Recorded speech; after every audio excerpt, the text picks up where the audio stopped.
1. Consumption Rebate System. Su Xiaoyu, your employment relationship with Xinhua Technology has been terminated.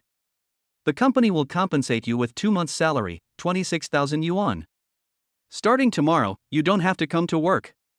At around 6 o'clock in the afternoon, Su Xiaoyu dragged her tired body back to her rental house. As soon as she entered the room, Su Xiaoyu collapsed on the bed, turned on her mobile phone, looked at the corporate WeChat message on her mobile phone expressionlessly, and fell into a long period of contemplation. That's right, Amelia Su was fired from the company today. Su Xiaoyu, 31, is still a programmer during the day. 5 years at Xinhua Technology, more than 1,000 days and nights.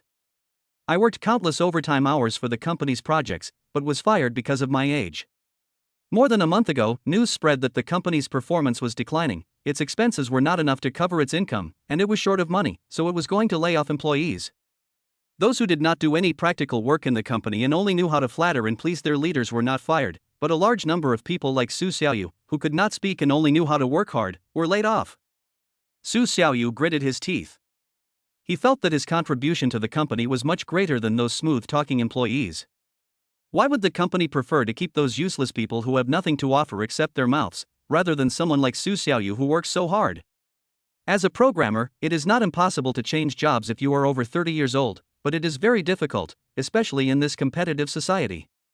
The only companies you can easily find jobs in are outsourcing companies. Otherwise, you can only submit your resume slowly. Fortunately, Su Xiaoyu still had 26,000 yuan in her pocket, so she had enough time to find a new job. Suddenly the cell phone rang. Su Xiaoyu picked it up and saw that it was her girlfriend Wang Jing calling. Hey, baby, what's wrong? Although Su Xiaoyu was in a bad mood, she still had to act very happy in front of her girlfriend. Because he has lost his job now and Wang Jing is the only one left, he doesn't want his girlfriend to be unhappy with him. Xiaoyu, are you going back now? Wang Jing asked. Su Xiaoyu said, yes, I'm back. Oh, I heard that you were fired from the company? Wang Jing asked with seeming concern. You know everything? Su Xiaoyu didn't know how Wang Jing knew it. Of course I know. Your colleagues told me. The company also compensated you for 2 months' salary, right? A total of 26,000? Su Xiaoyu felt a little uncomfortable.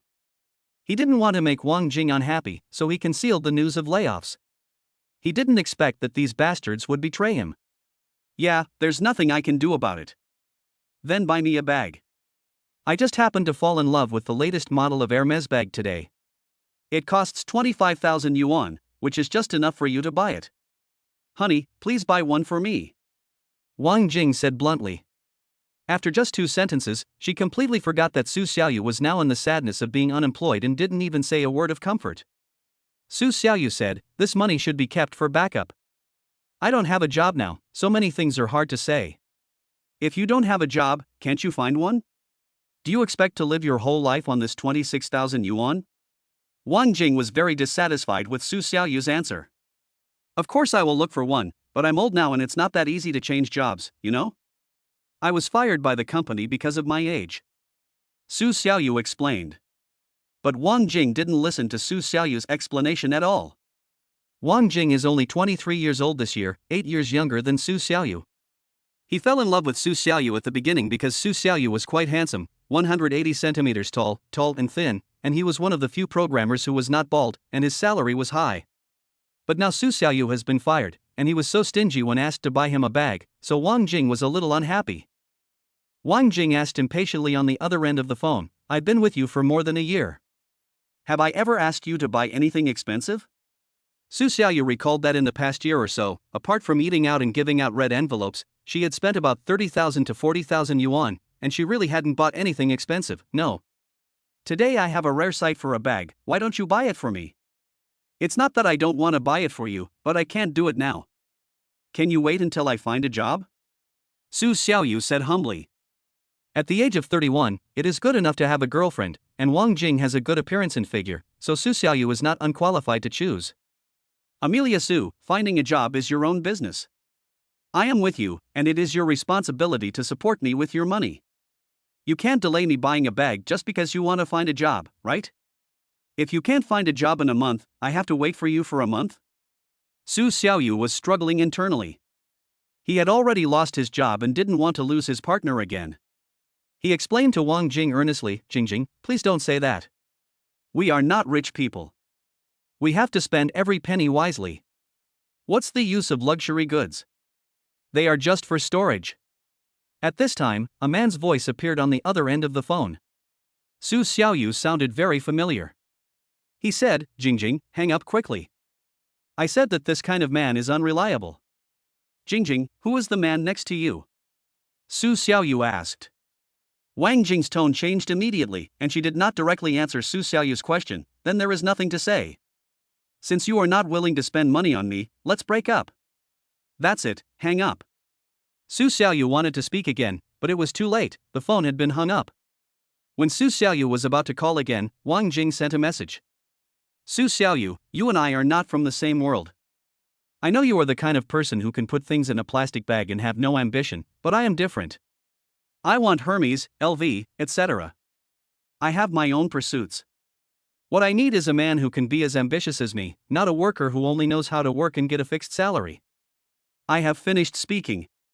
If you want to delete WeChat, just delete it. Don't contact me again in the future. This news directly touched Amelia Sue's soul. Su Xiaoyu cursed and swore loudly, his eyes moistened. He lost his job and his partner on the same day. This blow was like a bolt from the blue for him.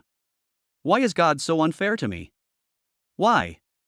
Just as Su Xiaoyu was crying hysterically, an electronic prompt sound suddenly appeared in her mind. Congratulations, you have been noticed by the consumer rebate system. Please get ready and start binding.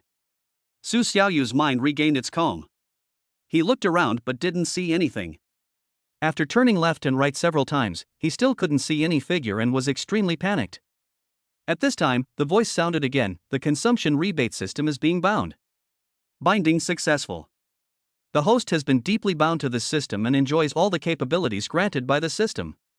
After hearing this, Su Xiaoyu was no longer so scared. It seemed that this thing called the consumption rebate system was to help him and did not have any ill intentions towards him. In this case, he listened carefully to what specific abilities this system gave him. 2. If you get cash back for spending, why not buy now? All I heard was the system saying, consumer rebate system, that is, every penny spent by the host on the online platform or in reality can get a rebate. The minimum rebate multiple is 1 times, and the maximum is 10 times. If you make a purchase, you can get rebates, and you can directly buy the bag that Wang Jing mentioned. Moreover, you can win back your goddess without spending a penny. This is simply a gift from God to Su Xiaoyu. I'll send the bag to Jingjing right away. Su Xiaoyu thought to herself, if she bought the bag and sent it to Wang Jing's room, Wang Jing would choose to stay with her. It's still early now. It shouldn't be too late to go to the Hermes store to buy something and then go to the house that Wang Jing rented. Like Su Xiaoyu, Wang Jing also works and rents a house in Shanghai. Although she and Su Xiaoyu have been in a relationship for more than a year, she has always been very conservative. They have not lived together yet, and have never let Su Xiaoyu touch her body. However, Su Xiaoyu would sometimes go to her house at night to cook and help her clean the house, so Su Xiaoyu could still go to Wang Jing's house at any time. Su Xiaoyu came to the nearest Hermes flagship store and asked the waiter, "Hello, beautiful lady, may I ask if you have the latest bag worth 25,000 yuan?" When the waiter heard this question, he immediately smiled, because generally the customers who asked this question had done their research in advance and were ready to pay for the product. "Yes, that's right, handsome guy, we just got the latest model this year, take a look, this is it." Then he took Su Xiaoyu to the newest and best-looking bag. This bag was a combination of brown and white. It was not big and could not hold much stuff, but the material was high-end and the shape was unique. It was very suitable for girls to take out shopping, and it would definitely attract a lot of attention. Su Xiaoyu didn't have time to wonder why the bag was so expensive. She just bought it first, as time waits for no one. "Please help me wrap it up." The waiter was so excited when he saw Su Xiaoyu bought the bag so readily. He had been planning to recite the sales lines he had learned in today's training and practice on Su Xiaoyu, but he didn't expect that he wouldn't need anything. The other shop assistants nearby were also very shocked when they saw this scene, and they were so envious because they received commissions for sales here. How can you not feel jealous when you see others get a deal so easily while you spend so much time and effort but can't close a single deal? Hurry up, I'm in a hurry. Su Xiaoyu saw that the other party was standing there motionless and quickly reminded him. At this point, the clerk came to his senses and said embarrassedly, "Oh, sorry, here, pay the bill." "Just WeChat." Amelia Sue had already taken out the WeChat payment code and was waiting for the cashier to scan it. Hurry up! After urging again, the cashier sped up and finally completed the order. He gave Su Xiaoyu the invoice, helped him seal the bag, and put it in the Hermes shopping bag. At this moment, the system sound immediately rang in Su Xiaoyu's mind. The efficiency was very high. The rebate arrived as soon as the bill was settled.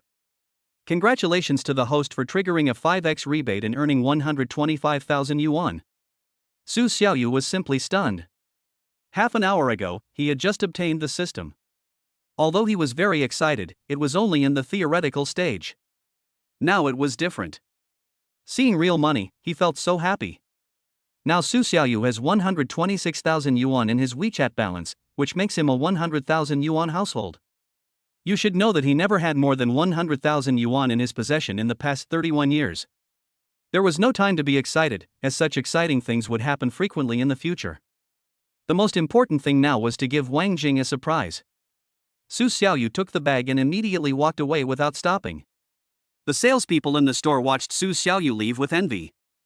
They were all wondering in their hearts, why don't they have such an excellent boyfriend? A man is as anxious as an ant on a hot pot to buy a bag for his girlfriend. How much does he love his girlfriend? Su Xiaoyu rushed to Wang Jing's house in a hurry, holding the Hermes shopping store. The house Wang Jing rented was a one-bedroom apartment, about 300 meters away from Su Xiaoyu's rental house. It was well decorated and much better than Su Xiaoyu's house. At this time, Su Xiaoyu had not arrived yet, but there was another man's voice in Wang Jing's room. Jingjing, have you broken up with your boyfriend? I've already fired him, and we can be together openly from now on. There was only a table and a bed in the room. Wang Jing and the man were sitting on the bed, acting ambiguously in their untidy clothes. This man was none other than Su Xiaoyu's direct leader. He fired Su Xiaoyu because he disliked her just because he wanted to be with Wang Jing. Now he found Wang Jing's room, and the two of them made some very indecent actions, which was simply outrageous. Wang Jing said with disdain, "It doesn't matter whether we break up or not. This loser has been with me for a year and I haven't even let her touch my hand. She is so poor and has no future. She can't even compare to 1/10,000th of your courage, Mr. Su. Ha ha ha, it's different now that you're with me. In the future, I can buy you any bag you want. After this is over, we'll go buy the latest Hermes bag, and then we'll go eat seafood, okay, dear?" Mr. Su's stinky hands moved back and forth on Wang Jing's thighs, and he kept talking happily. But Wang Jing acted as if nothing had happened and let Mr. Su do whatever he wanted. Okay, everything is up to Mr. Su's arrangements, huh? When the two were about to fall on the bed, they suddenly heard footsteps outside. Every time Su Xiaoyu came, he would knock on the door before entering, but this time he heard the sound in the room, so he just pushed the door open and came in. After seeing Amelia Su coming in, Wang Jing was startled and quickly sat up straight, then straightened her clothes, her eyes a little evasive. "Amelia Su? Who told you to come in without knocking?" Wang Jing's words were full of reproach, which made Amelia Su a little bit unacceptable. Mr. Su, who was sitting on Wang Jing's bed, made Amelia Su even more furious. His eyes were bigger than the wineglass. "Xu Yong, why are you here? When did you two hook up together?" When Xu Yong saw Su Xiaoyu, he was very calm. He didn't feel embarrassed at all because he was Su Xiaoyu's previous leader. His expression was natural, but he didn't say anything. He left the matter to Wang Jing to explain. Wang Jing stood up and walked in front of Su Xiaoyu and said impatiently, "Since you have already found out, then I will tell you the truth. I have been with Mr. Su for several months. You are such a poor man. Since you can't support me, I have to find someone who can support me." Chapter 33. I arranged it all. Su Xiaoyu looked at Xu Yang again and couldn't believe it. His expression at the moment was like seeing a megalodon appear on the streets of a big city. He had never expected that Wang Jing would have an affair with his boss. "Is money so important? I've been with you for more than a year, and I haven't even touched your hand. How could you do such a thing? What's wrong? Are you not convinced?" Xu Yang pointed at Su Xiaoyu and asked. Su Xiaoyu's eyes were filled with anger, but he still suppressed his anger. He had just obtained the system, and a wonderful life was waiting for him to enjoy in the future. He didn't want to hit anyone and get into trouble. "Let me tell you one more thing. I was the one who planned your dismissal from the company. From now on, your girlfriend will be mine, and you are just a worker at the bottom of society. Without money, you are doomed to be played with. Now that you have no job and your girlfriend has left you, do you think money is important or not? Ha ha ha ha. President Su said these words to Amelia Su in an extremely humiliating tone, and Wang Jing stood by and added with a smile, "Okay, now that everything has been made clear, we have broken up, right? What are you still standing here for? Get out now, don't get in the way of me and President Su." The more Su Xiaoyu thought about it, the angrier he became. The more he listened, the angrier he became. He had even thought of buying an Hermes bag to win back Wang Jing, but now it seemed that there was no need for that. The Hermes shopping bag in his hand had been crumpled beyond recognition because of his anger. Calm down and think carefully. There is no need to be angry for such a woman. This incident made Su Xiaoyu see Wang Jing's true face. If he hadn't bought Hermes today, he might not have come to Wang Jing's house, nor would he have discovered this scene, and would continue to be kept in the dark. A company like yours is suffering from losses and is about to go bankrupt. Even if you don't let me go, I will leave. Why are you so proud? Su Xiaoyu pointed at Mr. Su and said, "Oh, now you're fired, you must have become more capable, right? You used to work very hard in the company, and were always the first to work overtime. Wasn't it to show off in front of your boss and not to be fired? Why are you pretending here now?" Xu Yong immediately retorted. Su Xiaoyu said, "This is a different time, now even if you beg me to go to work, I won't go. It's no use being stubborn. You know clearly that our company won't want you anymore, so you can say whatever you want. As a worker at the bottom of society, what qualifications do you have to look down on Xinhua?" Xu Yong is an older generation executive of Xinhua. Not only does he receive an annual salary, but if Xinhua Technology really goes bankrupt and liquidates in the future, he will not suffer any loss because he is not a shareholder and does not have any shares. He just walks around the company in a domineering manner every day, pointing fingers at his subordinates and getting paid. With such a good place to enjoy himself, Xu Yong certainly didn't want to leave. Moreover, he did not allow Su Xiaoyu to say bad things about Xinhua. Saying bad things about Xinhua would be tantamount to saying that Xu Yong himself was doing nothing and was just living out his retirement in this company. That being said, I will never forgive you for framing me and firing me. Amelia Su pointed at Mr. Su and Wang Jing and said, "Also, you hooked up with my girlfriend. Although I find her dirty when I see her, I will settle accounts with you for this matter too." President Su smiled and curled his lips and said, "I really can't imagine how you, a person who doesn't even have a job, can retaliate against me? Amelia Su, if I want to kill you now, it will be like killing an ant. Do you understand? It's hard to say who killed whom." The bag that Su Xiaoyu had been holding in her hand since she entered the door was finally noticed by Wang Jing. When she saw Su Xiaoyu turning around to leave, she immediately called her, "Stop, what are you holding in your hand?" Su Xiaoyu stopped, turned around, opened the shopping bag, and took out the latest Hermes bag from it. She said coldly, "This is your favorite latest Hermes model. I sent it here specially to give you a surprise, but now it's not necessary." Wang Jing stared at the bag intently. It was indeed the latest model of Hermes bag she had mentioned before. She had been wanting to get this bag day and night in the past few days. Now it was right in front of her, how could she not be tempted? "But I have already drawn a line with Amelia Su, so I can only transfer my love for Hermes to Xu Yong. Boss Su, look, he is still using the bag to humiliate you." She said this because she wanted Mr. Su to buy her one as soon as possible. Mr. Su had no resistance to such a young and beautiful girl like Wang Jing. He agreed immediately and made an even stronger promise, "It's just a bag. What's so good about showing off? He probably spent all his money. It's okay, Jingjing. I'll take you to buy it later. I'll also buy you a few sets of Hermes clothes and a few sets of Givenchy cosmetics. How about that? Really? Mr. Su, you are so domineering, I like it."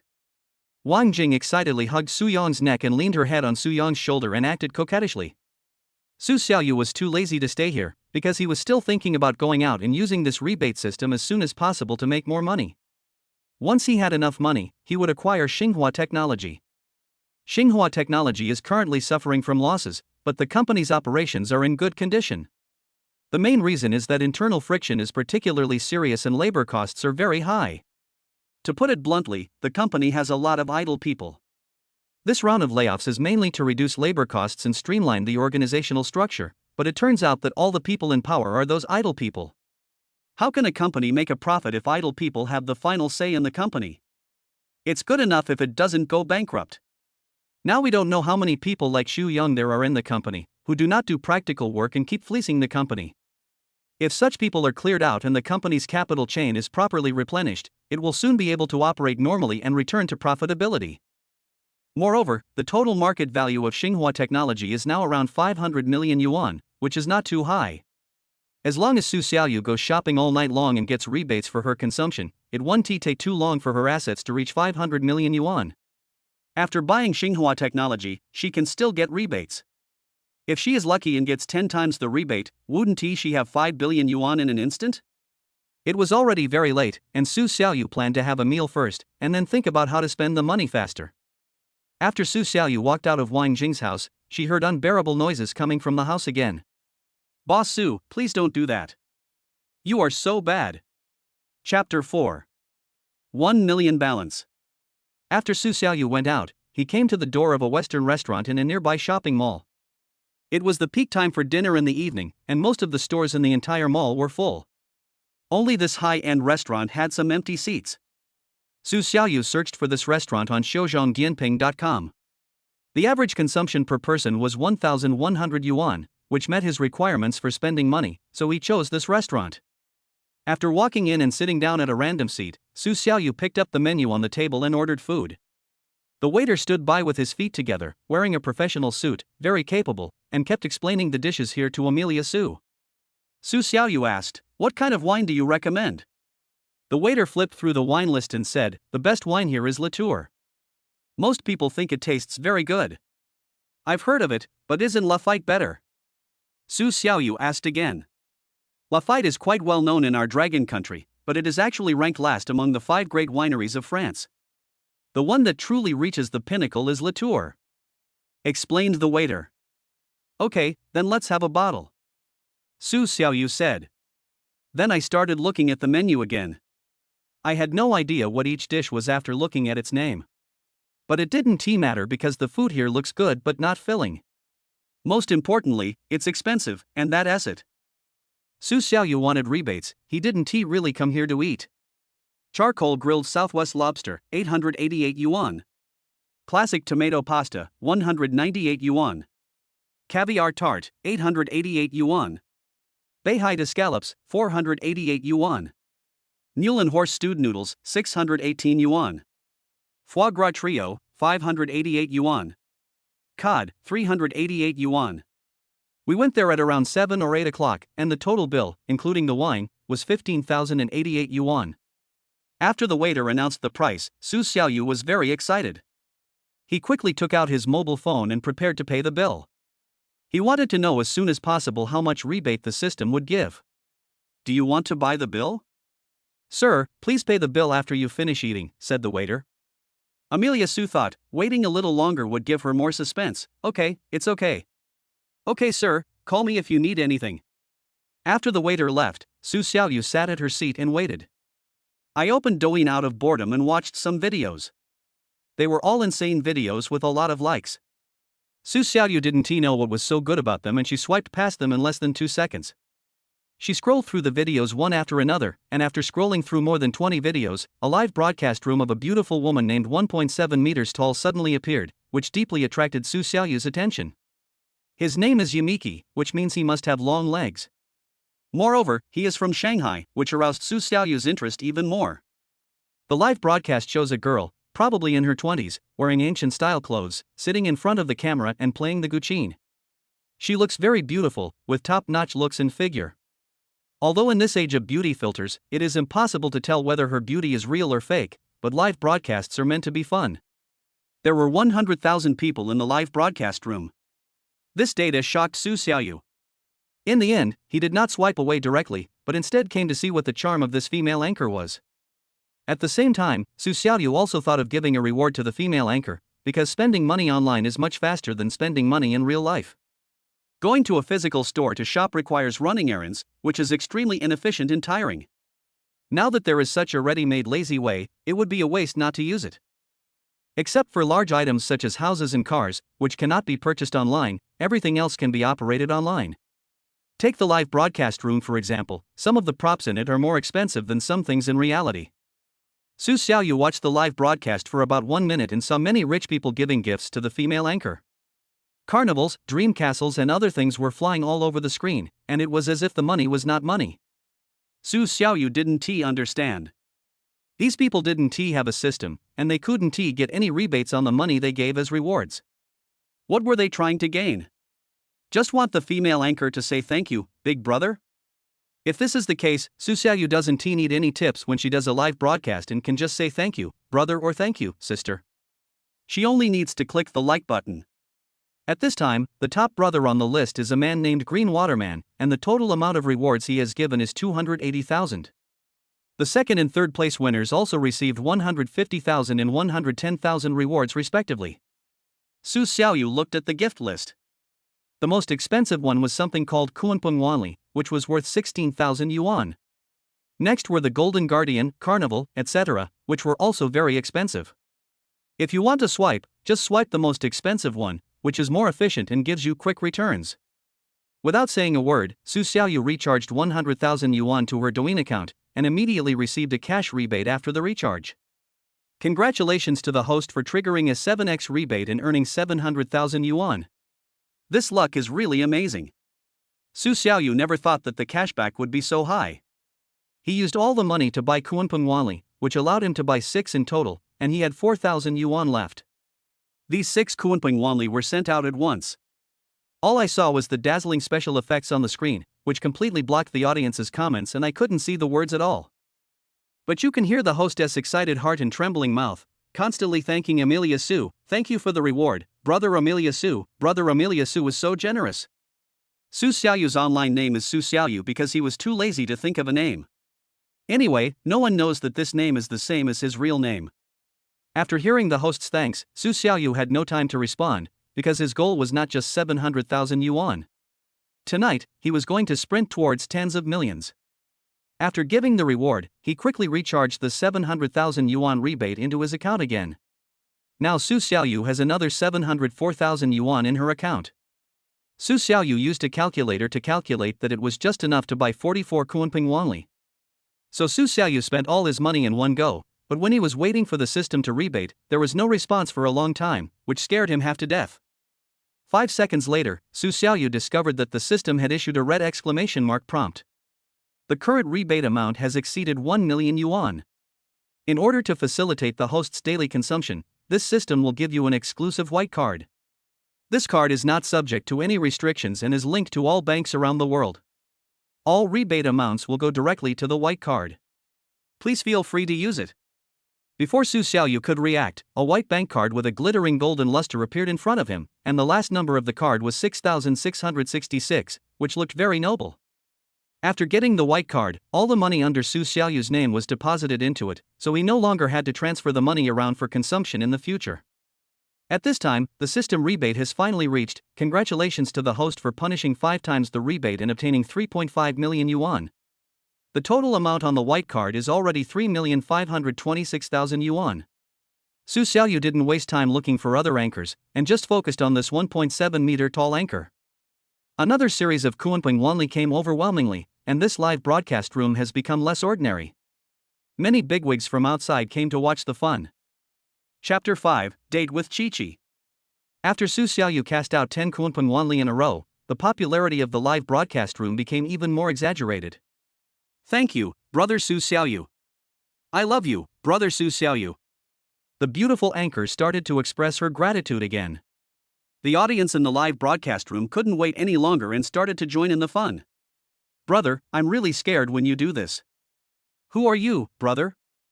Brother Xiaoyu, can you please stop brushing? I'm going to start a live broadcast later. Can you brush in my live broadcast room? This must be an official account, it's deliberately fake. No one's money comes from the wind. Is it possible that the anchor hired someone himself? While everyone was discussing endlessly in the live broadcast room, Su Xiaoyu sent out 10 Kuanpeng Wanli in a row.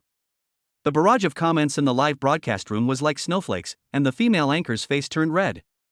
Under the spotlight, she began to feel shy, because the top brother in her live broadcast room could directly ask her out for a day and do whatever she wanted. At this time, Su Xiaoyu had already given more than 400,000 gifts and sat firmly at the top of the list. Green Waterman is now number 2 on the list. He is very angry. He has just spent more than 200,000 and thought he would definitely be number one, but he was surpassed by a guy who came from nowhere. If he doesn't continue to brush it this time, not only will he get nothing, but the more than 200,000 anchors will not return them to him, which is a waste. Green Waterman hesitated for a long time, but decided to continue to recharge because he was also a native of Shanghai, his family was a well-known energy tycoon, and he had assets worth hundreds of millions. It was not a problem for him to take out hundreds of thousands to reward the beautiful anchor. But when he was about to click on the recharge interface, Kuanping Wanli appeared on the screen again. After a careful count, there are 20 of them, which means 320,000 yuan. Adding the nearly 500,000 previously, Su Xiaoyu earned a total of 800,000 in the 1.7-meter live broadcast room. If Green Waterman wanted to surpass him, he would need to swipe another 600,000, which was a bit difficult for him because he didn't have that much cash on him and needed to ask his father for money, so he gave up reluctantly. At this time, the dinner that Su Xiaoyu ordered had just started to be served. Every dish is exquisite, and can even be described as ingenious, with perfect and unique shapes and beautiful colors. The taste is not important. Su Xiaoyu is not here to eat a full stomach anyway. The workload seems to be huge, and the speed of serving the dishes is already very fast. When Su Xiaoyu saw that her account balance was increasing so quickly, she smiled so hard that her mouth was crooked. Seeing that there was no movement on the second place on the list, Su Xiaoyu stopped swiping her account and instead recharged 200,000 yuan for daily shopping. She received a threefold rebate and her account balance reached 4,126,000 yuan. At this moment, the female anchor Inichi had already followed Su Xiaoyu and sent him a private message. Su Xiaoyu opened the message notification on Douyin, and Yumiki said, "Thank you for the reward, brother. Are you free tomorrow? I can accompany you for a day. You can ask for anything you want." "What do you mean?" Su Xiaoyu asked, a little surprised. Because she didn't know the rules in advance, Su Xiaoyu asked such a ridiculous question to the female anchor. She ignored Su Xiaoyu and directly told her own rules. "You gave me so many gifts, don't you just want to meet me offline? If you give me gifts in my live broadcast room, you can date me for a day." After listening to the female anchoress description, Su Xiaoyu felt that this was another good expense, so she said, "Okay, then you arrange a time. It would be best if it were tomorrow." "Do you have time?" asked the 1.7-meter tall man. "Amelia Su now has time every day, sure, come to Changyuan Shopping Center." When the 1.7-meter tall girl heard that Su Xiaoyu was near Changyuan Shopping Center, she was immediately shocked. "What, you are at Changyuan Shopping Center? That's very close to me, very close, I'm in the community opposite." Su Xiaoyu was also surprised. "That's quite convenient, then let's have lunch here together tomorrow at noon. I just want to buy some clothes, why don't you give me some advice?" "You have to believe me, I think it's okay." Yimki said, "Then let's meet at the entrance of Changyuan Shopping Center at 11:30 tomorrow morning, how about that?" Su Xiaoyu replied, "Okay, no problem." Then, Su Xiaoyu quietly finished all the dishes on the table. Although she ordered so many dishes, each dish was in a very large bowl with a very small portion. Some dishes only took up 1/10 of the size of the plate, which was simply outrageous. Fortunately, Su Xiaoyu ordered a lot, so she was barely full.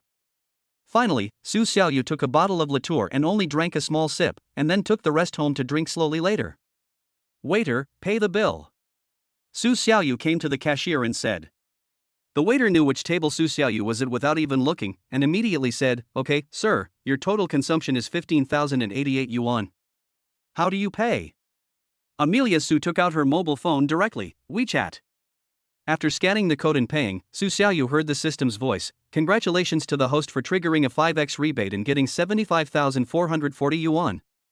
Yes, Su Xiaoyu's balance has become 4,201,440 yuan, so fast." The next day, the weather was clear and sunny. Su Xiaoyu got up at 9 o'clock in the morning. On the way to buy breakfast, Su saw the pedestrians passing by inside. He was one of them yesterday, but today he is completely financially free. "I will never have to experience this kind of fatigue of commuting to and from work every day, and the hardship of enduring humiliation every day, again. It makes me feel good just thinking about it. I didn't do anything the whole morning. I just had breakfast and waited for the appointment time with the 1.7-meter tall man." Now when Su Xiaoyu sees men and women passing by showing affection, he doesn't feel anything at all, and even thinks these people are fools. In his heart, he wishes these dogs and bitches to be infertile and have children soon. 11:30 a.m. The female anchor 1.7 meters tall arrived at the gate of Changyuan Shopping Center on time. When Su Xiaoyu saw the 1.7 meter tall woman, she was stunned. She was wearing a long skirt and had long hair draped over her shoulders. She was almost the same as what she saw in the live broadcast room. Her appearance did not disappoint Su Xiaoyu at all. There are really not many female anchors like her these days. I didn't expect you to be quite young. I thought you were a... The 1.7 meter tall man was a little surprised when he saw Su Xiaoyu in person. He thought Su Xiaoyu must be a greasy uncle or a playboy who looked very lustful. Unexpectedly, he looked a little dull and didn't look like a rich man at all. Amelia Su asked back, "What did you think it was?" "Oh, nothing, let's go." The 1.70 meter tall girl took a quick look and saw that Su Xiaoyu didn't have a single valuable piece of clothing on her body. The mobile phone in her hand was a model from a few years ago and was worth less than 2,000 yuan. She really couldn't understand how such a person could give so much money in her live broadcast room. Chapter 6:6. Are you following me? The 1.70 meter tall female anchor thought, could this person be an invisible rich second generation? Are there really rich second generations who are so low-key nowadays? They only show off their strength online and dare not show off their wealth in real life for fear of being robbed? It seems that the lifestyle of rich people is not something she can understand. Let's go shopping first. I'll pay for all the expenses today. Su Xiaoyu said this in advance, so that Emichi wouldn't feel embarrassed to ask her to pay again because she bought too many gifts last night. Yamiki really has this taboo, because after hearing Su Xiaoyu say this, he immediately laughed and said, "You have already given me so many gifts last night, I have earned nearly 400,000, why don't I pay for today's consumption?" It doesn't matter. Gifts are gifts and dates are dates. How can a woman spend money on a date? Wouldn't I be a gigolo? Su Xiaoyu said with a sly smile. Speaking like this actually made Emichi feel relieved, because when she first saw Su Xiaoyu, she felt that this man was as honest as a worker, and she couldn't bear to let him spend money anymore. She was afraid that he would blush even if he touched her when they were shopping later. The female anchor originally planned to have a meal and then find a reason to leave, but now she changed her mind. She felt that this man was still a bit charming. "I didn't expect you to be such a weird person. By the way, what's your name?" asked the 1.7 meter tall man. "My name is Su Xiaoyu, which is the same as my online name." "Oh, there are people who name themselves like this?" Yimki said, "My name is Sun Yen. You can call me Chi-Chi or Yen Yen. Then I'll call you Chi-Chi. The name Sun Yen is too common," Su Xiaoyu said. Chi-Chi's face suddenly looked a little surprised. Rich people are different from ordinary people. Other fans are all vying to be her lickers. They have to think twice before saying anything, for fear of saying something wrong and making her angry. But Su Xiaoyu seemed to be indifferent, with an attitude of "you can be angry if you want, this is how I talk anyway." Chi-Chi really loves and hates him, but love is greater than hate, because he is so powerful. "Yeah, I don't even need it myself, huh?" Chi-Chi laughed. Just passing by the LV store on the first floor of a shopping mall, Su Xiaoyu felt that the opportunity to spend money had come again, so she said to Chi-Chi, "Chi-Chi, go in and take a look, pick one you like." LV? Chi-Chi recognized the store as a world-renowned luxury brand when she saw the store's sign. The prices were naturally quite high, but when she thought about how Su Xiaoyu had given her a gift worth 800,000 yuan last night, she thought that such a small amount of money was a piece of cake for her, so she walked in generously. "Can I pick whatever I want?" "Yes, go pick one." Su Xiaoyu also followed him in. At this time, there were several people inside picking things up. They all had their heads down and their faces could not be seen. Chi-Chi was carrying a bag, and Su Xiaoyu was standing nearby with nothing to do. She put her hands in her pockets and followed Chi-Chi around. Su Xiaoyu looked out of place standing next to the other people who were carrying bags. She was full of the aura of losing her silk, and soon attracted the attention of the two young men standing nearby. The couple turned around and their jaws dropped. "Amelia Su, what are you doing here?" The woman spoke, shocking Amelia Su. "Wang Jing? Xiu Yong? Why are you here, you loser? What are you doing here? Are you following us? I think you are such a hound that is still haunting us," Xiu Yong said. Wang Jing also said in a very unhappy tone, "I have already told you clearly that we have broken up. Why are you still following me?" Su Xiaoyu smiled helplessly and shook her head. "I followed you? I didn't install a navigation system on you, how would I know you came here?" Stop pretending. You're not following me, so why are you here? Are you here to buy a bag? Wang Jing looked at Su Xiaoyu as if she were looking at a dog. Wang Jing really didn't give Su Xiaoyu any face at all. She scolded her so harshly, and in front of so many people around. All the people strolling here are either rich or noble, and they all have money on them, except Su Xiaoyu, who is dressed very ordinary. People around him really think that Su Xiaoyu is a dog who always licks Wang Jing's boots, and they really think that he came here to follow Wang Jing. But Amelia Su seemed very calm, not angry at all, nodded and said, "Yes, I am here to consume." At this time, Chi-Chi, who was picking bags in front, heard their voices, turned around and walked over, asking, "It seems that I came at the wrong time? How about I step aside first?" Amelia Su shook her head, "No, you came at the right time." Wang Jing didn't say anything, but Xu Yong recognized Chi-Chi first, and he became excited and said, "Isn't this the famous internet celebrity who is 1.7 meters tall? Wow, it's really you. You are the very popular female anchor 1.7 meters tall, right? This person is my ex-boyfriend. He is extremely poor.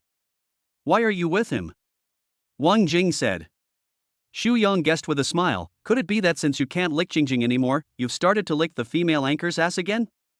You must have given a lot of money to the female anchor to be able to invite her out today." Wang Jing got excited when she heard this. "No way? You gritted your teeth and bought a bag worth more than 20,000 yuan yesterday. You still have money to reward the female anchor? I really underestimated you, Su Xiaoyu. A licker is a licker. Even though Jingjing dumped him, he still doesn't repent and continues to be a licker. How can I say anything good about you?" Xu Yang pointed at Su Xiaoyu and said with a smile, "Now that you have licked all the money you have, what are you going to do? Go to work and get some salary to continue licking, right?" Ha ha ha ha. Amelia Su didn't even bother to look at the two of them, and said coldly, "Yes, I rewarded Chi-Chi." Chi-Chi herself was also confused. She couldn't understand what the three people were saying. "I don't quite understand what you two are talking about. Xiaoyu gave me over 800,000 yuan in gifts last night, and now she's bringing me here to buy a bag. What? A poor guy like Su Xiaoyu would give you a gift worth more than 800,000 yuan. How is that possible?" Wang Jing asked in surprise, and then looked at Su Xiaoyu. Su Xiaoyu nodded affirmatively. Wang Jing looked at Su Xiaoyu again and again. She was still that familiar look and refused to believe that this was real. Xu Yang suddenly felt that he was very smart and saw through Su Xiaoyu's plan, so he whispered in Wang Jing's ear, "Jingjing, don't be fooled by them. I think this poor guy found this female anchor to act together, just to make you think he is very powerful, to make you regret breaking up with him, and then change your mind and look for him." Chapter 7:7. How could he be so rich? Yes, I said it's not that simple. How could this poor guy become a rich man overnight and give more than 800,000 yuan in tips to the female anchor? Wang Jing felt that what Xu Yang said was absolutely correct and the truth must be like this. That's right. I don't think you sold your kidney, and then borrowed high-interest loans from everywhere to give gifts to the female anchor. If your mother knew that she raised such a stupid son like you, she would probably be so angry that she had high blood pressure. Ha ha ha. Xu Yang continued to sneer. You even bring people here to buy bags. I want to see how you, a poor person who still lives in a rented house, can afford to buy bags here? Wang Jing thought, Su Xiaoyu asked Chi-Chi to act in a play, so at least she should give her some benefits. The little money he had was almost used up. Also, after buying the bag, what did Su Xiaoyu eat and drink? Yes, we won't leave. Let's see how you buy it. Don't you like to pretend? Buy it and I'll watch you pretend. Su Xiaoyu didn't bother to argue with them at all. Instead, she chose to slap them in the face with facts and said directly to Chi-Chi, Chi-Chi, whichever one you like, just take it. Chi-Chi's eyes sparkled, and she confirmed again, then I really will take it directly, don't regret it, okay? No regrets, take it. Su Xiaoyu didn't want to say any more. Chi-Chi walked to the handbag display cabinet, looked at the waitress kindly, and said, Beauty, which one is the latest model you have here? The waiter said awkwardly, We just launched our newest model, but it's limited edition. There's only one left, and it's in the hands of that beautiful lady. Chi-Chi turned around helplessly and saw that the beautiful lady the waiter was talking about was Wang Jing. She was holding a new LV Global Limited Edition bag in her hand. It was very unique and beautiful, and was indeed the most high-end of the high-end bags compared to the other bags in the store. Wang Jing also heard the conversation between the waiter and Chi-Chi, so she deliberately said in front of Xu Yang, "Brother Yang, they are trying to snatch this bag from me. Why don't you buy it and give it to me as a gift? How about that?" Xu Yang frowned and said awkwardly, "Jingjing, didn't I just buy you a new Hermes bag yesterday?" "Yes, but yesterday is yesterday. Today they have bullied us. They clearly look down on you, Brother Yang." Wang Jing began to act coquettishly in front of Xu Yang. Xu Yang impatiently changed the subject. "How dare this guy look down on me? He doesn't even know how to reflect on his own moral character, and he still dares to brag in front of me?" At this time, Chi-Chi, who didn't pick a bag, returned to Su Xiaoyu, and the two walked to Wang Jing together. Su Xiaoyu asked, "Xu Yang, are you going to buy it or not?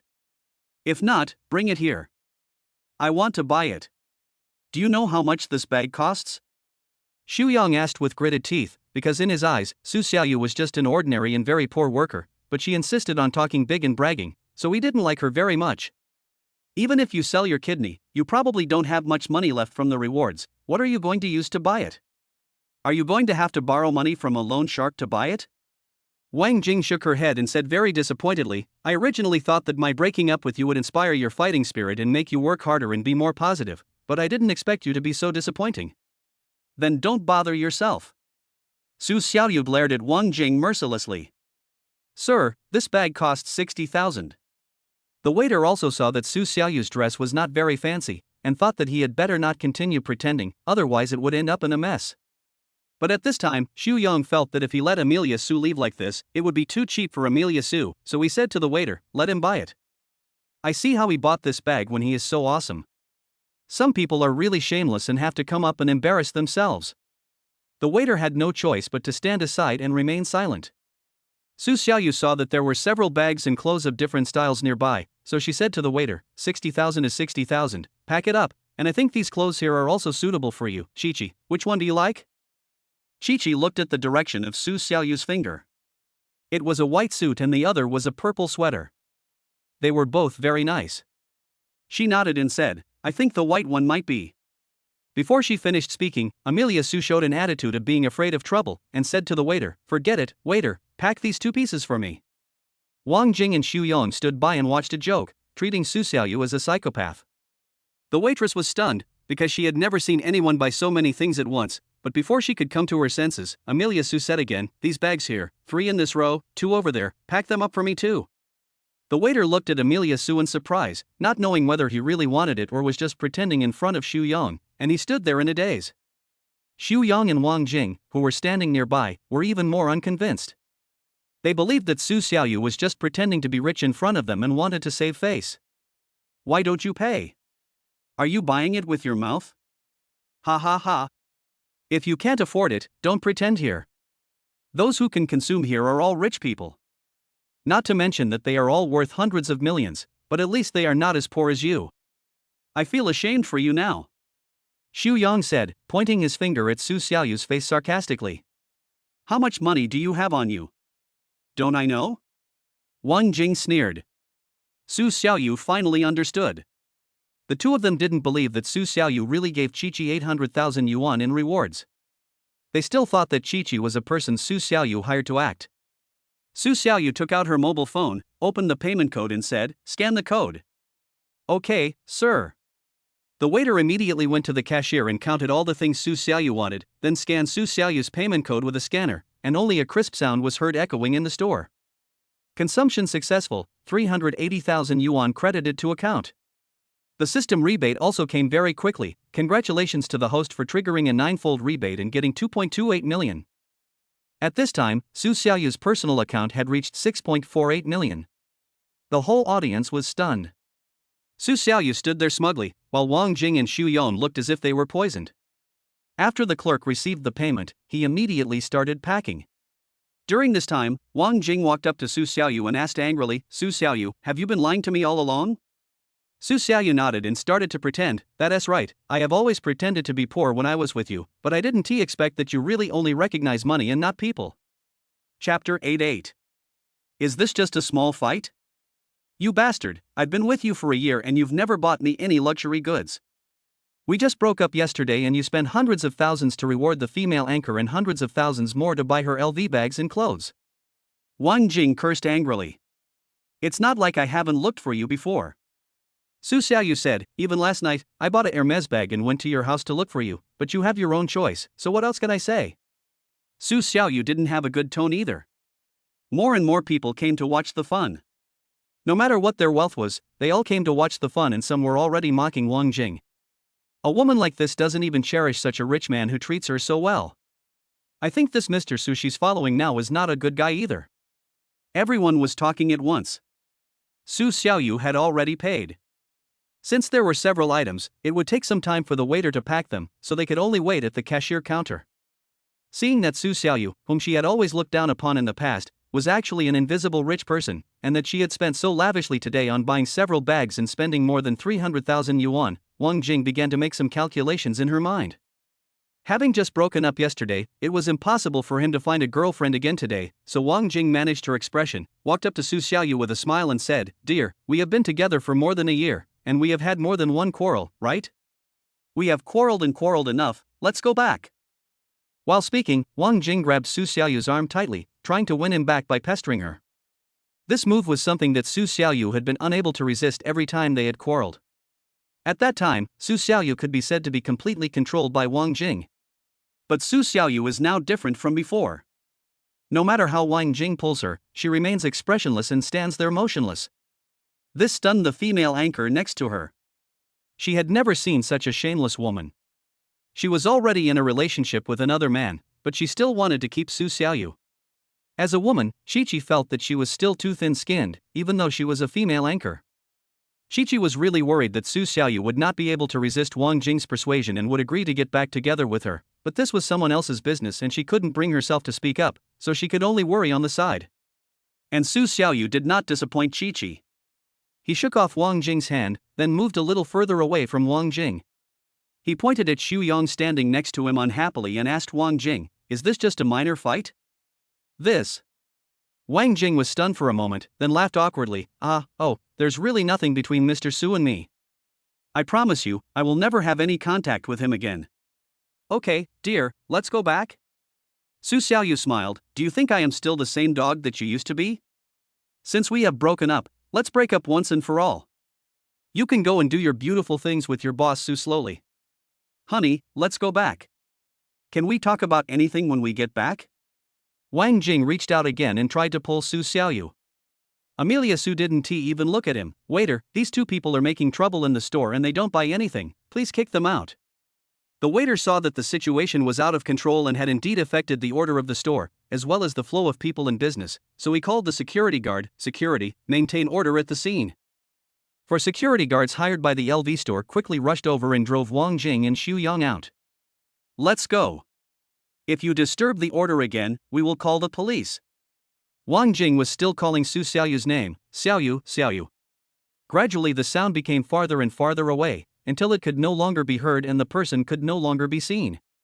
The LV store returned to calm, and the staff packed up the items and handed them to Amelia Su respectfully. "Sir, your stuff." Amelia Su said lightly, "Give it to this lady." The clerk handed the things to Chi again. "Beauty, these are your things, they are all here." Chi blushed as she took these things. They felt heavy in her hands, and she said to Amelia Su gratefully, "I'm really sorry, thank you." Su Xiaoyu said, "You're welcome, now that you've bought all your things, it's my turn." Of course Chi did not forget that there was another important purpose for coming out with Su Xiaoyu today, which was to help Su Xiaoyu choose clothes. She also knew that Su Xiaoyu was afraid that her aesthetic taste was not good enough, so she asked her to help. "You want to buy here too?" Su Xiaoyu said, "That's right, I'm too lazy to run around, so I'll just choose here. I see that you are a host, so you should be very fashionable and stylish. Take a look at which ones here are more suitable for me."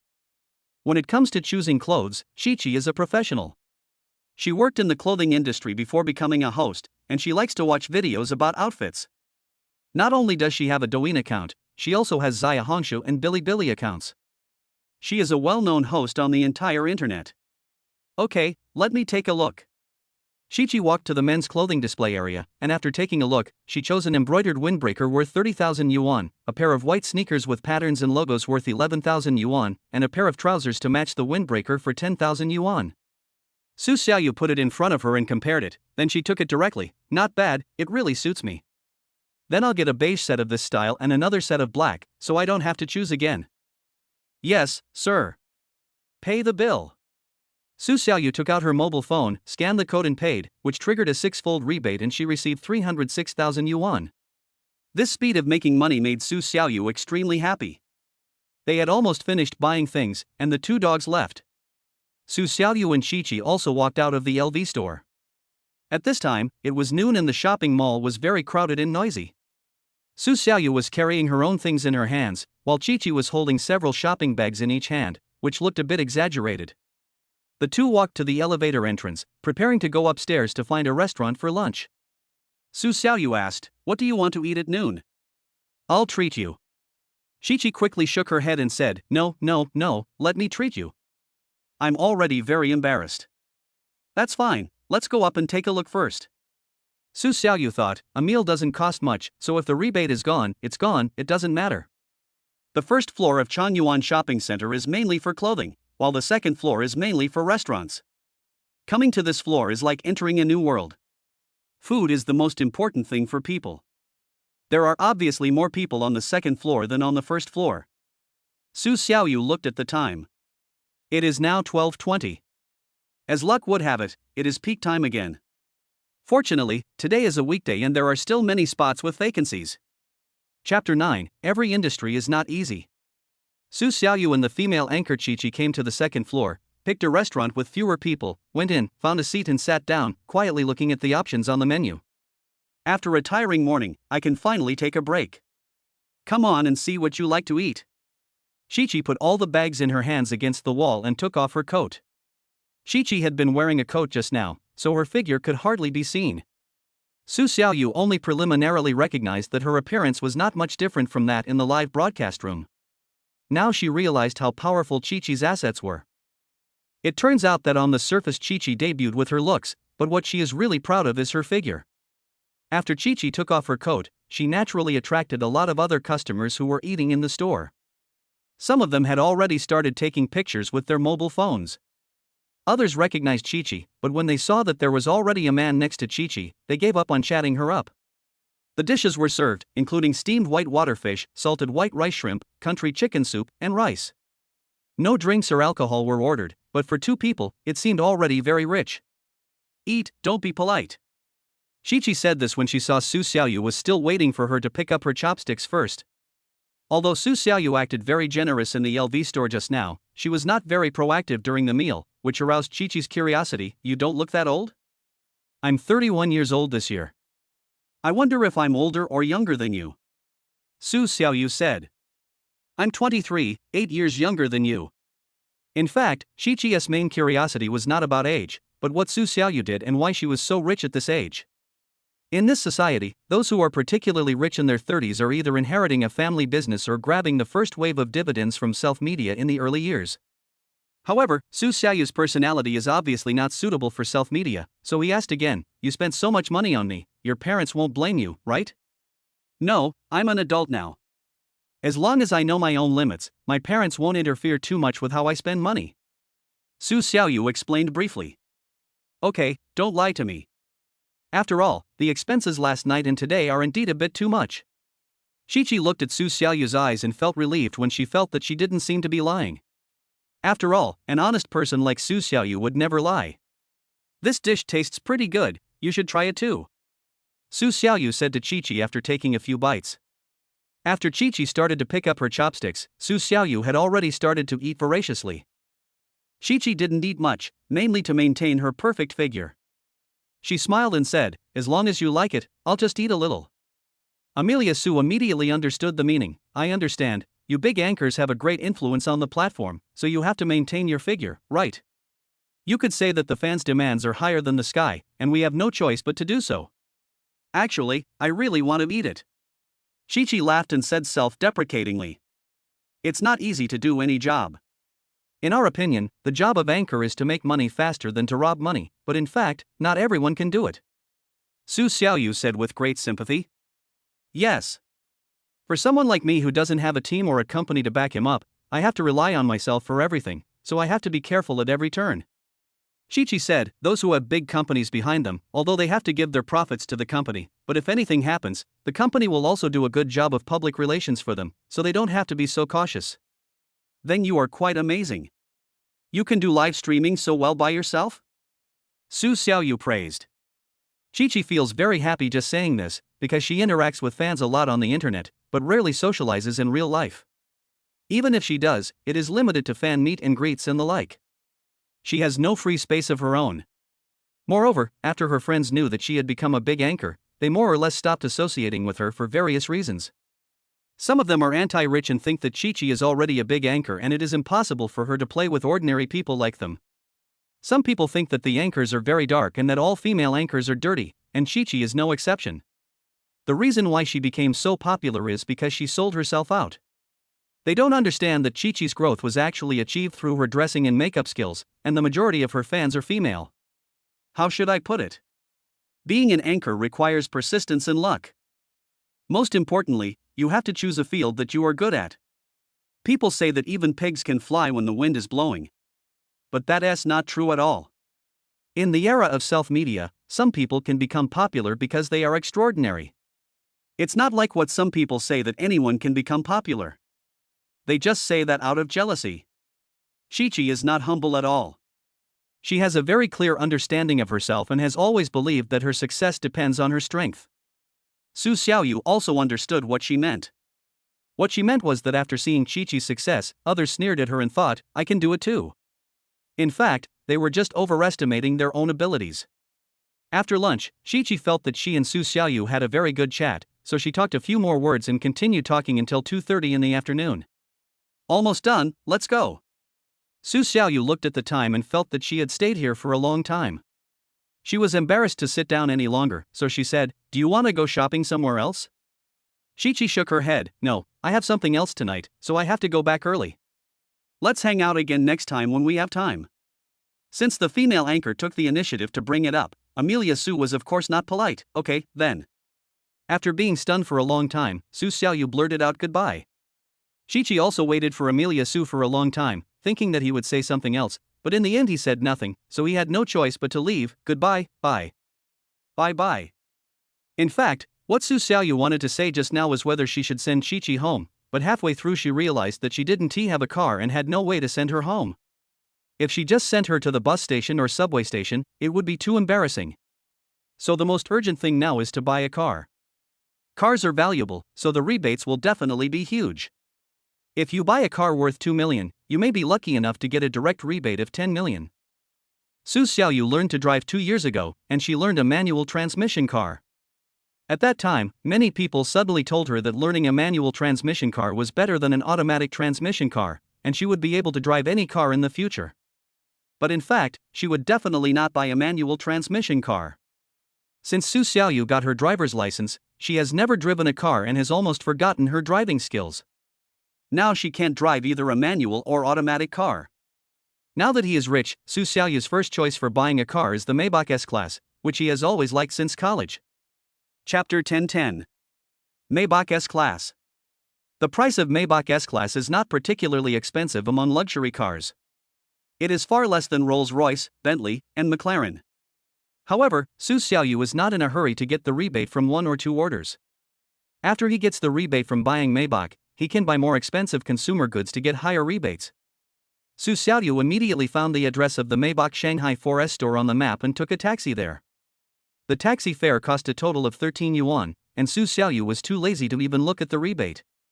Because there are often such rebates of a few dollars or dozens of dollars in daily life, Su Xiaoyu doesn't look at any of them. It's like receiving various sales calls or text messages on the mobile phone every day.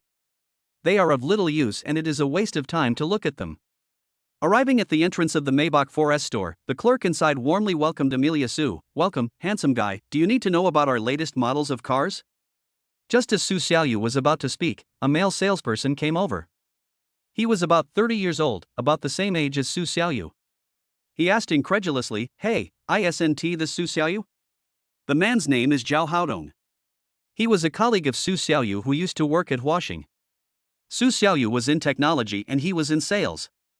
At that time, Zhao Haodong also pursued Wang Jing, but later Wang Jing felt that Su Xiaoyu was more honest and easier to control, so she chose Su Xiaoyu. From then on, Zhao Haodong and Su Xiaoyu had an irreconcilable hatred and left Huaxing because of this incident. Seeing Amelia Su, Zhao Haodong looked unhappy, and deliberately sarcastically said, "Amelia Su, how is your experience of dating a scumbag? Do you feel shocked?" Su Xiaoyu knew that this was obviously sarcasm. At the beginning, Su Xiaoyu thought that she won the beauty Wang Jing because she defeated Zhao Haodong with her strength. However, she didn't expect that Wang Jing didn't like any of them. She just thought that Su Xiaoyu was honest and easy to deceive. Su Xiaoyu smiled and said, "Zhao Haodong, you are still the same as before, your mouth is so foul. I came here today to look at the car, and I don't have time to argue with you." "See the car?" Zhao Haodong put on a surprised expression and then said to himself, "Do you know how much a car here costs? Just taking out a car wheel can cost you a year's salary, and you come here to look at cars? This is really hilarious, ha ha ha. Do you mean you are not welcome anymore?" Su Xiaoyu did not refute, but asked back. "Welcome, of course you are welcome, feel free to look around, if you want to, feel free to look as much as you want," Zhao Haodong said with a look of disdain, then left. Amelia Su turned around and looked at the female salesperson who had just spoken to her. There was a brand on her chest. Her name was Chen Xiaodi. She looked pretty, so she started chatting with her. "Beauty, what latest model did you just say?" "Oh, handsome guy, this is the model we just released this year, the Maybach S680. It's a limited edition and a lot of young people like it." When Su Xiaoyu heard that it was a limited edition, she became interested. Because a car like Maybach, even an ordinary model, is very amazing and there are countless people who like it. The reason why some people don't buy it is simply because they don't have the money. The latest model and limited edition must be of top-notch configuration, and the price should not be too low. "Is there any car here? Let me take a look." "Yes, this is a new car that has just been launched. No one has ordered it yet. Please come this way, sir." The saleswoman led Su Xiaoyu to a brand new Maybach, and then pointed at the car and said, "This is the car, a large sedan built and produced by Mercedes, which was just launched in August this year." Su Xiaoyu looked at the overall structure of the car body. The Mercedes-Benz logo was not embedded on the flat surface of the car body, but was made three-dimensional like the Rolls-Royce Golden Man, which made it look more upscale. The lines of the car body also have a retro beauty. This aesthetic tone is basically found in luxury cars. Rolls-Royce, Bentley, etc. all have similar lines. When placed together with cheap cars, they can be distinguished at a glance. Seeing Su Xiaoyu's eyes full of love for this car, the salesperson continued to introduce, "This car has a maximum power of 450, a maximum torque of 900, a length, width and height of 5,470 1921 1,510 mm, a very large space, and a very comfortable experience. Both the front and back seats can move freely. It adopts a 3-box flat door design, a total of 4 seats, a twin turbocharged, and a very strong power. The cylinder head and cylinder block are made of aluminum alloy." In fact, after all she said, Su Xiaoyu didn't understand at all and had no idea what she meant. However, he also understood the most basic principle, which is that expensive cars are definitely better than cheap ones, especially luxury models imported from abroad.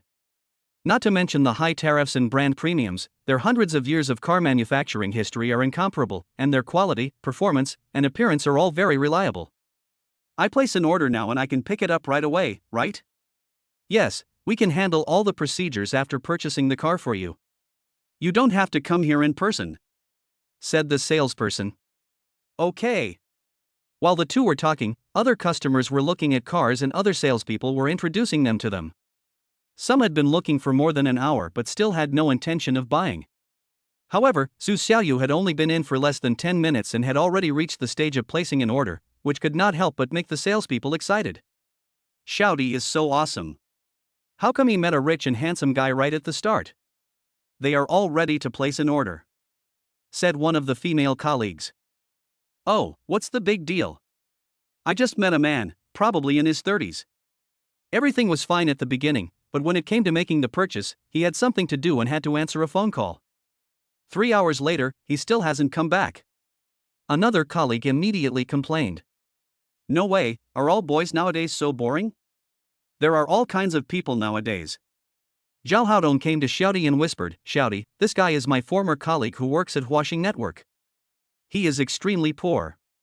How could he afford a Maybach? I think he is here to cause trouble.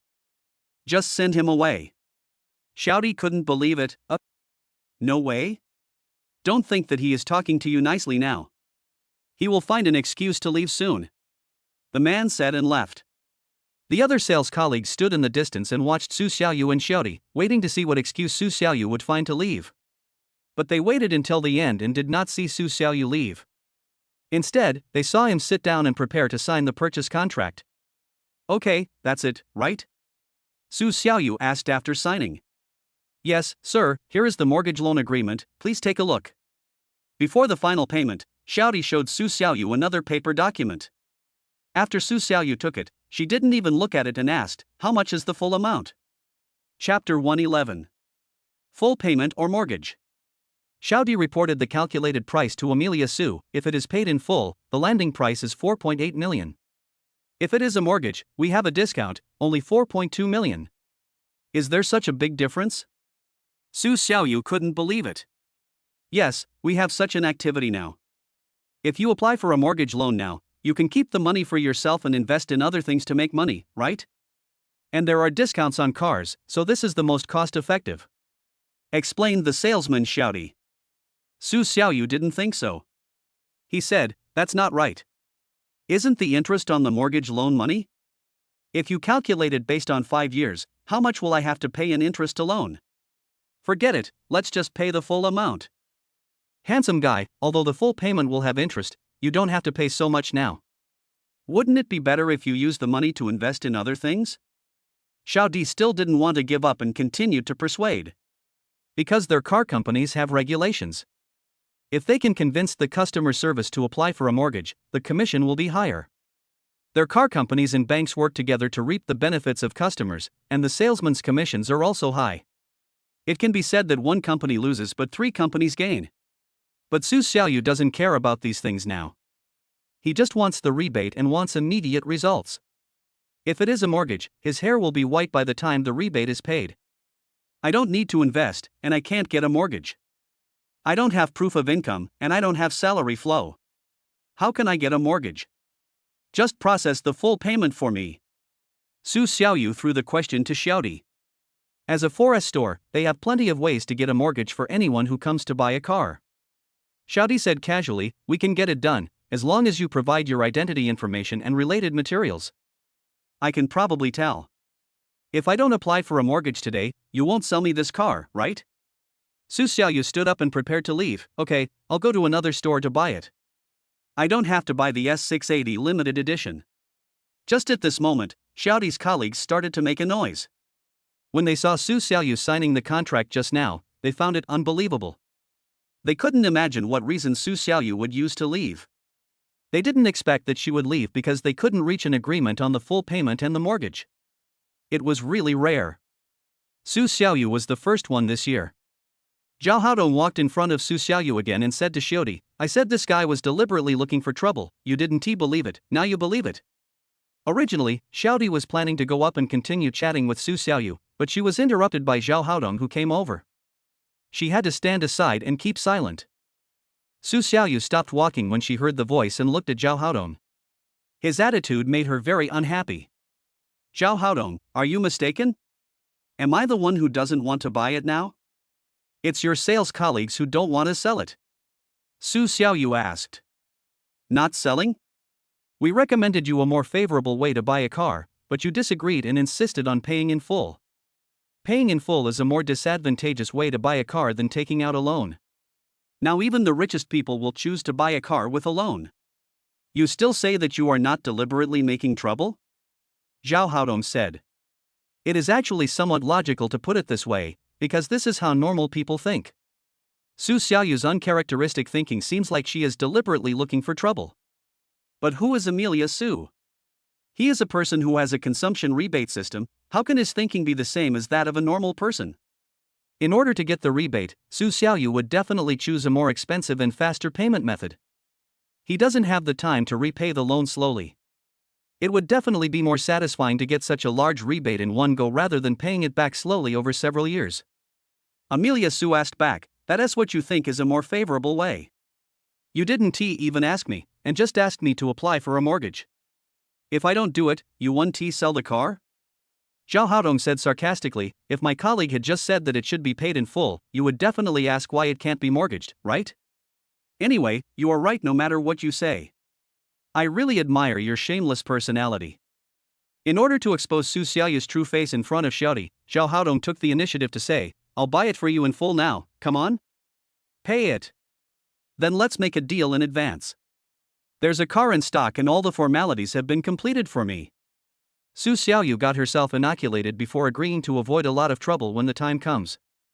Okay, it's all written down in black and white in the contract, any other questions? Zhao Haodong didn't believe that Su Xiaoyu could really afford this car. He just wanted to see how long Su Xiaoyu could afford it. But Amelia Su didn't intend to pretend at all, and went straight back to the table where she had just signed with Xiaodi, sat down again, and said expressionlessly, full payment, the latest limited edition of the top-of-the-line Mercedes-Maybach S680, now get the contract ready for me and pay immediately. Zhao Haodong stood by and refused to leave, waiting to see Su Xiaoyu make a fool of herself. I wonder how long you'll finish installing it. This car costs 4.8 million yuan in full configuration. Su Xiaoyu replied in a serious tone, your colleague has already said it just now, I don't have amnesia. Zhao Haodong's face turned green with anger, but he quickly calmed down and pretended to be calm. Okay, I'll see where you can get the 4.8 million from. After the contract was prepared again, Su Xiaoyu signed and sealed it. There was no bargaining during the whole process, and it was done smoothly and in one go. Then I went to pay, and heard a pleasant voice from the cashier, 4.8 million yuan has been received from Union Pay. At the same time, a more lingering voice rang in Su Xiaoyu's mind, congratulations to the host for triggering a 6x rebate and receiving 28.8 million yuan. The luck was pretty good, above average, and Su Xiaoyu was already very satisfied. Even since she got the system, there has not been a single 10x rebate, which is a bit disappointing to Su Xiaoyu. How is this possible? Zhao Haodong was stunned, his face turned extremely ugly. He was still smiling 10 seconds ago, but now he was cursing in his heart. Zhao Haodong couldn't figure out where Su Xiaoyu got so much money to be able to afford a Maybach worth nearly 5 million. Where did your money come from? Did you steal Huaxing's money?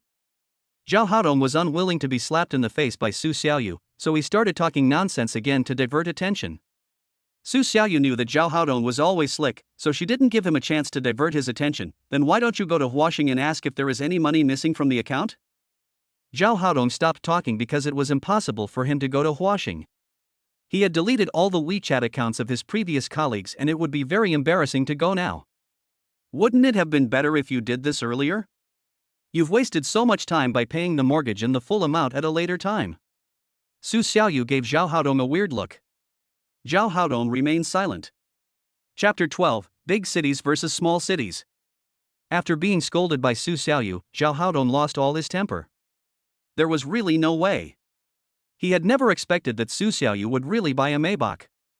If Su Xiaoyu was really rich, she wouldn't have to flatter Wang Jing, and Wang Jing wouldn't have gotten together with Xu Yong. Even if it was Xu Yong, who had been an executive for so many years with a high salary and good benefits, he couldn't afford a Maybach. Why could Su Xiaoyu afford it? Zhao Haodong still has a lot of mysteries that he can't solve. In this situation, embarrassment is inevitable, so Zhao Haodong took advantage of the gap between Su Xiaoyu and Xiaodi talking and quickly stayed. Xiaodi finally explained to Su Xiaoyu, Mr. Su, all the formalities have been completed. Here we will give you a temporary license plate for use first. We will mail the official license plate to your home in about 3 days. Could you please fill in an address and contact information? Su Xiaoyu smiled and said, okay, thank you for your help.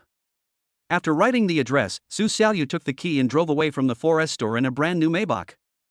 This was also the first time Su Xiaoyu drove in his life. Due to lack of experience, he drove very slowly along the way. When he encountered a place with a lot of people, Su Xiaoyu took the initiative to give way. When there were still 5 seconds left before the green light at the intersection, he started to slow down and wait for the next green light. Strangely, his behavior did not lead to any abuse or complaints. Other drivers were tactful enough to avoid him or stop behind Su Xiaoyu. It took a long time to buy a car in the afternoon, so when Su Xiaoyu returned to the community, it was already 17:20. At this time, more and more office workers started to enter the community gate. The car was stopped by the railing at the gate of the community. Su Xiaoyu rolled down the window and asked the security guard, Uncle Security Guard, I live in this community. I bought a new car today. I don't know how much parking is charged here. Seeing that Su Xiaoyu was not very old, about 30 years old, the security guard felt very impressed from the bottom of his heart. Young man, you are great. You bought a Maybach at such a young age? At this time, some young people who were passing by after work couldn't help but stop to take a look. After all, Maybach is relatively rare in this community. Some of them took out their mobile phones to take pictures, which shows that they are quite interested in this car. Brother, what do you do?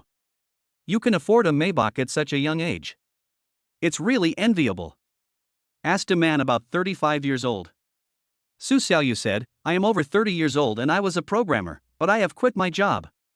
After saying that, she didn't pay too much attention to the man, but turned around to listen to the security guard answer her questions, because Su Xiaoyu couldn't stay here forever, and it wouldn't be long before Su Xiaoyu went to buy a house.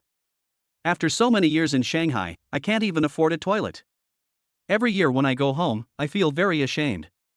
Many of my classmates who graduated from college chose to develop in small cities. Some of them who developed in their hometowns have now bought a 3-bedroom apartment, got married, and had children, and are living a happy life.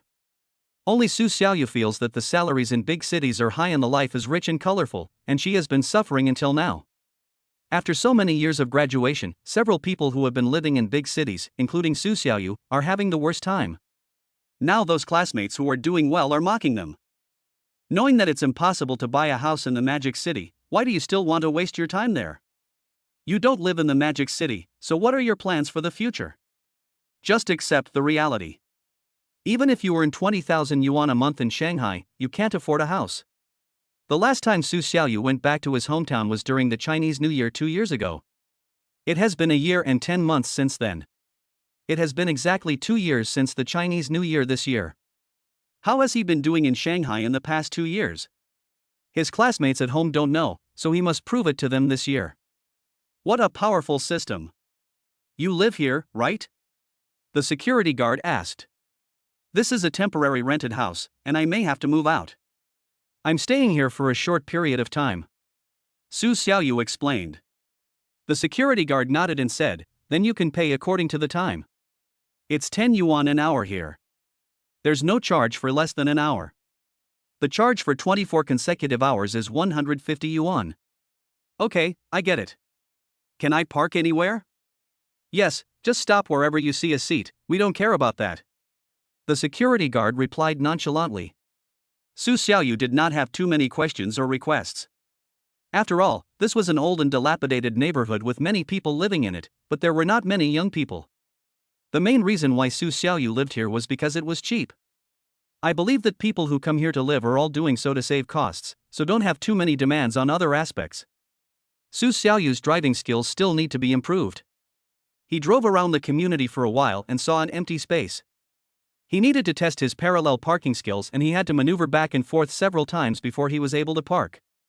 The car was finally parked, and Su Xiaoyu felt like she had lost her soul. After the exercise along the way just now, I have regained a little bit of the feeling of driving, but I am still far from those experienced old drivers. Su Xiaoyu decided to drive for a while when she goes out to eat later, just in time to experience driving at night, so that she can experience all the car usage scenarios in daily life.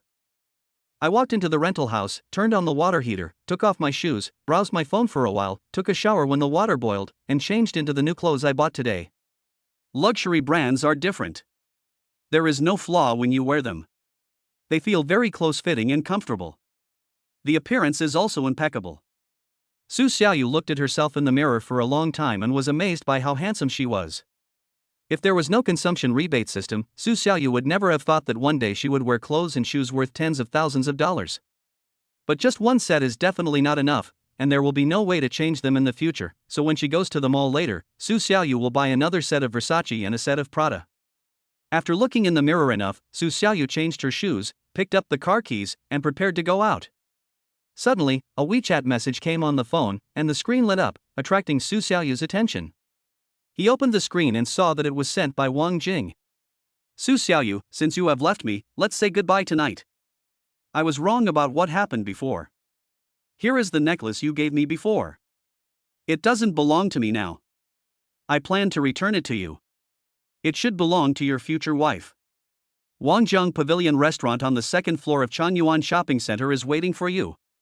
Then there was another message, this is our last meal, we will go our separate ways from now on. I won't bother you again. Su Xiaoyu replied, okay. Chapter 1313, Final Farewell. The necklace that Wang Jing mentioned was actually not valuable. It was bought by Su Xiaoyu for her 22nd birthday as a gift by saving money for 3,000 yuan. Although Wang Jing was a bit of a scumbag at that time, it was not as obvious as it is now. Her relationship with Amelia Su was very ambiguous, and she was happy for a long time after receiving such a necklace. But after all, a 3,000 yuan necklace is nothing compared to the luxury goods Xu Yong gave her, so Wang Jing has never worn it. Su Xiaoyu had previously thought that Wang Jing cherished the necklace very much and was afraid of losing it, so she kept it at home. After this incident, Su Xiaoyu completely understood that she was a fool. The other person didn't take the necklace seriously at all and kept it at home simply because she was too embarrassed to take it outside. It was already dark outside the window, and all the cars on the road had turned on their lights.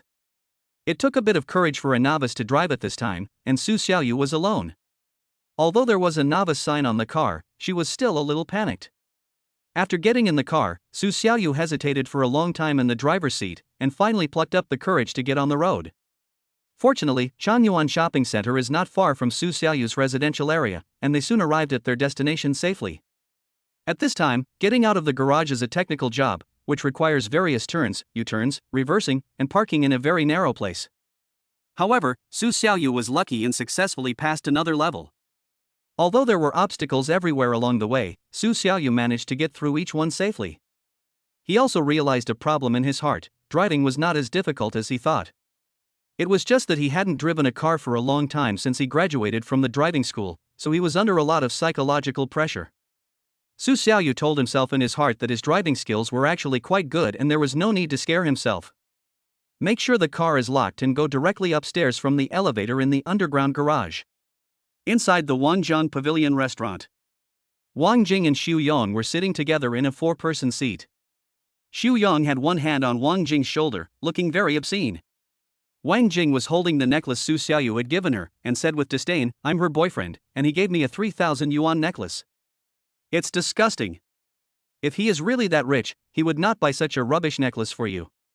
Instead, he bought such expensive things for that female anchor. I guess those things in the LV store were actually bought by the female anchor herself. Su Xiaoyu, this loser, just found this opportunity to act." Xu Yong said smartly. Wang Jing also thought so, so she pretended to return the necklace to Su Xiaoyu and led Su Xiaoyu here, just to confirm this matter. Yes, the truth must be like this. I can't understand how a poor loser like Su Xiaoyu can be. If he really has money, he can't hide it from me for a year. I didn't find out for a year. This is absolutely impossible. In my opinion, he is either acquainted with this female anchor Chi-Chi, and Chi-Chi saw that he had just broken up, so she did him a favor and acted for me to make me regret not being with Su Xiaoyu, or Su Xiaoyu was being kept by some rich auntie. Chi-Chi is the #1 anchor of TikTok. She can sometimes earn tens of thousands of yuan from a live broadcast. She must have made a lot of money over the years, so she has enough money to buy a few bags. Moreover, according to LV's rules, products can be returned without reason within 14 days of purchase, as long as the packaging and labels are intact. So Wang Jing and Xu Yong believed that those items worth more than 800,000 were all bought by Chi-Chi, and after Chi-Chi finished helping Su Xiaoyu act, she would return those LV bags and clothes. Just as the two of them were analyzing these things, Su Xiaoyu had already arrived at the dining table. Cough cough. Seeing that the two of them were hugging each other and didn't notice her, Su Xiaoyu coughed twice. After hearing the cough, Wang Jing immediately straightened up, tidied her hair, and said with a smile, "Xiaoyu, why did you come just now?" Amelia Su acted as if nothing had happened. "I didn't bother you guys." "No way. Sit down," Wang Jing said politely. Su Xiaoyu was not polite at all. She moved the chair opposite Wang Jing and sat down. "If there is anything, let's get straight to the point." When Su Xiaoyu came here, he realized at first glance that Wang Jing was not saying goodbye to him at all, otherwise she would not have called Xu Yong over. Wang Jing didn't hide it anymore. "Oh, you look so different in this LV outfit, right? I didn't realize you're such a good pretender." Xu Yong kept touching Wang Jing's body without saying a word. Su Xiaoyu was not provoked by Wang Jing and looked relaxed and contented. "Can I pretend? I don't understand this. If you hadn't hooked up with a rich woman, how could you be so rich? You bought things for the female anchor in the LV store this morning. That female anchor must be the rich woman who supports you. And you still have the nerve to say that I am vain. You are the same. Wang Jing said with disdain. Su Xiaoyu felt that Wang Jing had a very rich imagination. She imagined others to be like her, which was very wise. I was kept by a female anchor? You are really a modern version of Sherlock Holmes. You have such a strong reasoning ability. Why didn't you become a detective? Su Xiaoyu, don't be too proud. If you didn't marry that rich woman, where did your money come from? You didn't really steal Huaxing's money, did you? Wang Jing said angrily.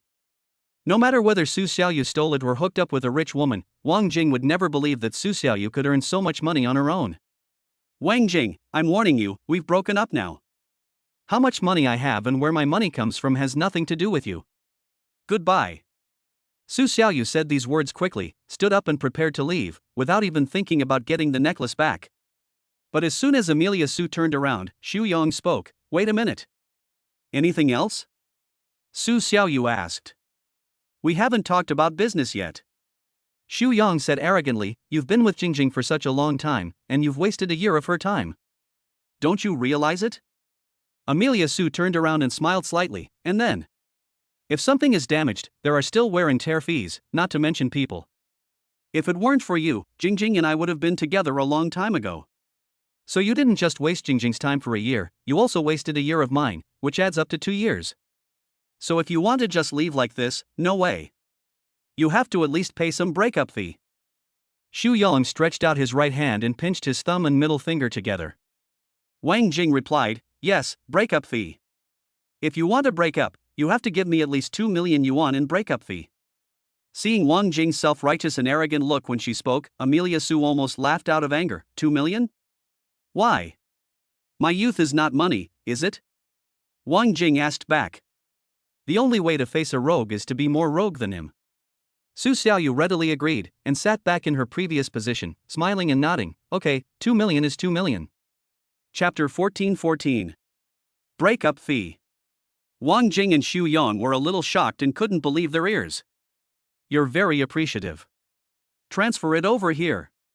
Wang Jing took out her mobile phone with a smile and opened the payment code. Who knew that Su Xiaoyu's next sentence would make her angry again? Your breakup fee was 2 million just now, but you also wasted more than a year of my time. Let me do the math, let's make it 3 million. After deducting the 2 million I gave you, you still have to give me 1 million.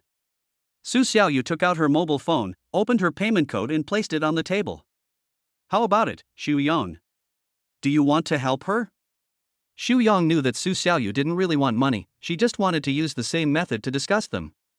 He was so angry that he sat up straight. Wang Jing asked back, you still want a breakup fee, do you deserve it? Amelia Su smiled and said, then why do you want 2 million? Wang Jing didn't think so. She had the same idea as Xu Yong. She felt that she was a beauty. If she hadn't been with Su Xiaoyu, who was a loser, she wouldn't know how many people would pursue her. So it was Su Xiaoyu who delayed her, not her. You are a toad wanting to eat swan meat. You have wasted more than a year of my time. If I had been single for a year, I would have had so many suitors. Do you know that 2 million is a bargain for you? You're really good at calculating.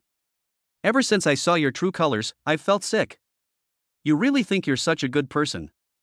You want a breakup fee of 2 million, and you're so confident about it? It is impossible for Su Xiaoyu to give this money. This money is not considered consumption. For Su Xiaoyu himself, there is no benefit. Not to mention no rebate, even if there is a rebate, he will not give it. This is a matter of personal dignity. Xu Yong and Wang Jing had already made preparations. As long as they opened their mouths, whether Su Xiaoyu was willing to give the money or not, they would have 2 plans in place. Seeing that Su Xiaoyu had no intention of giving a breakup fee, Xu Yong said sarcastically, I know. Chi-Chi must have set spending limits for you to keep you from spending money recklessly, right? Buying a bag for the female anchor this morning was just an act, right? Now you have no money, so you can't pretend anymore. Ha ha ha. Even if I have money, I won't spend it on you, let alone Wang Jing. Su Xiaoyu is rich now, and has become very confident. If he had been confronted by his boss Xu Yong at work before, he would have never dared to say a word. But now he can talk back fluently and non-stop. According to what you said, Mr. Ma has also been set a spending limit? Because everyone says he is very rich, but I haven't seen him give you a penny. Su Xiaoyu, what nonsense are you talking about? Do you want to compete with Jack Ma? You are just a plaything for rich men. Why are you pretending to be so high and mighty? Wang Jing was not polite at all. Whenever Su Xiaoyu said something, she would retort. Xu Yong continued, well, you like to spend money on female anchors, right? Then I will expose your ugly face now. Before Su Xiaoyu understood what Xu Yong said, Xu Yong had already taken out his mobile phone, opened Douyin, and brought up a live PK interface, and turned the phone screen towards Su Xiaoyu. Did you see that? The female anchor Chi-Chi is currently having a live PK with others, and they have also stipulated that whoever loses has to take off clothes. Ha ha ha, I think Chi-Chi is going to lose this live broadcast. Xu Yong was holding his mobile phone, talking and laughing at the same time. His expression was very disgusting. Su Xiaoyu looked at the live broadcast interface. Chi-Chi's PK scores were completely not on the same level as the opponent. If nothing unexpected happened, she would really lose. Chi-Chi's PK opponent is also a very beautiful female anchor, but her dress is more sexy and more borderline. Chi-Chi, are you still pretending to be serious? You're just an internet anchor, why are you pretending to be serious? I'm going to take off your fig leaf today, hee hee hee. Oh, there are only 3 minutes left. It seems that no one will come to save you. You need to take off your clothes. I wonder what the figure of the top female anchor of Douyin, 1.7 meters tall, is like? Everyone wants to see it, right? If you want to see it, give me more gifts. Don't let the other party overtake you. What? Look at me. What's so good about me? You're tired of looking at me. Are you still not satisfied? This female anchor named White Jade Tiger has been making sarcastic remarks in the live broadcast room. Her movements are also very seductive. She is always able to avoid the prohibited points of official review. She has been professionally skirting the rules for 2.5 years and has very rich experience. On the left is the 1.7 meter tall live broadcast room. She looks very passive and has been begging people in the room to assist her. Her aura is completely different from that of today. Su Xiaoyu finally understood. After having dinner with Chi-Chi today, she said that she had something to do in the evening. It turned out to be about the live PK. Boss Su, you are rich, right? Hurry up and give your goddess a hand and let her win this PK, otherwise, she will have to take off her clothes in front of everyone in the live broadcast room, which is not good. Seeing that Su Xiaoyu was engrossed in watching the live broadcast, Xu Yong quickly took away his phone and continued to stimulate Su Xiaoyu. You just spent hundreds of thousands on this female anchor this afternoon. Don't say you don't want to spend money on her again. Xu Yong continued when he saw Su Xiaoyu didn't say anything. Su Xiaoyu had already taken out her mobile phone, opened WeChat, and quickly recharged 5 million. Together with the 200,000 left, the total was 5.2 million. Congratulations to the host for triggering a 3x rebate and earning 15 million yuan. This luck was a bit bad. Su Xiaoyu felt that it was because she was with the two people in front of her, and she felt very unhappy. After recharging the money, Su Xiaoyu returned to the live broadcast room and prepared to give gifts. I only saw that Bai Yuhu had already begun to declare his victory. He said to the screen with a big face, according to the rules we set, I have so many more gifts in my live broadcast room than you. I'm afraid that even if you take off all your clothes, it still won't be enough, ha. Chi-Chi had a sad face.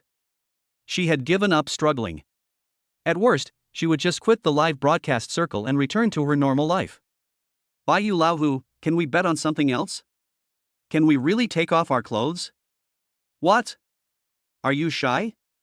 As a female anchor, don't you have any awareness? There are rules in the industry. If you don't dare, you shouldn't have agreed to me from the beginning. Now that the PK is over, what qualifications do you have to negotiate conditions? Chi-Chi stammered and couldn't speak. Weren't you very capable at the beginning? You thought you were a big anchor, didn't you? You didn't take a small anchor seriously. Now you know how powerful you are, don't you? Others are afraid of you, but I am not afraid of you. There is 1 minute left before the PK ends. This ending is already determined. If you want to see Chi-Chi take off her clothes, put a 1 on the public screen. I'll see how many people there are.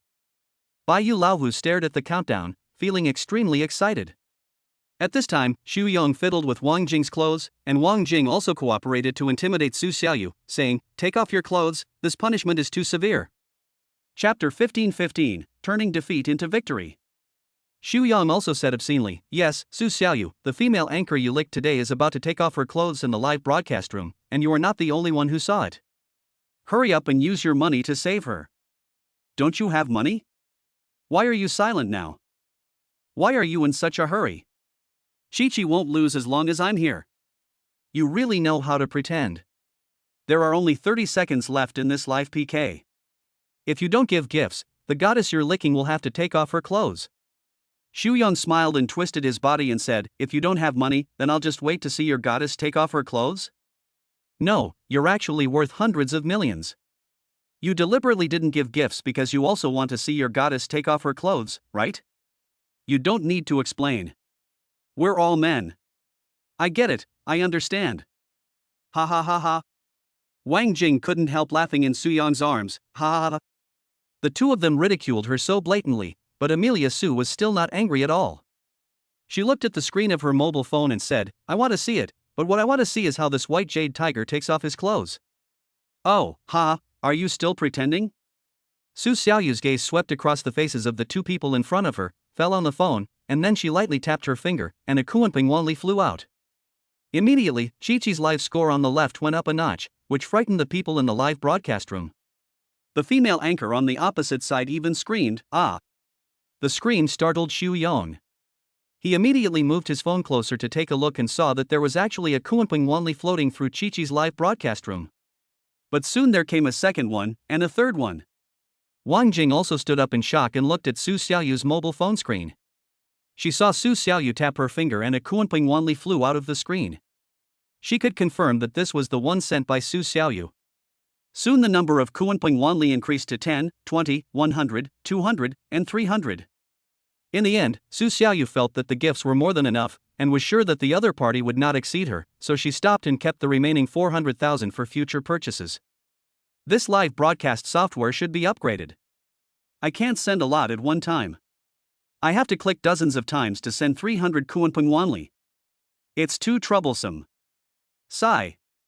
After Su Xiaoyu gave the gifts, she deliberately complained about the live broadcast room. Chi-Chi saw Su Xiaoyu coming to her rescue again, and she was so excited that she smiled and thanked him again and again. "Thank you, brother Su Xiaoyu, for the 300 Kuanping Wanli, thank you, brother." The PK score of Bai Yu Lao was immediately left behind, and the PK time officially ended at this time. Yini Qi won the final victory. "Thank you, brother Su Xiaoyu, for saving me. Thank you so much."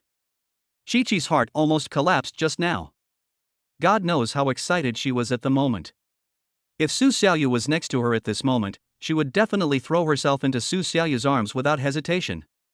Wang Jing turned around and looked at Amelia Su carefully, making sure it was not another person, and then said in surprise, 300 Kuanping Wanli, that's more than 2 million? Wang Jing was so excited that she didn't even know how to calculate. Su Yan's math was much better than Wang Jing's. After he calculated the result in his head, he reminded her, "It's 4.8 million. What? He actually spent 4.8 million. How is this possible?" Wang Jing still couldn't accept the reality. Xu Yang couldn't believe it either. He looked at Amelia Su thoughtfully and said, "You must have stolen Huaxing's assets. How could you have so much money? Why do you talk exactly the same as that idiot Zhao Haodong?" Su Xiaoyu shook her head and said with a smile, "I can't figure it out myself. Did I get my money from a rich woman or stole it from Huaxing? I'll have to trouble you to go back to the company and check it out." "Don't be so complacent, Su Xiaoyu, let me tell you, to spend more than 4.8 million on a female anchor, you are really stupid and have a lot of money, Xu Yang knew that this money was definitely not stolen from Huaxing. He just didn't want to be stepped on by Su Xiaoyu, so he was making trouble. Seeing that his tricks didn't work, he now said that Su Xiaoyu was a big fool for giving so many gifts. But he never expected that Su Xiaoyu would be unhappy no matter what people scolded him for in his life, except for the scolding Xu Yang just said. In fact, his dream was to be pointed at by someone and scolded, "Is it great to be rich? Don't you just have a few stinky coins? You are stupid but have a lot of money." And so on. The more such words were cursed, the happier Su Xiaoyu became. "Now you still have time to care about me, why don't you appreciate her taking off her clothes? If you don't watch it now, you will miss it," Su Xiaoyu reminded very kindly. Xu Yong hurriedly took out his mobile phone, opened the live broadcast room, and prepared to watch Bai Yulao take off his clothes. Wang Jing saw Su Yong's obscene movements and impatient expression, and rolled her eyes in anger. She grabbed Su Yong's clothes and scolded him, "Why are you so obscene? I'm really convinced." "Oh, stop pinching, it hurts." Wang Jing pinched really hard, and the skin on Su Yong's arm was almost peeled off, so he quickly begged for mercy. Wang Jing still didn't let go. "It's not enough to watch me every night, you also have to watch these female anchors. Are you free?" "Ahaha, bye." Su Xiaoyu did not forget to say hello to the two of them before leaving. After Su Xiaoyu left, Xu Yong was stopped by Wang Jing and didn't see the scene of taking off clothes. At the same time, Su Xiaoyu had been pretending in front of him for such a long time today, and he felt very uncomfortable. He was so angry that he slammed the table in the restaurant. "This Su Xiaoyu, I'm not done with him." Wang Jing was also angry with Su Xiaoyu today, but now she began to realize that there was no doubt where Su Xiaoyu's money came from. It was certain that it was his own money, and Su Xiaoyu himself was not a poor man who could only be a bootlicker. "Mr. Su, why did Su Xiaoyu pretend to be poor in the past?" Wang Jing asked. "Pretending?" Xu Yong asked back. "It can be seen from the series of things today that Amelia Su is really rich. He slaps you in the face again and again in front of you. Don't you want to retaliate? Just let it go. He is rich, and you are rich too, right? So what? Didn't we succeed in making him spend more than 4.8 million to reward the female anchor today? What can he get?" The female anchor Chi-Chi is famous for selling her art but not her body. Even if Su Xiaoyu is rewarded with so much money, he will still get nothing. Xu Yong said some high-sounding words to fool Wang Jing, making it seem like he had made a profit. Wang Jing listened to these words. They didn't sound like they were spoken by the fearless Xu Yong, but rather like words spoken by a sour person. He got together with Xu Yong in the first place because of money and because of Su Yong's arrogance. Xu Yong had boasted to Wang Jing more than once about how rich he was. But now that Su Xiaoyu had trampled on Su Yong's dignity so unscrupulously, he did not resist at all. This made Wang Jing feel more and more that something was wrong. Chapter 16:16. A real man. When Su Xiaoyu returned home, it was already 9:30 p.m. 2.5 days ago, his nightlife usually just began at this time. Because you have to go to work during the day, and then have dinner and wash up after work, it will take at least 8 p.m. Only after everything is done, the remaining time is truly your own time. Every worker should be like this, more or less. But now Su Xiaoyu is no longer the loser who worked as a worker. His net worth has reached more than 40 million yuan. This amount of assets can already beat 90% of the people in the country. No matter what age, having so much cash is a symbol of a successful person. So Su Xiaoyu fell into bed and fell asleep before 10 p.m. Lying in bed, Su Xiaoyu thought of a very serious matter. As a programmer, he had to sit for long periods of time, which caused his figure to be seriously out of shape. He did not look very fat and had a lot of hair, but his belly was very big. Su Xiaoyu never lifted up his shirt in public, for fear that others would be embarrassed to see such a fat belly hidden under his handsome appearance. Moreover, lack of exercise for many years will lead to poor physical fitness. Su Xiaoyu is afraid that he does not even reach the average physical fitness of an adult man. So, he decided to find a gym tomorrow, get a membership card, and find a personal trainer to exercise his body well. Only a healthy body can match Su Xiaoyu's current financial resources. It was 9:30 in the morning and the weather was clear and sunny. After Su Xiaoyu got up, she was still wearing the LV that she bought yesterday. She went out to find a place to have breakfast before going to the gym. Now the refrigerator at home has been emptied by Su Xiaoyu, leaving only some ordinary sauces for cooking. He doesn't plan to buy groceries in the near future because he will move out soon. He didn't drive the car to avoid wasting time going back and forth. He used this time to drive the car out and find a place to park. By the time Su Xiaoyu arrived at Chi-Chi's house, she had already reached the door of his house. Su Xiaoyu felt that it was her first time going to a girl's house and she couldn't go there empty-handed. Since she said she wanted to cook, she bought some fruits and drinks. So Su Xiaoyu went to a supermarket in front of her and chose carefully, trying not to buy high-calorie fruits. She also went to the fruit store and bought some sunshine roses and cherries. These things are low-calorie fruits. Su Xiaoyu knew that Chi-Chi must also need to control her calorie intake, so she chose these. Arriving at Chi-Chi's house, Amelia Su knocked on the door 3 times gently, appearing quite polite. After the door was opened, Chi-Chi's charming face appeared. She seemed to have been waiting for Amelia Sue for a long time, and immediately brought Amelia Sue a pair of slippers. Come in quickly, put on these shoes, take off your crab and put it on the shelf. The floor of Chi-Chi's house is usually carefully maintained and very clean. Even if she doesn't say it, Su Xiaoyu will take the initiative to ask. After all, it's the first time a girl visits someone else's house, so she always has to inquire about the other person's family habits. Su Xiaoyu handed the fruit to Chi-Chi and said while changing her shoes, I bought this just now when I passed by. I don't know what you like to eat, so I just bought it casually. Chi-Chi looked at the fruits in the bag and said happily, why do you want to buy more fruits? You are so polite. In fact, Chi-Chi's family happened to be short of fruit, and she had originally planned to order takeout. Since Su Xiaoyu had already brought it, there was no need to bother. After Su Xiaoyu changed into slippers, she walked into the living room and looked around. This house is quite fresh, did you buy it? Yes, I bought this specially. My parents have another house in Suwei district. Since I need to do live broadcasts, I usually have a lot of things, so I bought one for myself. Chi-Chi explained. Su Xiaoyu was a little curious. For your top anchor, it's really not difficult to buy a house in Shanghai. Oh, right, are you locals? Chi-Chi nodded, yes. You were born in Rome. I'm so envious. Su Xiaoyu praised. Chi-Chi felt that Amelia Sue was mocking her. You still envy me, you are so rich. Alas, I have always been curious. What do you do?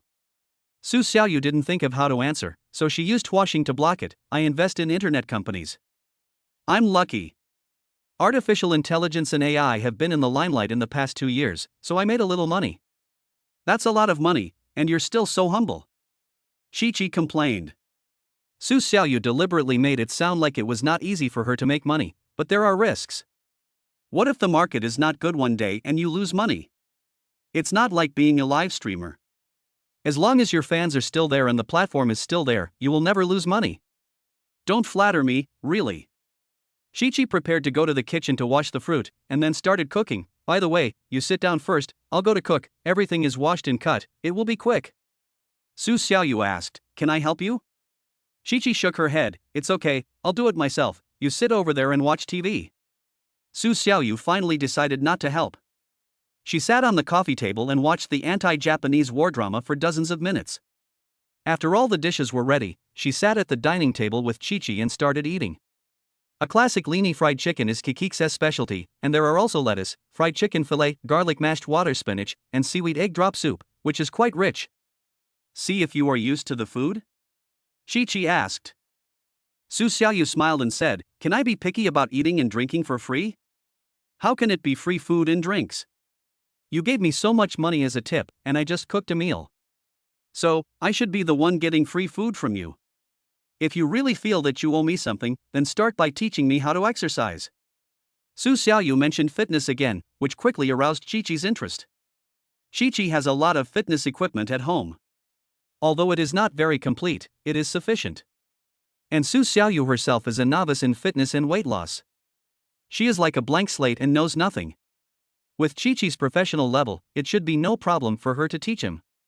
Chi-Chi readily agreed to Amelia Sue's request, because she did feel embarrassed to receive such a large sum of money for no reason. Okay, after dinner, I'll teach you how to lose belly fat. Su Xiaoyu really wanted to lose weight in his belly, the sooner the better. Facing Chi-Chi's answer, he was very satisfied. If you can make my belly slimmer, then all the money I gave you as a reward will be worth it. After the two finished their meal, they went to visit Chi-Chi's live broadcast room to digest the food. After digestion, they started exercising. Chi-Chi pointed at Su Xiaoyu's belly and said, abdominal muscle training is not just about slimming down your belly. It's just muscle training, which is body shaping. You are actually exercising other parts of your body as well. Now follow me and do these moves. Su Xiaoyu nodded and said, okay. I'll do it slowly, and then speed up when you become proficient. Chi-Chi was doing it in front, and Su Xiaoyu was learning it very well behind. Chapter 17:17. Why don't you sleep at my house? After about 10 minutes, Chi-Chi stopped and said, take a break and do it again later. Su Xiaoyu did these few movements and was already exhausted. It seems that I still lack exercise. I see that you are just fine. Aren't your legs sore? Chi-Chi shook her head, not tired, I practice every day, so I'm used to it. I never exercised before, but I have to exercise well in the future. I can't waste my time like this anymore. Su Xiaoyu said. After resting for about 10 minutes, Su Xiaoyu was not ready yet, so Chi-Chi pulled her over to continue exercising. She sat for a while and rested for a while, and did a total of 5 sets of exercises. When she finished, Chi-Chi just felt hot all over and sweat on her forehead. Su Xiaoyu's reaction was more exaggerated, and she even began to be unable to stand. My legs are so weak. Su Xiaoyu collapsed directly on the sofa. Chi-Chi was about to talk to Su Xiaoyu, but found that he was gone. Chi-Chi turned around and said helplessly, "Alas, this is not good?" Su Xiaoyu laughed awkwardly, "There's nothing I can do. I'm a little uncomfortable with the sudden intense exercise, but it will get better in the future." Is this called strenuous exercise? It's just lifting your legs and stretching your arms. But you have to go for a night run at night. Aren't you even worse off? Chi-Chi widened her eyes, feeling extremely disappointed with Su Xiaoyu's physical fitness. Ah, running at night? Su Xiaoyu fainted. Chi-Chi rolled her eyes and said, "If you want to get in shape, you have to be able to persevere. Since you've given me this task, I have to be responsible for supervising you. Don't be lazy." After finishing speaking, Chi-Chi secretly looked at Amelia Su's reaction and couldn't help laughing. Although Chi-Chi is not as rich as Su Xiaoyu, nor as successful in her career as Su Xiaoyu, it is pretty good that she can surpass him in fitness. In the evening, after the sun went down, Chi-Chi and Su Xiaoyu went out for a run. The two of them walked around the streets outside the community, which was not far at all, 3 kilometers, but Su Xiaoyu was completely exhausted. Since they stopped many times along the way, Chi-Chi was not very tired, but Su Xiaoyu was still out of breath after running, looking like she was dying. After running, the two returned to Chi-Chi's home. "Why don't you sleep here with me tonight? I'm going to do a live broadcast in the evening. Can you do me a favor?" Chi-Chi boldly invited Su Xiaoyu to stay at her house for one night. "I'm a man, living in your house? Are you sure?" Su Xiaoyu had never made such a request before. It was Chi-Chi who proposed it himself, so he made it clear in advance that he didn't want to be responsible if something unexpected happened at night. Chi-Chi has never had any relationship with any male fans since she became a female anchor. Even the guy who was previously on the list only dated her for one day, and they went shopping, watched a movie, and had a meal together. He never did anything excessive. But Su Xiaoyu is fundamentally different from the big brothers he met before. First, Su Xiaoyu is the youngest and the most handsome one among them. Second, the amount of reward Su Xiaoyu gave was more than the total of all the other big brothers combined. Therefore, Chi-Chi was not too defensive when facing Amelia Su. If Amelia Su had any feelings for her, she could consider it. Chi-Chi, like Su Xiaoyu, is also a single dog. Due to her work in the live broadcast industry, she cannot have a partner. Even if she does, she has to say that she doesn't have one. Her attitude towards Su Xiaoyu is very open now. If you miss such a high-quality boy, it will be difficult to find him again in the future. At 1900 hours in the evening, Chi-Chi started her evening live broadcast as scheduled. As soon as the show started airing, thousands of long-awaited fans gathered in front of the screen. The lighting in the room was soft, setting off Chi-Chi's delicate makeup and bright smile, creating a very warm atmosphere. However, what was different tonight was that Chi-Chi was no longer busy alone. With Su Xiaoyu sitting quietly beside her, helping her deal with various backstage affairs, her live broadcast became much easier and she ended up broadcasting for a long time without realizing it. However, tonight's live broadcast was mainly about strategies and teaching, and there was no PK with other anchors, so Su Xiaoyu did not give a penny in tips throughout the whole process. As time passed and the night deepened, there were no more sounds in the community, but the heat of the live broadcast room did not diminish at all. Su Xiaoyu adjusted the equipment and handed water to Chi-Chi, supporting her meticulously. The two of them had such tacit understanding in their first cooperation, and Chi-Chi, who had always been broadcasting live alone, felt very warm. Before they knew it, the clock had quietly pointed to the late night. The audience's enthusiasm remained unabated, but Chi-Chi's eyes could no longer conceal the fatigue. Our live broadcast ends here today.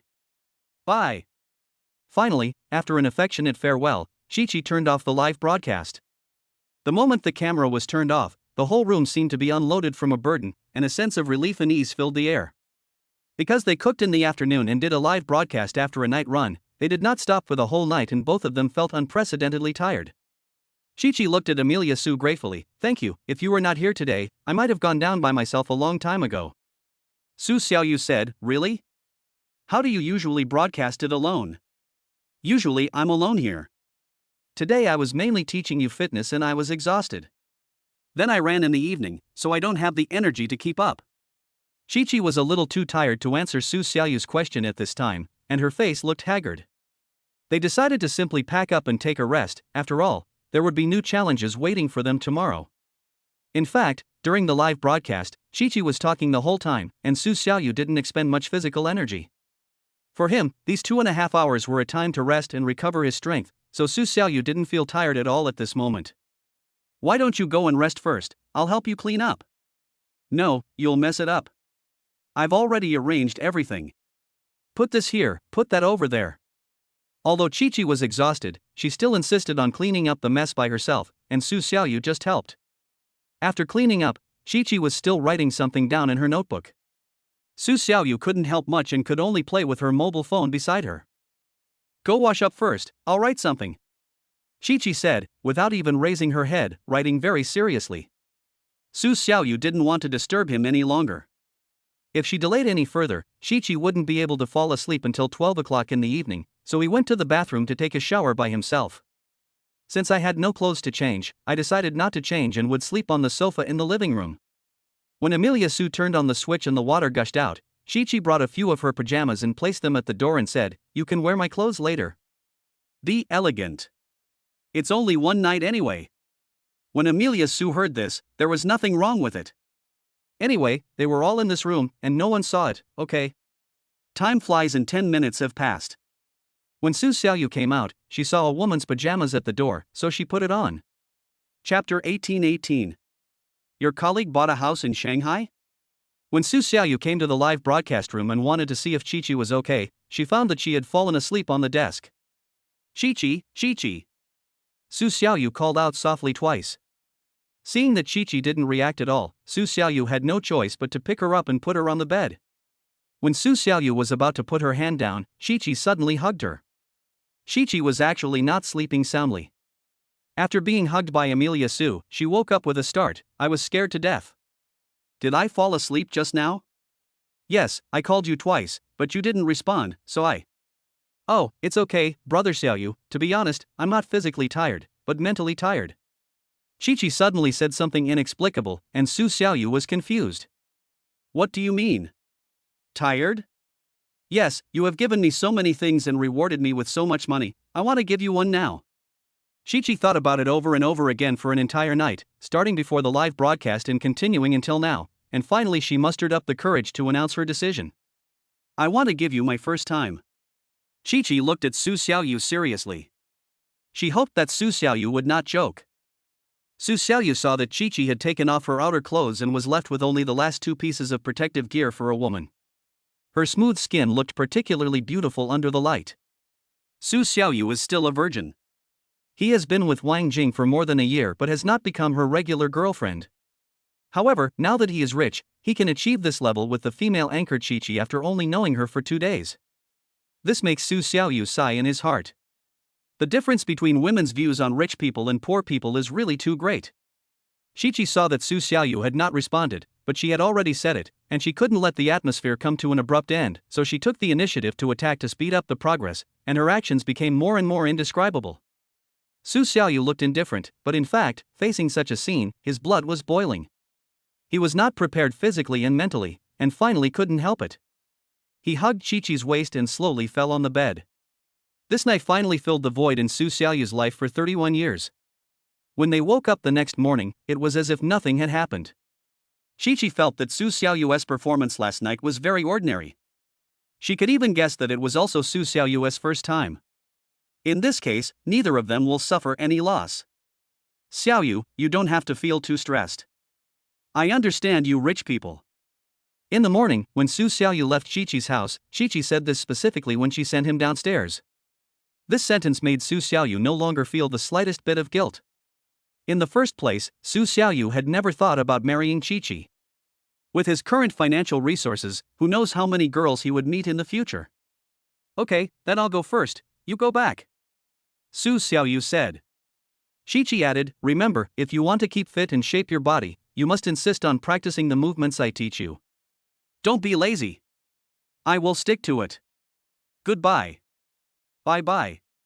After Su Xiaoyu returned to her rental house, she saw the small space and the unsightly furnishings, which were simply too eye-catching. Su Xiaoyu lives alone in this kind of house, and usually no one comes to visit, so the space is barely enough. But if she wants to invite others to visit, there is no space for activities.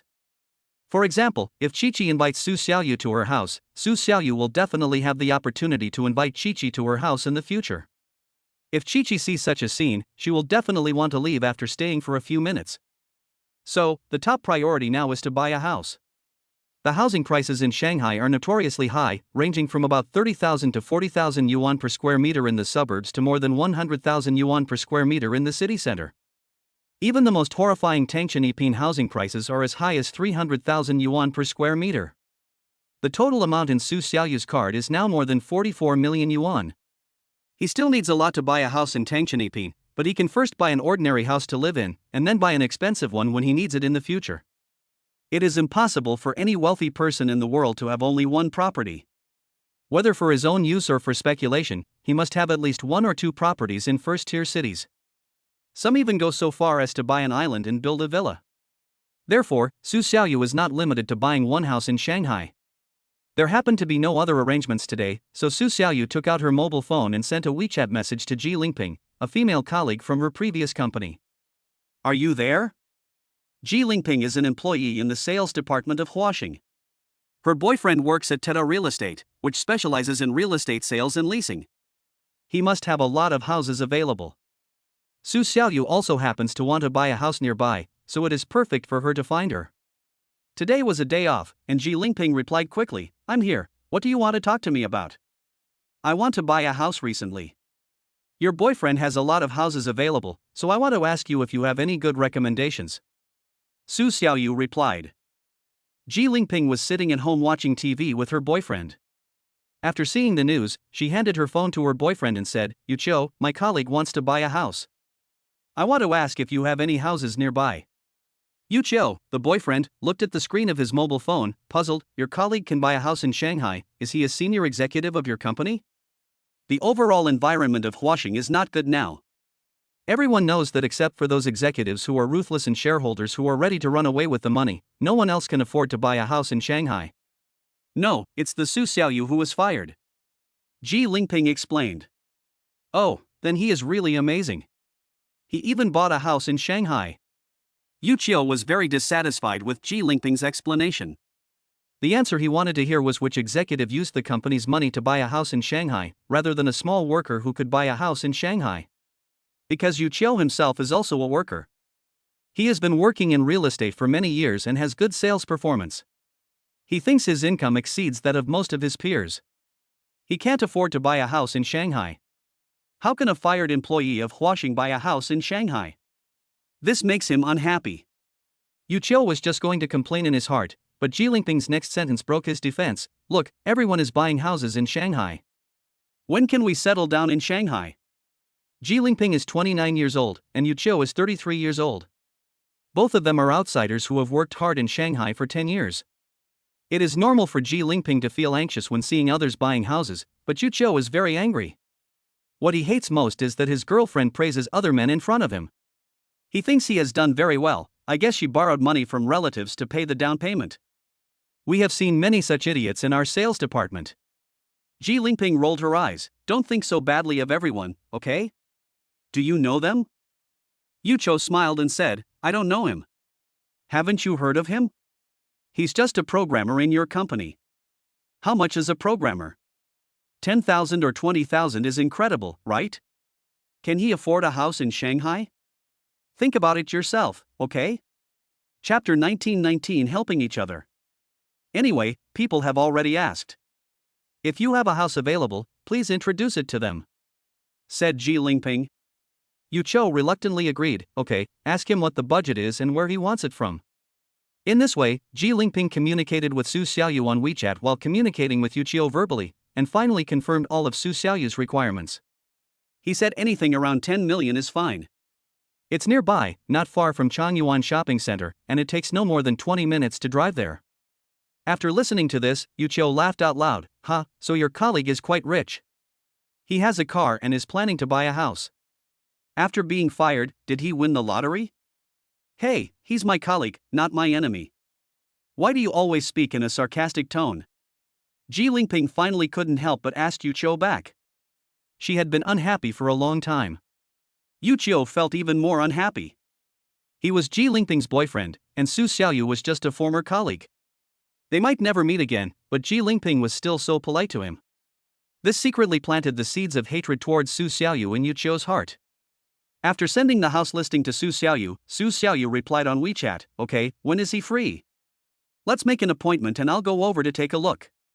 He's your boyfriend anyway, so I can help him boost his sales. My boyfriend is free today, so let's go together then. How about 2:30 p.m.?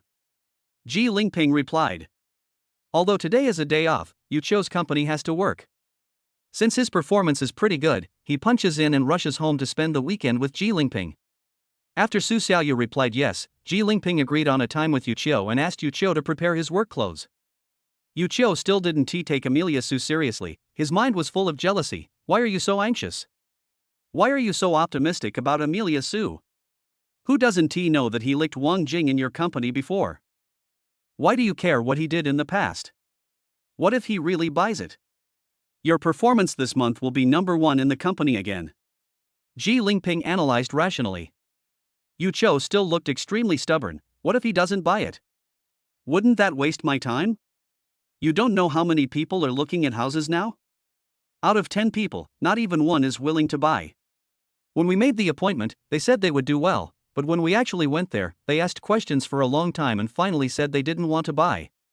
There are too many people like this. Don't trust others so much. We have nothing to do at home anyway. If he doesn't buy it, we can go out shopping and have something to eat. We won't lose anything. Besides, he is my colleague, we are such familiar with each other, it would not be good not to go. Ji Lingping is a kind-hearted person, and she had a good relationship with Su Xiaoyu in the company before, so she would definitely help. Su Xiaoyu also saw the location sent by Ji Lingping. The price of the house is about 10 million yuan. It is located near Changyuan Shopping Center, which is a little farther than the house where Su Xiaoyu lives now. It takes about 15 minutes to drive to Changyuan Center or Chichi's house. After everything was ready, Su Xiaoyu drove the brand new Maybach S680 to the real estate center. My driving skills are still not very good. I often brake suddenly when driving on the road. Sometimes I can't start the car for a long time when the green light comes on at the intersection, and I only move forward after the car behind me honks to remind me to move forward. At this pace, Su Xiaoyu will have to drive for at least a week before she can drive normally. After buying the house, Su Xiaoyu will find an experienced driver to practice with her. If she just drives blindly like this on her own, something will happen sooner or later. Being lucky now doesn't mean she will always be lucky. After arriving at the sales office, Su Xiaoyu found a place to park the car, and then went into the hall to find a salesperson. The locals in Shanghai basically all have their own houses, so the houses sold here are all sold to people from other places who come here to do business, or to social elites with particularly high salaries. Today is the weekend, and there are many people coming to the hall.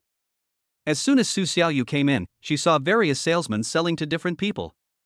At this time, she saw a man in a purple suit and tie standing with Ji Lingping, talking and laughing. Su Xiaoyu didn't know any of the other salesmen, so she walked straight towards Ji Lingping. Ji Lingping! Su Xiaoyu shouted, attracting the other party's attention. After hearing the voice, Ji Lingping and Yu Qiu turned around and looked at Amelia Su at the same time, but one of them had a smile and the other had a stern face. Ji Lingping was not an employee of this real estate company. She just came here to watch the fun. After briefly introducing both parties, she left the house viewing to Yu Qiu and stood aside. Su Xiaoyu greeted Yu Qiu. Hello, I am Ji Lingping's former colleague. She told me that you are in real estate sales, so I came to find you. Su Xiaoyu was very enthusiastic, but Yu Qiu didn't appreciate it. He tilted his mouth and asked with a smile, Your name is Su Xiaoyu, right? My name is Yu Qiu. Nice to meet you. I have already seen the house, and it seems to be quite good. I just don't know if you can let me see the details. Su Xiaoyu asked. That house costs 10 million. Are you sure you can afford it? Seeing that Ji Lingping had walked away, Yu Qiu finally revealed his true face. All his politeness towards Su Xiaoyu just now was pretended. In fact, he hated Su Xiaoyu very much. Su Xiaoyu didn't understand what Yu Qiu meant, so she asked instead, What do you mean? Why are you running here if you can't afford it? Ha, we have a lot of people like you who come here asking all kinds of questions. I know you are Ji Lingping's colleague, so I came here to give you face. Your company is almost bankrupt now, and you have been fired. How much money do I know about you? How can you buy a house worth 10 million? Yu Qiu has completely exposed his cards and stopped pretending. His words are sharp and tricky, and he doesn't give Su Xiaoyu any face at all. In fact, Su Xiaoyu had already sensed Yu Qiu's unfriendly attitude just now, but she was reluctant to believe her own judgment. After all, he was Ji Lingping's boyfriend, so he would not be hostile to her. Besides, Su Xiaoyu came to help him improve his performance. Ji Lingping is not around now, Yu Qiu is almost climbing up to the sky. If nothing else, I'm going to go shopping with my boyfriend. A house worth 10 million, and you don't want such a huge commission? Are you sure? Su Xiaoyu gave Yu Qiu another chance to regret. Yu Qiu still had the same attitude. He didn't give Su Xiaoyu any face, nor did he leave any way out for himself, because he felt that he was an elite in real estate sales. Real estate sales is a relatively high-paying industry. As long as you are thick-skinned and good at talking, it is possible to make 100,000 or 200,000 a month. Therefore, Yu Qiu is even more of an elite among elites. How could he possibly take a programmer seriously? Chapter 20, What do you buy? Don't think that just because you are a programmer, your salary is a little higher than that of an ordinary worker, but you are nothing in my eyes, you know that? Don't you even look at the facade here? Do you think this house is something you can afford to buy? I sent Ji Lingping a more expensive house listing, just to make you give up and be sensible, and stop wasting everyone's time. I didn't expect that you really have no emotional intelligence at all. Wait a minute, you just said that I think it's great that I'm a programmer? Why don't I remember saying such a thing? Do you often meet those poor losers who can't afford to buy a house but like to come to you and ask questions, and you get so mad at them that you remember it wrong? Su Xiaoyu gave a friendly reminder without getting angry with Yu Qiu. At this time, several other salesmen from the sales department came over. Seeing the sales champion Yu Qiu chatting with the people who were looking at the house, they also wanted to come over and learn. But when they stood by and listened, the more they felt something was wrong. This was not a sales call at all. Wasn't this just a place for a quarrel? If it wasn't for Ji Lingping, would I buy a house from you? Su Xiaoyu deliberately raised her voice by a few decibels in order to attract Ji Lingping. Ji Lingping actually heard what Su Xiaoyu said, and felt that the two of them didn't seem to be very happy chatting, so she came over. At this time, it was Yu Qiu's turn to speak again. I am the sales champion in this company. Do you know how much I earn a month? I need you to help me improve my performance? What are you talking about? What's wrong? Are you going to have a quarrel? Ji Lingping asked in confusion. Both of them were angry and no one paid any attention to Ji Lingping. Some of the other salesmen watched the excitement for a while and then dispersed. They shared the same opinion as Yu Qiu, thinking that Su Xiaoyu was just asking about the house and that she couldn't afford it at all. After getting the answer they wanted, they naturally left. Finally, there was only one pretty female salesperson left. She wore glasses and was about 1.65 meters tall. As she was new and had no customers, she just stood there with nothing to do and kept watching. Su Xiaoyu turned her head to look at the saleswoman, and an idea came to her mind. She asked Yu Qiu, "Do you want it or not?" Yu Qiu shook his head and said with a smile, "You are such a joke. What on earth can you use to buy this house? Just to be the richest man, you need at least 3 million, do you have it? Don't even mention 3 million, 30 million is no problem for me." Su Xiaoyu smiled very confidently. Little did he know that Yu Qiu just couldn't stand people who were so confident even though they obviously had no money. Can you stop pretending? If you really had 30 million, would you still go to work? Don't tell me you are just experiencing life. It's not really about experiencing life, but a 10 million house is still no problem for me. If you really don't have time, I'll find someone else. Anyway, I don't have any requirements. It doesn't matter where I buy the house. After Su Xiaoyu finished speaking, she stopped talking and turned to the pretty saleswoman and said, "Beauty, you don't have any customers now, right? Please recommend me a house when you have time. My requirements are not high. As long as it's around here, the price doesn't matter. About 10 million is fine." The female salesperson had been employed for less than 3 days, and she had never thought that she could sell a house worth 10 million. Moreover, she had the same opinion as Yu Qiu and other sales staff, thinking that Amelia Sue could not afford such an expensive house, but she was willing to try her hand with Amelia Sue and practice her speaking skills, so she agreed. Okay, I still have a few houses in my hands, I recommend them to you, they are all not far from here. Su Xiaoyu nodded. Okay, show me. At this time, Yu Qiu saw Su Xiaoyu and other salesmen going to see houses, and he felt bad. He had just firmly believed that Su Xiaoyu was delaying him and Ji Lingping from going out shopping, but now he was not in a hurry to leave and wanted to stay and see the situation before leaving. Only new salespeople who don't know how to identify and have no work experience would use you as a training ground. Okay, stop talking. Ji Lingping scolded Yu Qiu. If they really buy this house, you will lose 25,000 yuan in commission. Let's see if you can still smile. If he can afford this house, then I won't be able to earn 25,000 yuan. I'll accept it. If you don't believe me, we'll just watch from the side. My work experience tells me that 99.9 out of 100 people like Su Xiaoyu can't afford it. Don't disbelieve it. Yu Qiu firmly believed that he was right.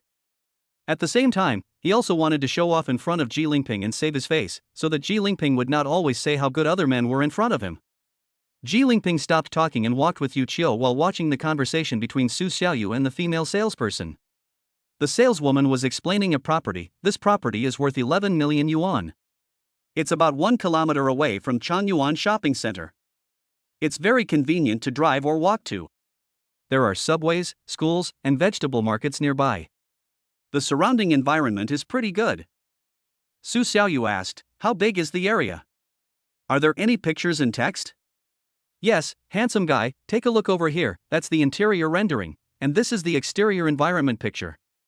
The female salesperson brought a picture album and placed it in front of Su Xiaoyu. As Su Xiaoyu looked at the house, the saleswoman introduced it. The house is a duplex.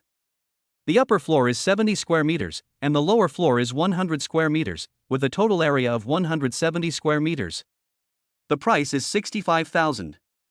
Amelia Sue nodded with satisfaction. It's not impossible for me to consider the duplex room. Hearing Amelia Sue's words, Yu Qiu felt that he was going to find an excuse to leave, so he stood beside her and said sarcastically, I just think it's too big, so it's not worth buying it? Su Xiaoyu glanced at Yu Qiu and said, yes, I think it's too big. I thought you really wanted to buy it, but you're just looking for an excuse to leave. Why are you pretending to be a big shot here? Yu Qiu said with an expressionless look. When did I say I wouldn't buy it? Su Xiaoyu glanced at Yu Qiu and said coldly. Yu Qiu glared at him, still pretending. Do you think our Tefa real estate is a holy place for free air conditioning? How long do you want to keep doing that? Don't think I don't know your feelings. You just want to come here to pretend to look at houses, ask questions, but don't buy anything. In addition to wanting to know more about the house, you also come here to get the air conditioning and snacks. By the way, what's your name, beautiful? Su Xiaoyu stopped talking nonsense and decided to buy the house directly to give Yu Qiu a slap in the face. The saleswoman said, hello, handsome guy, my name is Yao Xiuxiu. Su Xiaoyu said kindly, let me tell you, I want this house. You prepare the contract and I will pay you right away. Ha ha ha. Yu Qiu laughed so hard that he squatted down. Ji Lingping didn't think it was funny at all, because during the time that Su Xiaoyu worked with her, she had never seen Su Xiaoyu bragging, so since he said he wanted to buy a house, he would definitely buy it. Chapter 21:21. My card has no upper limit. What are you laughing at? Laugh at him for overestimating his own abilities. Yu Qiu pointed at Su Xiaoyu and said contemptuously. Yao Xiuxiu has prepared the contract according to Su Xiaoyu's request. Su Xiaoyu herself is already sitting on the sofa, waiting for the contract to come over and then sign and pay directly. Hello, Mr. Su, the contract is ready. Please take a look and see if there are any problems. Yao Xiuxiu came over after a while and put the prepared contract on the coffee table. Su Xiaoyu picked up the contract document and flipped through it. After taking a general look, she said, I'm too lazy to read it carefully. Just pay it directly. When Yao Xiuxiu heard this, she was so excited that her whole body began to tremble. She had only been in the company for a few days, but she was able to complete a 10 million yuan order and earn a commission of 25,000 yuan, which was equivalent to her previous 4 months' salary as a waitress. Ji Lingping also grabbed Yu Qiu's ears and said, see? They really want to pay. What's wrong with you? You gave away so much commission. Yu Qiu was also in disbelief. He looked at Su Xiaoyu with astonishment and muttered to himself, why? Why can a programmer like him buy a house in Shanghai in his 30s with full payment? Did he really win the lottery? That's not right. Even if he won the first prize in the double color ball, he couldn't afford such an expensive house. This guy probably bought more than one ticket, but many. He's really lucky. Yu Qiu was trying hard to analyze Su Xiaoyu's financial resources and making groundless guesses. He refused to acknowledge Su Xiaoyu's ability. Where I got the money has nothing to do with you. As long as I can afford this house, you will get a commission. It's you who didn't want it, so don't blame me. Su Xiaoyu took out the bank card and handed it to Yao Xiuxiu, still talking about Yu Qiu. I gave you several chances, but you didn't need them. How can I say hello to someone like you?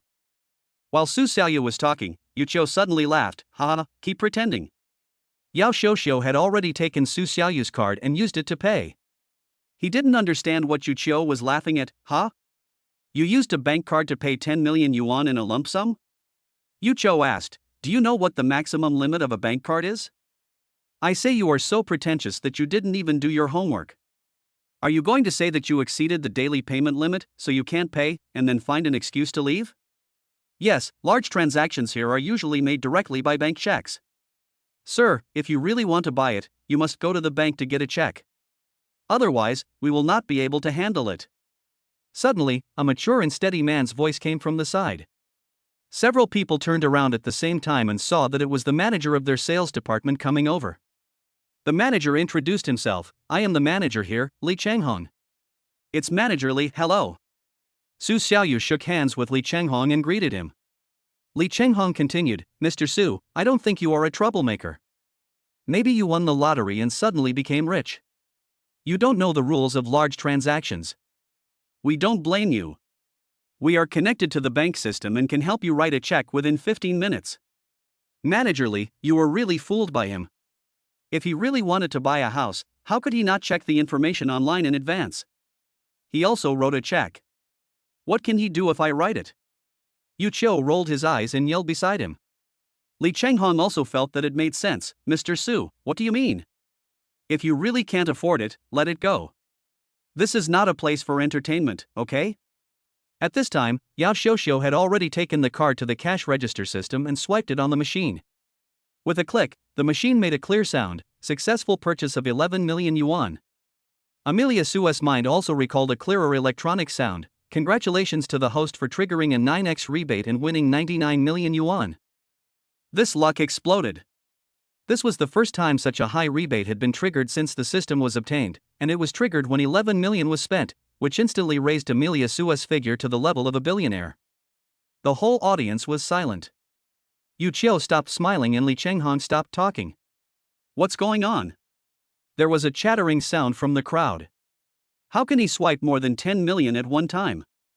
Yes, didn't we agree to write checks for large transactions? How is this possible?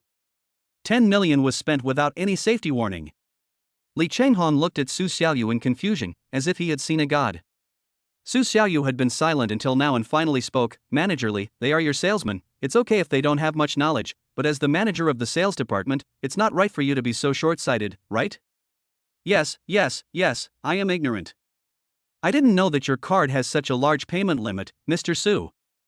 I really don't recognize a great person. Please don't laugh at me, Mr. Su. Li Changhong's attitude at this time was very humble, and he treated Su Xiaoyu as a guest of honor. Su Xiaoyu smiled and shook her head and said, it doesn't matter. This kind of card is not something you can see. Let me tell you, let alone 10 million, even if it's 100 billion, I can swipe it as long as I want. My card has no upper limit. I can pay directly with any mainstream bank in the world. Li Changhong and others were stunned where they were. After a moment, Yao Xiuxiu took the card and handed it to Su Xiaoyu. Su Xiaoyu took the card and put it in the inside pocket of her shirt with a natural and free-spirited movement. In contrast, Yu Qiu was regretting it to death, with embarrassment written all over his face. He was so confident just now, thinking that Su Xiaoyu definitely couldn't afford to buy the house here, just like those people who got the air conditioning for free. It was just a waste of his time. Now that he saw that Su Xiaoyu really bought this house, paying the full amount of 11 million, his heart hurt more than being stabbed by a knife. Did I just give up the 25,000 commission to Yao Xiuxiu like that? Yu Qiu muttered to himself, his mind a little unclear. After hearing what Yu Qiu said, Su Xiaoyu reminded him, Mr. Yu, you gave up this commission willingly. What is there to complain or regret now? Li Chenghong also said, yes, Yao Xiuxiu is very modest and has the attitude of training herself. None of you have the foresight, so this promotion is not for nothing. I hope that everyone, including myself, will learn a lesson from this incident and not give up any possible transaction opportunities. Do you understand? Got it, managerly. The salesman said in unison. Yu Qiu was so angry that his face turned red, and he vented his anger to Ji Lingping. It's all your fault. Why didn't you persuade your colleagues to buy from me, huh? Ji Lingping was totally unprepared. She never thought that Yu Qiu would take his anger out on her, because the incident was caused by Yu Qiu himself.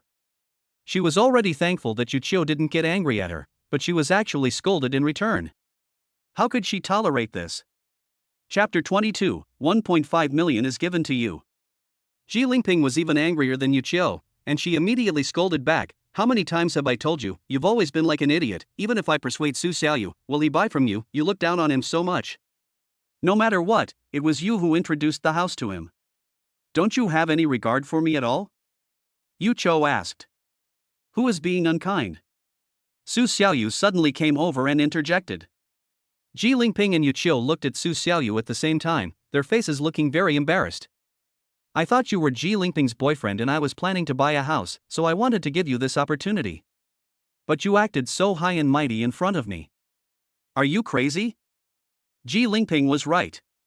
Even if she tried to persuade me, I would never buy from you. Walk. Yu Qiu was speechless. With a stern face, he pulled Ji Lingping and left the real estate company together.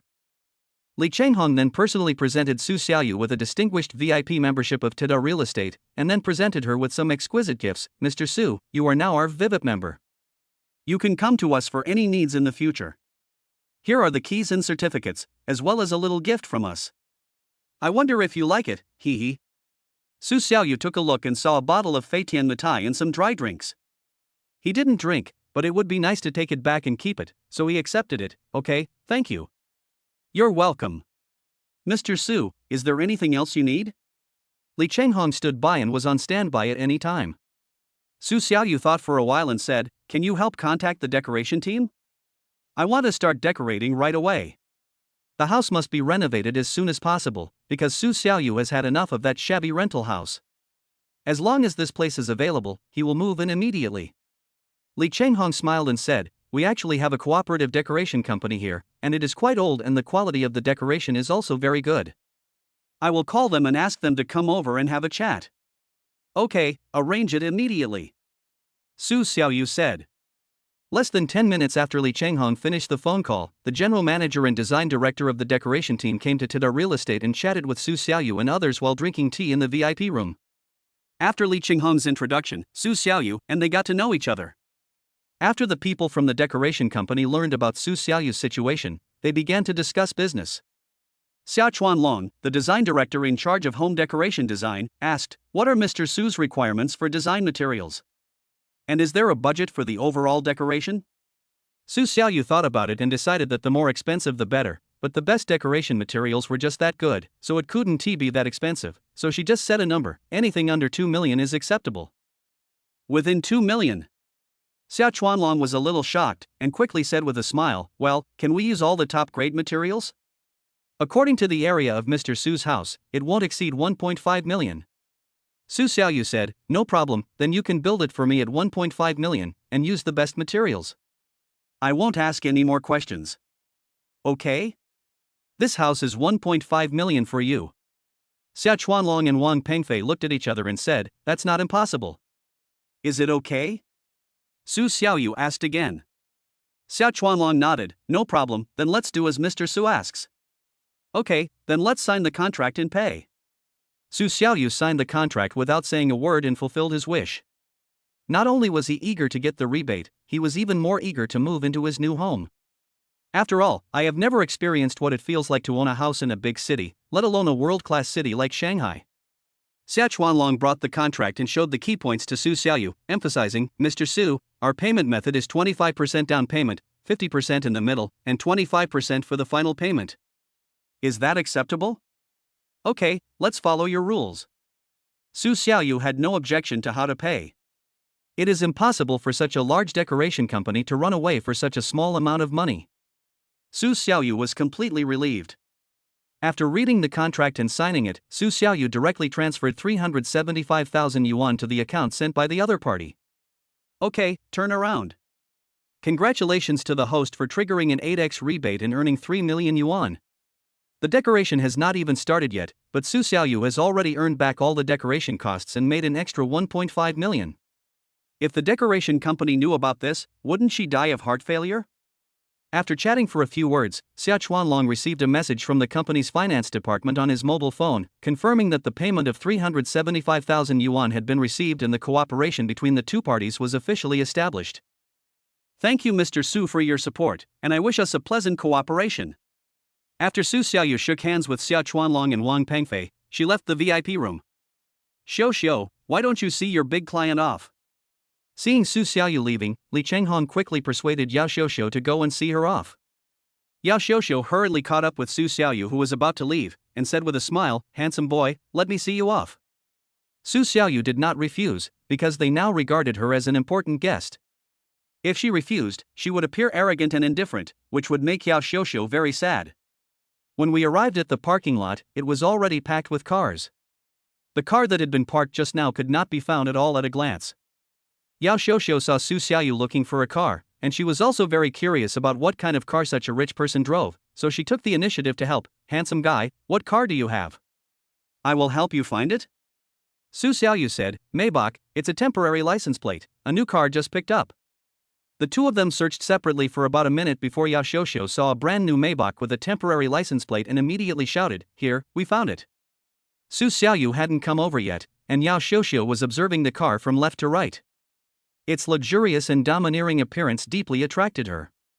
She saw countless cars at the entrance of the sales department every day, some of which were better than this one, but she only saw them once or twice a month. She would feel very excited every time she saw them. 90% of real estate sales are people like Yao Xiuxiu who come from rural areas to work. Some of them will never be able to afford a Maybach in their lifetime. Moreover, Yao Xiuxiu is one of the very few girls who is very interested in cars. She likes driving very much, and she also likes to study cars. She knows all kinds of knowledge about cars. "So Mr. Su, you drive such a nice car. It seems to be the latest model, a limited edition, worth at least 4 million. Yao Xiuxiu said excitedly. When she said this, it aroused Amelia Su's interest. "You also know cars?" "I've done a little research. I also have a car, but it's a very cheap one, a Volkswagen," Yao Xiuxiu said.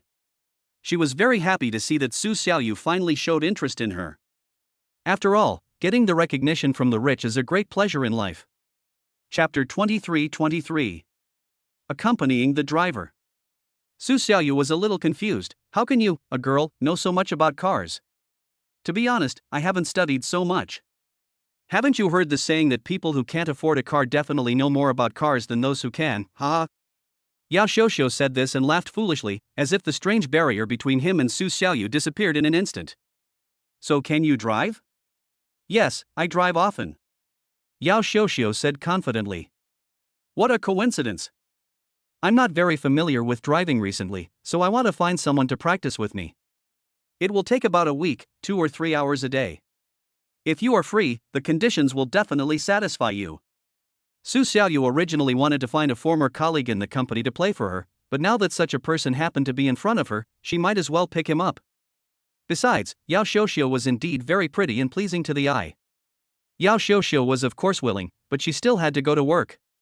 She had only been employed for a few days and could not leave her post for a long time, so she was still a little worried that the company would not let her go. "It's fine with me, but I can only do it before work or after get off work, and if I have to work overtime, it's not allowed." "Don't you real estate salespeople have to go out to do business? Why don't you just say that you went out to do business? If that doesn't work, just say that I introduced you." Su Xiaoyu gave Yao Xiuxiu an idea.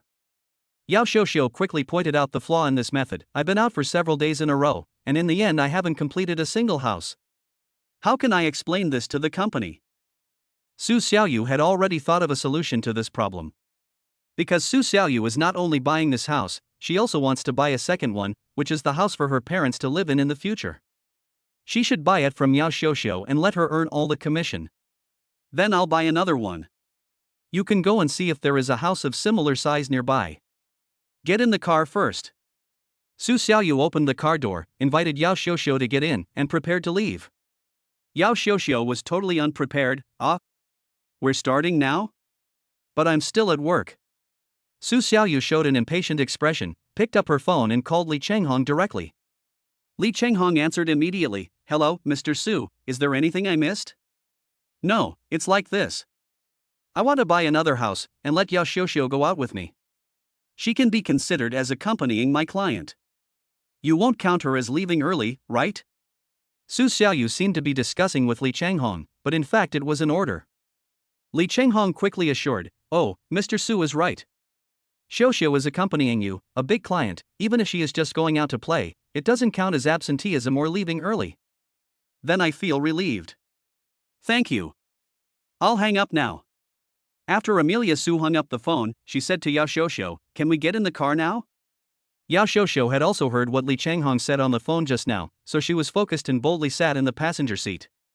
When Su Xiaoyu started the car, Yao Xiuxiu began to instruct him how to operate it more safely and smoothly.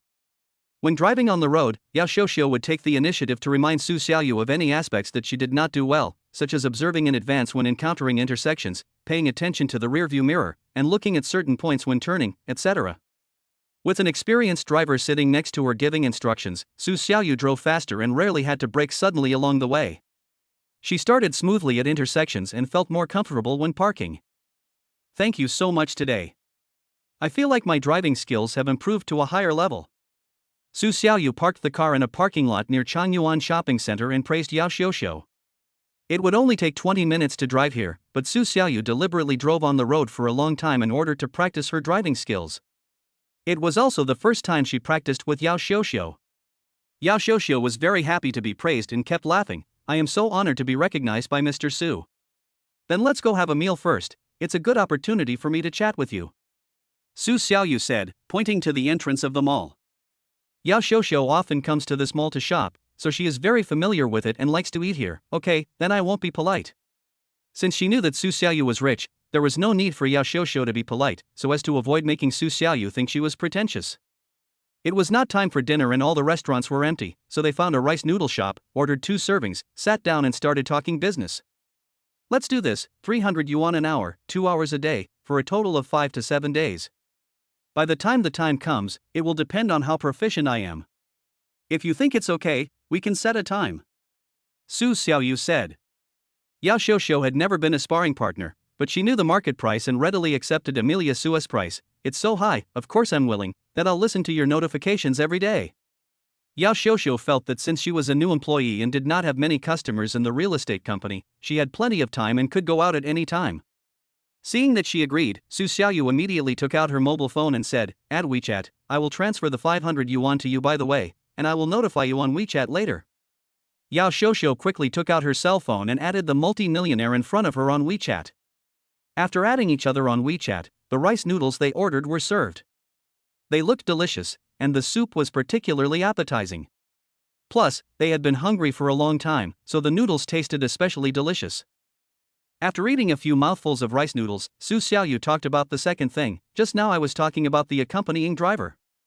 It's settled. Also, didn't I tell you that I will buy another house in the near future? It should be about the same size as the one I just bought. The requirements are not high, but there must be a vegetable market, park, supermarket, etc. nearby, and it would be best if there is a school. Please keep an eye out for it for me and send it to me within a week.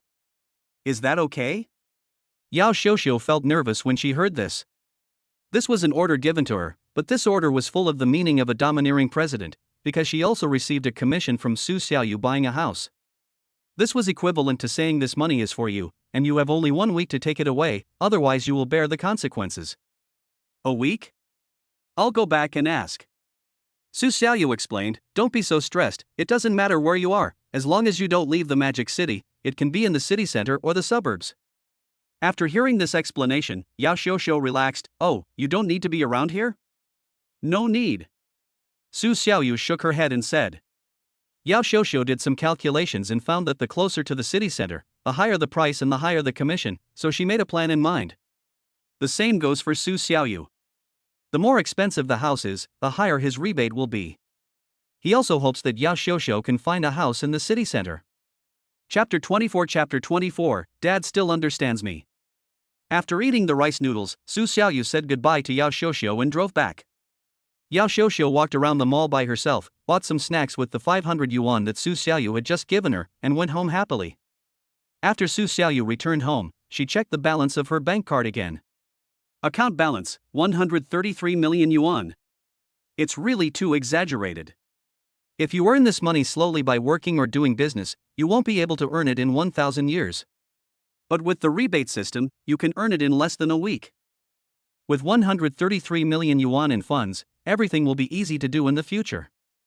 They are just a little bit away from acquiring washing technology.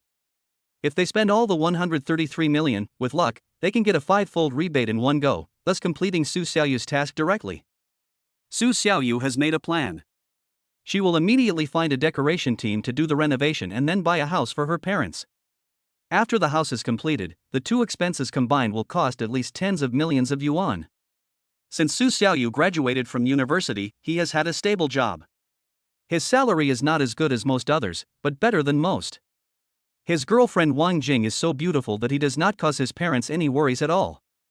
Su Xiaoyu had to give an explanation to her friends in Shanghai for having obtained the system this time.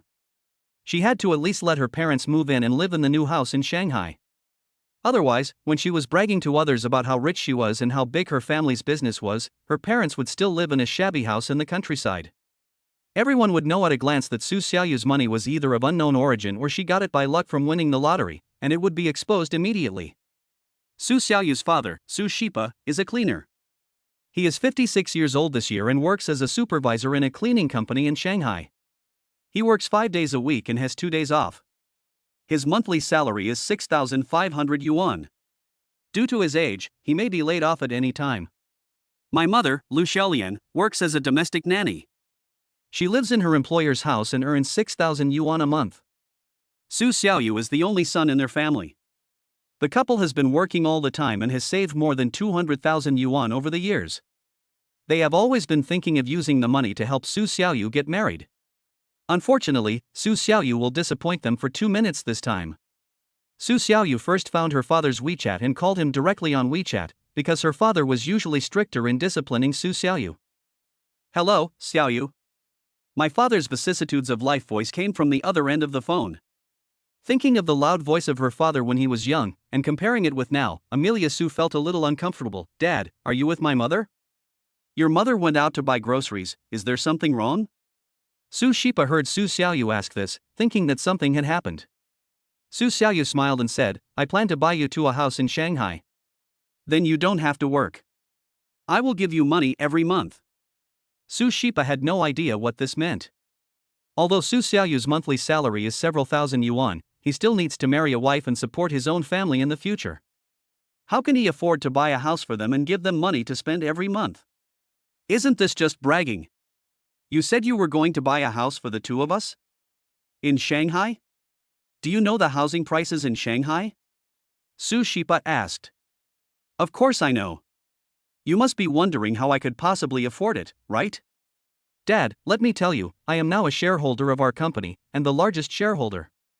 Because I solved a technical problem faced by the company gave me 70% of the shares. I am rich now. Su Xiaoyu made up a lie, and it flowed very smoothly. Su Xiaoyu has never lied since he was a child, so Su Shipa naturally believed him. You are worthy of being my son, you have a bright future, then don't you buy a house yourself? I'll buy it for myself too. I've already bought it. But don't be too happy too soon. There's some bad news. Su Xiaoyu continued. Su Shipa asked quickly, what bad news? The girl broke up with me before. She has always looked down on our family and disliked me for not having money. She also had an affair with Xu Yong, the technical manager of our company. It was all in vain that I had been so nice to her. Su Xiaoyu said angrily. Su Shipa thought this was a small matter. You really can't keep a woman like this, stay away from her quickly. Since you've broken up, just find a new one in the future. You're so rich now, are you still afraid of not being able to find another girlfriend? This is not bad news. Dad really understands me. There's nothing else to do. I'll take you to see the house when I buy it. Su Xiaoyu finally said, I'll hang up first. Su Shipa said, okay, I'll tell your mother the good news later, and then I'll hang up. The conversation between the father and son was very simple and direct, and he hung up the phone very decisively without even saying goodbye. After hanging up the phone, Su Xiaoyu packed up and prepared to go out for a night run, because Chi-Chi had sent her a WeChat message to urge her. Okay, I'll be there right away. Su Xiaoyu saw the location message sent by Chi-Chi on WeChat and followed the navigation. It's not too far from here. Su Xiaoyu just drove there during the day, so she didn't drive and just rode a shared bike there. It was an old warehouse, surrounded by people jogging at night, many of whom were friends of Chi-Chi. When Chi-Chi saw Su Xiaoyu coming, she introduced her friends to him. Let me introduce you. This is my friend Su Xiaoyu, who I just met. These are my best friends Tao Ling and Lui Kuan. These two are my friends, Pan Feng, Huang Qiang, and Wang Yi. Su Xiaoyu smiled and greeted them. Nice to meet you. But it seemed that none of the people on the opposite side wanted to pay attention to Su Xiaoyu, because Chi-Chi had praised Su Xiaoyu a lot in front of them before, and they, as old friends for several years, had never been praised like this by Chi-Chi, and they felt very uncomfortable. Wang Yi is a childhood friend of Chi-Chi. He once pursued Chi-Chi but was unsuccessful. In the end, he could only be with another girl named Lui Kuan. Although he already has a partner, he is always thinking about Chi-Chi. Whenever Chi-Chi praises other men, Wang Yi will become very jealous and annoyed. He looked Su Xiaoyu up and down at her clothes and said with a smile, Dude, you don't look like a local. Are you working in Shanghai, or doing business? Su Xiaoyu treated Chi-Chi's friends very politely. I'm just doing a little business, I dare not embarrass myself in front of the young masters. As soon as she saw the appearance of Wang Yi and others, Su Xiaoyu knew that they were the local rich people in Shanghai. First of all, they were dressed very luxuriously, and secondly, their tone of voice was very arrogant. But Su Xiaoyu kept smiling, and they didn't know what to say, so there was not much communication and they started their night run. During the running process, Wang Yi, Pan Feng, Huang Qiang and others were chatting secretly in the back, while Su Xiaoyu was running in the middle, and Chi-Chi, Lui Kuan, and Tao Ling were running in the front. Chapter 25, Outsiders are discriminated against. Chi-Chi said that Su Xiaoyu gave him several million in tips and also bought him LV bags and clothes worth more than 800,000 yuan. Do you believe it? Wang Yi was the first to speak. Is there a normal person who licks like this? Even if Principal Wang comes, he won't do this. Pan Feng asked in confusion. Huang Qiang immediately retorted, how could it be that? Principal Wang directly gave us a villa or a mansion. Look at this guy, he doesn't look like he's giving away a mansion at all. I think Chi-Chi probably said that on purpose to show off his own wealth. Pan Feng said. Wang Yi and Huang Qian looked at Pan Feng at the same time. Show your worth? Pan Feng nodded and continued, that's right. It's obvious from Chi-Chi's current performance that she likes Amelia Su very much. You can tell from their attitude when they talk. If they say that Amelia Su is just a poor person, wouldn't people mock Chi-Chi for having no vision to find such a poor partner? Wang Yi understood and agreed with Pan Feng's words. That makes sense, so Chi-Chi advertised that Su Xiaoyu was very rich, giving her tips and buying her bags, just to make others think that Su Xiaoyu was very rich, which in turn proves that she is very attractive and has high standards. That's exactly what happened. Seeing that they all agreed with his point of view, Pan Feng added, Can you let Chi-Chi be ruined by such a loser from outside the province? Wang Yi and Huang Qiang shook their heads firmly. Of course not. Very good, we will never allow a flower to be stuck in cow dung like this, so we must let Chi-Chi realize her mistake on her own initiative and stop wasting time on Amelia Su. Right. Su Xiaoyu could hear some of the gossip they said very clearly, but since they didn't say it out loud, Su Xiaoyu chose to turn a blind eye. If they had a head-on conflict with her, Su Xiaoyu would definitely be there to fight them to the end. I have heard for a long time that the local tyrants in Shanghai look down on outsiders. This phenomenon started when Su Xiaoyu's parents worked in Shanghai 20 years ago and has continued to exist until now. Others may take the attitude of if you can't afford to offend, you can afford to avoid them, but Su Xiaoyu will not. His future strength cannot be shaken by these three people. At this moment, Su Xiaoyu was quietly admiring the backs of the three beauties with perky butts in front of her. It's true that Tao Ling and Lui Kuan both had very good figures, not inferior to Chi-Chi at all. The three of them moved in unison and twisted their bodies rhythmically. In the face of such a beautiful scene, Su Xiaoyu had no time to listen to the gossip of the three men behind him. He didn't even feel tired after running. He felt much more relaxed than last night. Not only did he not feel tired, but he also didn't feel sore all over. After 20 minutes, they finished 3 kilometers and returned to the starting point. Everyone was running and sweating, and they laughed out loud at each other. "Are you okay today? You ran pretty fast and didn't fall behind," Chi-Chi said as she wiped Su Xiaoyu's sweat. This action was seen by Wang Yi, Huang Qian, and others. They were very unhappy and their faces changed, especially Wang Yi, who almost wanted to hit someone. Amelia Su said, "It's much better than yesterday. I'm not tired at all today." "Then you have a strong ability to adapt?" Chi-Chi said, "Okay, it's time for us to go back. Let's run together next time." "Okay, let's run together again if there's a chance," Wang Yi said angrily. Several people walked outside the car factory because their electric cars were parked outside. While walking and chatting, Huang Qian suddenly said, "By the way, isn't Tao Ling's birthday coming up soon?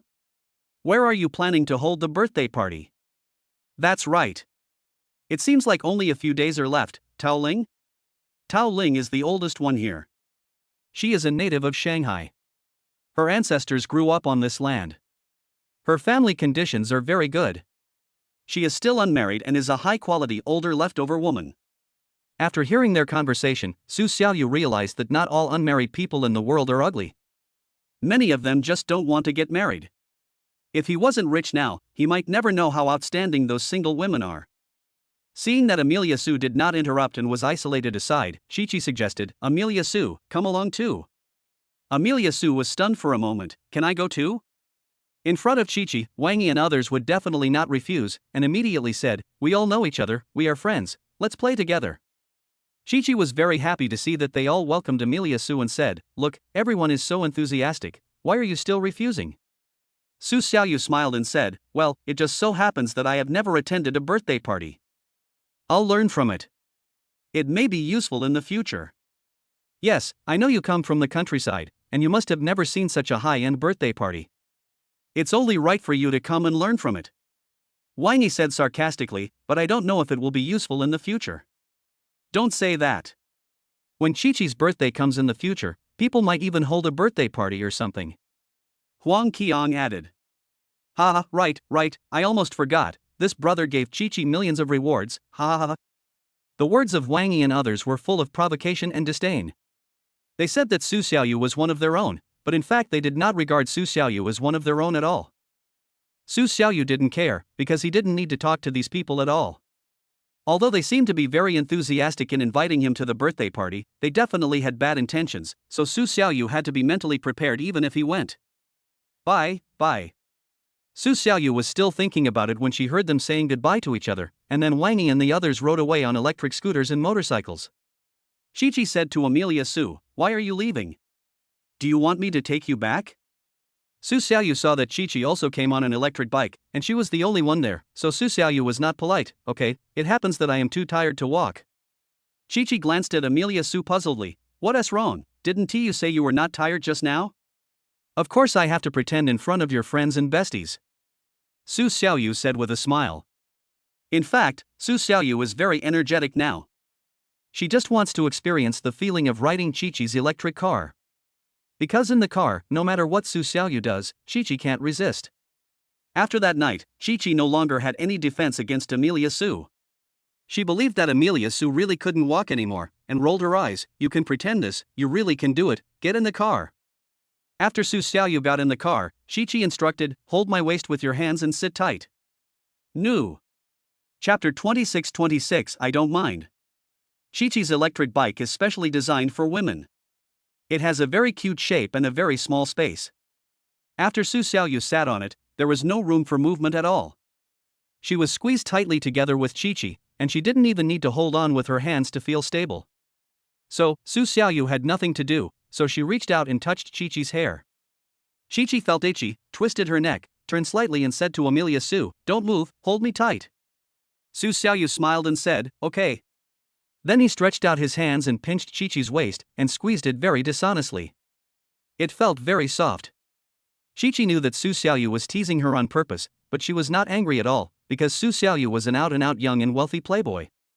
She even rode slower, just to be teased by Su Xiaoyu for a while longer. But it's only a short distance from here to Su Xiaoyu's house. No matter how slowly you ride, you will still get there in less than 15 minutes. Now that we're here, you're going to live here? After getting off the car, Chi-Chi looked at the shabby residential area in front of her. She didn't see the kind of mansion she had imagined, so she asked curiously. Su Xiaoyu nodded, yes. Would you like me to go up and take a look? Chi-Chi said with a smile. She thought that since she was already here, Su Xiaoyu would have to invite her to his house to sit, drink water, and take a look around. But Amelia Su resolutely refused. I rented this house, it's too messy inside and not very convenient. Wait until I move out, and then I'll invite you to my house next time, okay? Chi-Chi was a little disappointed, and at the same time a little confused. You still want to rent a house in your condition? Su Xiaoyu did not answer immediately, thinking about how to make up a lie.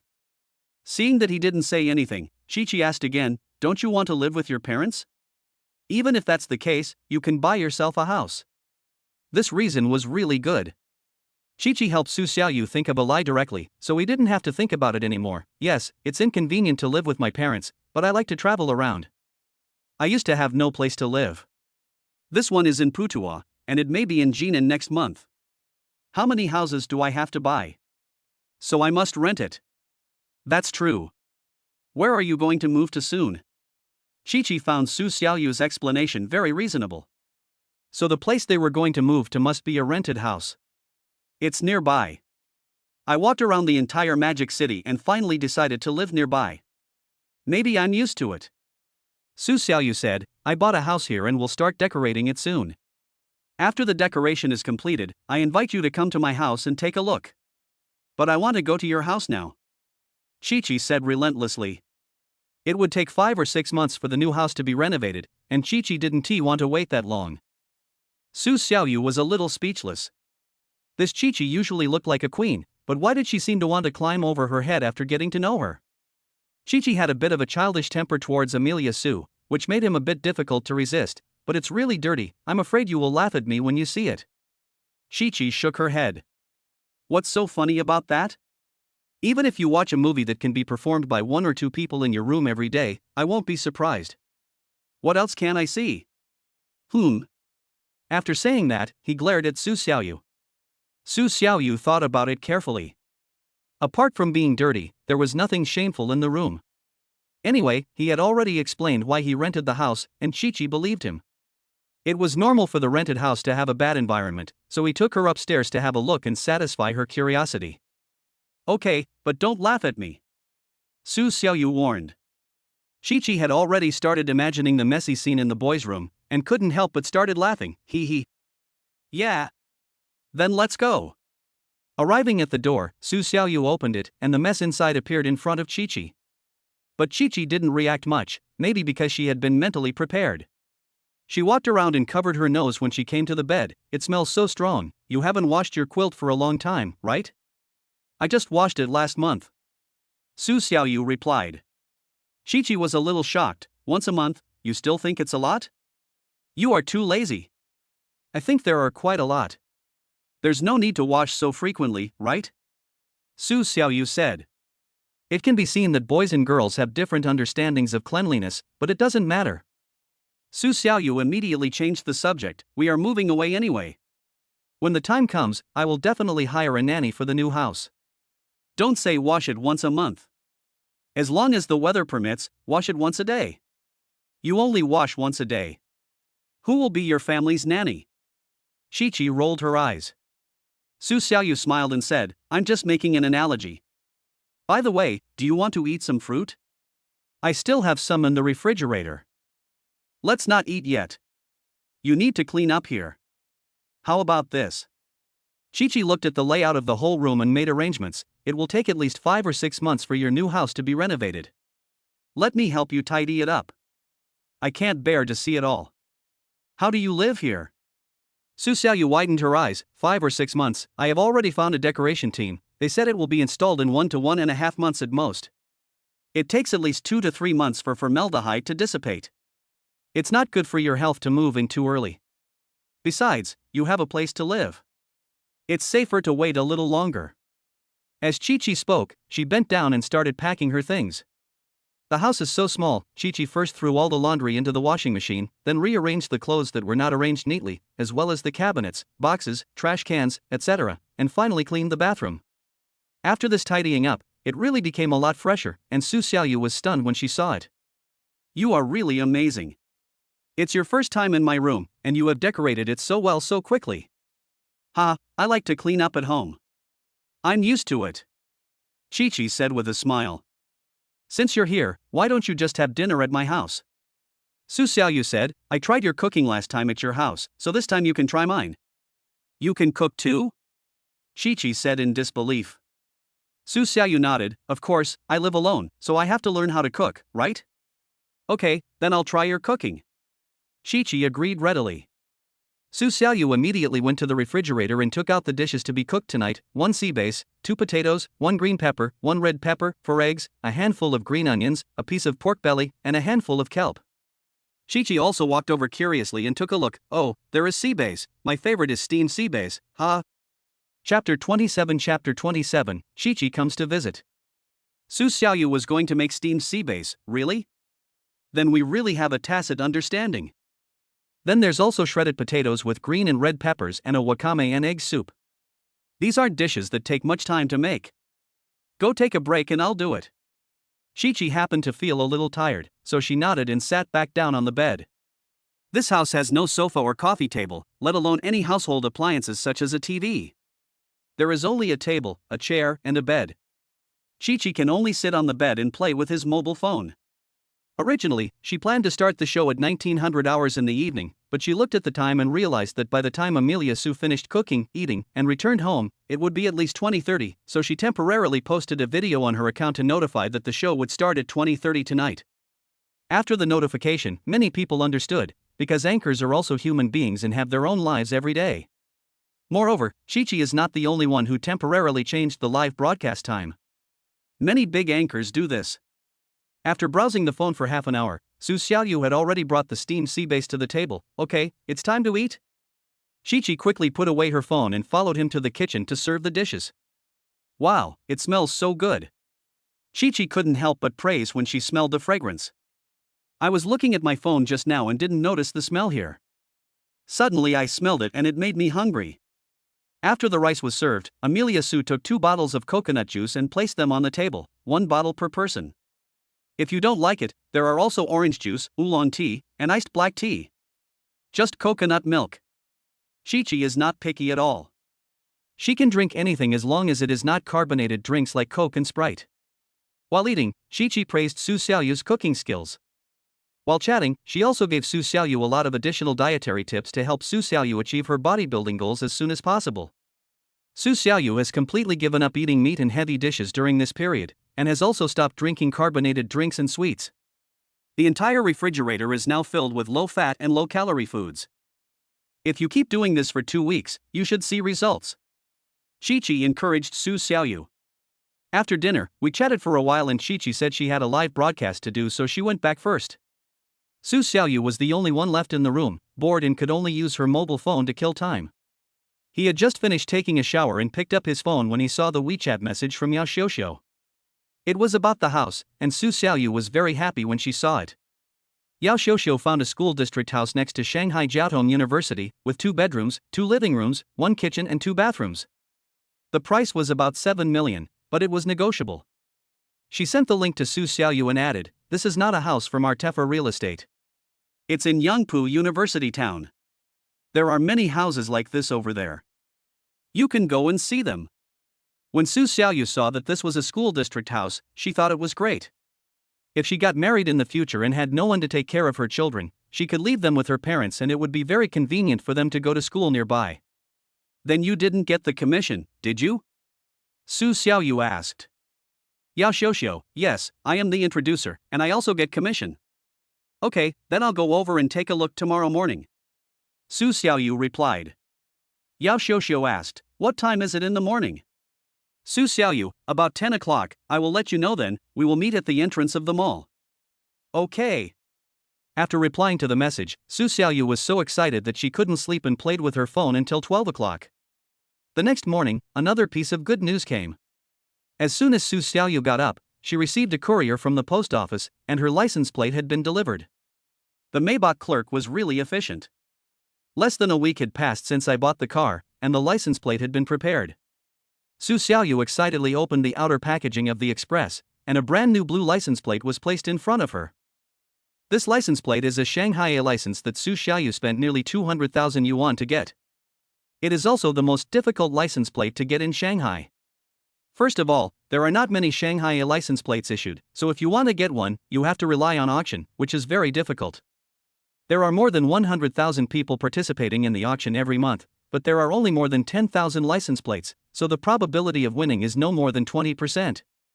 Su Xiaoyu commissioned the 4S store to find several auction companies at the same time to grab it together, and finally she got it.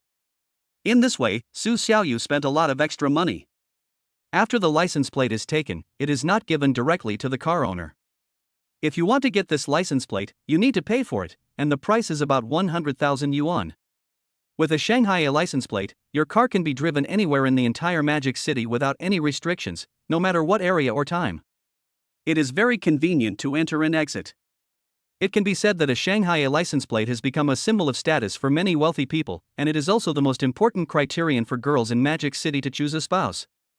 Moreover, after Yashiosho's accompanying her, Su Xiaoyu's driving skills have also improved to a higher level. As long as she continues to train for a week, Su Xiaoyu's driving skills will definitely reach a very high level.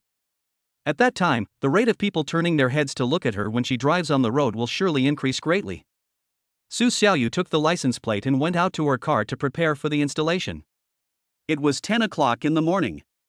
There were several young men and beautiful women in the community standing in front of the Maybach and taking pictures, because this car was simply their dream car. While taking pictures, they were also thinking about what kind of pose would look better. When Amelia Su walked up to them, these people were still standing still, not realizing at all that Amelia Su was there to install the license plate. Cough cough. Su Xiaoyu coughed twice, attracting their attention. One of them had short hair and looked like a man who had just come out. He looked at Su Xiaoyu and asked, "What are you doing?" The other people behind turned around at the same time and looked at Amelia Su. "What's wrong with us taking pictures next to you? Is this your car?" Su Xiaoyu asked the short-haired man rudely. The man smiled and said, "Of course." In fact, he was already touching the back of his head with his hand while he was speaking, showing a guilty conscience. The people behind him obviously didn't expect the short-haired man to say that. They were a bit slower to react and couldn't even reply smoothly, "Yeah, who are you?" At first, they did not think that the Maybach belonged to Su Xiaoyu. Instead, they thought that Su Xiaoyu was meddling in other people's business and was annoyed by them taking pictures of someone else's luxury car. Moreover, there was nothing about Su Xiaoyu that looked like the owner of a Maybach.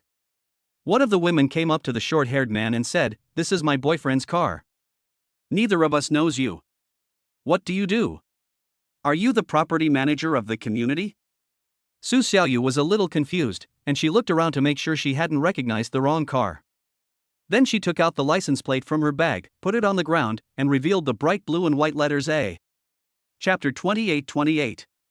What car do you buy when you were 31 years old? The short-haired man was immediately confused and his face became very ugly and embarrassed. His partner even wanted to find a hole in the ground to hibernate until next summer. How could it be such a coincidence that he had to act pretentiously in front of the person involved? He was so unlucky. "Dude, is this car yours?" The short-haired man smiled and eased the embarrassment. "We were just joking. We thought you were looking for trouble." "Sorry." At this time, another young man came up again. He obviously had a different opinion. He pointed at Su Xiaoyu's license plate and said, "Are you the owner of the car, or did the owner hire someone to install the license plate?" The short-haired man suddenly felt that the situation could be reversed, and he immediately became tough again, and the embarrassment on his face disappeared. Because Su Xiaoyu came with a license plate, he might not be the owner of the car. It is entirely possible that he was hired by the car owner, or a worker sent by the 4S shop to install the license plate for the car owner. Su Xiaoyu didn't argue with them. She just took out the car key and pressed it lightly towards the car. The car's headlights lit up, scaring several people again. "Do you want me to bring the car purchase contract over to you guys to see?" Su Xiaoyu asked the young man who questioned him.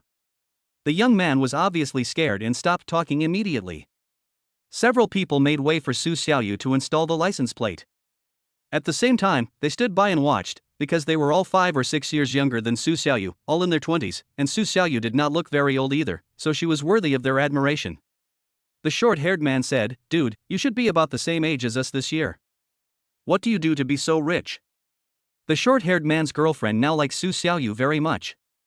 She is much better than her boyfriend in terms of appearance, hairstyle, and financial ability. So she has been following behind, pretending to look at the license plate, but actually looking at Su Xiaoyu's handsome face. Amelia Su asked back, "How old are you?" "I'm 24. I'm 7 years older than you." Su Xiaoyu explained without raising her head. "You look so young. Rich people really know how to take care of themselves." The short-haired man's girlfriend asked with a smile. Su Xiaoyu had already installed the license plate and stood up. "I never do any maintenance." The girlfriend couldn't believe it, huh? Amelia Su did not dwell on this topic anymore, but said to the young people, "Okay, now that we have the license plate, won't it be more stylish for you to take pictures?" Several people looked at each other. The next second, everyone took out their phones, deleted all the videos and photos, and then clicked the poses again in various postures. "Thank you, brother. Will you park your car here often in the future?" asked the short-haired man. Su Xiaoyu nodded. "That's it for now, I'll move out in a few months."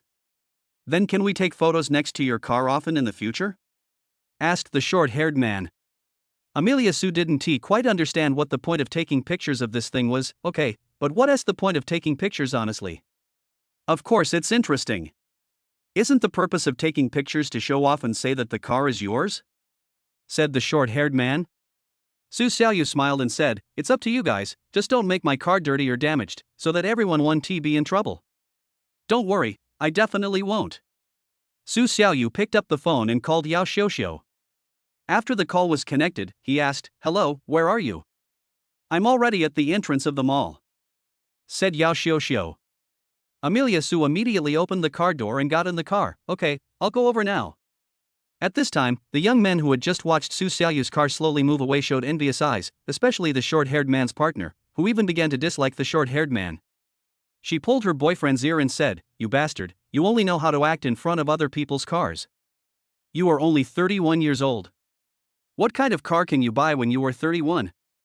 I'm setting a goal for myself now, to buy a Porsche when I'm 31. Oh you! Su Xiaoyu drove faster today than yesterday. She slowed down in advance when crossing intersections and sidewalks, and there was no more sudden braking.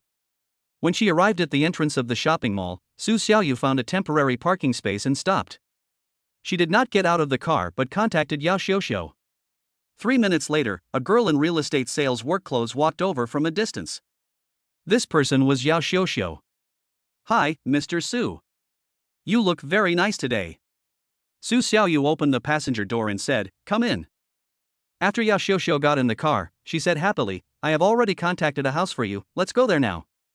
Su Xiaoyu said, "Okay."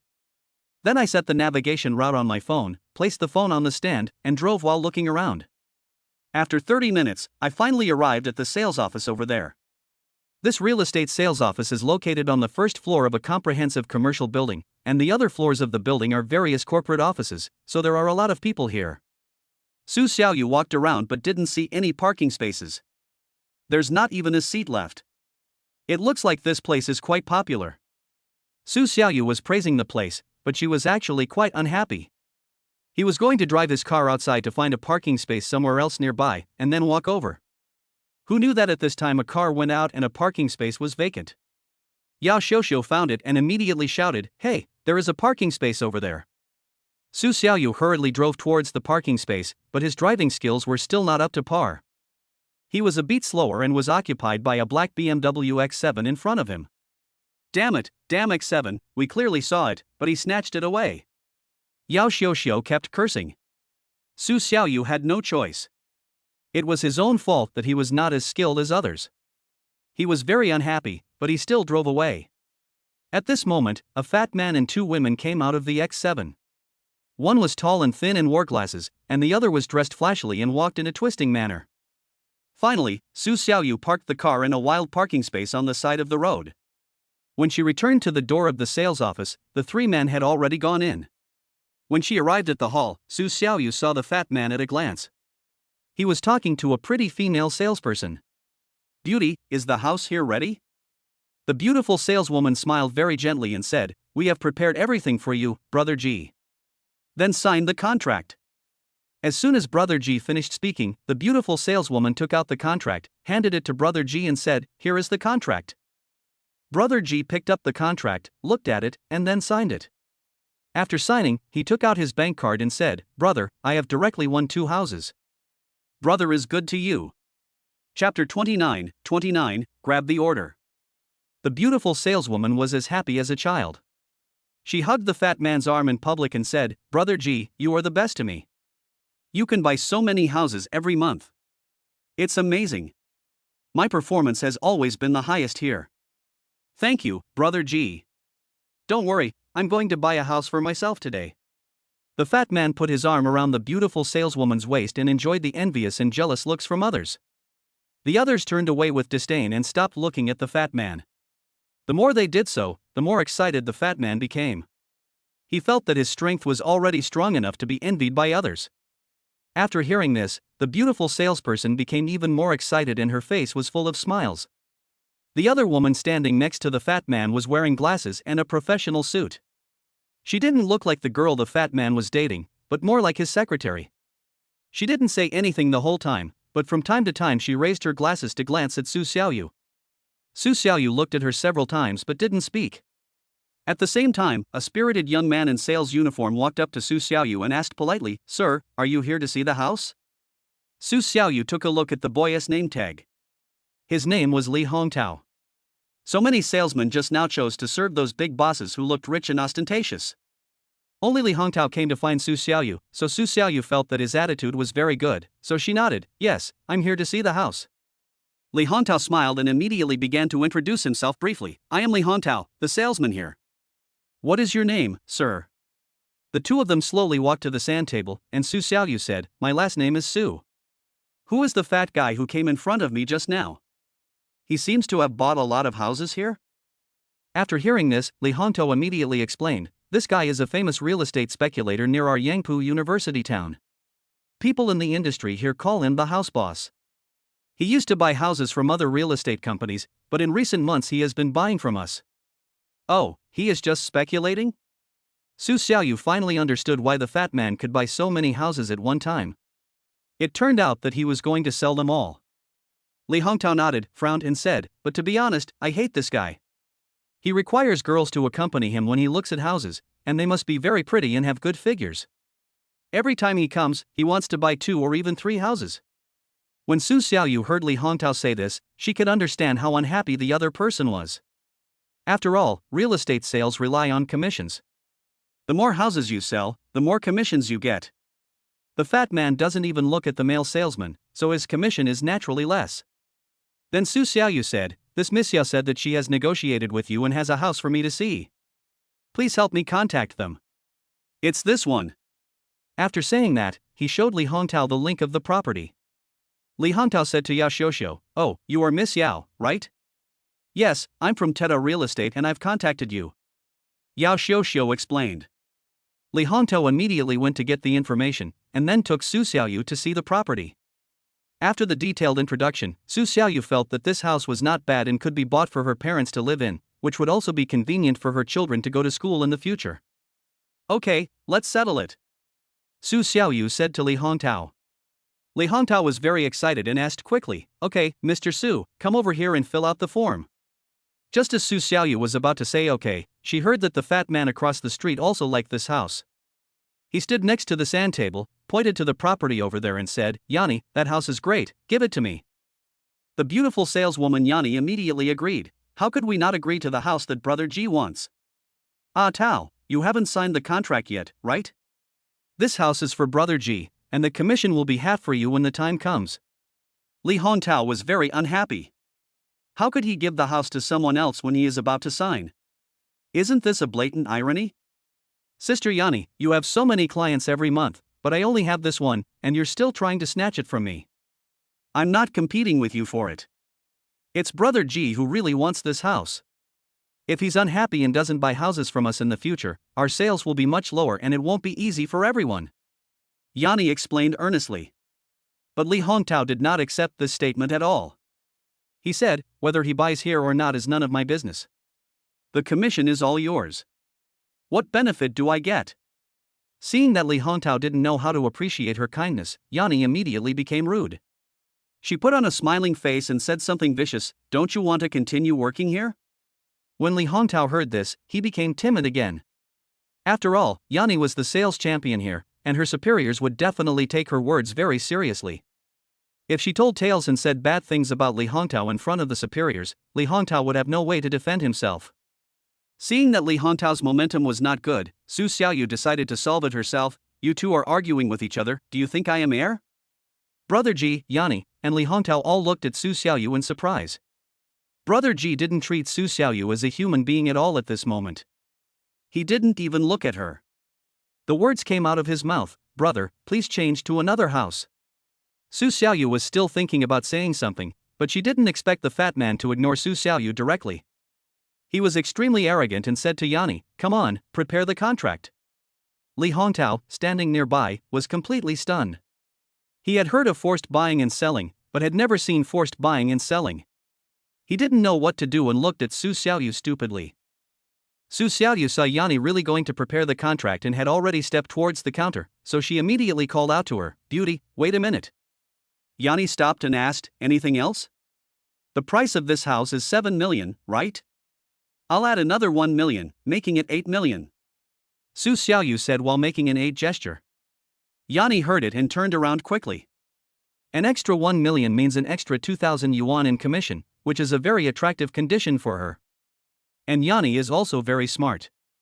She has been working in the sales industry for so long that she naturally knows the fragility of human nature.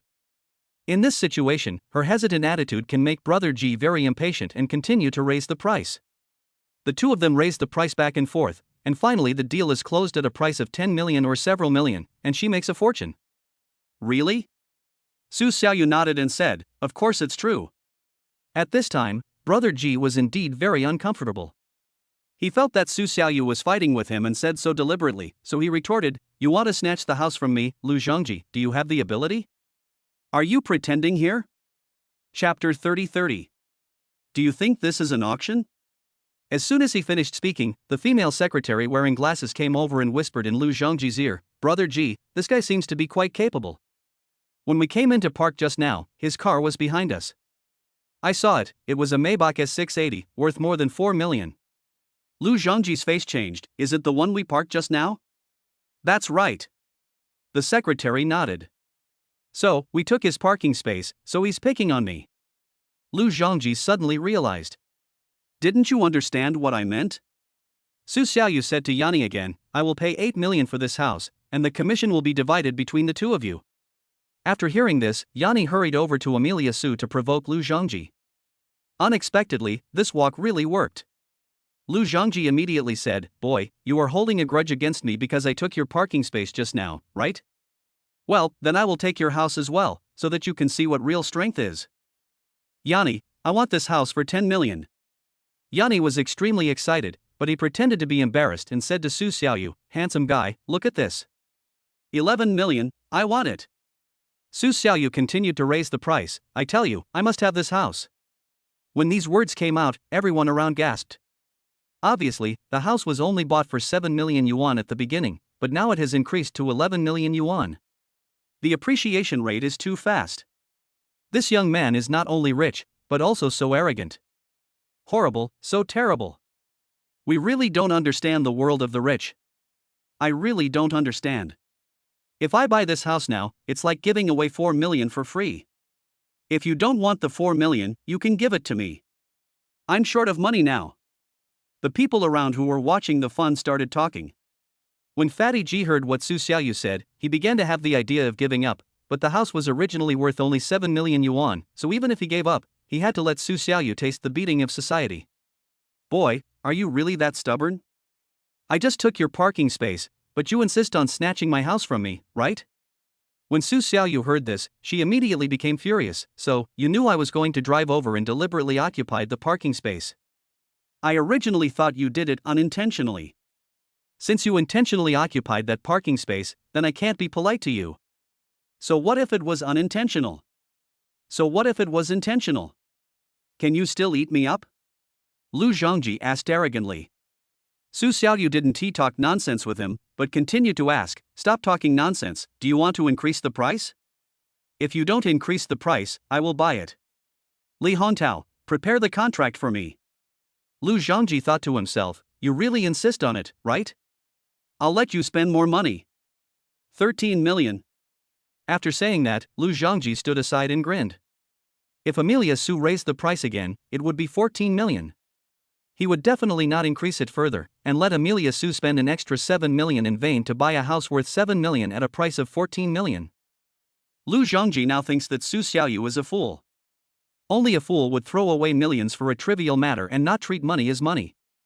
Since Su Xiaoyu does not treat money as money, Lu Zhangji will do as he wishes. After saying what he just said, Lu Zhangji added two more provocative words. "I didn't expect that someone who drives a Maybach is still so young. He has a childish temper. Just for a parking space, he directly threw away millions. This is really admirable."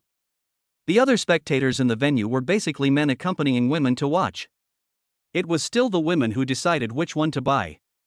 After seeing the scene just now and hearing what Lu Zhangji said, they felt that Su Xiaoyu was even more handsome. Just because someone robbed your parking space, you have to slap them back and pay them millions more. This is really overbearing. A man like this is decisive and straightforward, and he also has a sense of being rich and willful. But I don't know if he has a girlfriend. I love this kind of high-quality boy, I love him. Lu Zhangji was very unhappy when he heard the women's discussion. He couldn't help but complain, "Where did all these brainless women come from?" The women didn't hear him and continued chattering.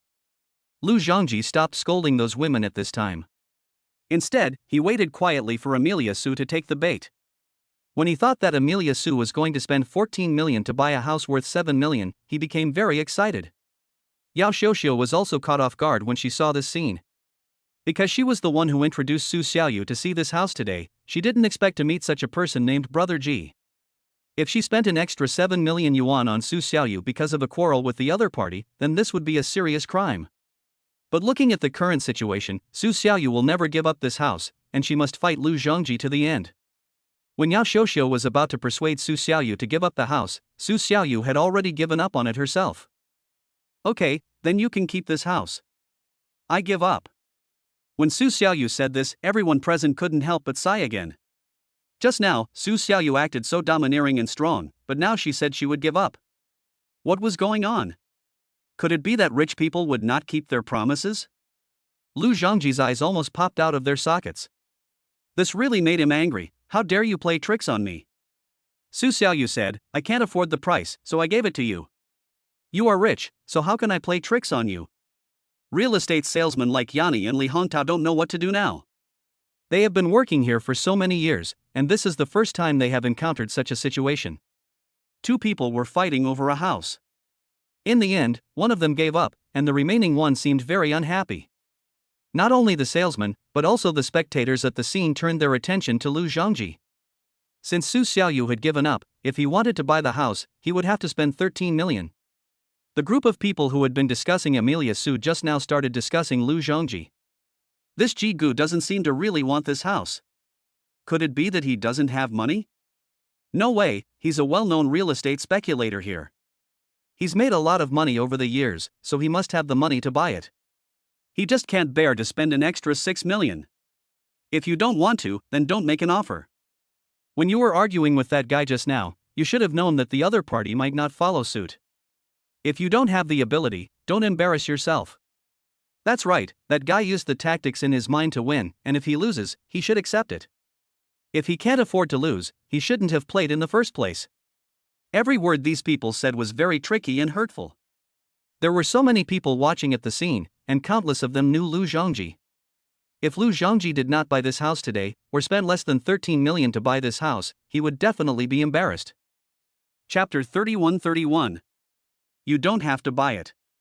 Originally, he wanted to use this method to deal with Amelia Su, but he was the one who fell into the trap. Lu Zhangji was so angry that he trembled all over, and said to Amelia Su with a curse, "Didn't you just say that you must have this house? People who drive Maybach, what you say is like farting." Su Xiaoyu looked nonchalant. He was not as obsessed with face as Lu Zhangji. He was born in a poor family and grew up in an environment where people looked down on him for 31 years. He didn't care about living one more day. You can't lie when you drive a Maybach, right? Ha ha. Su Xiaoyu's remarks resonated with the other house viewers, and they burst into laughter. Lu Zhongji was the only one with a stern face at the scene. He was now in a dilemma. Boy, you are deliberately going against me today. The 6 million yuan is a debt between you and me. Sooner or later, I will settle it with you. There was really no other way. Face was more important than money, so Lu Zhongji could only grit his teeth and buy it.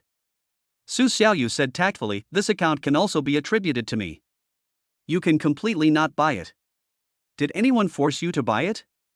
Although he said so, Lu Zhongji finally couldn't let go of his pride and spent 13 million to buy the house. The commission was still as agreed before, half each to Yanni and Li Hongtao. It was Ms. Yao Xiuxiu who introduced me here just now, but this house was bought by Lu Zhongji, and she didn't get a penny of commission. So when I buy another house later, the commission should include Yao Xiuxiu's, which means you and her will split it equally. Is there any problem with that? Su Xiaoyu said to Li Hongtao. Actually, she was also saying it to Yao Xiuxiu. When Yao Xiuxiu heard Su Xiaoyu's words, her expression immediately became much better. As soon as Su Xiaoyu finished speaking and Li Hongtao hadn't answered yet, Yanni subconsciously turned her head and glanced over here from a distance. Her expression was too obvious. If Su Xiaoyu could really afford the house, she would come over again to grab some. After Li Hongtao nodded in agreement, he took Su Xiaoyu to see another house nearby. The house type and geographical location were similar. Both were school district houses, but the area was slightly larger and the price was 10 million. Su Xiaoyu, Yao Xiuxiu and Li Hongtao studied the sand table for a long time, and finally Su Xiaoyu decided to buy it. Okay, sign the contract. Li Hongtao was a little excited, but he didn't show it on his face. He quickly went to get the contract and invited Su Xiaoyu to sit on the sofa and wait. Su Xiaoyu had just walked to the sofa, and Li Hongtao had not come back yet, but Yanni had already come over. She sat opposite Su Xiaoyu and asked very proactively, handsome guy, do you want to buy this house? Let me help you with the formalities. Su Xiaoyu was originally looking at her mobile phone. When she heard the voice, she looked up and was very unhappy. No need, I have already handled it with Mr. Li Hongtao. Yanni smiled and thought that Su Xiaoyu said that because she didn't see her beauty clearly. Any normal man would like beautiful women. Who would buy a house from a male salesperson and refuse a beautiful woman? So she took the initiative to say, why do you want to do it with Li Hongtao? Do it with me, I can give you a bigger discount. Yao Xiuxiu sat next to Su Xiaoyu, staring at Yanni, afraid that Yanni would snatch Su Xiaoyu's order away again, otherwise she would have worked in vain all day. Although Yao Xiuxiu is very beautiful, Yanni is more beautiful and sexy. The clothes she wears are deliberately borderline in order to attract men. No one can guarantee that Su Xiaoyu will not be seduced by her. Su Xiaoyu asked, you are from the same real estate company, aren't the promotions the same? What else could be different? Yanni still maintained a mysterious smile, which made people feel very uncomfortable. She felt that Su Xiaoyu was a little ignorant of the ways of the world. I can treat you to a meal. You know. Amelia Su shook her head and refused directly. I'm sorry, I don't like to cooperate with people who don't trust me. No need, thank you. Yanni's face became a little embarrassed. She could hear that Su Xiaoyu was trying to bully her. At this moment, Li Hongtao had already come over with the contract. Yanni was embarrassed to continue pestering him, so he left. Li Hongtao put the paper contract on the coffee table and said respectfully, Mr. Su, please take a look, is there any problem? After reading the contract, Amelia Su nodded and said, no problem. Then he picked up the pen and signed his name. Swipe the card. Su Xiaoyu took out her bank card and said to Li Hongtao, 10 million yuan has arrived in Union Pay. The mechanical voice rang out, which directly stimulated Yanni's heart. The commission of more than 20,000 yuan was taken away by Li Hongtao.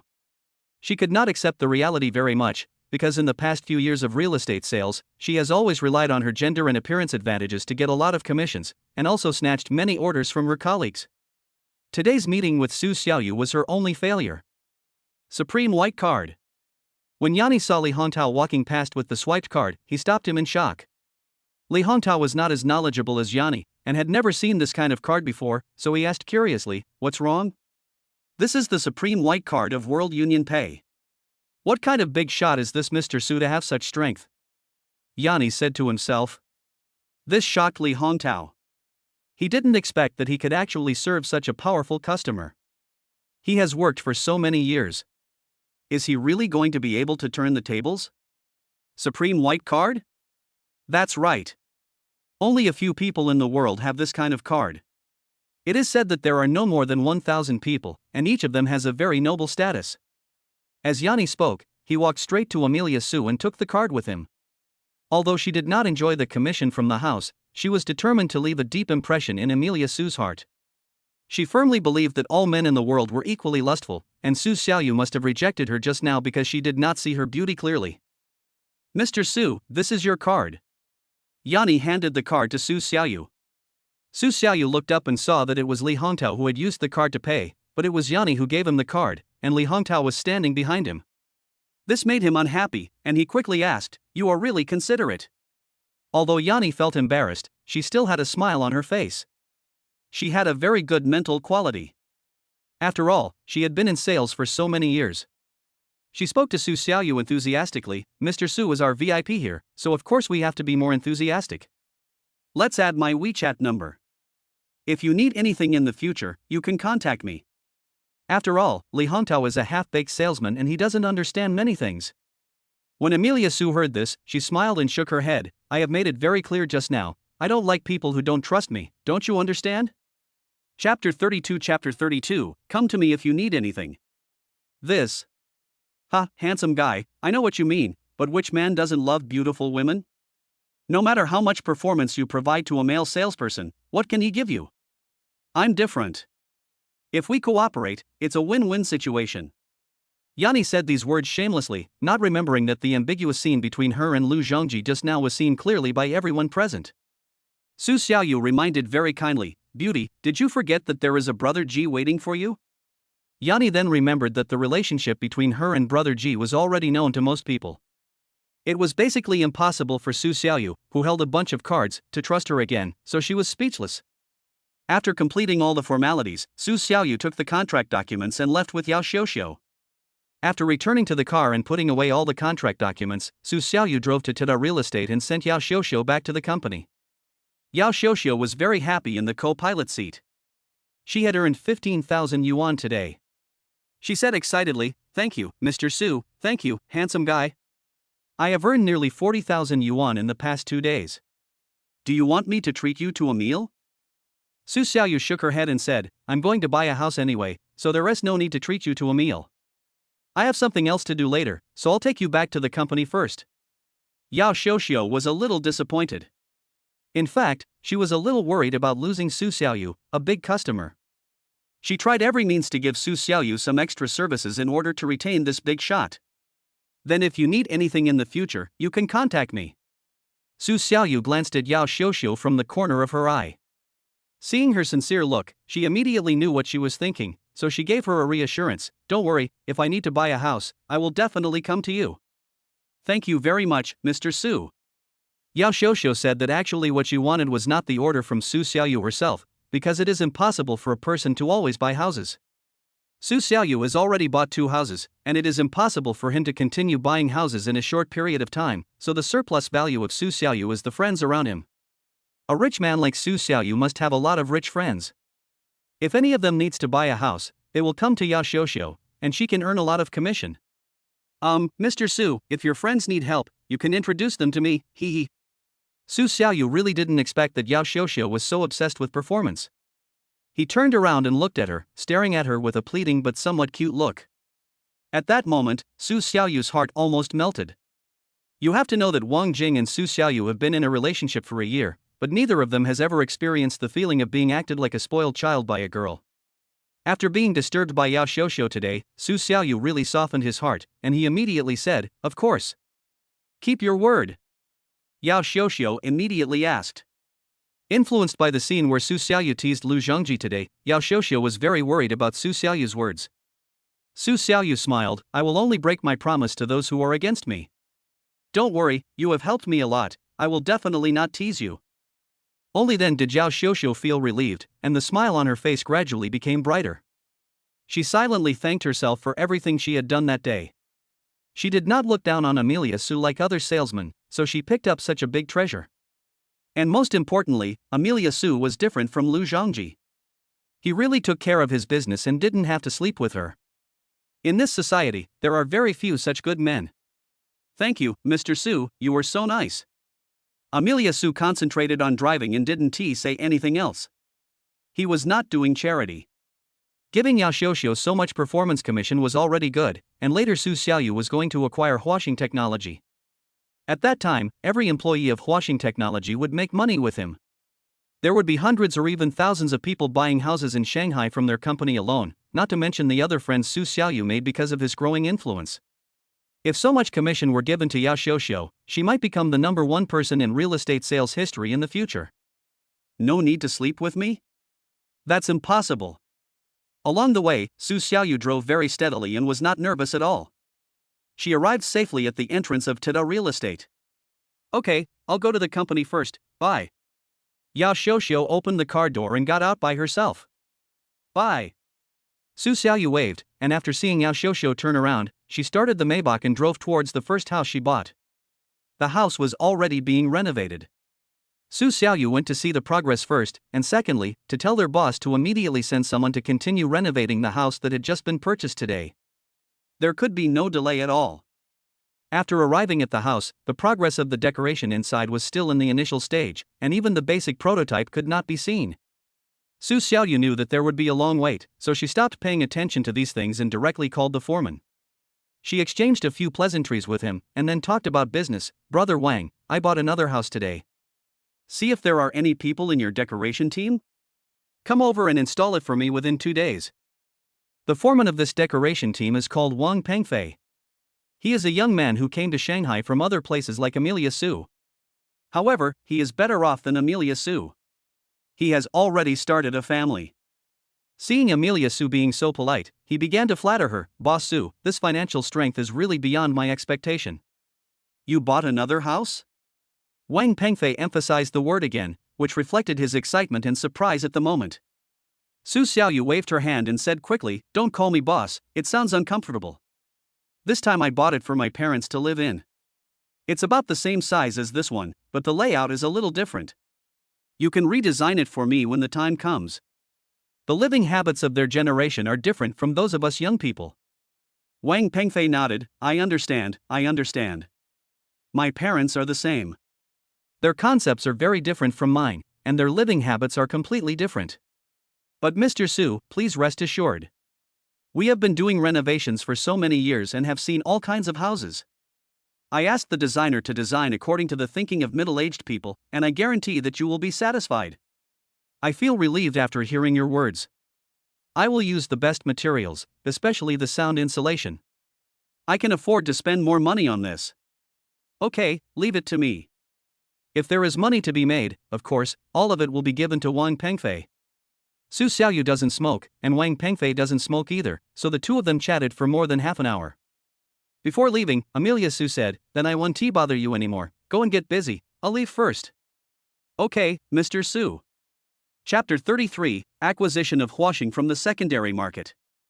Time flies, the years pass by like a shuttle.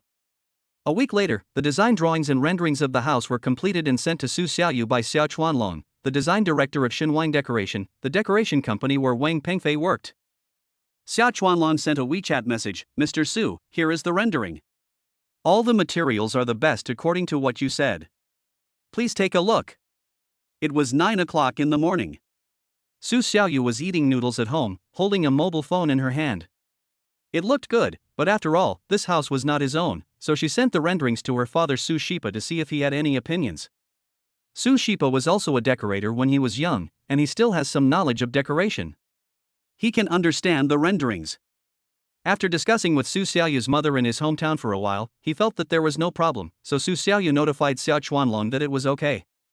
As for the materials, Su Xiaoyu did not show them to Su Shipa, because they had to use the best. Firstly, for their older age, safety issues must be taken seriously. Secondly, good materials are expensive and there are more rebates. The total cost is still 1.5 million, which is a very high cost in the home improvement industry. And it is only the hard decoration and does not include large appliances in the home. Su Xiaoyu was very satisfied with this price. There's no problem on my end. You guys should start working as soon as possible and don't delay the progress.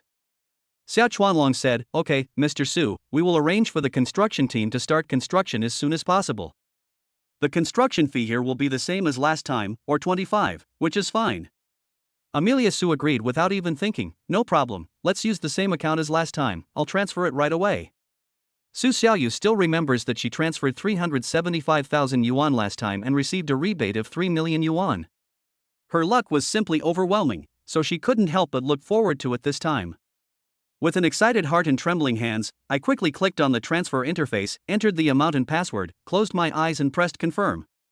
Congratulations to the host, you have triggered a 3x rebate and received 1.125 million yuan. The total amount on the card is now 140 million. I 1T look at the decimals as they are meaningless anyway. However, there is still a long way to go to acquire Huaxing.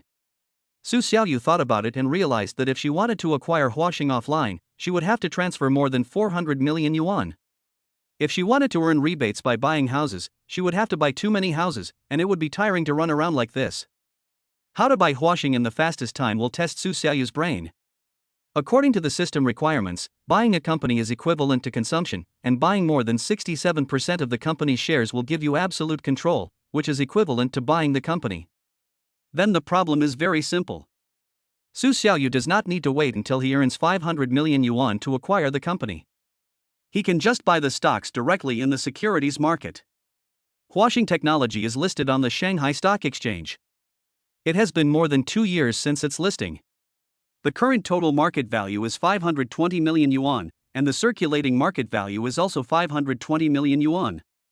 All major shareholders and original shareholders do not hold many shares, only 20% in total. Some major shareholders of Huaxing ran away half a year ago. Now 80% of the shares are in the hands of retail investors. Some of these retail investors are deeply trapped and cannot leave at all, while others are still clinging to illusions and holding on to their shares without selling them. If Huaxing can make a comeback, they will get rich. Su Xiaoyu decided to go all out and downloaded the Oriental Fortune app, opened an account and filled in the information. Although he had never traded stocks, Su Xiaoyu had some understanding of the securities market. He had bought funds, gold and other investment products while working. Although none of them made money, he had learned some basic operations. After opening a securities account, you cannot trade on the same day and have to wait until the next day to buy, so Su Xiaoyu could only watch the excitement in the comments section of Oriental Fortune today. In the comments section of Huaxing Technology, the top hot news is that the company is in financial difficulties and is facing a capital chain break. The specific content is that Huaxing Technology's business operations and production are normal, but its capital chain is broken. The company is applying for asset restructuring, but there has been no substantial progress. Currently, the threshold for AI and internet technology is relatively high. Companies that can operate in this field are still exploring on their own, let alone investing in Huaxing. Therefore, no one has been willing to reorganize with Huaxing, and no one is willing to acquire Huaxing and readjust. There are many different comments, and everyone has their own ideas. Why hasn't this company been delisted yet? Its stock price has dropped to 3 yuan. I strongly demand a thorough investigation. It must be financial fraud. Hold on to your own stocks. The stock price of this company has fallen so much, and it has not yet been delisted or delisted. It must be reorganized. Don't break your thighs when the time comes. What do you know? Do you know the ST rules? This company just ran out of funds, not making a loss. Why should it be ST? A group of retail investors knew nothing and were all arguing with each other based on their own unfounded guesses. No one was willing to give in to anyone else. Su Xiaoyu read their comments, smiled and shook her head. Overall, the majority of people are bearish, while those who are bullish are just daydreaming. Anyone who dares to say good things about Huaxing Technology in this comment section, or does not say bad things about it, will be criticized to pieces and will be unable to live as a human being. Su Xiaoyu couldn't bear it any longer, so she chose one of the more popular posts and replied, "Are you so confident that this company will be delisted?" The owner of the post was called Wolfsbane. He immediately responded to Su Xiaoyu's comment below, "This kind of company hasn't been delisted yet. Have you woken up?" At the moment, the company's stock price is at the limit down, the stock price is 3 yuan, and the limit down order is 300,000 lots. It costs 90 million to open this limit down. After Su Xiaoyu took a look, she said, "Who told you that you are going to be delisted? It's easy to spread rumors, but it takes a lot of effort to refute them. Even if the stock is not delisted in a short time, there will definitely be a risk warning. It has been delisted, and you are still bullish here. None of the retail investors with 100,000 lots can escape. Some have already lost 50% in a row. Has your conscience been eaten by something? Wolf Poison Flower said to Su Xiaoyu. Su Xiaoyu continued to reply, don't talk to me about speculation. Isn't this just a 90 million block order? Any big boss can come and eat it up in one bite. What is there to panic about? You are spreading negative remarks here. Aren't you afraid of being arrested? Wolfsbane was a little upset. He thought Su Xiaoyu was just going to say a few words in the comments section and then it was over. He didn't expect that the two of them had been arguing for several minutes. His words became more radical. Which idiot would come to lift this board? Are you going to lift it with your mouth? From your remarks, I can see that most retail investors are now in a panic, and someone will soon come to raise the price of this stock. After Su Xiaoyu replied, he decided that the first thing he would do when the market opens tomorrow is to buy all the 90 million on the limit down board. Chapter 34, you can also earn a wave of rebates. But after Wolfsbane, everyone else who was bearish on Huashing Technology came to criticize Su Xiaoyu, and their words were more unpleasant than the other. Dog help, Akashi. Which TikTok expert sent you here to spread rumors and confuse the public? You just want to trick us into canceling the order and then run away. Let me tell you, I've lost 66% on this stock. I don't want the money anyway. I'll put a limit down order every day, and no one can leave. The more they didn't believe it, Su Xiaoyu deliberately said it with confidence, with the purpose of making these people unhappy. Even if it doesn't open today, it will open tomorrow 100%. If you don't understand this kind of thing, why are you still speculating in stocks? Go home and raise pigs, it's a waste of life. These words made the group of bears so angry that their faces turned red. They have been trading stocks for so many years, but they have never seen someone as shameless as Su Xiaoyu. It would be fine if she just boasted, but she did it with such confidence. Wolfsbane felt that he was absolutely not wrong. This stock was completely waiting to be delisted. All the major shareholders of the company had fled, leaving only retail investors struggling here. If such a stock had big funds to support it, there was only one possibility, that is, someone would acquire this company. But if someone comes to acquire this company, and the news has already reached the ears of a retail investor, Su Xiaoyu, then the major shareholders of these companies cannot be unaware of it. Since they know it, they cannot run away. But the fact is that the major shareholders have cashed out and run away, so after thinking about it, Langdua feels that the probability of this company delisting is 100%. So, Wolfsbane issued a serious warning to Su Xiaoyu, I don't know where you got it from, and I don't care whether you are really stupid or a dog. Now I ask you one question. If this ticket doesn't open tomorrow, you give me 100,000. If it opens, I will give you 200,000. This was a very satisfying statement, and other stock investors all applauded. Yes, that's right. This guy is too arrogant. I don't know where he got this help from. It sounded nice just now, but if I really ask him to gamble now, he will definitely not dare to do it again. I don't think he can even come up with 100,000 yuan, haha. There were also a few people who spoke for Amelia Su. Brother, I also hope you are right, I'll borrow your auspicious words. Su Xiaoyu said, 100,000 yuan is such a small bet, if you want to bet 1 million, do you dare? Wolfsbane was very arrogant and very rich, but he was reluctant to take out 1 million at once, so he hesitated for a long time before replying, you are going to lose anyway, so it doesn't matter how much you bet, 1 million is 1 million. Su Xiaoyu replied to Wolfsbane, okay, let's see the result tomorrow. Whoever loses will transfer the money live. The card number will be sent to private message. Wolfsbane didn't take it seriously, it doesn't matter, I won't lose anyway. Day 3, 9 o'clock in the morning. Su Xiaoyu was already able to conduct transactions, and all the functions of his account were officially activated. He immediately recharged all the money in the white card into it.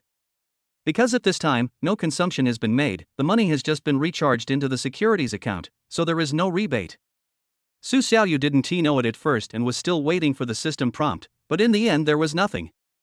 After realizing this, Su Xiaoyu knew that it was the influence of the last Douyin recharge, and she immediately understood that securities in Douyin were different, so she waited until 9:25 to open the Huashing Technology interface.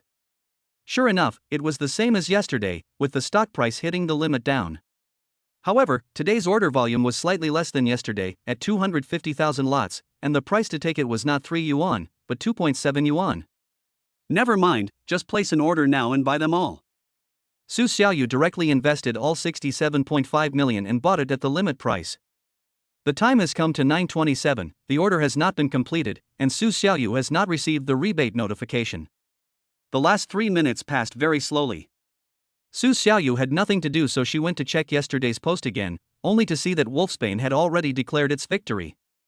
Wolfsbane even specifically tagged Su Xiaoyu to come over and transfer the money. God, let's see how you can quibble here. The stock price is still down today. I have sent you the account number in a private message. Wangbu, where is the guy who shouted yesterday that he would open the board today? Why is he gone? Is he too scared to come? Jin Shanbiao, he ran away, like a fool. He is just a boaster. How could he really transfer 1 million? Hu Jun, if it were me, I would have run away long ago. No one knows each other on the internet, why should I keep my promise? This made Wolfsbane very upset. He posted another comment and tagged Su Xiaoyu at Su Xiaoyu, you coward, you dare not speak out? At this time, it is 9:29. Su Xiaoyu replied to Wolfsbane calmly, what is wrong, did we say that the competitive bidding will be launched? Wolfsbane said, do you still expect him to open the market right away? Su Xiaoyu said, of course, if the price limit is not opened before the closing, I will naturally transfer this 1 million. In fact, Wolfsbane was already feeling guilty at this time, because the market was about to open in 10 seconds, so he asked, if it opens and then closes again, you lose too. Su Xiaoyu, no problem. It's already 9:30. Su Xiaoyu's order was executed in seconds, leaving no chance for retail investors at all. As the stock opened so quickly, 67.5 million was traded at once, which attracted some people who liked to buy when the stock opened, creating a certain inertia. The stock price rushed from 10% to 7%, but once the inertia wore off, it began to decline again. Su Xiaoyu's rebate has already arrived. Congratulations to the host for triggering a 5x rebate and getting 337 million. The total balance in Su Xiaoyu's account has reached 407 million yuan, which is enough for Su Xiaoyu to continue buying. If the price limit is hit again, he will continue to buy and take as much as he can. After seeing that the limit down was opened and the stock price had been hovering between 7% and 9%, Wolfsbane and some bearish representatives became a little nervous. Some of them have begun to believe Su Xiaoyu's words and pay high respect to her. Such accurate judgment is definitely not something that ordinary people can make. In their eyes, Su Xiaoyu was a symbol of God. Su Xiaoyu did not speak in the comments section because he said that he would not make any judgment before the closing. As long as there was no limit down before the closing, he would win. The stock price fluctuated and hit the lower limit again, with more than 10,000 orders blocked. The Wolfsbane was not happy for long, as it was eaten by someone a few minutes later. But after a while, it was blocked again, and the order reached more than 10,000 lots again. Wolfsbane stared at the screen of his mobile phone without daring to look away. He was finally relieved when he saw that the orders were rising. 10,000 hands. 15,000 hands. 22,000 hands. 170,000 hands. Finally, the order was fixed at 170,000 lots. Wolfsbane felt that he was doing well again, and said in the comment area, let's see, what if it is opened? Isn't it the limit down again? I don't think it will open again. Less than 2 minutes after the sentence was sent out, the limit down was opened again. That's right, Su Xiaoyu bought another 45.9 million yuan. Chapter 35, You Bet Right. All those who sell at the lower limit are those who have lost too much money during this period and are in psychological panic. They are so happy to be able to sell, and don't think about whether the price will go up or down after they sell. Some people in the comments section have started posting screenshots of themselves selling their stocks, thinking they are finally free. But things are not that simple at all. Just now, after Su Xiaoyu bought 45.9 million, he received a rebate of 275 million, so his funds were 636 million. This money is enough to buy all the remaining shares of the entire company. However, there are definitely some retail investors or people who are unwilling to buy. Among the retail investors, there are also smart people, or those who hold on to their shares. They will never leave unless they make money. They will either lose all their money when the company delists, or wait for the company to make a comeback so that they can achieve financial freedom. Su Xiaoyu expressed her blessing to those who persisted to the end. You made the right bet. After the limit down was lifted this time, the stock price did not continue to go up, but kept fluctuating around 10%. When Su Xiaoyu saw this scene, she knew that many people were still selling. Those who did not sell before saw that there was so much money on the limit down board and they couldn't sell out, so they did not place an order. Now that someone has seen the limit down, of course they will place an order to sell as soon as they see it, because they are too panicked and perhaps this is the only chance to sell. Su Xiaoyu has not continued to buy yet, because now all the transactions are small orders one by one. If he wants to buy, he has to wait for the lower limit to be closed again and the last batch of panic orders to be sold, so that he can buy more at one time. On the other side, Wolfsbane was now very nervous. He saw the limit down was opened and closed from time to time. He himself did not hold any shares of Huaxing Technology, so he had no way to control it. There aren't many people trading at this position, so it looks particularly worrying. It lasted until 10:30, 1 hour after the opening, before we finally saw the limit down being hit again. However, the order was only 100,000 lots, and it would increase and decrease from time to time, and it might be reopened at any time, so Wolfsbane was not too happy, because it was very likely that he would be slapped in the face after making a victory speech in the last second. After seeing that the lower limit was hit again, Su Xiaoyu stopped watching the market. He knew that as long as he didn't buy, no one else would collect these chips. If no one collected them, there would be more and more orders on the lower limit. With more orders, panic trading would be triggered again. After all, human nature is very fragile. Rather than making money, they hope to lose less.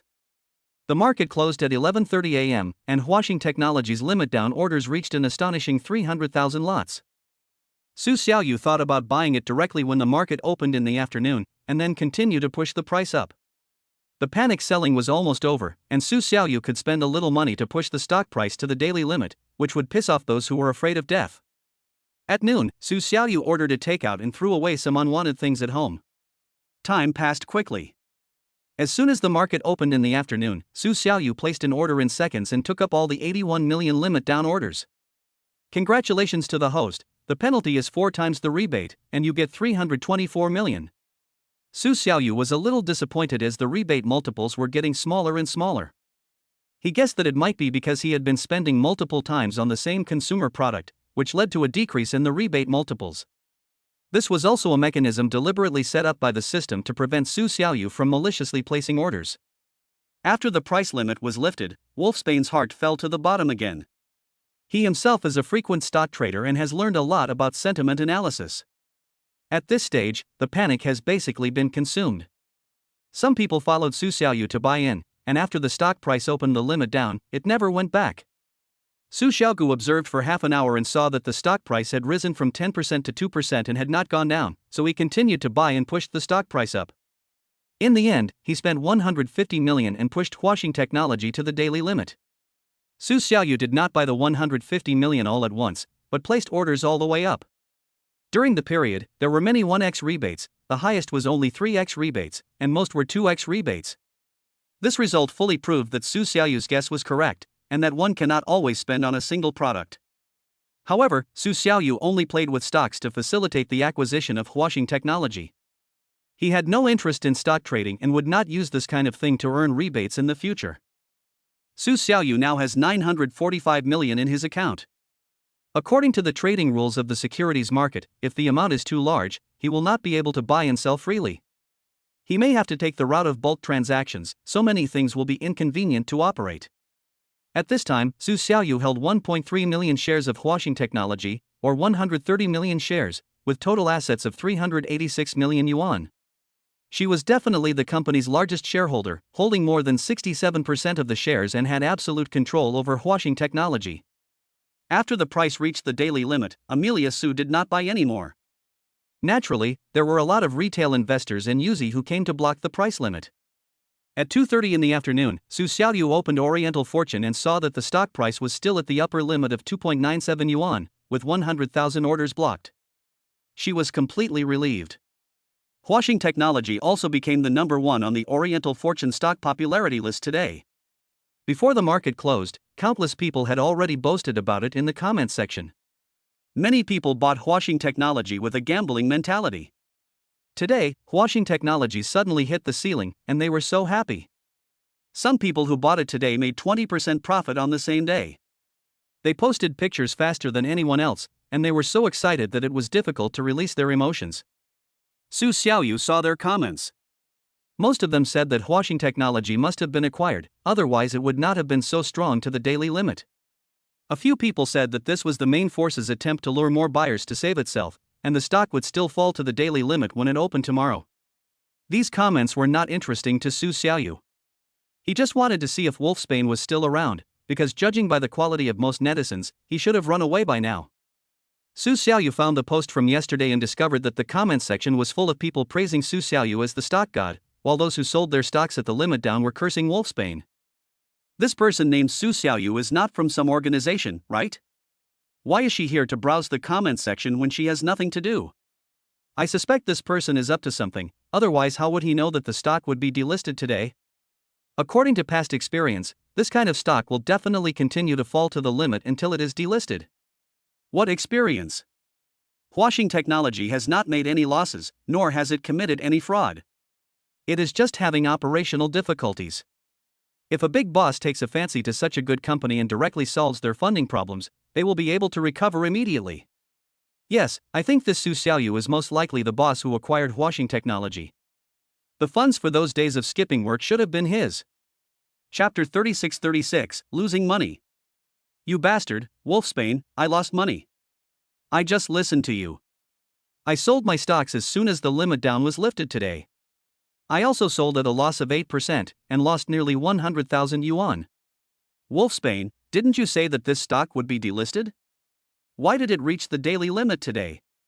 Wolfsbane was also trying to defend itself, shifting the blame onto themselves. Stock trading is their own business, it has nothing to do with me. Su Xiaoyu also spoke in the comment area. What do you think? It's impossible for the stock to fall to the limit at the close now. Just admit defeat. Wolfsbane did not evade, but proved to be tough, so what? There is a high probability that the stock will drop to the limit tomorrow. Amelia Su didn't give him a chance to change the subject. Do you remember the bet we made? Wolfsbane seemed to have amnesia. What bet? Su Xiaoyu held the phone and laughed out loud, but he didn't expect Wolfsbane to really transfer money to him, so he replied casually, "It's okay, if you can't bring yourself to do it, we'll just forget it." The entire chat content was conducted under Wolfsbane's post, so Wolfsbane could delete whichever post she wanted. The comment that bet with Su Xiaoyu had already been deleted. So now Wolfsbane would never admit that he had made a bet with Amelia Su. I don't understand what you are saying.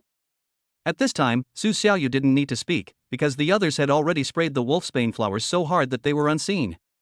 After all, so many people saw their conversation yesterday. It is really shameless for him to deny it now. Su Xiaoyu looked at the comments cursing Wolfsbane and found it more and more interesting. Suddenly, a strange phone call interrupted his rhythm. The call was from a local landline in Shanghai, and the caller ID mark was Shanghai Stock Exchange. Su Xiaoyu knew that it must be his transaction that attracted the attention of the exchange, so they called to ask him about it. He definitely couldn't ignore this call. "Hello, how are you?" Su Xiaoyu said. The other party was a young man who spoke standard Mandarin and was very fluent, without making any mistakes in his speech. "Hello, is this Mr. Su Xiaoyu?" "This is the Shanghai Stock Exchange. I am Lu Bing, the market consultant here. Today, we noticed that your account, Oriental Fortune Securities, with the shareholder number ending in, has purchased a total of 1.3 million shares of Huashing Technology. Did you do this yourself?" "I did it myself, is there any problem?" Lu Bing continued, "Excuse me, did you voluntarily purchase Huashing Technology shares? Have you received any threats from a third party?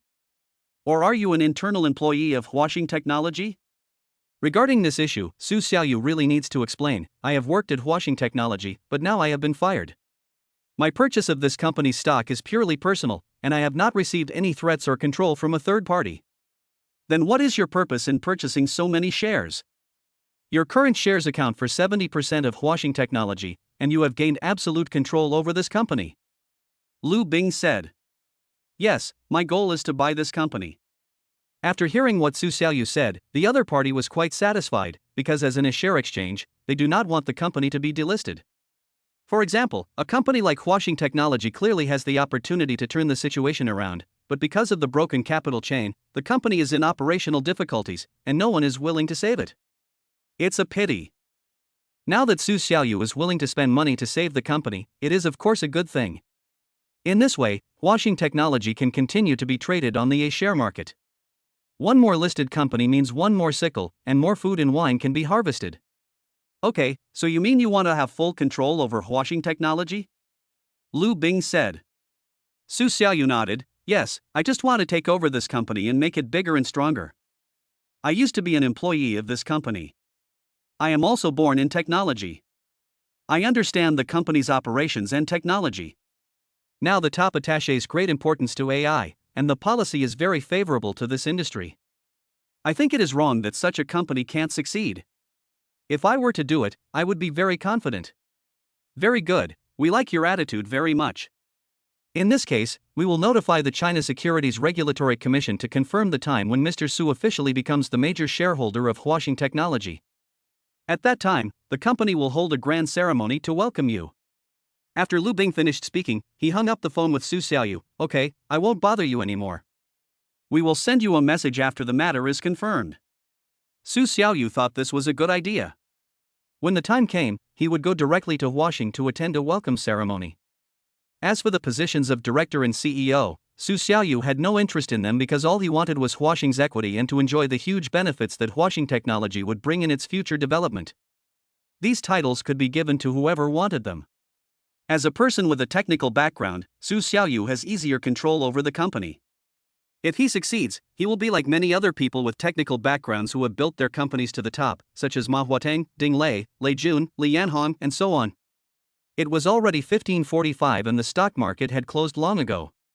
Su Xiaoyu opened Oriental Fortune again and found that Huaxing Technology was still at its daily limit and there was no reduction in the orders. He then put away his phone with peace of mind and prepared to pack up and go for a run. Even without Chi-Chi by her side, Su Xiaoyu would still insist on exercising every day and was very particular about what she ate, strictly following the standards for fat loss and body shaping. This afternoon, Su Xiaoyu went out for a run more than an hour earlier than usual, mainly because she was too excited. She was simply overjoyed. Because after Su Xiaoyu acquired a company like Huaxing Technology, he not only got the rebates he just received, but more importantly, he no longer needed to make up lies to explain the source of his wealth. Now that he has the identity of a major shareholder of Huaxing Technology, his net worth will naturally increase. In the past, no matter how rich Su Xiaoyu was, he was just regarded as a nouveau riche. But now it is different. He has officially entered the upper class circle. After running, it was 17:20. Su Xiaoyu was sweating all over, but he felt very fulfilled. After returning home, he took a hot shower, changed his clothes, and prepared to go out to the mall in the evening and have dinner. Just when Su Xiaoyu was changing her clothes, she heard a text message alert from her mobile phone. I picked up the phone and saw 3 text messages. The first one was from the Shanghai Stock Exchange, the second one was from the Shanghai Market Supervision and Administration Office, and the third one was from the Shanghai Municipal Government. The main issues were those that Lu Bing had just mentioned. Su Xiaoyu also read the important words carefully and kept them in mind. Chapter 37, Becoming the New Boss of Huaxing. Huaxing Technology Company, Limited will hold a welcome ceremony at 11 a.m. on November 12th. Please don't forget it, Mr. Su. Today is November 11th, which means it will happen tomorrow morning. No wonder they sent me a message so quickly. Su Xiaoyu did not reply because this was a text message sent from a landline, but he had already remembered it in his heart. Su Xiaoyu always deletes text messages on his mobile phone directly, because he never receives any useful text messages, but Su Xiaoyu did not delete any of these 3 text messages and kept them all in his mobile phone. After going out, Su Xiaoyu was in a happier mood. He always remembered his original intention and would never eat and drink too much and ruin his body. At 9:30 the next morning, during working hours, a heated discussion broke out in the conference room of Huaxing Technology. The CSRC also informed them that the ceremony had to be held in a grand manner no matter what, and deliberately did not mention Su Xiaoyu's name in order to give them a surprise. They were happy to know that the company's funding problem was solved after it was acquired by a big shot. However, the China Securities Regulatory Commission did not reveal the name of the big shot who bought the company and said that he would give them a surprise, which made the whole company puzzled. What kind of person needs to be kept in suspense like this? I didn't expect that when Huaxing was about to go out of business, such a powerful figure would buy 70% of the company's shares, and he bought them through the secondary market. This is really puzzling. It seems that this big shot is deliberately keeping us in suspense. The first person to speak in the office was Hou Kaijie, the deputy general manager of Huaxing Technology. Hokage was undoubtedly the most shocked one after hearing the news, because his original plan was to resign at the end of this month. He had already sold all the shares under his name and had no attachment to the company. There are many people like Hokage in the company. Many of them have thought about leaving the company, but now they know that someone has acquired the company's shares and decided to continue investing money in the company. They don't know what to do. As Hokage spoke, other people also started talking. Yes, our company has always been doing well. Now we just have a funding problem. Before the funding problem, our net profit in the first half of this year increased a lot compared to last year. I guess this big shot must be someone in the same industry. He knows that our company actually has only minor problems, so he dared to buy shares in such a big way. Yes, but who is this person? All right. General Manager Shi Xiufeng suddenly waved his hand and said, I called you here not for you to ask why. The company has been acquired, which means a new boss has been appointed. What we need to do now is to think about how to better welcome the new boss. This big shot will be here in an hour and a half. We need to think carefully about whether we will continue to work here if he saves the company and what we should do to get the new boss's approval. After he finished speaking, everyone suddenly realized the key point of the problem. No matter who this person is, he is definitely richer and more powerful than anyone here. After they meet him in person, they will naturally know who he is. There is no need to discuss him here. Yes, we get it. What the general manager said is absolutely right. If the company's funding is resolved, then the business will definitely operate normally, and the new boss may make an unprecedented personnel change in the company. At this time, they also have some psychological pressure. If the new boss comes and kills them directly, they won't even have a place to cry. These people simply cannot afford to offend such a powerful and decisive new boss. The atmosphere changed again, and for a moment, they all became uneasy. Afterwards, Shi Xiufeng instructed everyone to gather the personnel from various departments and tell them not to do anything today but to quickly set up the site and wait for the new boss to arrive and take up the job. For a time, people from every department in Huaxing, regardless of their position, all worked together to clean the place, lay carpets, and hang lanterns and banners. All the details were taken into consideration, and it was meticulous. As the technical manager of Huaxing, Xu Yong also took the people in their department to participate in the work of arranging the site. At this time, he took some time out of his busy schedule to chat privately with Wang Jing about whether to leave or not. Xu Yong was in the management team. He attended the meeting at 9:30 in the morning, but Wang Jing did not. So Wang Jing didn't know a lot of things. Xu Yong was saying to her, since this new boss has spent so much money to buy 70% of Huaxing Technology's shares, he is definitely not fighting a battle without confidence. This is at least 300 million yuan. Wang Jing calculated in her mind, and it was probably this much money, and nodded, yes, this new boss is quite capable. So he will definitely build up the company. If we leave now, it would be too unprofitable. If the company succeeds by then, we will suffer a huge loss. Xu Yong said to Wang Jing with his eyes wide open. Wang Jing was also stunned. Yes, the company's market value is at its lowest point now. I think we can't leave now, we have to buy shares in the company. We will definitely make a fortune in the future. It's hard to buy company shares now. The stock price has reached its daily limit today. There is no hope of buying them through the secondary market. When the new boss comes, we will raise the price together and see if he agrees. Xu Yong had already looked at the stocks and couldn't buy a single share. Okay, let's do it. Wang Jing agreed with Xu Yong's idea. Just as they raised their heads and were about to continue working, a familiar face suddenly came towards them. This person was one of the top 10 shareholders of the company before, named Su Xioma. After selling all his shares, he left the company 3 months ago. He suddenly appeared again today. It is probably because the company was acquired by a big shot again and there is hope again, so he wants to return to the company to continue its development. Mr. Su, why are you back again? Xu Yong asked. Su Xioma laughed loudly and said, you are asking even though you already know the answer, Manager Su. Now that the company has made a comeback, how can I not come back and seize this great opportunity to buy at the bottom? Ha ha ha. Yes, Mr. Su is right. I also want to buy some shares of the company, but I don't know if there is such an opportunity. No problem. Since the new boss wants to start the company, he must attract investment. We just need to be more proactive when the time comes. Yes, ha ha ha. Chapter 38, go away. Suddenly, they saw several familiar figures, all of whom were employees who had been fired before, some from the technical department, some from the marketing department, and some from other departments such as the finance department. They came back with only one purpose, which is that the company needs to return to normal now, and both operations and production need more manpower. They were all the ones who had made great contributions to the company in the beginning, and if the company wants to recruit people, they will definitely be the best candidates.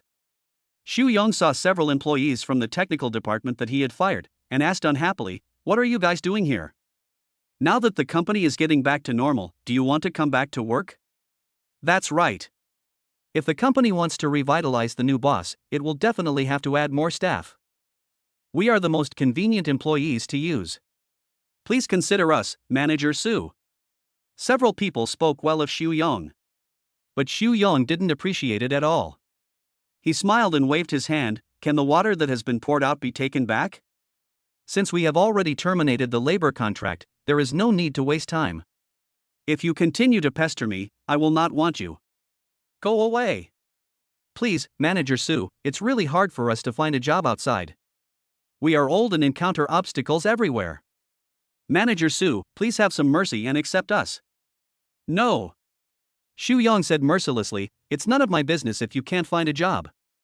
If you don't leave, I'll call the security guards." Manager Su. Security guard. Okay, let's go, let's just go. The few people had no choice but to leave since Xu Yong refused to accept them. After walking from the office at the back to the lobby at the front, I saw a very handsome young man walking in at the door. Everyone in their technical department knew her and shouted in unison, "Amelia Su? Why are you here too?" Su Xiaoyu knew them all and asked in surprise as soon as they met, "You don't look well, what's wrong?" "Don't mention it. We thought that since the company was acquired by a new owner, it would definitely have to resume production and operations, so we went back to ask Xu Yong if he could take us back to work, but he refused, so we had no choice but to leave. Yeah, this Xu Yang is really a piece of shit." After hearing their description, Su Xiaoyu expressed deep sympathy and asked, "So, it's not easy for you to find a job outside during this period?" "Yes, I found an outsourced job before, but the salary was low and he wasn't liked, so I quit. The full-time jobs in regular companies said I was too old, so they didn't want me." A young man from the technical department sighed. Su Xiaoyu saw what they went through and understood it deeply. If he didn't have the system, his current treatment would probably be similar to theirs. Out of care and help for her colleagues, Su Xiaoyu quickly said to them, "Don't worry, the company is going to have a major reshuffle today, so don't leave yet. I'll reserve a position for you later." People from other departments went to find their former supervisors, and only the people from the technical department were still here chatting with Su Xiaoyu. They were very surprised to hear Su Xiaoyu's words, and they didn't know where he got the confidence to say that he would keep their positions for them. "Su Xiaoyu, haven't you been fired? Aren't you here today to ask for a job?" One of the boys asked in confusion, with doubts written all over his face. Now, Su Xiaoyu was confused again. He was the new boss who came here today to inherit the company. How could he not be qualified to reserve a position for his former colleague? "It's not difficult for me to reserve a position for you. The funding chain has been solved, and future operations and production will return to normal. There will definitely not be enough staff. You have all made great contributions to the company, so of course you have to have excellent performance," Su Xiaoyu said. Up to now, Amelia Su still didn't know that everyone here thought he was here to survive. Just at this moment, Xu Yong, the technical manager who came out, heard Su Xiaoyu's words and shook his head with a laugh. "Su Xiaoyu, you're here again? You've spent all your money, or the rich woman doesn't give you money anymore, so you're going to start looking for a job again?" Su Xiaoyu turned around and saw Xu Yong and Wang Jing still looking disgusting. They were inseparable wherever they went, hugging each other. She turned her head away and didn't look at their faces. At the same time, she said, "You two are still in the company? Why should we leave? Huaxing has been acquired by a mysterious rich man. Now that the funding has been linked, it will surely grow stronger in the future. I will definitely continue to be the head of the technical department here. As long as I serve this new boss well, I may even get a salary increase in the future." "Leave? Only a fool would leave." Xu Yong spoke with an air of commanding presence as if everything was under his control. Su Xiaoyu thought that he had become the big boss of the company, and Xu Yong should be respectful to him, or simply quit and leave without talking to him to avoid embarrassment. However, Soo-young's expression and words were clearly the same as before, so he didn't understand. From your tone, you don't know who this new boss is? Even the vice president and president of Huaxing don't know this. It's a little secret that the China Securities Regulatory Commission hasn't disclosed. Don't tell me who you know. Don't think that just because you were supported by a rich woman and you pretended to be a big shot in front of me twice because you have a little money, you think you are a big shot. The new boss spent more than 300 million to buy 70% of Huaxing's shares. Did you know that? Xu Yong began to flatter the new boss in front of Su Xiaoyu, saying good things about the new boss all the time, with the purpose of flattering him. While speaking, he looked around to see if there were any unfamiliar faces around. Maybe one of them was sent by the new boss to observe the scene. After hearing what Xu Yong said, he thought this person was good and went back to report to the new boss. After the new boss took office, he admired Xu Yong very much and gave him a raise and promotion. Xu Yong dared to dream such a beautiful dream. He really didn't know how high the sky was and how deep the earth was. He also kept insulting Su Xiaoyu, saying, "If you are here to watch the fun today, please feel free to watch. I don't have time to care about you. I have to go to the door to welcome the new boss. I must perform well in front of all the company's executives. If you are here to find a job and beg for reinstatement, then I advise you to go back. As long as I am still the manager of the technical department, you can just pass it up and don't waste your time. These people are role models. You should get out with them." Su Xiaoyu finally understood why these people didn't know that she was the new boss. It turned out that the China Securities Regulatory Commission deliberately kept the secret and kept it until she arrived. Chapter 39, Expulsion. But at this time, Su Xiaoyu arrived early, and the introducer from the CSRC would not arrive for about 20 minutes. Su Xiaoyu could only bear with it for the time being, because no one would believe him if he just said it. "I'm sorry, I'm neither here to watch the fun nor to apply for a job." "Does that mean I'm not welcome if I'm not one of those?" Su Xiaoyu asked. Xu Yong said, "Today is our important welcome ceremony. Not everyone can come and stroll here. You know, if you don't have anything to do, just get out of here. Don't make me call the security guard." Wang Jing also spoke at this time. "Su Xiaoyu, if you really can't find a job, you can become a live broadcaster. Isn't that female live broadcaster very good to you? Let her teach you how to sell goods through live broadcasting. Maybe you can also make 20,000 or 30,000 a month, ha. Yes, you've been fired, but you still come to this company. I don't know what you're thinking. The same goes for you guys. Don't you feel embarrassed to come back?" Xu Yong insulted Su Xiaoyu together with several other people from the technical department. Those people didn't dare to say anything, because it was indeed a bit embarrassing and shameful, but there was nothing they could do. In order to survive, they would be working as dogs for others wherever they went to find a job. As long as they could find a job, they could accept being a little wronged and embarrassed. But Su Xiaoyu is different now. He now feels that Xu Yong is just a clown standing in front of him and yelling. After 20 minutes, he can no longer yell. Xu Yong, technical manager, fired immediately. Xu Yong and Wang Jing were stunned, not knowing what Su Xiaoyu meant. Wang Jing laughed and said, "What did you say? Fire Xu Yong? Ha ha, who do you think you are? If the head of the HR department hadn't just come to chat with me, I would have thought you had become the HR director of Huaxing. Ha ha, this is hilarious." Su Xiaoyu glanced at Wang Jing and said coldly, "Wang Jing from the marketing department, fired." Ha ha ha ha ha ha ha ha. Wang Jing and Xu Yong were laughing so hard. Su Xiaoyu also showed a slightly evil smile on her face, as if sentencing the two of them to death. She turned to a young man from the technical department next to her and said, "Ren Guang, do you have a pen? Help me write it down." This young man named Ren Guang is one of the younger ones in the technical department, but he is about 28 or 29 years old. He is tall, thin, fair-skinned, and doesn't talk much. When he saw the scene, he had no idea what was going on. He just took out a piece of paper and a pen from his pocket and wrote down what Su Xiaoyu had just said. Technical manager Xu Yong is fired. Marketing department Wang Jing, fired. After writing it down, Ren Guang reported to Amelia Su, "I've written it down." Amelia Su looked at the time. There were less than 10 minutes left. Xu Yong couldn't be happy for long, so he nodded, "Okay." At this time, Su Xiaoyu, Xu Yong and others had been surrounded by employees in the company who were watching the fun. Everyone was talking about it, but no one would have thought that the new boss who bought 70% of Huaxing's shares was Su Xiaoyu, because they knew Su Xiaoyu's previous financial strength too well. Just when everyone was puzzled, a voice suddenly came from outside the crowd, who was so powerful that he dares to fire Manager Su. Everyone turned around and looked outside, only to see the company's general manager Shi Xiufeng approaching. Shi Xiufeng came to Amelia Su and Xu Yong, stood between them, and said to Amelia Su, "You are from the technical department, right? I think I have seen you before. Were you fired during the last layoff?" Su Xiaoyu's direct supervisor is Xu Yong. He rarely has the opportunity to interact with the general manager of the company, Shi Xiufeng, when he is at work. Basically, they have never spoken to each other. This is the first time he has come into such close contact with Shi Xiufeng.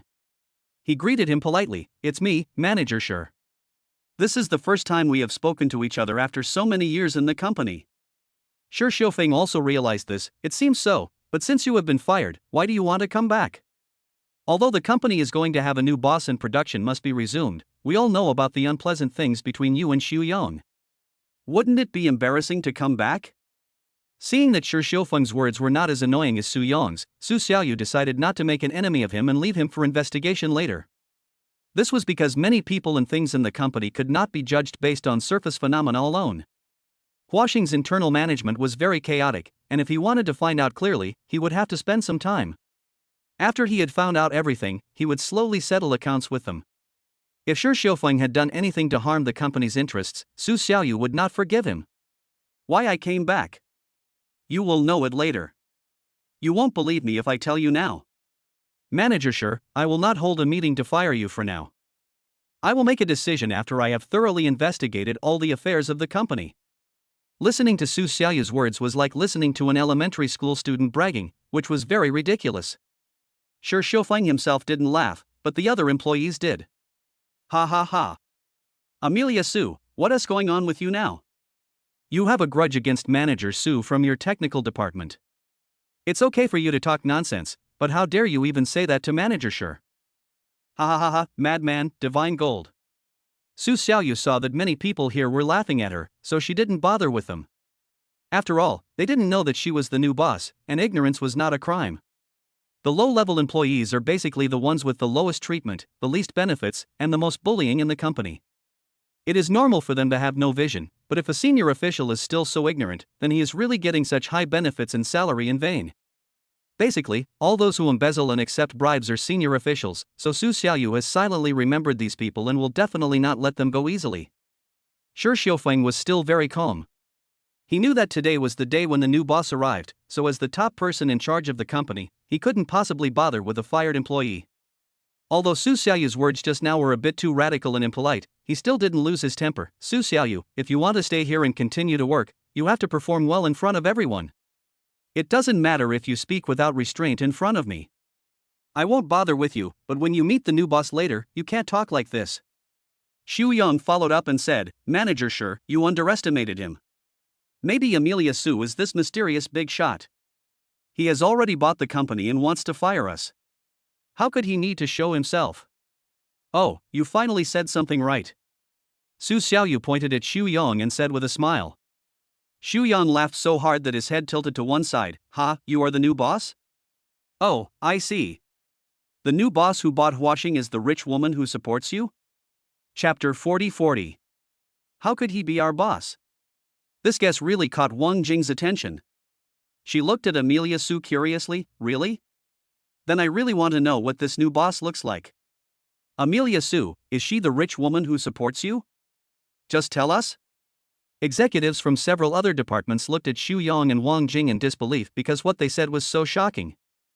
There are so many male employees in their company, but none of them has the ability to be supported by a rich woman, so someone among them asked, "Manager Su, you just said that Su Xiaoyu was supported by a rich woman, is this true?"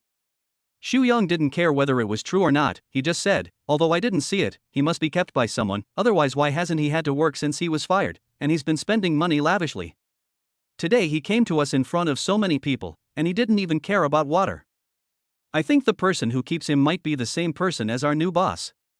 "Wow, if that's really the case, then we can't offend Amelia Su.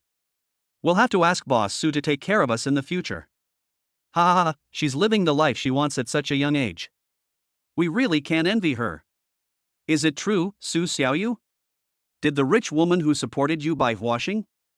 We must see what this rich woman looks like then." Su Xiaoyu shook her head and denied it. No. No? No, then what are you pretending to be here for? You dare to pretend to be our new boss? You're going to die, Amelia Su. Xu Yang looked at his phone and said, the time has come. The new boss should be here. I'm going to greet him now. I'll expose all the things you did to pretend to be him. I'll see how you can still be so arrogant, ha ha. After saying that, Xu Yang hurried towards the door. But when Xu Yang turned around and took 2 steps out, the other employees looked towards the door, only to find that the introducer from the CSRC had already arrived in the hall. There was a man in the middle, wearing a black suit, with a shiny hair, looking energetic. On both sides followed a young woman, also wearing a suit, a miniskirt, showing her long legs, and a bun, looking very capable. The man came to Su Xiaoyu with a certificate from the Securities Regulatory Commission and a recommendation letter from today in his hand, and said, Mr. Su, why are you here early? Su Xiaoyu smiled and said, I just happened to have a few old colleagues with me, let's reminisce about the past. I see. Then why are you standing here? Let's go to the meeting room. The man said. At this time, Shi Xiufeng came over and asked, I guess this person is the recommender sent by the Securities Regulatory Commission. The man suddenly realized and said with a smile, oh, yes, I almost forgot to introduce myself. I am the recommender of the Securities Regulatory Commission. My name is Zhang Hongliang. Here are my credentials and the recommendation order. Manager Shi, please take a look. Oh, it's Teacher Zhang. Hello, Teacher Zhang. Shi Xiufeng hurriedly greeted him respectfully. The general manager of the company also lowered his posture when meeting the teacher from the China Securities Regulatory Commission. There were murmurings among the crowd. How come Amelia Su knows Mr. Zhang from the Securities Regulatory Commission? Yeah, they seem very familiar. At this time, Xu Yang ran over again and said anxiously, Teacher Zhang, this guy named Su Xiaoyu from our company just now dared to pretend to be our new boss and talk nonsense here. It's really too bad. I didn't expect you two actually knew each other, but since he is your acquaintance, you should teach him a lesson. Zhang Hongliang was a little surprised, impersonating your new boss? Yeah, I don't know how he usually pretends in front of you, but his true identity is actually an employee who was fired from our company. He looks completely dissatisfied with society. Don't be fooled by him. Xu Yang still didn't understand what the introducer meant, and he was still mocking Su Xiaoyu. This guy is not only arrogant, but also doesn't take you seriously. He may be familiar with you, so he is bragging in your name. This is ruining your reputation, don't you think so, Mr. Zhang? Zhang Hongliang didn't say anything. He looked at Su Xiaoyu and smiled slightly. He also knew that the people at Huaxing Technology still didn't know that Su Xiaoyu was the new boss because they insisted on keeping it a secret, causing Su Xiaoyu to be looked down upon and despised by them. Zhang Hongliang felt very sorry for this and smiled awkwardly. Su Xiaoyu didn't say anything, but just expressed her helplessness with a look. So the scene fell into a brief silence.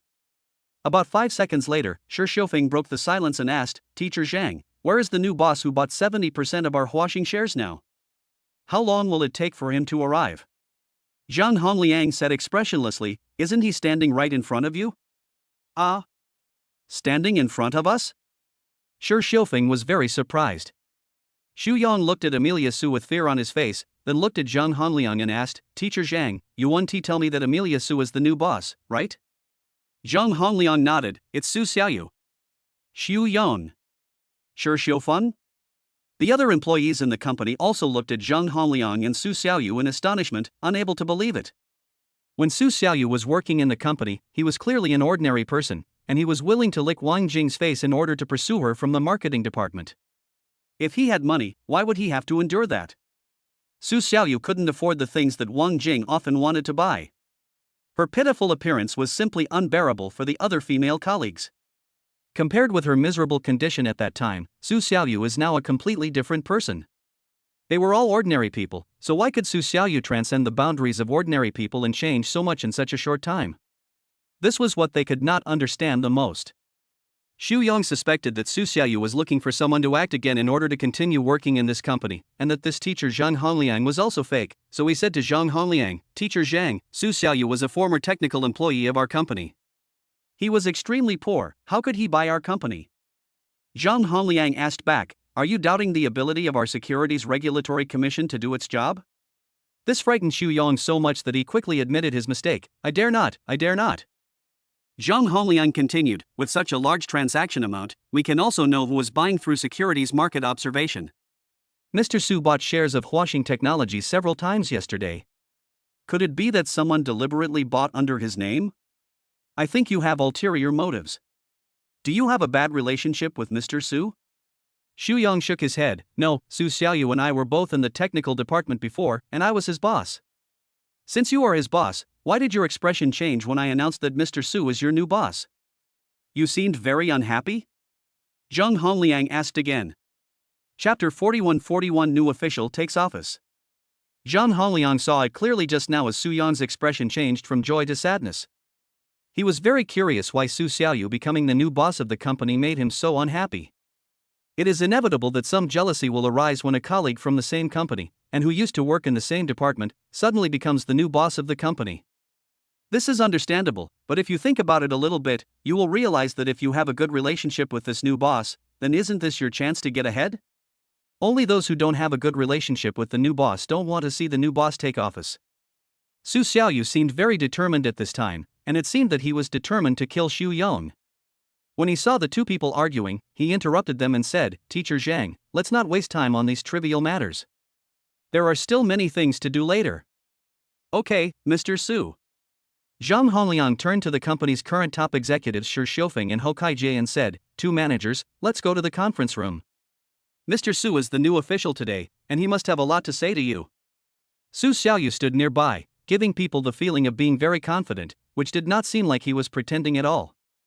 Many people had completely believed that he was the new boss and had accepted the reality.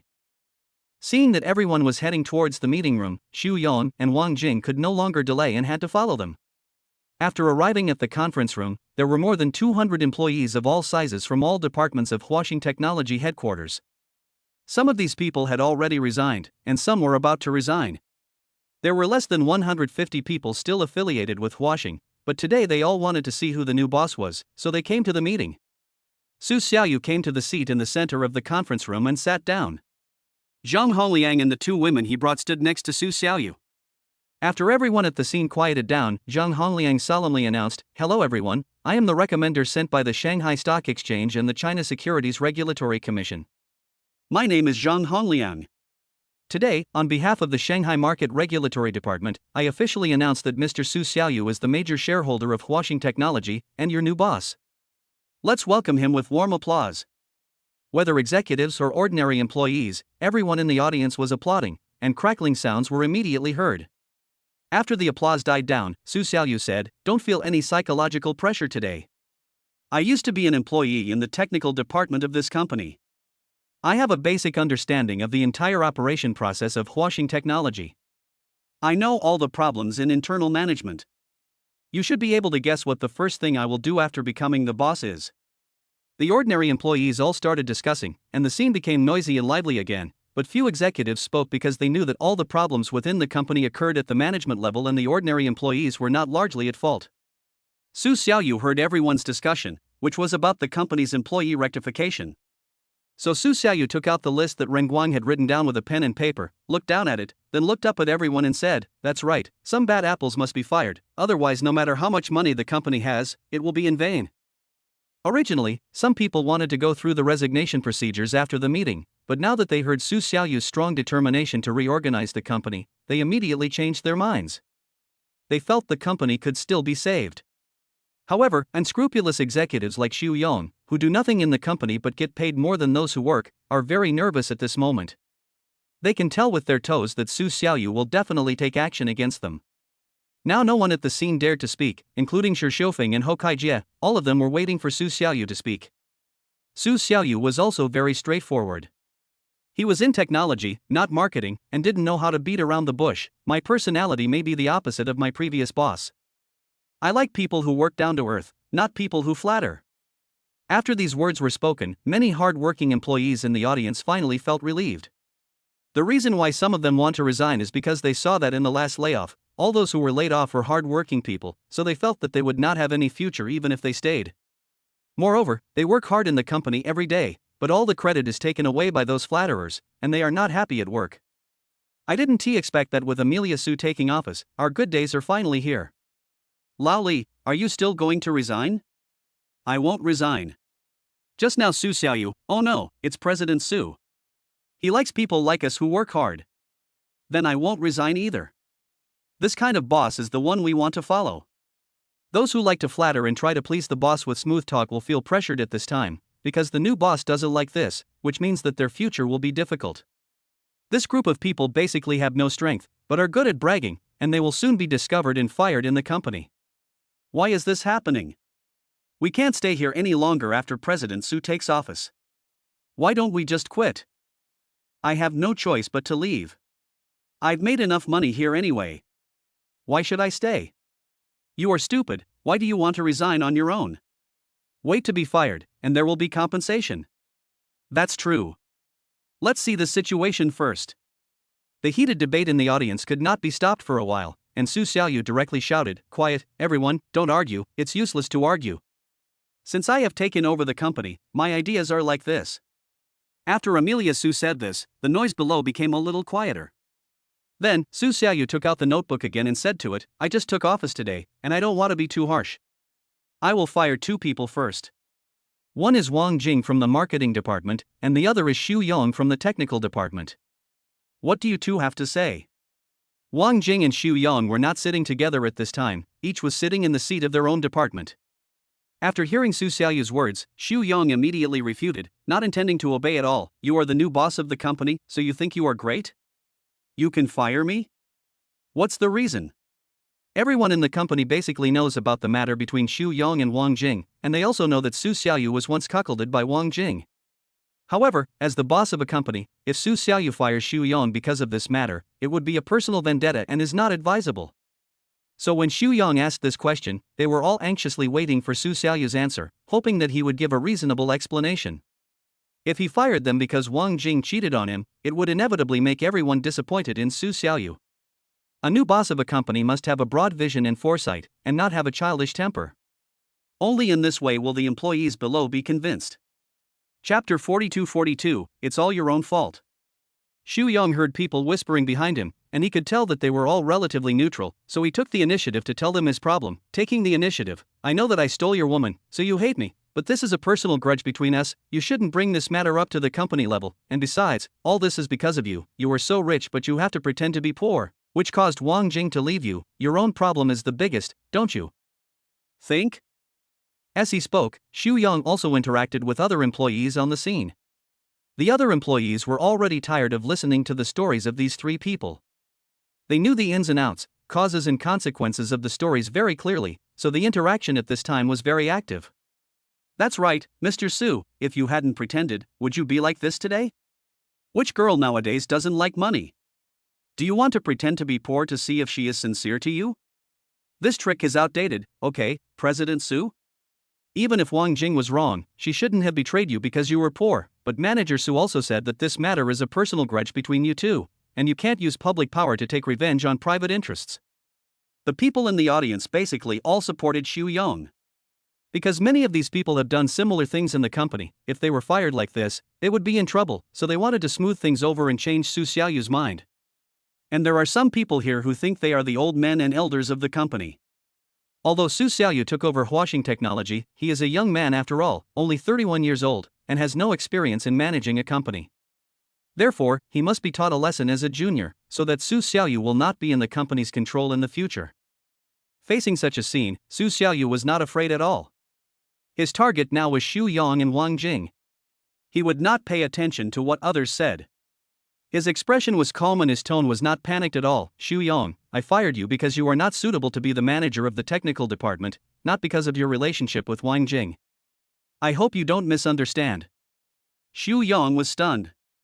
He was indeed not suitable for the manager position of the technical department. In his daily work, Xu Yong had never played any role. He didn't know anything that was even a little difficult. Moreover, he sat in this position with a very high salary. He was a typical example of a freeloader in the company. Su Xiaoyu didn't wait for Xu Yong to savor his words, and immediately continued, "Do you think that the feud between us is over just by firing you? Is there such a cheap thing in the world?" Xu Yong was stunned. He remembered that Su Xiaoyu had said at Wang Jing's house that the matter between them could not end like this, which meant that Su Xiaoyu would definitely take revenge. He had been waiting until now but had not seen Su Xiaoyu take revenge on them. The more this happened, the more nervous he became. At this time, Wang Jing from the marketing department not far away also began to tremble with nervousness. She hadn't said a word until now, and her mind was full of mixed feelings. If she had not been a vain person, she would be the boss lady of the company now. She kept scolding herself in her heart, wondering why she was so confused and why she was deceived by Xu Yong. So her attitude was that no matter what Amelia Su did, she would not resist anyway, because she brought this upon herself. Other people in the company were waiting for Su Xiaoyu to tell them why Xu Yong was not suitable for the position of technical manager, to see if what Su Xiaoyu said was right.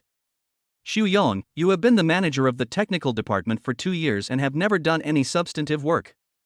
Your salary is higher than anyone else's. The superiors don't know this, but don't we, the employees of the technical department, know this?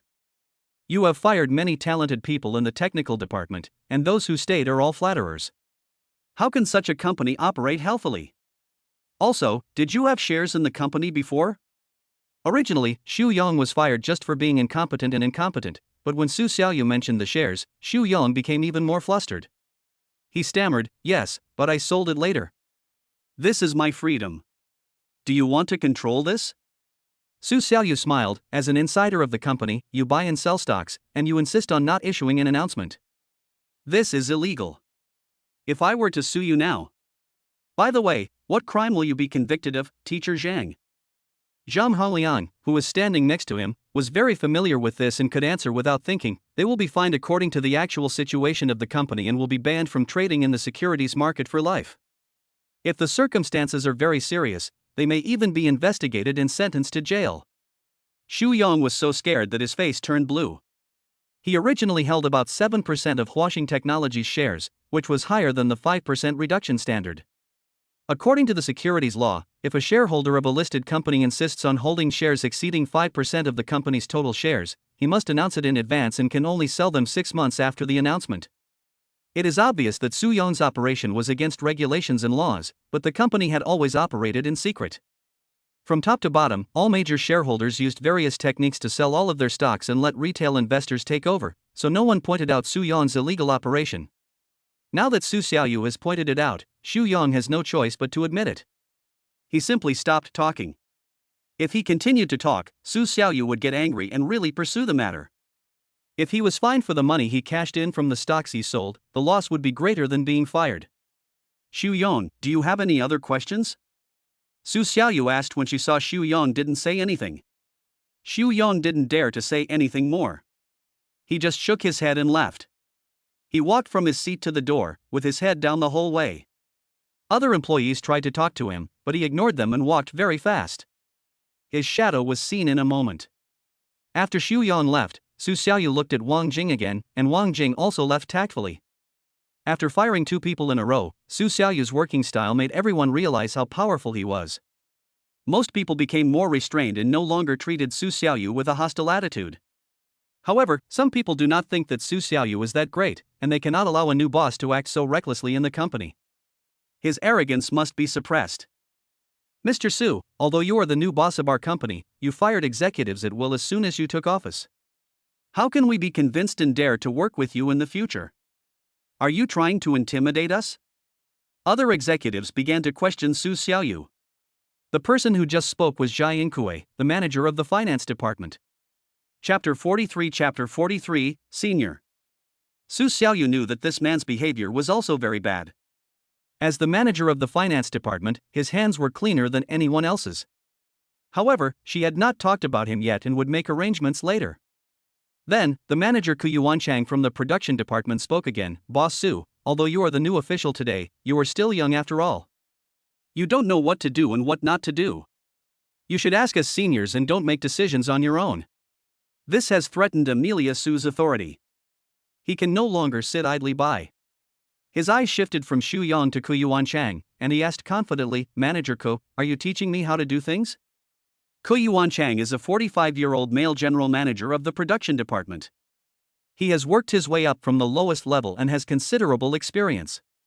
He has also made great contributions to the company. Therefore, every time there is an executive meeting, his words carry more weight than those of executives from other departments. But Su Xiaoyu also learned that this person used to be a very honest worker, but his personality changed after he became the manager of the production department. Especially after the company encountered a financial crisis, he also participated in the senior executives' share reduction and cashing out, and was an outright lawbreaker. Seeing Su Xiaoyu being so rude to him, Ku Yuanchang threatened again, "Boss Su, don't forget that if you want to make the company bigger and stronger again, you still need the support of us."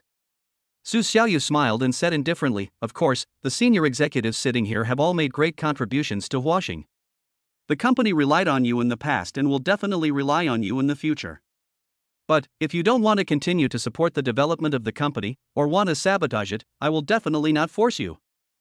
Ku Yuanchang smiled and said, "Boss Su, although you are the major shareholder of the company, if you want to completely manage the company, you must pass the vote of all of us and become the CEO of Huaxing. Otherwise, we will not accept your words. Being a major shareholder of the company does not mean that your words count. Do you understand?" That's right, President Su. Xu Yon did reduce his holdings in violation of regulations just now. If he is not fired, he will probably be a black sheep of the company. Even if you did the right thing in this matter, we won't hold it against you. But if you want to make major reforms or a major change in the company in the future, you have to consider your own strength. Zhai Yingkue, the finance manager who was the first to refute Su Xiaoyu, followed up with another statement. After the two of them spoke, supervisors and managers from other departments began to speak out and express their dissatisfaction.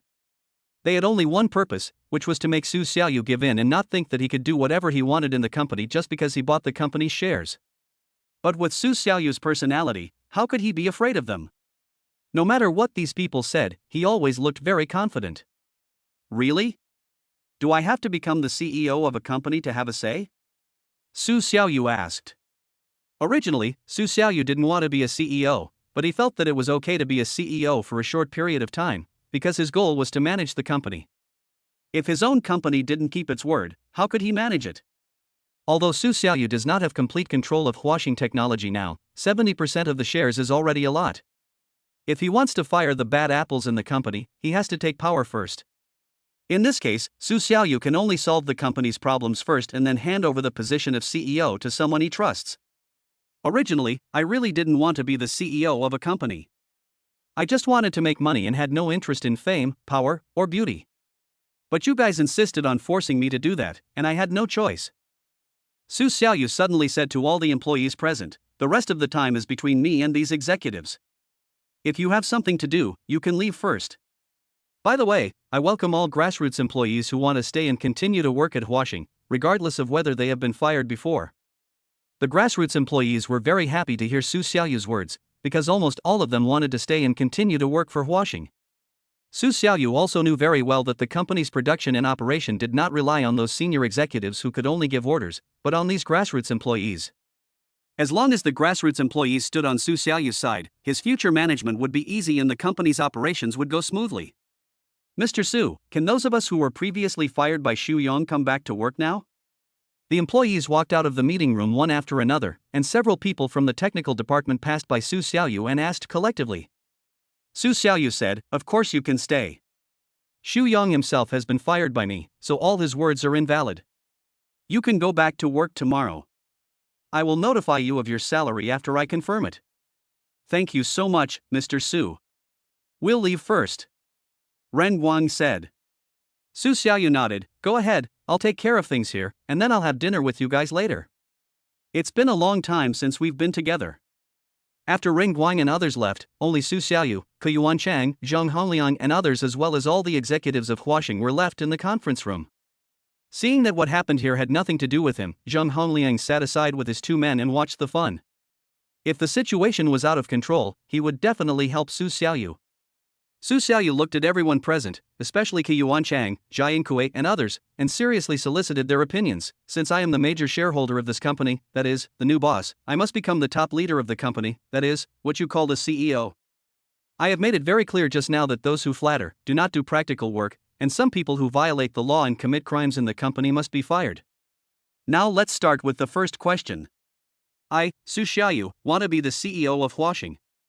Who is in favor and who is against it?" Su Xiaoyu looked around again, waiting for everyone's answer. I agree. A man who looked honest and simple spoke first. As soon as Su Xiaoyu saw his appearance, she knew that this person was very honest and unlikely to be a jerk, so she asked, "What's your name and which department are you from?" My name is Jiang Bin, and I'm in the sales department. Okay. Su Xiaoyu looked at the others again. What about you? At this time, the more honest executives or middle-level managers like Jiang Bin all raised their hands to express their agreement. I agree. I agree. We all agree. Everyone agreed without hesitation, raising their hands one after another to vote, their movements smooth and seamless. Su Xiaoyu roughly estimated that 50% of the people agreed, and he felt very relieved. Chapter 44, I object. At least it shows that he is still recognized in everyone's mind. It also reflects that there are more good employees in the company, because those who do unethical things in the company will never agree to Su Xiaoyu becoming the CEO. Once Su Xiaoyu becomes the CEO, they will have no good days. Being fined or fired are minor matters. They are just afraid of being sued. I object. Zhang Kui was the first to oppose Su Xiaoyu and raised his hand and shouted. I object too. I don't agree either. Those who opposed came one after another, with an unstoppable force, and were equally powerful as those who had just agreed. Mr. Su is only 31 years old and lacks social experience. If he becomes the CEO of Huaxing Technology, I'm afraid he will have trouble convincing the public. Zhang Kui still relied on his seniority to speak in a dignified tone and slowly pronounce words, just like a leader. Su Xiaoyu knew that Zhang Kui was the most guilty among all the senior executives of Huaxing. He thought that no one else knew. In fact, only the boss didn't know. The grassroots employees below knew it very well, but because their positions were too low, they did not dare to offend him, so they did not say it. Before coming to the company, Su Xiaoyu had already sorted out all the executives' tasks clearly. He was in charge of programming and development in the technical department. Working with his colleagues, it was very easy for him to retrieve the company's surveillance videos and information on the executives' computers. With the ironclad evidence in hand, Amelia Su's tone was naturally quite tough. Do the rest of you have the same idea? That's right. We all think that Mr. Su is too young to be the CEO of the company. It would be better if he could hone his skills for 2 years and then hand the position over to someone else. Boss Su, it would be best for you to be the boss of the company. You just haven't had enough fun at your age. Why don't you travel abroad every day and leave the company's affairs to us? Wouldn't it be very relaxing for you? What everyone said was reasonable and well-founded, as if Su Xiaoyu was the emperor who ascended the throne at a young age and was played around by these old ministers of the previous dynasty. These old guys really thought so. They believed that Su Xiaoyu must listen to them, otherwise there would be no place for him in the company. Su Xiaoyu suddenly waved to a colleague in the technical department and said, "Sister Ting." A girl who was a few months older than Su Xiaoyu came over. Her name was Huang Yuting. She was the only girl working in the technical department. She was Su Xiaoyu's apprentice and the only hard-working person in the technical department who had not been fired. According to her colleagues, it was because she was pretty. Everyone knew who Xu Yang was. Huang Yuting handed a heavy bag to Amelia Su, which contained the information that Amelia Su had entrusted her to collect, including the criminal records of all executives and their usual work performance. After Su Xiaoyu took the bag, she took out a file of Zhang Kui from it, opened it, and flipped through it. There were several pages of paper, thicker than anyone else's. There was also a USB flash drive that recorded the evidence of his illegal crimes. Zhang Kui, here are all the illegal acts you have committed in the company over the years. I have stolen all the information in your computer. Do you want me to read it to you? Su Xiaoyu said to Zhang Kui with a smile, holding the information. Zhang Kui didn't believe it at all. He had committed many illegal acts, but he was very cautious and careful. Every time he did something, he would destroy all the evidence completely so as not to let others catch him. So he argued, regardless of the situation, you have the final say. I have never done anything in the company. If you continue to slander me like this, I will sue you. I will call the police. Su Xiaoyu shook her head. Call the police? You really don't know what's going on. You thought you deleted all the data on the computer and there was no evidence left, right? Your chat records and screenshots are all saved on the disk. As long as you know a little bit of computer knowledge, you can dig these things out. You probably forgot what our technical department does. Are you trying to make excuses in front of me? You'd better be honest, otherwise everyone will look bad. Su Xiaoyu's second warning really scared Xia Yingkui. He thought back to when he cleared his computer data every time. He simply deleted the chat logs and browser history. However, it was too easy for the technical department to recover this data. So he didn't dare to bet whether what Su Xiaoyu said was true or not. In any case, he would rather believe it than not. So Xia Yingkui's expression changed drastically. The arrogance just now was completely gone. His face turned ashen, as if he was poisoned. He looked evasive and didn't dare to look directly at Amelia Su. You steal other people's privacy like this, you are also breaking the law, aren't you? Su Xiaoyu was not afraid of Xia Yingkui's threats at all, because he had no confidence when he spoke. If I break the law, you can sue me. Let's see who is more guilty of the two of us. Xia Yingkui immediately became timid and stopped talking. However, he did not express his support for Amelia Su to be the company's CEO. Instead, he kept his head down, remained silent, and looked very unconvinced. Su Xiaoyu was getting a little impatient, so she opened the file and read out the first sentence. Xia Yingkui, as the head of Huaxing Technology's finance department, withheld wages 133 times, totaling 2.4 million yuan. All the operation records are in this USB flash drive. Sister Ting, please play this video. Huang Yuding took the USB drive and prepared to turn on the projector. When Xia Yingkui saw it, he immediately raised his hand to stop it. Don't broadcast it, President Su, I support you as CEO, please don't make these things public. Huang Yuding stopped what she was doing and looked at Amelia Su, asking what he meant. Su Xiaoyu did not let Huang Yuding continue playing, but confirmed with Xia Yingkui, do you really want to support me? It's not awesome anymore? It's not that great anymore. Xia Yingkui shook his head. He is still a little afraid when facing legal sanctions. Su Xiaoyu reminded, you said it yourself, don't regret it, I didn't force you. Xia Yingkui nodded and said, no regrets, no regrets. As the young new boss of the company, Mr. Su was energetic and courageous. He will definitely lead Huaxing Technology to prosperity. After Su Xiaoyu confirmed that there was no problem with Xia Yingkui, she turned to face another archenemy, Ku Yuanchang. This old guy is much more senior than Xia Yingkui. He has worked in the company for decades and is also older. Usually, all employees, big and small, in the company respect him very much. If Su Xiaoyu exposes his crimes in front of everyone today, he will definitely lose face and his image will collapse. At this time, Ku Yuanchang was very panicked. When he saw Su Xiaoyu coming over, his eyes began to wander. The other executives could tell at a glance that he was hiding his guilty conscience. Normally, Ku Yuanchang looks very old and behaves like a senior in front of everyone. Today, many people have seen his uncharacteristic expression for the first time. Chapter 45, The Great Purge. Su Xiaoyu couldn't tolerate him. Anyone who was a cancer in the company must be fired, and senior executives were no exception.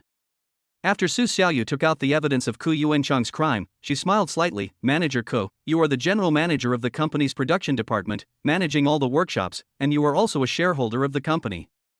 Not only did you violate the rules in the workshop and use other people's parts to replace ours, you also illegally reduced your holdings of the company's stocks, just like Xu Yon.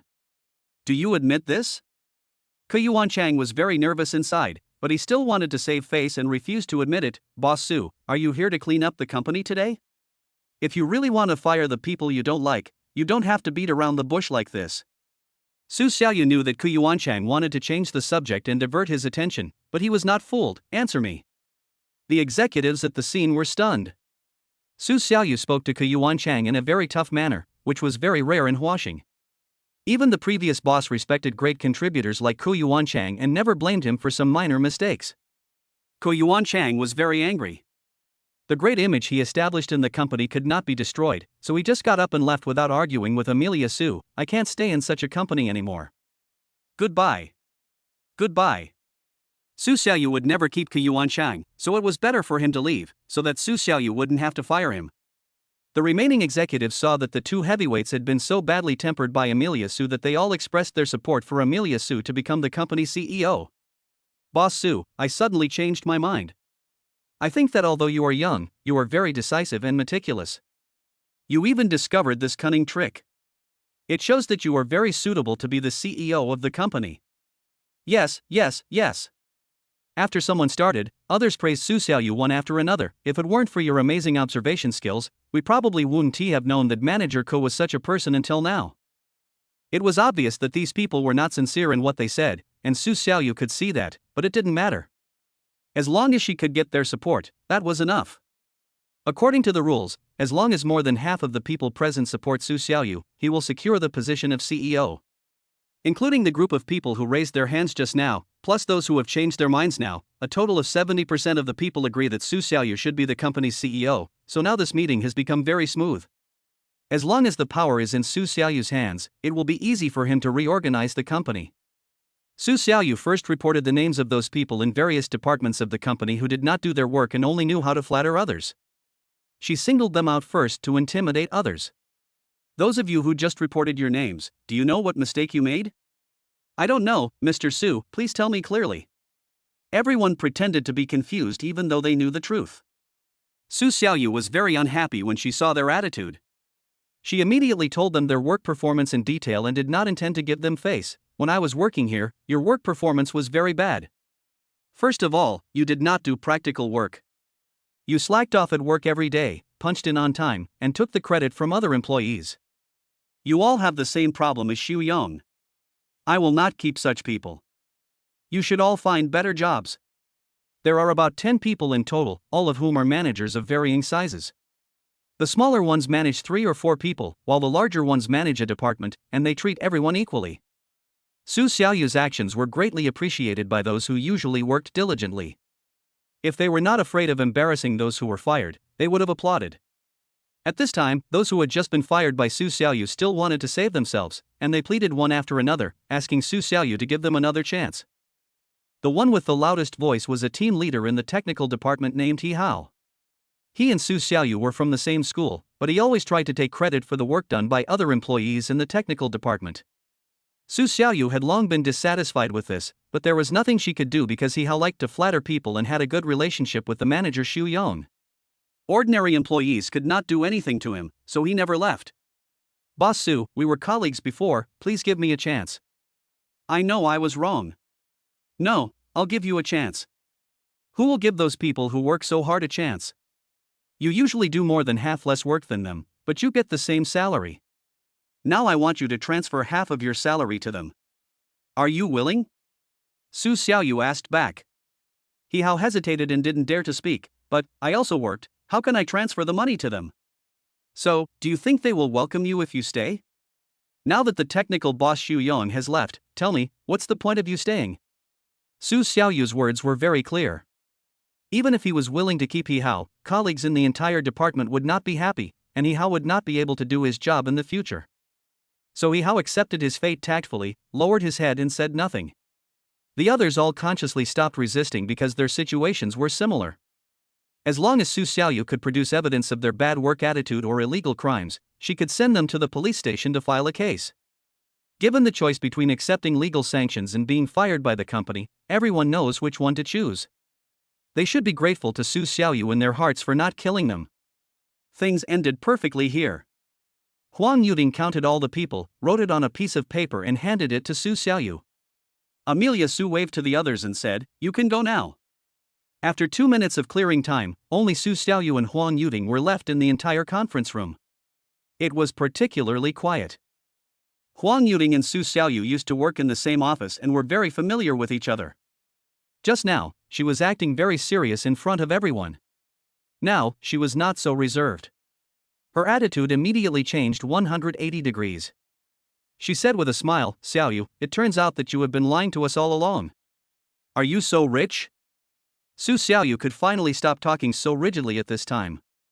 Just like when she was working normally, everyone was on the same level, so there was no pressure when talking this way. If not, can I see Wang Jing's true face clearly? What a joke Wang Jing is. What's the point of following an old man like Xu Yong? Even if she's going to cheat on him, she should do it with someone more handsome. Huang Yuding couldn't understand why their aesthetic tastes were so different when they were both women and beauties. While Su Xiaoyu was sorting out the lists just now, she talked to Huang Yuding. "Rich, don't you like rich people?" Huang Yuding asked disdainfully, "Perhaps all women love money?" Chapter 46:46, I'm optimistic about you. Su Xiaoyu really didn't expect Huang Yuding to ask this. He raised his head and said seriously, "If I were a woman, I would like rich men, but I wouldn't be as bad as Wang Jing. I wouldn't date a poor person in the first place." Then you are really amazing. What if you can't find a rich person? Huang Yuting asked again. Then just stay single. Su Xiaoyu answered easily. Anyway, it was impossible for him to really become a woman. Huang Yuting was completely convinced, those older singles may all think like this. Okay, I'll hand these things over to the HR manager later and ask him to handle them within 3 days. After Su Xiaoyu finished reading all the lists, she handed them to Huang Yuting. But Huang Yuting looked very embarrassed. Su Xiaoyu saw it and asked quickly, "What's wrong? You fired the HR manager, too." Su Xiaoyu thought about it and decided to let Huang Yuting solve the matter herself. Then you can take over and handle it temporarily. How can I handle this? I'm not in the HR department. You can ask other people in the human resources department to help you. Also, during this period of time, it was you and Ren Guang who helped me find so much information. Otherwise, I wouldn't be so confident today. So your positions need to be promoted. Su Xiaoyu also put forward her own ideas. Huang Yuting worked overtime yesterday to get so much data, and Ren Guang and other colleagues in the technical department also cooperated. Although the time was so tight, they had no complaints. In addition to giving them material rewards, Su Xiaoyu also wanted to give them promotions and salary increases. Really? Huang Yuting couldn't believe it. Of course it's true. I want to train you to be the vice president of the company. Su Xiaoyu said seriously. Huang Yuting felt a little flattered. For someone with lower qualifications and shorter working time than Amelia Su, being the company's vice president was quite challenging. She couldn't do many things, so she rejected Amelia Su's kindness on the spot. "I can't do it, this is too outrageous." Su Xiaoyu did not give up, because it was impossible for her to manage the company's affairs every day. She had to have someone to help her deal with these things. When the time was right, she would directly hand over everything to this person. In the entire company, except Huang Yuting, Su Xiaoyu really didn't know who else to turn to. "I don't know anything either. Although I bought the company, managing it is another matter. From now on, you will be my secretary. Help me deal with the company's daily affairs first. This should be okay." Huang Yuting was somewhat tempted by what she heard. She felt that the position of secretary was relatively simple. After all, many female secretaries in listed companies were very young and beautiful, and they didn't know anything. At least she knew technology, which was much better than those so-called female secretaries. However, she still had to confirm the salary first, because she couldn't do something that was thankless. "Okay, but how much is my salary?" Huang Yuting is not a fool. After hearing what Su Xiaoyu said just now, she knew that he did not intend to manage the company. All matters, big and small, had to be done by Huang Yuting. So Huang Yuting knew that as Su Xiaoyu's secretary, she must have a lot of things to do. Although the technical difficulty was not as great as before, the workload was definitely greater than before. Su Xiaoyu didn't know how much Huang Yuting's previous salary was, so she asked casually, "How much did you make a month before?" 10,000. "Then I'll give you 10,000. Su Xiaoyu said without hesitation. The salary doubled in an instant, which was too tempting for Huang Yuting. If she continued to work normally and slowly climbed up, she didn't know whether it would take 5 or 10 years for her to get a salary of 20,000. In comparison, she still wanted to try the secretary position. After all, Su Xiaoyu offered too much. "Then I'll just do it reluctantly. I have to learn slowly. If I don't do well, you can't scold me. Why are you so stressed when you haven't even started yet?" Su Xiaoyu said with a smile, "I'll support you in everything, just do it boldly. Don't think that you are a grassroots employee and can't do these things well. In fact, you should have seen what the senior executives are like in the past few days. I'm much more assured to hand these things over to you than to those who only know how to flatter." Huang Yuting laughed happily. "Okay, then I'll give it a try. Well, the first thing to do is to fill the position of Human Resources Manager. See who is more suitable in the Human Resources Department now and promote him," Su Xiaoyu suggested. "Got it." Huang Yuting kept it in mind. If she was promoted to HR manager sooner, her workload would be less. "Okay, now that everything has been explained, I'm leaving now. Remember, all those who were fired today will be promoted from the grassroots employees below. In addition, those who are short of manpower must be recruited to fill the gap. Spread this news first, and everyone's work performance will improve." "Well, I understand. Everyone wants to climb up. Okay, I'll leave first. Contact me on WeChat if you have anything." Su Xiaoyu took the car keys and went out. The rest of the matters were all handed over to Huang Yuding. Although Amelia Su made it sound easy, it was actually a mess and it would definitely not be easy to deal with. The first thing was to reorganize the technical department. Now they lacked a manager for the technical department, so Huang Yuding first returned to the technical department and started from there. Huang Yuding came to the office area of the technical department and immediately said to everyone, "Everyone stop what you are doing, I have something to tell you." Just now in the conference room, they all saw Huang Yuding helping Su Xiaoyu provide a list, and when the meeting ended, they all left, and only Huang Yuding stayed behind, so they were all looking forward to Huang Yuding to inform them of important things. "What's the secret? Tell me.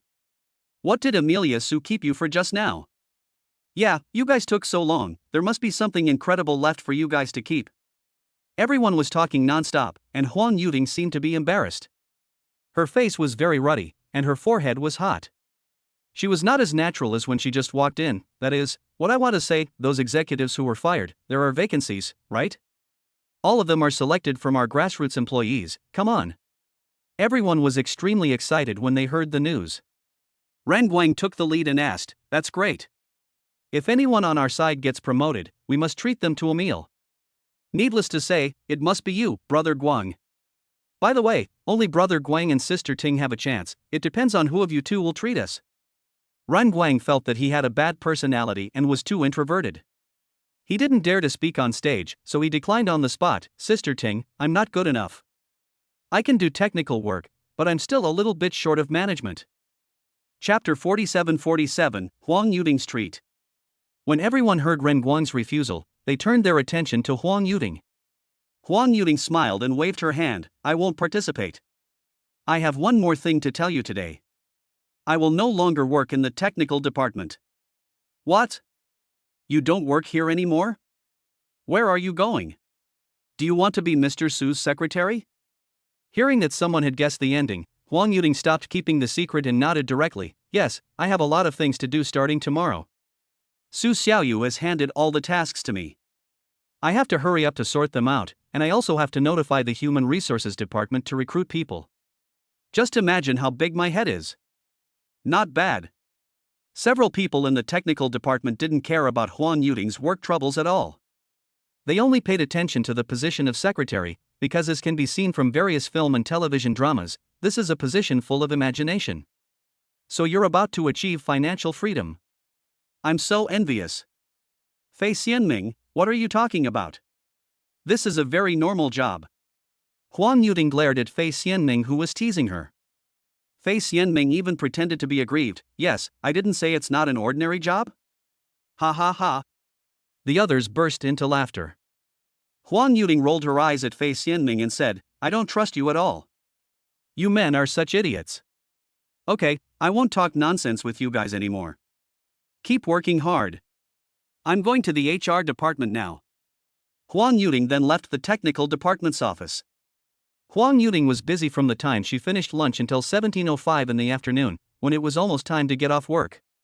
She finally announced the company's short-term personnel reorganization plan and sent it to each department's work group. She then sorted out the personnel to be recruited by each department with the Human Resources Department. The effect was very good. Everyone in the entire company was happy about the new changes. They no longer had to endure the unfair treatment they had received before. Not only did their mood improve, but their work enthusiasm also increased a lot, just as Su Xiaoyu had imagined. Su Xiaoyu is an old employee who has worked at the grassroots level for several years. He understands the employees' thoughts better than any company leaders and executives. In fact, what employees want is very simple. They just want fairness and justice, and they should get paid according to how much work they do. Many old employees used to have a very good work attitude, but suddenly it became bad. This is because those who did not work were paid higher salaries than them, so they felt that it was unnecessary for them to work so hard. If one or two people were not serious, it would lead to a large number of people not being serious. If most people in a company do not work seriously, the company will naturally fail. Once external partners and investors know the company's current situation, they will no longer cooperate with or invest in the company, and the capital chain will naturally be broken. Now that employees' work enthusiasm has increased and product quality is well controlled, these problems can be solved sooner or later, and Huaxing Technologies' problems will naturally be solved. After Huang Yuding arranged the work, the whole company knew that she was Su Xiaoyu's secretary and would be the vice president of Huaxing in the future, so everyone was very polite to her and cooperated with her work. But surprisingly, Huang Yuding did not feel unwelcome, and no one felt unhappy because she was a small grassroots employee and suddenly she was above them. Instead, they were very happy to listen to her arrangements. Later, I heard from people in the technical department that everyone was more likely to accept an employee from the grassroots as a leader, and less willing to accept an airborne leader. Huang Yuding's work went very smoothly. She felt it was not easy. After get off work in the evening, she specially invited several familiar people from the technical department to have dinner together. She also sent a WeChat message to Su Xiaoyu. "Boss Su, I'll treat you to dinner tonight. Come on, Ran Guang, Fei Xianming and the others are here, as well as my best friends Jiang Xinyue and Shi Qian." When Amelia Su saw the news, it was just when she was about to go out for dinner, so she said, "Where are we going to eat?" "Hey DeLeo, we're almost there. I'm the first person to be promoted today, so I'll treat everyone to hot pot." Huang Yuding sent a very happy expression. Amelia Su thought about it and realized that there was not much rebate from this meal, so she didn't compete with Huang Yuding to avoid embarrassment. "Okay, I'll be there right away." Su Xiaoyu had already packed up her things and went out directly, changing her itinerary and heading towards Heidileo. It takes 15 minutes to walk from his place to Heidileo, and it's rush hour, so I didn't drive. When I arrived at the elevator entrance of the building where Heidileo is located, 2 waiters in Heidileo uniforms were standing there to greet me. "Hello, sir, how many people are there?" Su Xiaoyu was very confused. How did they know that I was going to Heidileo? "Are you Heidileo employees? Why did you run so far to greet me?" "Yes, handsome guy," said one of the waiters. Another waiter took over and asked, "Handsome guy, from the looks of you, do you have a reservation?" Su Xiaoyu nodded. "Yes, a friend has booked it, they should be here, it's a beautiful lady named Huang." "Okay, handsome, please come this way." One waiter stayed here to receive the guests, while the other took Su Xiaoyu into the elevator and went upstairs. Heidileo is on the 3rd floor of this building. You can see the Heidileo logo from quite far away. There are many other big catering brands on the same floor, such as Starbucks, McDonald's, KFC, Mr. Rice, Chef Beard, etc., all of which are well-known restaurants. Heidileo is really confident. After getting out of the elevator, Su Xiaoyu saw Huang Yuding standing at the door waiting for her, and greeted her from a distance. "Boss Su, you're here. I'm very punctual. You came so early," Su Xiaoyu said after looking at the time. After hearing their conversation, the waiter from Heidileo looked at Su Xiaoyu differently. She never expected that this young man was actually the boss of a company. It was really enviable. The waiter said, "Handsome guy, I didn't expect you to be so young and successful in your career." "Don't I look like one?" Su Xiaoyu asked with a smile. "No, you look young, which is really enviable." The waiter also laughed. "Let's go in, everyone inside is waiting for you." Huang Yuding took Su Xiaoyu's hand and walked into Heidileo. Huang Yuding was generous today and booked a private room, spending more than 2,000 yuan, just to celebrate her promotion. When she walked into the room, she solemnly said to everyone, "Everyone welcomes President Su to the scene." When the colleagues who were chatting inside saw them come in, they immediately clapped their hands to welcome them, and the atmosphere suddenly became lively. "Boss Su, you look so handsome today. New boss, please take a seat." Chapter 48 Sense of Crisis is Coming. I didn't expect that our mysterious new boss is Amelia Su. It's so surprising. By the way, President Su, how could you hide it so well before?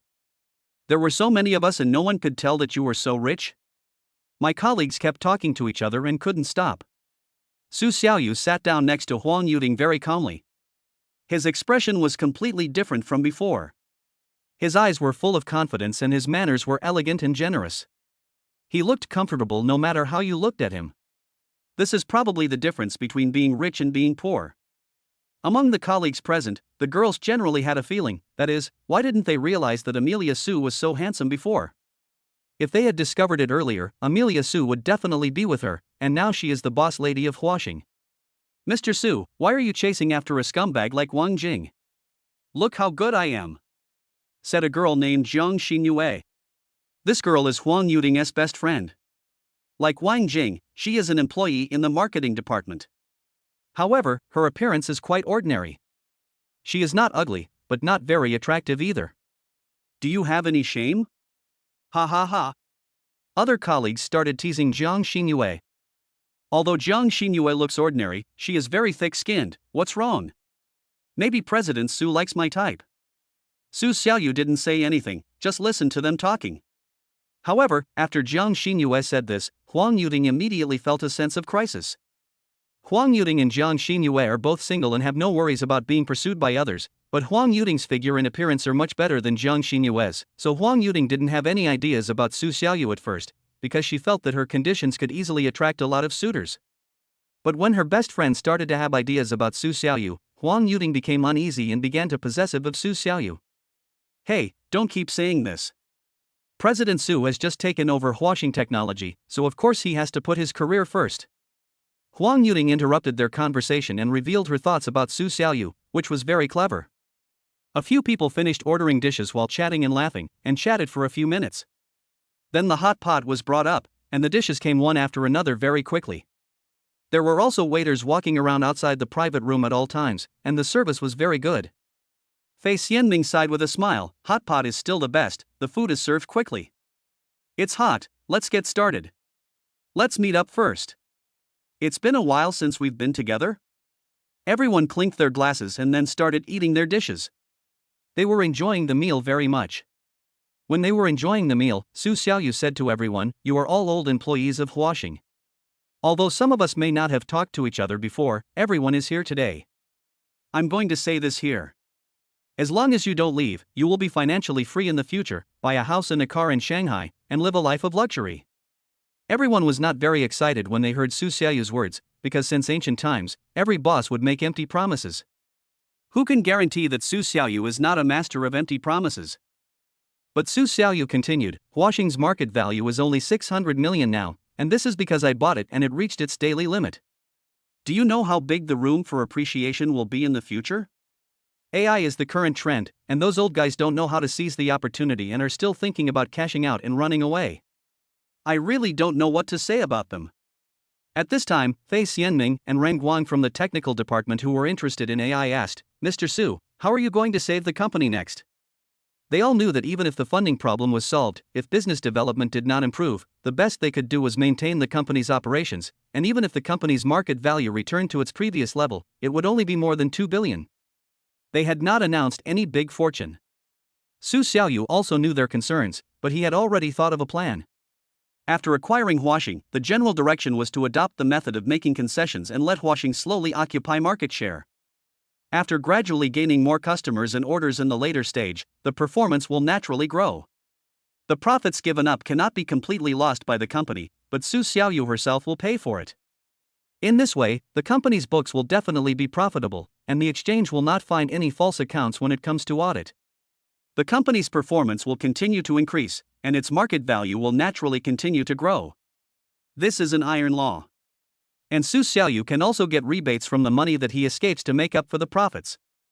It can be said to be killing two birds with one stone. It is a great trick. When Su Xiaoyu was lying in bed thinking about these plans last night, he woke up with laughter several times. Regarding the company's future development plan, I have actually thought about it a long time ago. First of all, we need to attract all the previous customers back. As far as I know, recently due to the impact of negative news in the market, our largest customer, Nantian Information, suddenly cancelled the cooperation plan. We started negotiations with Nantian Information and reduced the price by 20%. In this way, our products will be lower than the prices of all AI companies in the market. I don't believe that Nantian Information will not come back. Su Xiaoyu said. This plan is fine, but the company won't make much money if it just makes concessions. Shi Chen from the marketing department questioned, "We can make concessions, and so can others. We can also lower prices. If they lower the price, we will lower it even more than them." Su Xiaoyu said firmly. Fei Xianming asked again, "If we keep lowering prices, it will form a vicious cycle. Then we will have no profit. It is not a solution to make a profit at a loss." "No, I know my limits, and this is just the first step." Su Xiaoyu continued, "As you just asked, price is only a catalyst for market expansion. Our products are what really need to occupy market share and increase customer stickiness. There are many companies in China that are relatively mature in AI, and the most powerful one is iFlyTech. I will spend a lot of money to purchase iFlytek's AI technology and computing power models to make our technology more advanced than theirs. In this way, we will be well prepared on both sides, and it will be foolproof. After Su Xiaoyu told everyone the whole plan, everyone was convinced. iFlytek is currently the best AI company in the world. There are many advanced AI companies abroad, including Google, Microsoft, Facebook, Nvidia, etc. Small companies in China, like Huaxing Technology, have no competitiveness at all. If Huaxing can buy the top AI technology patents, it will not only take over the domestic market in China, but also occupy the Asia-Pacific and even European markets. If iFlytek is unwilling to sell, then it will go to Nvidia. If Nvidia refuses to sell, then it will go to Microsoft. Anyway, the patents for large AI models and computing power technology are very expensive now. They built such technology to make money, but no company is willing to pay such a high price to buy it, not that they are unwilling to sell. Chapter 49, The Boss Who Doesn't Make Pieces. Now Su Xiaoyu is one of the very few people who are willing to pay. Not only is he willing to pay, but he will never pay back a penny. No matter how Nvidia and Google quote, Su Xiaoyu will lose if he frowns. The hot pot meal was not in vain. Su Xiaoyu calmed the hearts of this group of people. Only when the internal morale is not divided will it be easier to recruit new people, and the employees will have confidence in the future of the company. Huang Yuding is treating us today. You may all be envious of her promotion and salary increase. 20,000 yuan a month seems like a lot, but I can tell you that this is just the beginning. Her salary will be even higher in the future. It is impossible for any of you here to have a monthly salary of only 20,000 yuan in the future. It will be very high. Su Xiaoyu began to make promises again. We'll talk about it when we go to work tomorrow. It's getting late now. Let's go home after dinner. Okay, let's go back. We've had a lot to eat today. After walking out of the Heidileo store, several girls went shopping because it was still early and they wanted to buy some other things, while Su Xiaoyu went straight home because he had to exercise in the evening. Although she doesn't run with Chi-Chi every day anymore, Su Xiaoyu still insists on controlling her exercise and diet every day and will never indulge herself like before.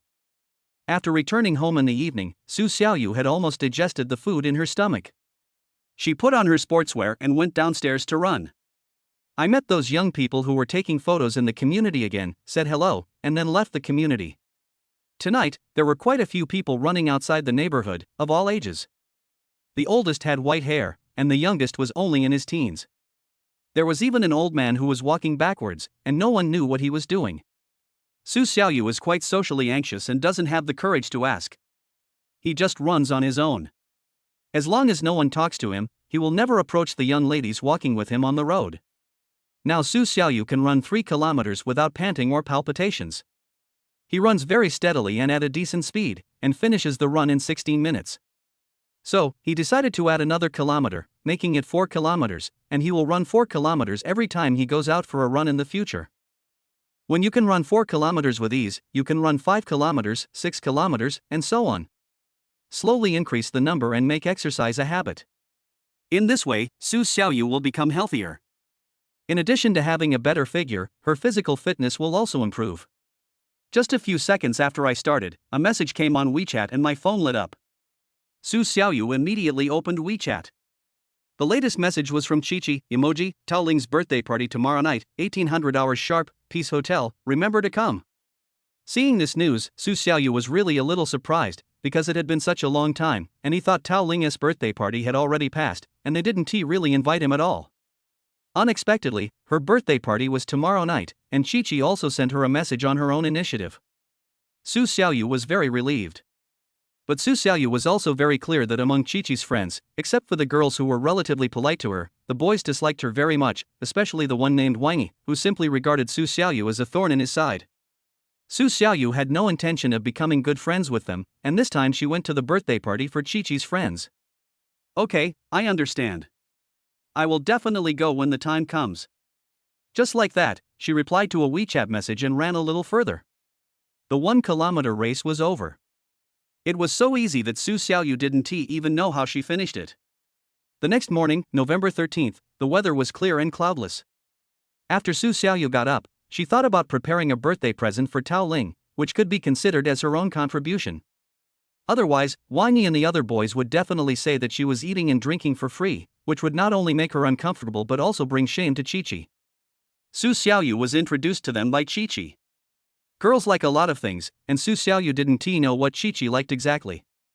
But there happened to be an extra limited edition Hermes bag at home, which she had bought last time to give to Wang Jing to keep her, but she never used it in the end. It came in handy this time.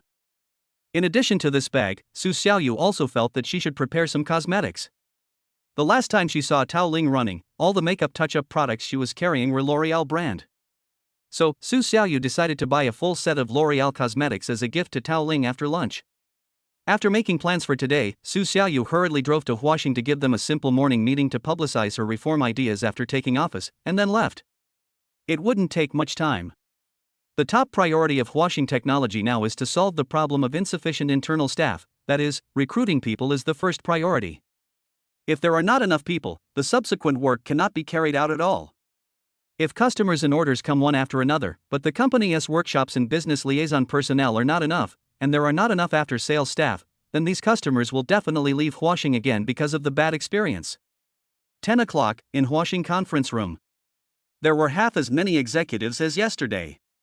The people who stayed were all those who had performed very well in their previous jobs, had relatively unified thoughts, and had no evil intentions.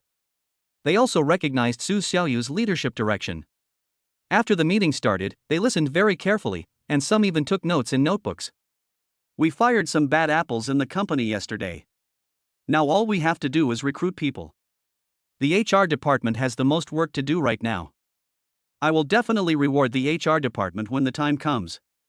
Su Xiaoyu sat in the center of the conference table and said to everyone, yesterday, the Human Resources Department sent a message saying that Huaxing's general manager and deputy general manager had resigned. I thought the two people must have some unspeakable secrets. I didn't fire them. They resigned on their own initiative. So everyone has seen it. Now, no matter how high the position is, as long as they have done bad things, no one can stay. Ah, the general manager and deputy general manager also resigned. It seems that this personnel change has indeed played a big role, and the deterrent effect is very strong. Besides the two of them, there must be other sane people. After hearing what they said, Amelia Su nodded in agreement. Yes, the information we checked is only for senior executives. We can't find the information of the general manager. They may be afraid and think that we can find it, so they took the initiative to resign. Boss Su, this is a brilliant move, haha. As expected of a new boss of the younger generation, he does things differently. We at Huaxing have hope. Mr. Su, I have sent the number of people that all departments need to recruit to the Human Resources Department. In addition, based on their daily work performance, Sheng Ziying from the Human Resources Department is the most outstanding. I want to recommend her as the manager of the Human Resources Department. Everyone was talking and laughing. Seeing that this situation did not waste any more time, Huang Yuding started to speak. Chapter 50, All Salary Increases. After hearing Huang Yuding's speech, everyone naturally quieted down, because they already knew yesterday that she was President Su's secretary. Su Xiaoyu didn't care how Huang Yuding worked. She didn't need to report to her. Just do it as you see fit. Oh, by the way, has the Human Resources Department started recruiting people? It has already started. We posted recruitment information when we went to work in the morning, said Huang Yuding. Su Xiaoyu's eyes were full of panic, and she hurriedly said to Huang Yuding, hurry up, tell them to withdraw all the recruitment information. Huang Yuding didn't ask why, and quickly picked up her phone to call Sheng Ziying from the Human Resources Department. Sheng Ziying is still a junior staff member in the Human Resources Department, so she did not attend the morning meeting attended by the senior executives.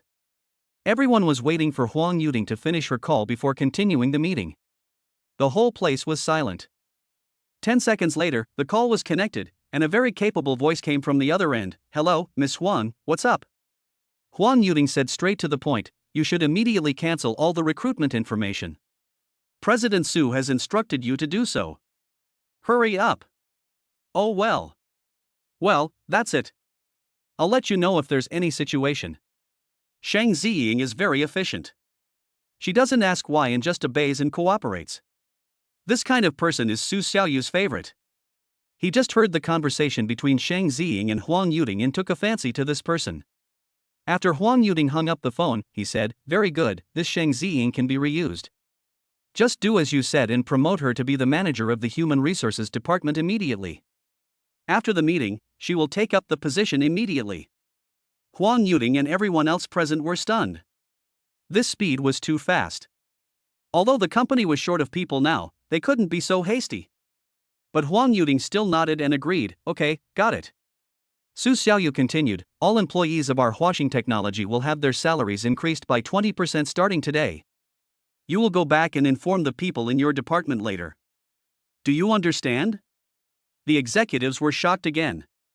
Everyone's salary is increased by 20%. What kind of operation is this? Why is Mr. Su so confident about Huaxing's future after taking office? He increases employees' salaries before the business has even started. This is something that the previous bosses never thought of. The salary of the marketing department is composed of basic salary and commission. Jiang Xinyue, the manager of the marketing department, asked, does our marketing department only raise basic salary? What about performance commission?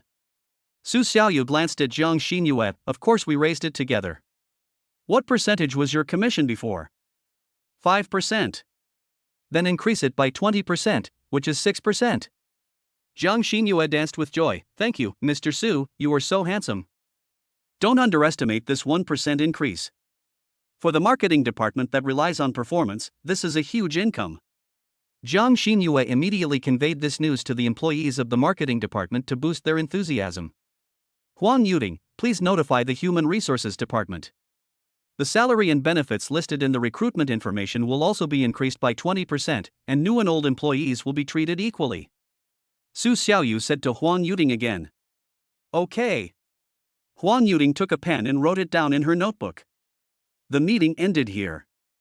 Su Xiaoyu finally said, okay, you guys go back to work. I'm leaving first. I will personally deal with the company's big customers. You don't have to worry. After that, Su Xiaoyu picked up her phone and left the meeting room first, leaving the rest of the work to the management. This way of allocating work is very efficient. Not only does Amelia Su not have to be so tired, but it also keeps the management in the company busy. The reason why labor productivity was so low in the past was that many managers did not do any work at all. They did not even want to use their brains to direct others to work. They just worked for free in the company, so the company had so many problems. The adjustments made in the past 2 days have produced initial results. Everyone in the company has something to do, and the slacking rate has dropped from 80% to 20%. In other words, on average, everyone in the company has only 20% of their time doing nothing in a day. This statistic is simply unimaginable among listed companies. It is impossible for any listed company with more than 500 employees to have such a low slacking rate. Take for example a certain JDS employees, more than half of the 10,000 people don't even go to the company and find someone else to punch in for them, but their company can still survive. It shows that it is impossible for large companies not to slack off. The boss also needs to have his own vision. He cannot let employees work 8 or 9 hours a day without stopping.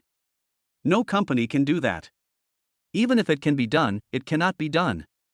Instead, employees must have enough time to slack off. For Su Xiaoyu, the current data is more compact. His ideal result is a slacking rate of 30%.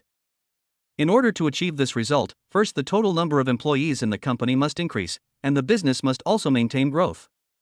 When there is money to be made and employees do not feel tired at work, only then can the company develop healthily and for a long time. Once an enterprise starts to enforce attendance and catch people slacking off, then this enterprise will definitely not be able to survive. There has never been an exception throughout history. Mr. Su, please get out. When she reached the door, the receptionist did not forget to greet Su Xiaoyu. Su Xiaoyu responded, yes, I have a social event tonight, I'll go get ready first. Okay, President Su, goodbye. In the following time, Su Xiaoyu found a restaurant to have dinner, and then went to the L'Oreal store to buy some cosmetics, and put them together with the bag in the car as a birthday gift for Tao Ling. Su Xiaoyu did not eat dinner in the evening. She drove to the gas station to refuel, and then drove to the venue of the birthday party, the Peace Hotel. Peace Hotel is located on Nanjing Road in Shanghai, a very prosperous area. It is 17:45 now, and the lights outside the Peace Hotel have not yet been fully lit. There are only a lot of cars coming and going, and they are all luxury cars. Su Xiaoyu's Maybach S680 can only be considered above average among them, which is still acceptable. After Su Xiaoyu parked the car, she opened WeChat and sent a message to Chi-Chi, asking her where the private room was. Chi-Chi came out immediately and waved to Amelia Sue. "You came quite quickly, we just arrived." "They are all in there, right?" Su Xiaoyu asked. "There are still 2 people who haven't arrived yet, let's go in first." Chi-Chi took Su Xiaoyu's hand and walked towards the private room they had booked. The banquet venue inside has been set up and everything has been arranged by the hotel staff. You don't need to do anything yourself, just pay the money. In addition to the people who ran last time, there were 2 unfamiliar faces who came to the scene, and Chi-Chi just said that there were 2 more people who had not arrived. Su Xiaoyu counted and there were a total of 10 people. Chapter 51, Birthday Party. It seems that the way rich people celebrate their birthdays is really beyond the imagination of poor people. Su Xiaoyu thinks back to her own birthday. Apart from her parents, no one else was there. Even though she was with Wang Jing later, it was Wang Jing who celebrated Su Xiaoyu's birthday unwillingly, which was completely meaningless. Next time when Su Xiaoyu celebrates her birthday, she will have to have a big party like this. In less than 2 minutes, 2 more people came in. They were still unfamiliar faces. After listening to Chi-Chi's introduction, I found out that one was called Wang Fong and the other was Li Dongdong, both of whom were classmates that Tao Ling knew. Chi-Chi also introduced Su Xiaoyu to them. "Let me introduce her. This is my friend. I met her in the live broadcast room. Her name is Su Xiaoyu. What a handsome guy." The first reaction of the girls when they saw Su Xiaoyu was that he was handsome and rich. Because he was wearing Hermes clothes today, and his every move was very elegant and high-end, he looked more like an upper-class person than when he was working before, so the girls had a good impression of him. As the protagonist of today, Tao Ling was dressed very beautifully, with a customized birthday hat on her head. Her overall temperament was the most eye-catching in the whole venue, even Chi-Chi was a little inferior to her. When everyone sat down around the table, Tao Ling raised her glass and said, "Thank you all for coming to celebrate my birthday. Let's not be restrained at this party. Eat and drink well. We haven't prepared too many programs. Ha ha, that's it. Come on, let's drink together first. Happy birthday, Tao Ling. Happy birthday, haha." After everyone drank one, they started giving out gifts. Everyone gave out their gifts quickly before they started eating, to avoid getting them dirty. The first person to take out a gift was Chi-Chi.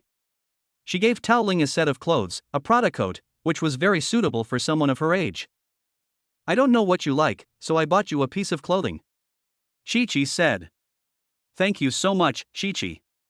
I will make it up to you next time it's your birthday," Tao Ling said excitedly.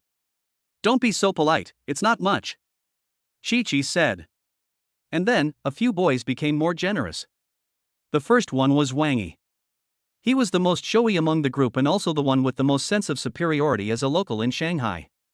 He took out a small box, opened it in front of Tao Ling, and said kindly, "Beautiful Miss Tao Ling, this is the jade bracelet I bought from the antique market. It's imperial green. Wow, it's so beautiful. This bracelet must be worth at least tens of thousands of dollars." Someone who knew a little about it told the truth. Wang Yi shook his head modestly. No, it's just over 8,000 yuan, small money, small money." Su Xiaoyu only then remembered that she had not brought her gift up yet and had forgotten it in the car. "Oh, don't be so modest. Do you like Tao Ling, Wang Yi?" he asked with a smile. Wang Yi actually likes Chi-Chi, but everyone has to give gifts to Tao Ling on her birthday, and there will inevitably be a lot of comparison, so Wang Yi also wants to show off. Although the gift is for Tao Ling, it is actually for Chi-Chi to see. When giving gifts, you have to give something good. Am I going to give a shabby thing worth a few hundred yuan? People won't like it. Wang Yi looked at Su Xiaoyu next to him and said in a sarcastic tone, meaning that Su Xiaoyu should not give something too shabby. "Su Xiaoyu, you won't come here empty-handed, right? You should at least bring a gift," Wang Yi asked when he saw that Su Xiaoyu hadn't moved yet. Huang Qiang also asked, "Yes, where is your gift?" "Sorry, I forgot it in the car." "Let me get it now." Su Xiaoyu stood up and was about to leave. But Wang Yi was very reluctant to let Su Xiaoyu leave, and immediately blocked her way. "Do you want to run away?" Amelia Su was stunned. "Didn't I say I was going to get the gift? You're still pretending. You didn't even prepare any gifts. Now you feel embarrassed and want to run away and go out and buy some random stuff to make up for it, right? Forget it, that will only make you more embarrassed, okay?" Wang Yi said sarcastically. Tao Ling actually hadn't thought that Su Xiaoyu would give her a gift, so it didn't matter if she didn't prepare anything, so she interrupted Wang Yi. Don't keep saying that, Wang Yi. It doesn't matter if there's no gift. It's just the first time for him to attend our birthday party. Forget it. Although Tao Ling said so, Wang Yi still refused to let Su Xiaoyu go. He said rudely, I didn't say anything about not having a gift, but this guy actually pretended to leave it in the car. Who brings a gift and forgets it in the car? Su Xiaoyu was very unhappy with what he said. He turned around and was not ready to go out. Don't you ever forget anything in your life? Oh my god, you actually dare to talk back to me. If you forget something, you have to consider what it is. You can't forget everything. Wang Yi was very unhappy when he saw that Su Xiaoyu's tone of voice when she spoke to him became a little heavier, and there was also a resistance in her mood, because this seriously violated the principle that outsiders were dogs in front of him. But Amelia Su has been holding back until now and doesn't want to hold back anymore. Let me reiterate again, I have already bought the gift and forgot it in the car. It's not like what you said, that I didn't buy it at all and I'm pretending to buy it here. Do you understand? Everyone saw that Su Xiaoyu didn't want to give Wang Yi face and felt that the atmosphere was wrong. Several boys stood on Wang Yi's side and helped to confront Su Xiaoyu. After all, this is the territory of the Magic City. How could Su Xiaoyu, an outsider, gain the upper hand? Are you still pretending? You're a poor country boy, but you have a bad temper. Just listen to what I say to you and don't be so unconvinced. Wang Yi pointed at Su Xiaoyu and said, we have this rule in the Magic City. Only people without money will be dissatisfied. Do you understand? This was said very confidently. Wang Yi obviously wanted to teach Su Xiaoyu a lesson and calm her down. In fact, everyone else present felt that Su Xiaoyu had not prepared any gifts at all. When he said he would get it from the car, he was just looking for an opportunity to go out and buy a gift on the spur of the moment. They just didn't say it as directly and harshly as Wang Yi. At this time, a male waiter just walked in at the door. This man was wearing a black suit and should be the lobby manager here. After he came in and introduced the services here to everyone, Su Xiaoyu called him. Handsome guy, I need your help. The waiter said, sir, as long as we can do it, we will definitely serve you. At this time, everyone in the private room was looking at Amelia Su, not knowing what he wanted the waiter to do. Wang Yi also wanted to know what Su Xiaoyu was going to do to save her face. In the scene just now, Su Xiaoyu had already embarrassed herself terribly. But what Su Xiaoyu said to the waiter next made Wang Yi furious again. Chapter 52, Gift. Su Xiaoyu said, today I prepared a birthday present for this beautiful girl, but it fell in my car. Go and get it back for me. The car is in the parking space at the door. I will give you a tip of 1,000 yuan now. After Su Xiaoyu finished speaking, she took out her mobile phone and transferred 1,000 to the waiter. After the transfer, there was no rebate for the money, so Su Xiaoyu finally put his mind at ease, because he had always wondered whether giving money to others was considered consumption. Now it seems obvious that it was not. After receiving the money, the waiter was very happy and thanked Su Xiaoyu for her generosity. Thank you, sir. I wonder what gift you prepared. What is your license plate number? What car? Wang Yi said to the waiter with disdain, what kind of car can he have, and what kind of rubbish gift can he prepare? I think it's better not to take it. Why are you still filling the cup and giving a tip? Su Xiaoyu ignored Wang Yi, but patiently took the car keys out of her pocket and handed them to the waiter. It's a black Maybach S680. Here are the keys. There's a white gift box in the car. I've packed everything. Everyone saw the moment the key was handed to the waiter. Most of the people in this group were wealthy local Shanghai people who knew what good things were. As soon as they saw the key, they knew it was a Maybach and they were all stunned. The waiter took the key and left, but the people in the private room couldn't calm down. Before, they were all misled by Wang Yi and thought that Su Xiaoyu was just a poor loser who was just handsome and was favored by Chi-Chi. However, Chi-Chi didn't want to admit in front of them that he liked an ordinary person, so he helped Su Xiaoyu to package and promote himself and create the appearance of being very rich. But this Maybach S680 is not a simple car. It is worth more than 4 million yuan. Chi-Chi herself may not have so much money. How could she help Su Xiaoyu buy such an expensive car? Is it possible that Su Xiaoyu is really a rich man and has considerable strength? Maybach S680? Chi-Chi, I didn't expect your friend to be so capable, huh? Louis Kuan said to Chi-Chi with a smile to ease the awkward atmosphere. Chi-Chi also smiled cooperatively. Yes, what else do you think? This rhetorical question confused Lu Yikuan. She hesitated and didn't know what to say. Oh, nothing. In fact, what she thought was that Su Xiaoyu was just a gigolo. Not only did she think so, but the other girls also thought so. They looked at Chi-Chi in a daze, waiting for her to give an explanation. It is now obvious that everything Wang Yi said was false and pure nonsense, and they want to hear Chi-Chi tell the truth. But Chi-Chi was too embarrassed to say how rich Su Xiaoyu was in front of everyone, as this would obviously draw hatred, so she brushed it off in a few words. He's just not familiar with you. Once you get familiar with him, you will naturally understand him. Okay, let's stop talking about this and just sit down. Tao Ling started to smooth things over. She was afraid that everyone would be unhappy because of this matter. Wang Yi and the other boys returned to their original positions. Tao Ling went to the door, pulled Su Xiaoyu's arm and kept apologizing. Su Xiaoyu, don't be angry. They actually said that. They didn't mean it. Don't take it to heart. Su Xiaoyu gave Tao Ling face and returned to her seat. I'm sorry, I had a hard time finding a parking space just now, so I forgot to take out the gift. Su Xiaoyu did not forget to apologize to Tao Ling. Tao Ling herself was the birthday girl today. She kept smiling throughout the whole event and accepted Su Xiaoyu's apology very well. It's okay. You are Chi-Chi's friend, which means you are my friend. I am very happy that you can come to my birthday party. Wang Yi was very upset when he saw Chi-Chi and Tao Ling defending Su Xiaoyu. He was so angry that he kept mocking her. I didn't expect that you, a foreigner, are so popular with women. Pan Feng, who had a good relationship with Wang Yi, also said, this guy has a way of seducing women. Maybe it's because he looks like a pretty boy. Wang Yi saw that someone had the same idea as him, and a smile appeared on his face. No wonder you were so pleasing to Chi-Chi. Let me see what good gifts you have prepared. After seeing Su Xiaoyu's car keys, Wang Yi was still a little unconvinced, because the car might have been rented. If Su Xiaoyu really bought it herself, then Su Xiaoyu must have a very strong power, and Wang Yi would be severely slapped in the face. Wang Yi certainly didn't want Su Xiaoyu to have such strength, otherwise the strength he had always shown in front of Chi-Chi would be crushed by Su Xiaoyu in an instant, and he would lose face. They chatted about trivial matters for about 5 minutes, and then they heard footsteps outside the door.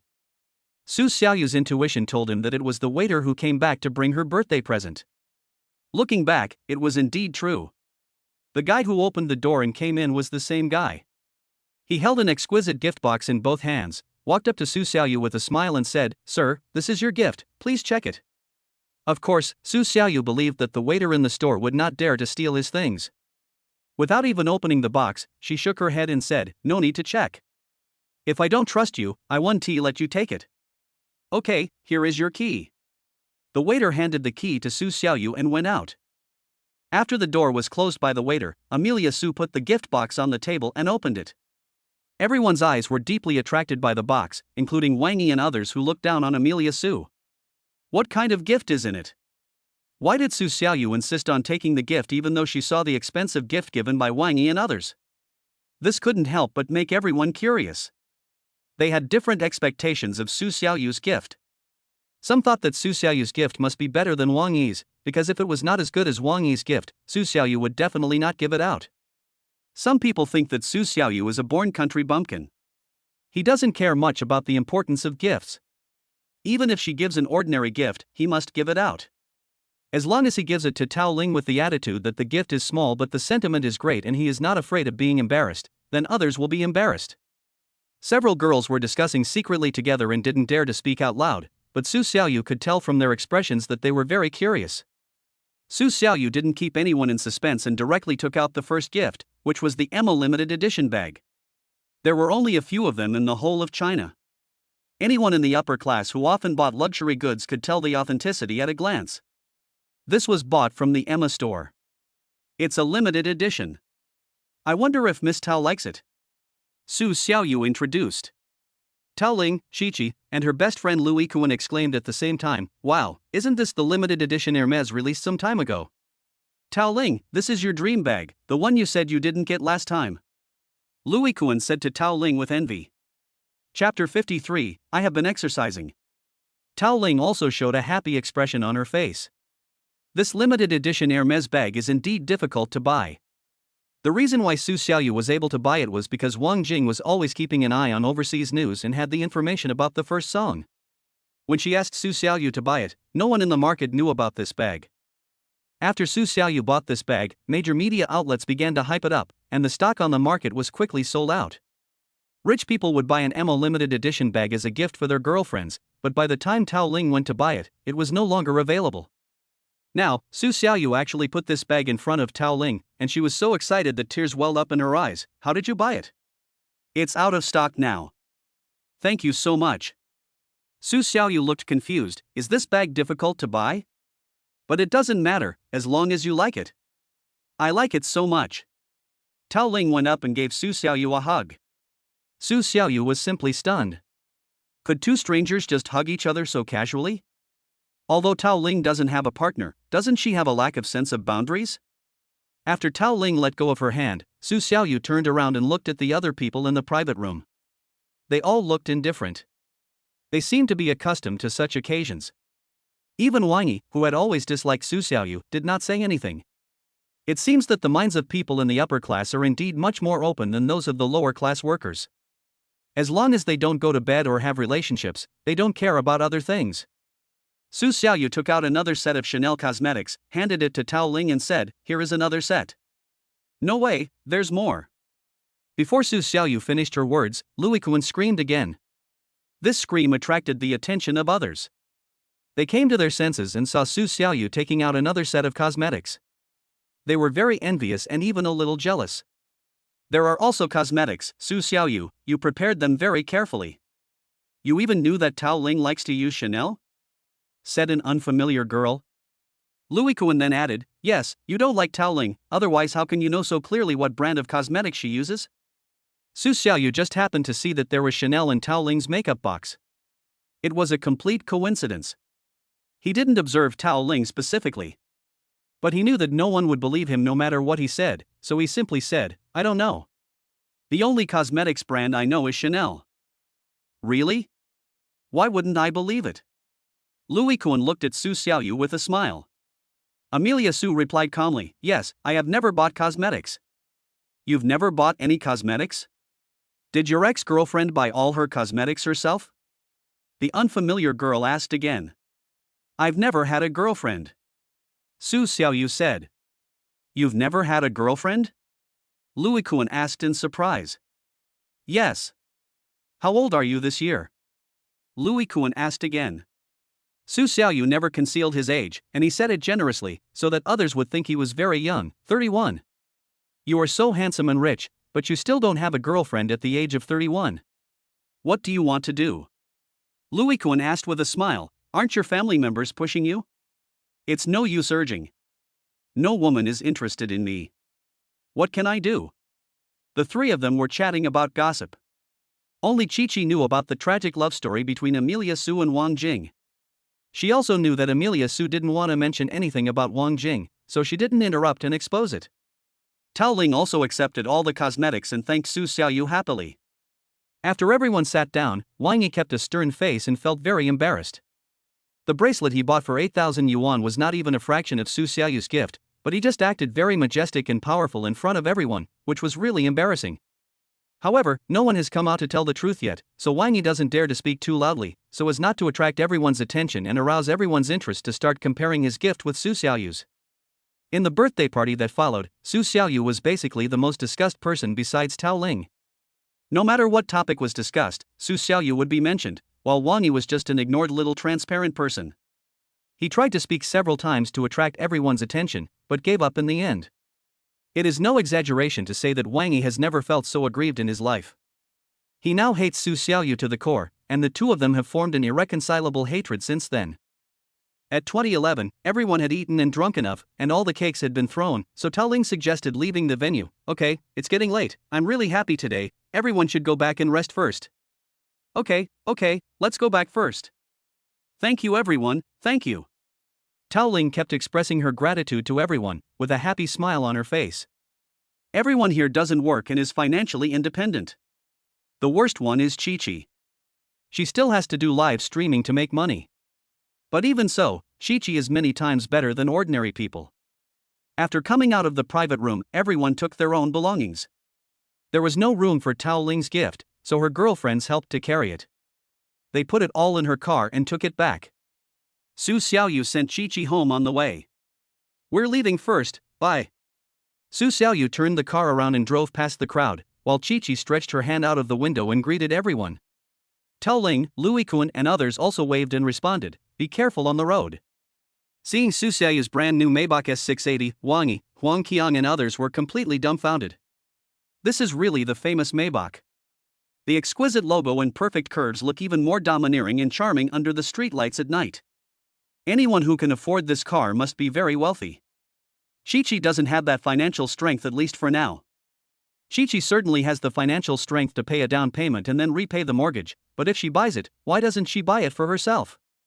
The logic behind this doesn't make sense at all. Tao Ling and a group of girls are very fond of Su Xiaoyu, but it's a pity that Chi-Chi got there first. They can only feel regretful. There were still more than 20 minutes on the road, and Chi-Chi, who was sitting in the passenger seat, did not forget to remind Su Xiaoyu, "You ate a lot of calories today. Are you still exercising normally?" "I'm sticking to it. I run every day and control my diet," said Su Xiaoyu. Chi-Chi smiled with satisfaction. "That's good. We can only indulge in such unbridled eating and drinking like today once or twice a month. We can't do this all the time." "Okay, I got it." Chapter 54, Career First. "What have you been busy with recently? Why don't you come to see me?" Chi-Chi asked curiously. Su Xiaoyu has been very busy recently and has no time to play with Chi-Chi. "I'm a little busy with the company's business recently. I have to deal with it. It will be fine after a while when it stabilizes." "Oh, then you should worry more about it. The company's affairs are still very important." Chi-Chi understood very well and encouraged Su Xiaoyu to focus on the company's business. She shouldn't be like those unemployed rich second generations who are always idle and don't care about the family business. Su Xiaoyu claimed that he was engaged in artificial intelligence and network technology, but no one knew how he did it. Now that he has acquired Huaxing technology, he can use Huaxing as a shield. "I'm not like some of the second generation rich who do nothing and live off their savings." Chi-Chi could tell at once that Su Xiaoyu was speaking in a veiled tone. "You were talking about Wang Yi, right? Those guys are all the same. You can tell at a glance that they can't do anything except eating, drinking, having fun and picking up girls," Su Xiaoyu said without any hesitation, not afraid of offending those young masters at all. "They are just like that, don't bother with them," Chi-Chi said. At this time, they had arrived at the gate of the community where Chi-Chi lived. Su Xiaoyu parked the car and opened the door. "Okay, I won't go up, you be careful." "Okay, drive slower," Chi-Chi also reminded. Su Xiaoyu drove slowly all the way and returned to her neighborhood as steady as an old dog. After arriving home, Su Xiaoyu took a shower and went to bed because she still had a lot of things to do tomorrow. This time the company was accepted by Su Xiaoyu again. Everyone in the company was busy with their own affairs and making different efforts for the company's restart. Su Xiaoyu was no exception. His first task now was to bring back the company's largest client, Nantian Information. To this end, he will go to negotiate with the person in charge of Nantian Information tomorrow. This afternoon, Huang Yuding has been given the company's entire major customer list to Su Xiaoyu, including some potential customer lists. Among them are former Huaxing customers but have left, customers that Huaxing salesmen have visited but failed to reach a deal, and some companies that have just entered the AI industry this year but have not yet started business. The next morning, 9 o'clock. Su Xiaoyu got up, had breakfast and went to the company. There is an office in the company specially prepared for Su Xiaoyu. All the things inside have been replaced by Su Xiaoyu. The things that the old boss liked before are not Su Xiaoyu's style now. The office is very large, with an area of more than 60 square meters, and 2 office spaces, both equipped with computers, networks, printing equipment, etc. When Su Xiaoyu is not around, Huang Yuding works alone in this office. Overall, it is relatively clean and quiet. When Su Xiaoyu came here, Huang Yuding was already at work. Seeing her working attentively, Su Xiaoyu greeted her. "Good morning." "Good morning, Mr. Su, you're here so early today." Su Xiaoyu explained, "Starting today, I will also start to be busy. I plan to talk to the big customers here one by one. I will start with Nantian Information. Please help me get all the information of Nantian Information." Huang Yuding was shocked. As the new boss of the company, she had to run the business herself. This was really different from the previous boss. It made her feel at ease. The company was saved. Okay, wait a moment. Huang Yuding immediately found all the customer information in her computer, then retrieved the detailed information of Nantian Information and forwarded it to Su Xiaoyu's WeChat. Boss Su, I've sent it to you. Okay, let me see. There is also a computer on Su Xiaoyu's desk, which is specially used to handle daily affairs. It has a high configuration and does not lag at all. It only takes 5 seconds to boot up. Su Xiaoyu had never used such a high-end computer before. According to his previous habit, after pressing the power button on a computer, he could at least go and drink some water. However, the speed of this computer did not even allow him time to look down at the information. As soon as he turned it on, the screen lit up and all the programs were loaded. This computer is quite high-end. Did you buy it? Su Xiaoyu asked curiously. No. Huang Yuding replied, this was before. Su Xiaoyu read all the information about Nantian Information. It was indeed Huaxing's largest client before, but their cooperation was not long, only 2.5 years. However, the amount of money was quite large, with an annual business amount of more than 100 million yuan. Starting from October this year, Nantian Information began to expand the scale of the company, and its artificial intelligence products were also very large. The most important thing was that Huaxing was reported to have a capital chain crisis at that time, so they stopped cooperating with Huaxing. Such things often happen among listed companies, and the capital market's reaction is especially exaggerated. Su Xiaoyu was not afraid at all. He said, Yuding, you suggest to the people of Nantian Information that I want to talk to them in person. The discount is 20%. See when they are free. Huang Yuding nodded in surprise, okay. Su Xiaoyu continued to look at the specific cooperation projects between Nantian Information and Huaxing Technology. The information showed that Nantian's artificial intelligence is mainly focused on the internet, including AI painting and writing, while Huaxing Technology is mainly engaged in artificial intelligence model and computing power leasing business, which happens to be renting its own computing power resources to Nantian Information.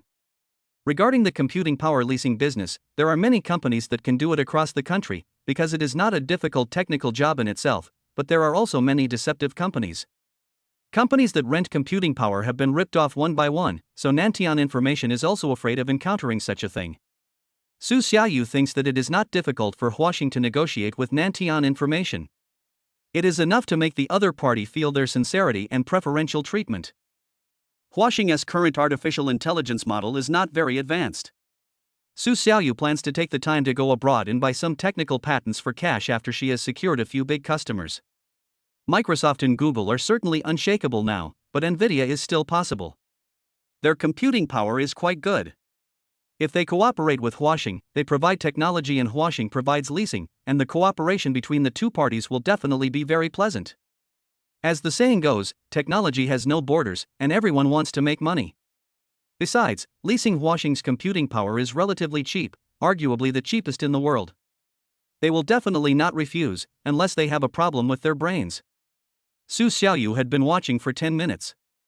Huang Yuding finally contacted the boss of Nantian Information and ran over to report to Su Xiaoyu, Boss Su, the contact has been made. Oh, so fast, what did they say? Su Xiaoyu moved her eyes away from the computer and looked at Huang Yuding. Chapter 55, Finding Old Customers. Huang Yuding was leaning over to talk to Su Xiaoyu who was sitting. The angle and scale were perfect. Only then did Su Xiaoyu realize how powerful Huang Yuding was. Huang Yuding's figure really surprised Su Xiaoyu. She usually wore more professional clothes, so it was not obvious, so at first glance it formed a sharp contrast. Huang Yuding blushed when she noticed that Su Xiaoyu had been staring at her chest. Then she straightened her back subconsciously. On the one hand, she wanted to maintain a professional image and not be too casual. On the other hand, she couldn't be too stingy because Su Xiaoyu was her boss and the financial sponsor who would make her rich and financially independent in the future. The boss of Nantian Information said that a business cooperation meeting will be held recently. At that time, salesmen from several companies engaged in computing power leasing will go. Some small companies will have their bosses go themselves. The time is 4:30 this afternoon. I wonder how Mr. Su is doing.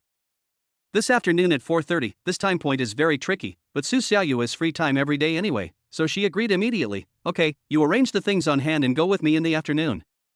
Apart from anything else, Huang Yuding's looks and figure are enough to make her look good, because when she goes to the briefing meeting at Nantian Information, other bosses will either be accompanied by secretaries or lovers, and it would not be suitable for Su Xiaoyu to be alone. Huang Yuting naturally knew what Amelia Su meant, and immediately said, "I know, I'll go touch up my makeup later." Okay, go do your thing. I'll take a look at the information from Nantian Information. In one morning, Su Xiaoyu basically mastered all the information about Nantian Information. At noon, Su Xiaoyu didn't even have lunch.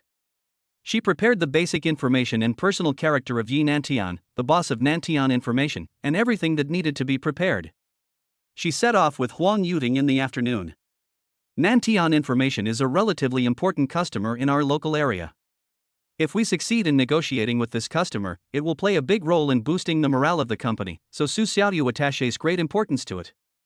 3:30 p.m. At the entrance of Huaxing Technology, Huang Yuting and Su Xiaoyu, both wearing very formal attire, walked towards the parking spaces. Even Su Xiaoyu was wearing a suit. He usually never wore suits, not even in formal occasions. But today he changed his dressing style for this negotiation, with the purpose of getting off to a good start. The two of them got into the driver's and co-pilot seats of the Maybach, one on the left and one on the right, and then saw the car slowly driving towards the main road. The entire Huaxing company knew that Su Xiaoyu was going to Huaxing to discuss cooperation this afternoon. They could also see Su Xiaoyu's Maybach leaving the park through the window while working upstairs. At this time, all Huaxing employees were full of expectations because this was related to their future. I hope that President Su can successfully take over Nantian Information this time. It's not that simple. Now Nantian Information wants to sign contracts with first-class large companies.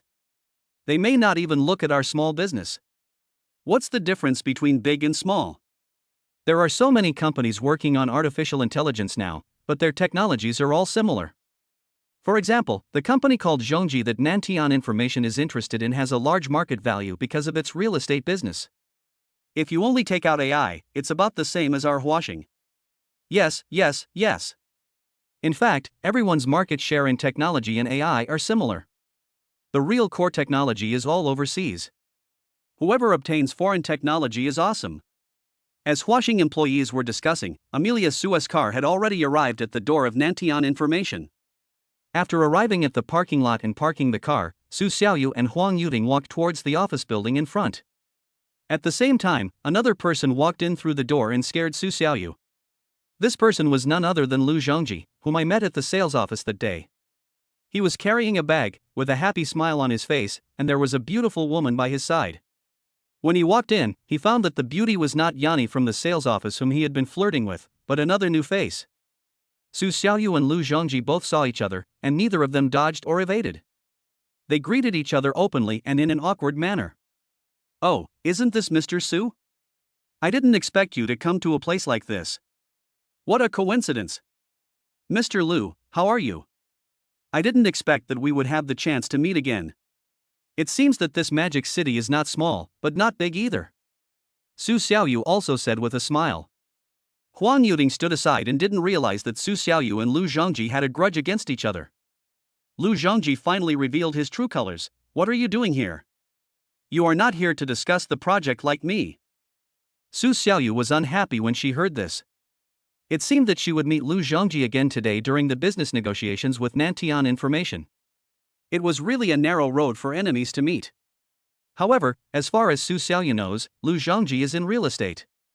Judging from his current success, his family's business should be good. How could they be doing AI? So Su Xiaoyu asked, "Aren't you a real estate speculator? Why are you also involved in artificial intelligence? What's wrong? Artificial intelligence is the trend now.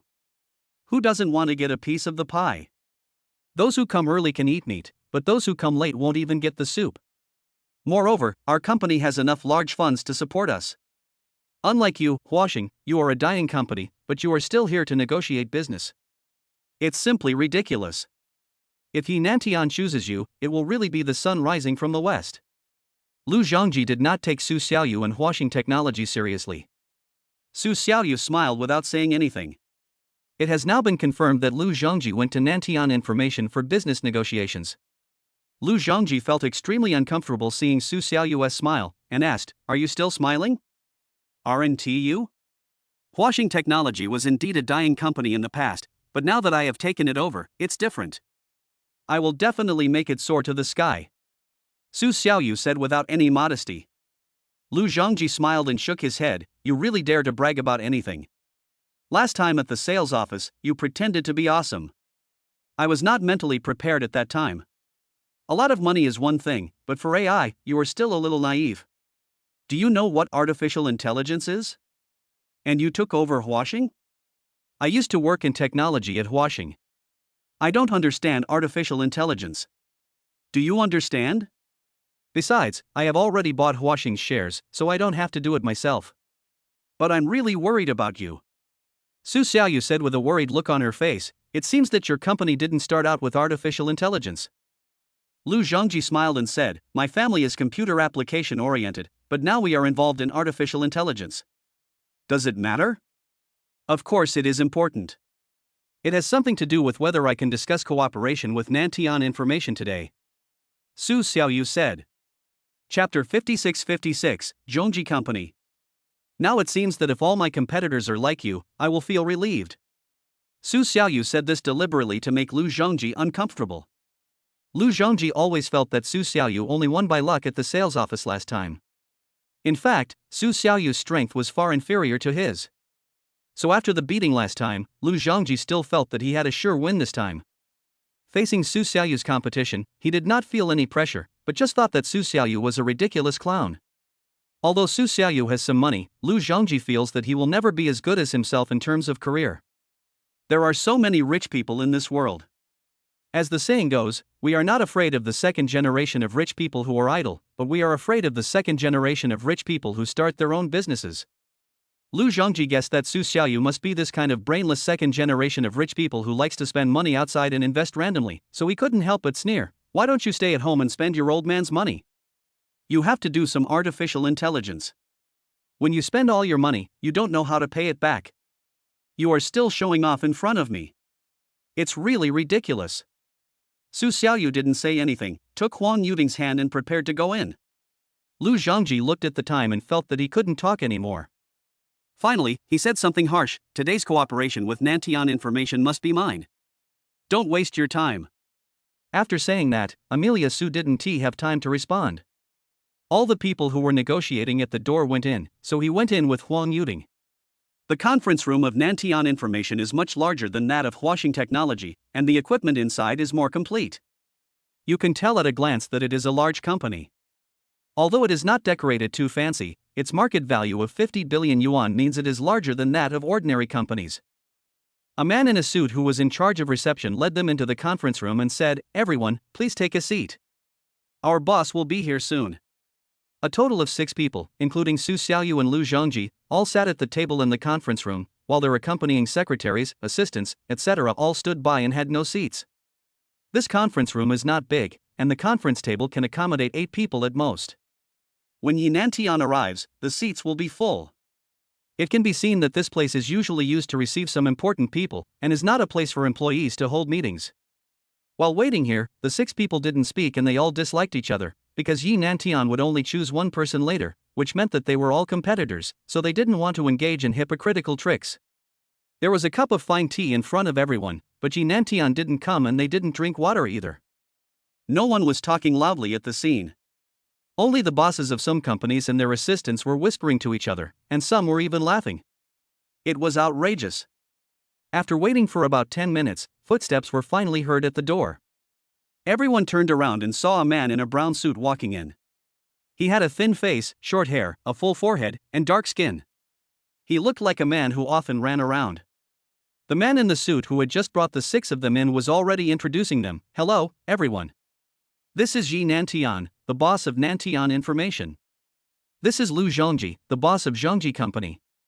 This is Su Xiaoyu of Huaxing Technology. This is Kai Wenbing, the boss of Bailey Group." After the man introduced everyone one by one, he left the meeting room, leaving time for the people who were negotiating. After the door of the conference room was closed, Nantian started chatting politely with everyone. "This is not a serious occasion, just treat this place as your own home, ha. Mr. Yi, you are too polite. Let's get straight to the point today. Can you tell me your intentions and standards for cooperation?" said one of the women named Ms. Wu. The lady looked less than 40 years old, very young, which inevitably aroused Yi Nanchan's curiosity. This beautiful boss speaks directly. I like your temper. I'm a person who always speaks directly and doesn't like beating around the bush. Yi Nantian smiled and said, Boss Wu should be the second youngest among us. He looks very young when he looks at me clearly. Mr. Su should be the youngest one here. He is only 31 years old this year. Yi Nantian looked at Su Xiaoyu and added. Amelia Su was surprised. Does Mr. Yi know me? You must be kidding. How could I not know Mr. Su's name? Nantian Information has always had a cooperative relationship with Huaxing Technology. Yi Nantian said politely. As soon as he finished speaking, Lu Zhongji interrupted. That was in the past, it's different now. I heard that Huaxing Technology is now the company is almost unable to operate. This year, Mr. Yi called all of us here because he wants to find a better company, right? Yi Nanchan's Nantian Information has not yet found a definite partner. After the termination of the cooperation with Huaxing last year, he has been looking for the next partner. He has found several companies, but none of them satisfied Yi Nantian. So this year he changed his approach and called on local investors in Shanghai to join him. The heads of computing power and artificial intelligence companies sat down and talked together, hoping to choose the best one in this way. Before coming here, the news had already spread widely outside, and the one that was most favored by the public was Lu Zhongji's Zhongji company. So Lu Zhongji was the happiest and most confident person at the scene. Yi Nantian then began to talk about the main point. That's right, I invited everyone here today not to chat. Although our Nantian Information is not a big company in Shanghai, it is still okay. At present, it has a market value of 50 billion. Now, in order to expand the smart home and artificial intelligence robot projects, we want to find a company that does computing power and rent computing power resources, so that we don't have to develop computing power ourselves. To be honest, Nantian Information is also short of human capital now, and we want to develop such a branch. That's right. It's much more economical to rent computing resources from our company than to develop them on your own. We need to reduce costs when doing business. Lu Zhongji immediately agreed, making him even more anxious than Yi Nantian. Everyone else was listening attentively, and no one interrupted. Yi Nantian then stated his requirements. We now want to rent A800 for a total of 600p. The contract can be signed for 5 years. You all write down your prices on paper, and then I will consider and select. Remember, I will not only look at the price, but also the quality and business capabilities of the company. After Yi Nantian finished speaking, he asked his secretary to give a piece of paper and a pen to each person present. Okay, Mr. Yi. After the secretary handed out paper and pens, everyone began to write quietly. Some company bosses don't even know the basic price data and have to ask their assistants. Su Xiaoyu is very familiar with this. He knew the price of computing power leasing when he was working in technology. Chapter 5757, 40% discount. When Su Xiaoyu was working as a technician at Huaxing, in addition to knowing how to process back-end data, she also had to frequently contact the sales department to understand the prices of different computing power equipment. The monthly rental of A800 is 100,000 yuan, and the computing power of A800 is 0.6p. If Yi Nantian rents 600p, he needs 1,000 units, which means 100 million yuan a month and 1.2 billion yuan a year. Of course, this is the market price. Su Xiaoyu can give him a 20% discount, which means 96 million yuan a year. In terms of price, no one here can compete with Su Xiaoyu, so he is not worried about this. Soon, everyone's prices were written down and they handed the papers to Yi Nanchan's secretary, who collected the papers and placed them flat in front of Yi Nantian. Before Yi Nantian even looked at it, Lu Zhongji felt that he had already secured victory and had a grin on his face.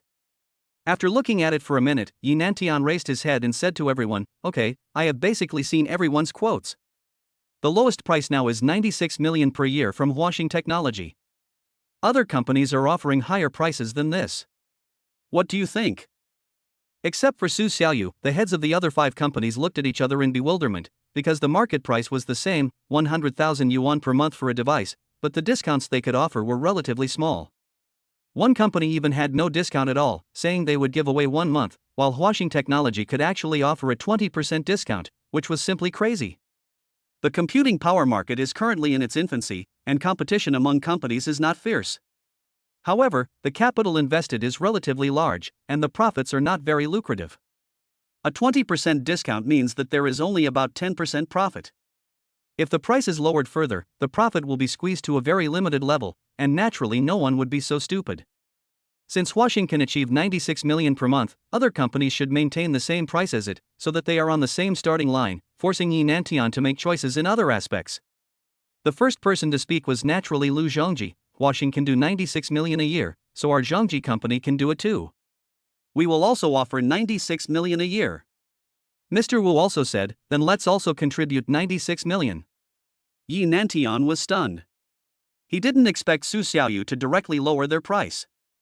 This was definitely good news for Nantian Information. He turned around and looked at the heads of the other three companies. The three of them nodded almost at the same time and said directly, I will also pay 96 million a year. So does our company. We too. Yi Nantian was so happy in his heart, but he looked very embarrassed. This is very difficult.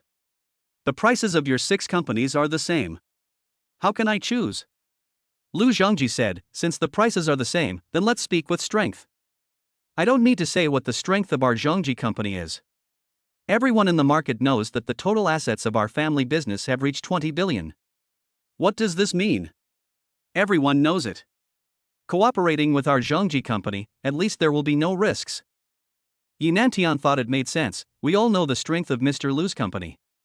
Not only has your company made significant progress in the real estate industry, but your company has also been listed. Now it is also shining in the field of AI. It's really amazing. I admire Mr. Lu's courage. Hearing the compliments, Lu Zhongji thought that it would be stable in a few days, and happily began to praise Yi Nantian. Mr. Yi is the big boss in the industry.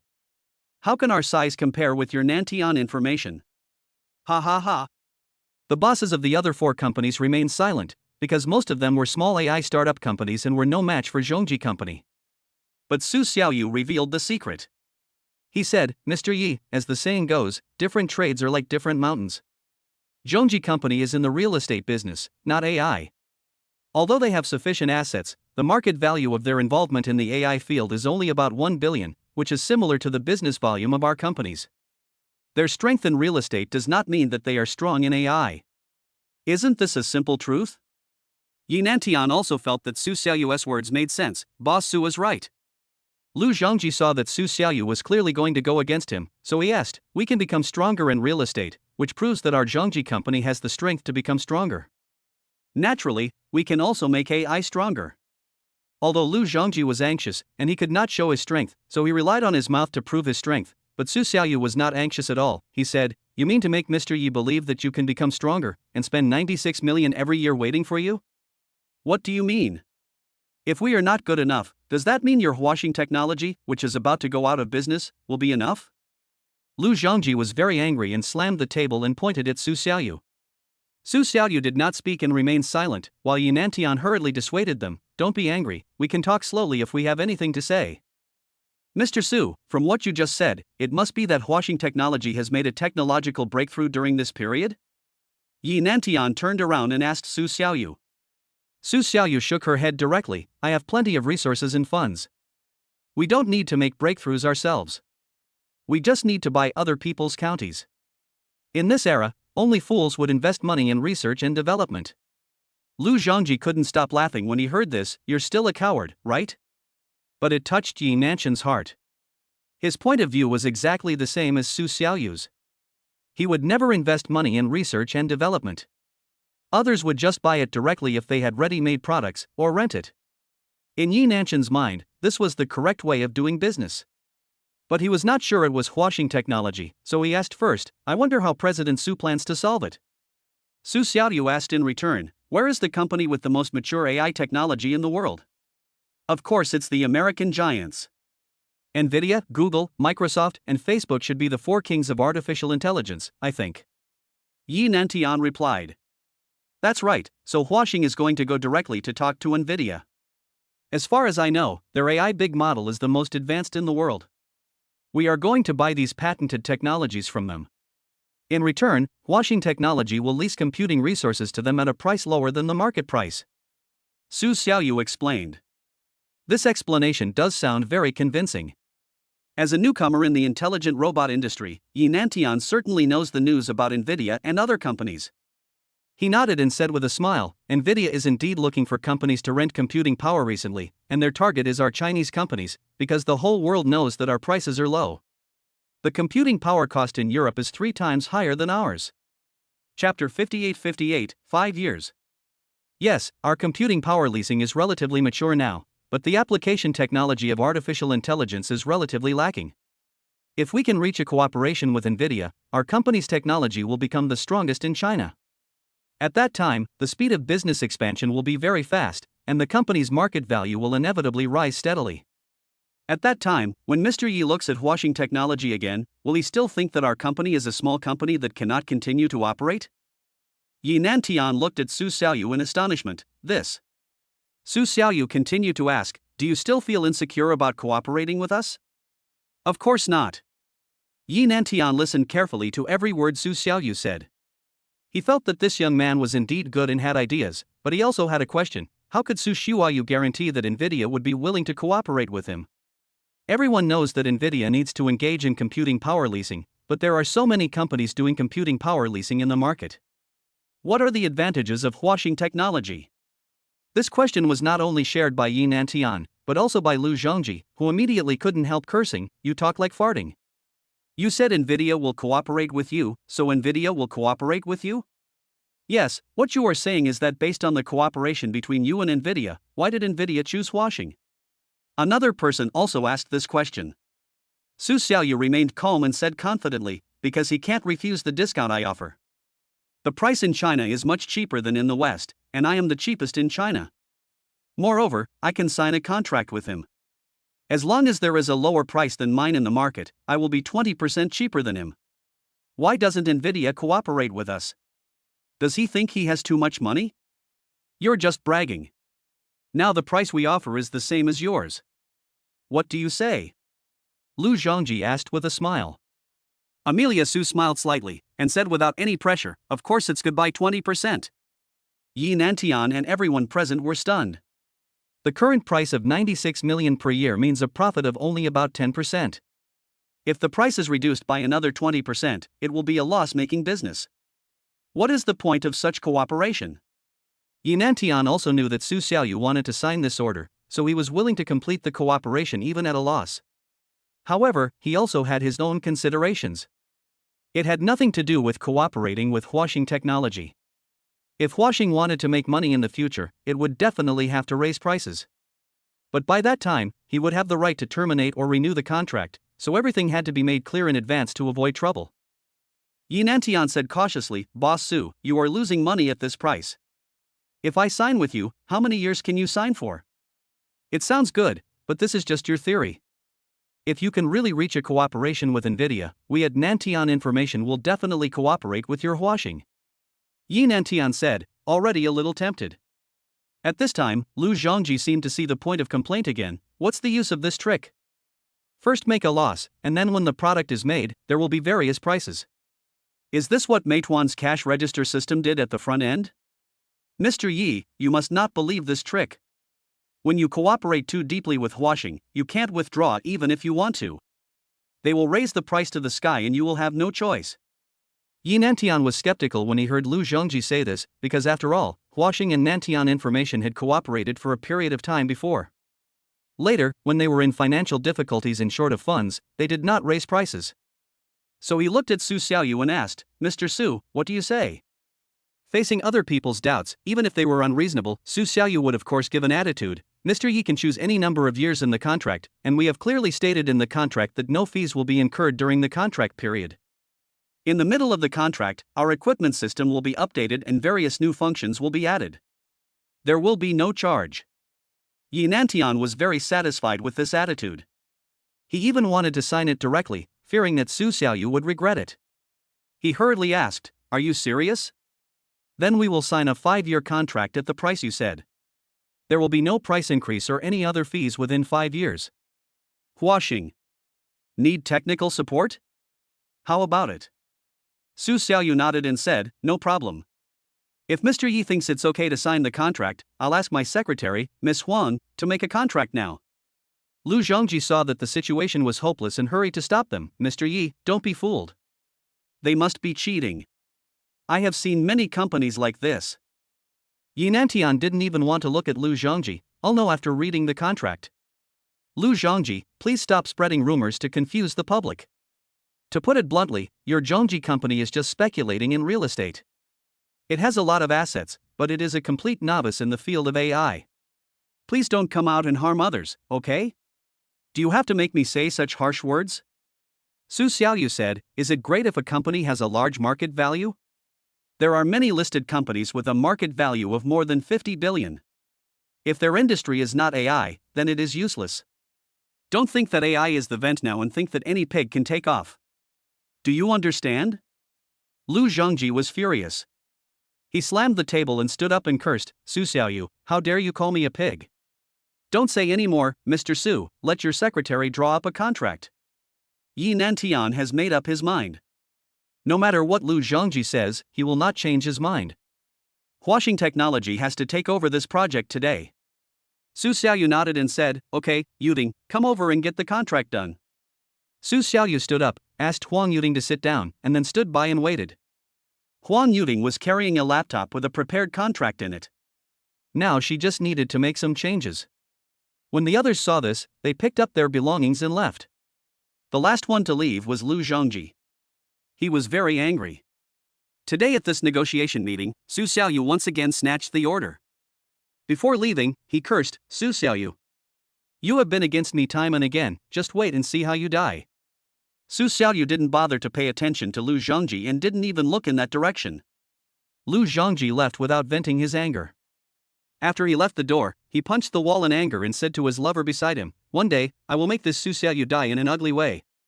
When the female secretary saw Amelia Su's look just now, she was a little worried about Lu Zhongji, because she felt that Lu Zhongji should not be Amelia Su's opponent, so she didn't say anything. At this time, in the conference room, Huang Yuding had already revised all the contracts, printed them out, and showed them to Yi Nantian for review. After Yi Nantian read it, he signed the contract without any problem. Huaxing Technology and Nantian Information officially confirmed their cooperative relationship for a period of 5 years. Chapter 59, Huaxing returns from the dead. Thank you, Mr. Yi, for your trust. Our cooperation this time can be said to be a win-win situation. Su Xiaoyu and Yi Nantian shook hands and laughed, looking very happy. Yi Nantian was also very happy. He was very happy in his heart that he could get the cooperation order from Huaxing at such a low price. Yi Nantian said, 72 million a year, so how do we pay for the 5-year order?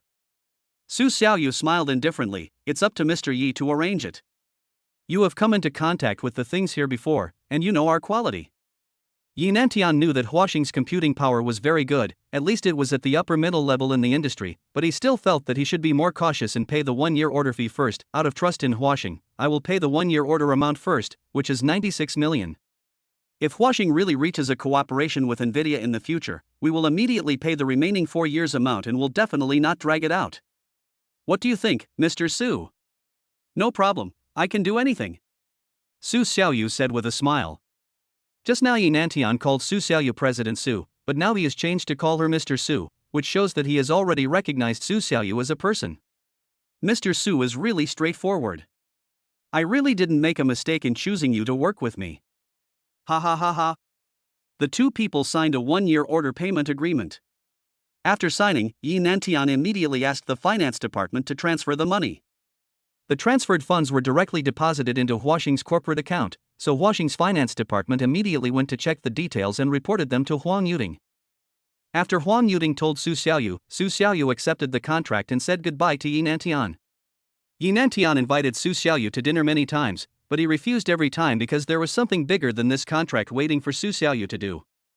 After going out the door, before he even reached the parking space, Su Xiaoyu couldn't wait to take out his mobile phone and used his Supreme White card to transfer 48 million to Huaxing's corporate account. Even if this bill makes up for the 40% discount, Su Xiaoyu has completed the general consumption and the system has given her a rebate. Congratulations to the host for triggering a 7x rebate and earning 336 million yuan.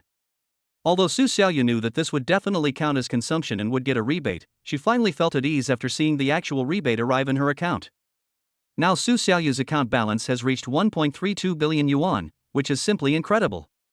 Sometimes when Su Xiaoyu suddenly thinks back to her previous life, she can hardly believe that she is so rich now.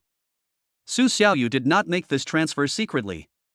After the transfer, he also told Huang Yuting, "This is 48 million yuan that I personally invested. The finance department may not know the situation. You are responsible for explaining it to them." Before Huang Yuting understood what was going on, Su Xiaoyu had already walked to the car, opened the door, and let Huang Yuting get in. Huang Yuting was sitting in the passenger seat and asked in confusion, "Why do you have to pay for it yourself? This is related to the company's profits. You know, when the company does its accounting at the end of the year, if it's in the red, the stock price will plummet. So what I wrote in the contract with Yi Nantian just now is that he will pay 60% and I will pay the remaining 40%. There is no discount on the total. In this way, Huaxing's profits will be very high, and orders will grow explosively." Su Xiaoyu explained to Huang Yuting after driving the car out. Huang Yuting found this explanation a bit far-fetched. She asked in confusion, "Why bother? Why don't you just ask him to pay the full amount and then give him the money back? Aren't you just using your own money to make up for the discount code?" Su Xiaoyu shook her head. "How can that be possible? It is convenient for us, but for him, he will have an extra procedure to collect the payment, which is full of uncertainty. You have to consider the problem from the customer's perspective. In fact, it's bullshit to consider the issue from the customer's perspective. Su Xiaoyu is just doing it for his own rebate. He tried it last time. Giving money to others didn't count as consumption and he didn't get any rebate at all." But Huang Yuting felt that Su Xiaoyu understood psychology very well, and she admired her very much. "Boss Su, you are really smart, I didn't think of these." Let's go. We have completed our first order today. Let's go have a meal first." While Su Xiaoyu was waiting for the traffic light, he saw that the red light at the intersection was as long as 90 seconds. He immediately took out his mobile phone to search for nearby shopping malls. You don't know until you search, and you'll be shocked when you do. The IFC Mall, the Ceiling Mall in ULI Magic City, is nearby, less than 1 kilometer away from where they are, so Su Xiaoyu suggested going there to take a look. "Have you been to IFC?" Huang Yuting was a little surprised. "I haven't been there before. What are you doing? Are you going to eat there?" "Yes, I looked and it's less than 1 kilometer away from here, and I also want to go and have a look." Su Xiaoyu has already set up the navigation on her mobile phone. That building over there is very grand. It must be the IFC building. Huang Yuting had already imagined the appearance of the International Financial Center in her mind. So she turned and looked out the window, and yelled, "Isn't this the place?" Amelia Su also turned around and looked. "Yes, but navigation is still needed." The green light came on and Su Xiaoyu drove to the IFC. There were so many cars in this short 900-meter distance that Huang Yuting was getting impatient. There are so many cars at this time. Not bad, luckily we don't live nearby, otherwise we would be bored every day. Let's go to the mall and have a good look. In order to make up for Huang Yuting's impatience, Su Xiaoyu deliberately said, "I'll buy you something to make up for it." Huang Yuting blushed. "So are we going on a date, haha?" In order to ease the embarrassment and fear that Amelia Su would be unhappy, Huang Yuting laughed loudly after she finished speaking. Su Xiaoyu didn't care. He didn't have a partner now, so he could make any joke. "I don't have a partner now anyway, so any girl I date can be considered a date." "Do you often go out with girls?" Huang Yuting said a little disappointedly after hearing this. Su Xiaoyu denied, "No, except for Wang Jing before, there is no other." "Why don't I believe it?" Huang Yuting asked with a smile. "Really not, it's not long since I broke up with Wang Jing, how could there be any girl who would date me?" Su Xiaoyu even believed what he said. Finally arriving at the entrance of IFC, Su Xiaoyu parked the car, and then the two of them walked forward together. What you see from the front is the IFC building. You can't see the top of the building even if you look up 90 degrees. The short building next to it is the IFC shopping mall. It has the word IFC written on it, and it looks very magnificent. Huang Yuting couldn't help but yelled, "Boss Su, come and take a picture for me, hurry up." I'm not very good at taking pictures. Chapter 60. Which one do you like? It's okay, just take a picture. I just want to keep a souvenir. As long as it's clear. Huang Yuting said. Although Huang Yuting seems to be very fashionable, cheerful, and up to date, she is not picky at all and her requirements for taking photos are not as high as other girls. Amelia Su really just took a few photos of her and passed it without finding any faults at all. The two walked into the mall and felt the fear of the huge crowds of people. While walking, look around to see what kind of stores are open in such a shopping mall and what kind of consumer groups are shopping there. As a result, all I saw were big brands, and many of them had English names that I didn't recognize at all. Let's go, pick whatever you want, Su Xiaoyu said as she walked forward. Huang Yuting's heartbeat quickened. She saw all the stores in front of her, all selling luxury goods in foreign languages she didn't recognize. Not a single one was affordable. Which store was Su Xiaoyu going to take her to? Was she going to buy luxury goods? This was too hard to imagine. According to her experience of watching melodramatic idol dramas, when a company boss or a rich man took a girl to such a place, it meant that he had already fallen in love with the girl, and they would have sex soon. Especially for a boss like Su Xiaoyu who is rich, handsome, and young, it is really rare. Ever since Huang Yuting heard what Jiang Xinyue said during the last meal, her possessiveness over Su Xiaoyu has been very strong. A high-quality man like Mr. Su will definitely be surrounded by a bunch of women in the future. Now is the time for me to seize the opportunity. I must not miss this chance, Huang Yuting thought to herself as she arrived at the door of a store called Burberry. No matter what luxury brand it is, the price is definitely not affordable for ordinary people, so when Huang Yuting walked in the door, she felt a little nervous and her heart was pounding. Seeing that she didn't say anything and was looking at the price tag, Amelia Su asked, "Which one do you like?" Huang Yuting turned around and looked at Amelia Su, her face full of disbelief. The things here are too expensive, they all cost thousands or tens of thousands. Aren't all luxury goods like this?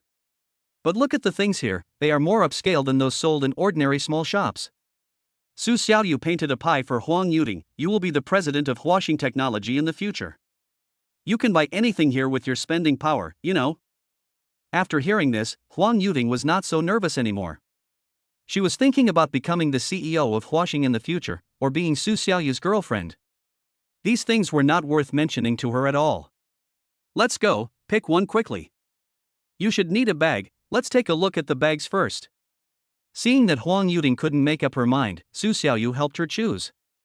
The store is large, but there are not many varieties, so it is not difficult to choose. Huang Yuting looked for a while and chose a white handbag. It is of moderate size and can hold some napkins, power banks, cosmetics, and so on. It can also hold a diary when she goes to the store for meetings, but it cannot hold other things. This is it, Huang Yuting said, pointing to the bag she chose. After saying this, she was still a little nervous. After all, the price of 20,000 yuan was enough for her current monthly salary. But Amelia Su didn't even look at the price, and said directly to the waiter, "Beauty, please pack this for me." The waiters were stunned. Because 10 minutes ago, she met a couple, the girl also wanted to buy this bag, but the boy hesitated for a long time and didn't buy it, and finally the two of them left very unhappy. The man in front of me now looks so handsome, generous, and very good to his girlfriend. When his girlfriend asked for a bag, he agreed without blinking an eye. Okay, sir. While the clerk was packing, Su Xiaoyu and Huang Yuting were still looking at other things. Because they were not just buying a bag, Su Xiaoyu's thinking was very simple. If she came all the way to the Burberry store in IFC just to buy a bag, she would be at a great disadvantage.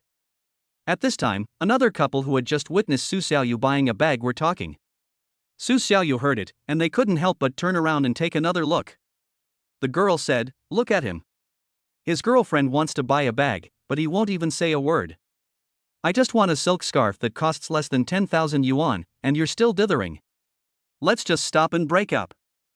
The man was not to be outdone. They look like rich second generations, how can we compare with them? Rich second generations buy luxury goods every day, but I can only buy it this time. Why are you reluctant to do so? It's not like you buy it every day? The girl retorted.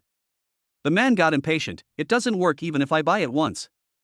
What's the use of spending more than 8,000 yuan on such a scarf? How can a 9.9 yuan scarf bought on Pink 60 not be used? Fakes are always fakes. What's the use of them? The girl screamed hysterically. You know that fakes are always fakes. You are a poor person. Even if you buy a Burberry scarf, you are still poor. Do you think you have become rich? Do you think you have face? Do you think your vanity is satisfied? The man began to reason with his girlfriend. But the girl didn't buy it at all and became even more agitated. If you don't want to buy it, then don't buy it. After shouting, the girl left. When they came out of the Burberry store, there was a sea of people outside. The boy hurried out to chase after her, but he could no longer see her. After watching for a few minutes, Huang Yuting felt how happy she was again.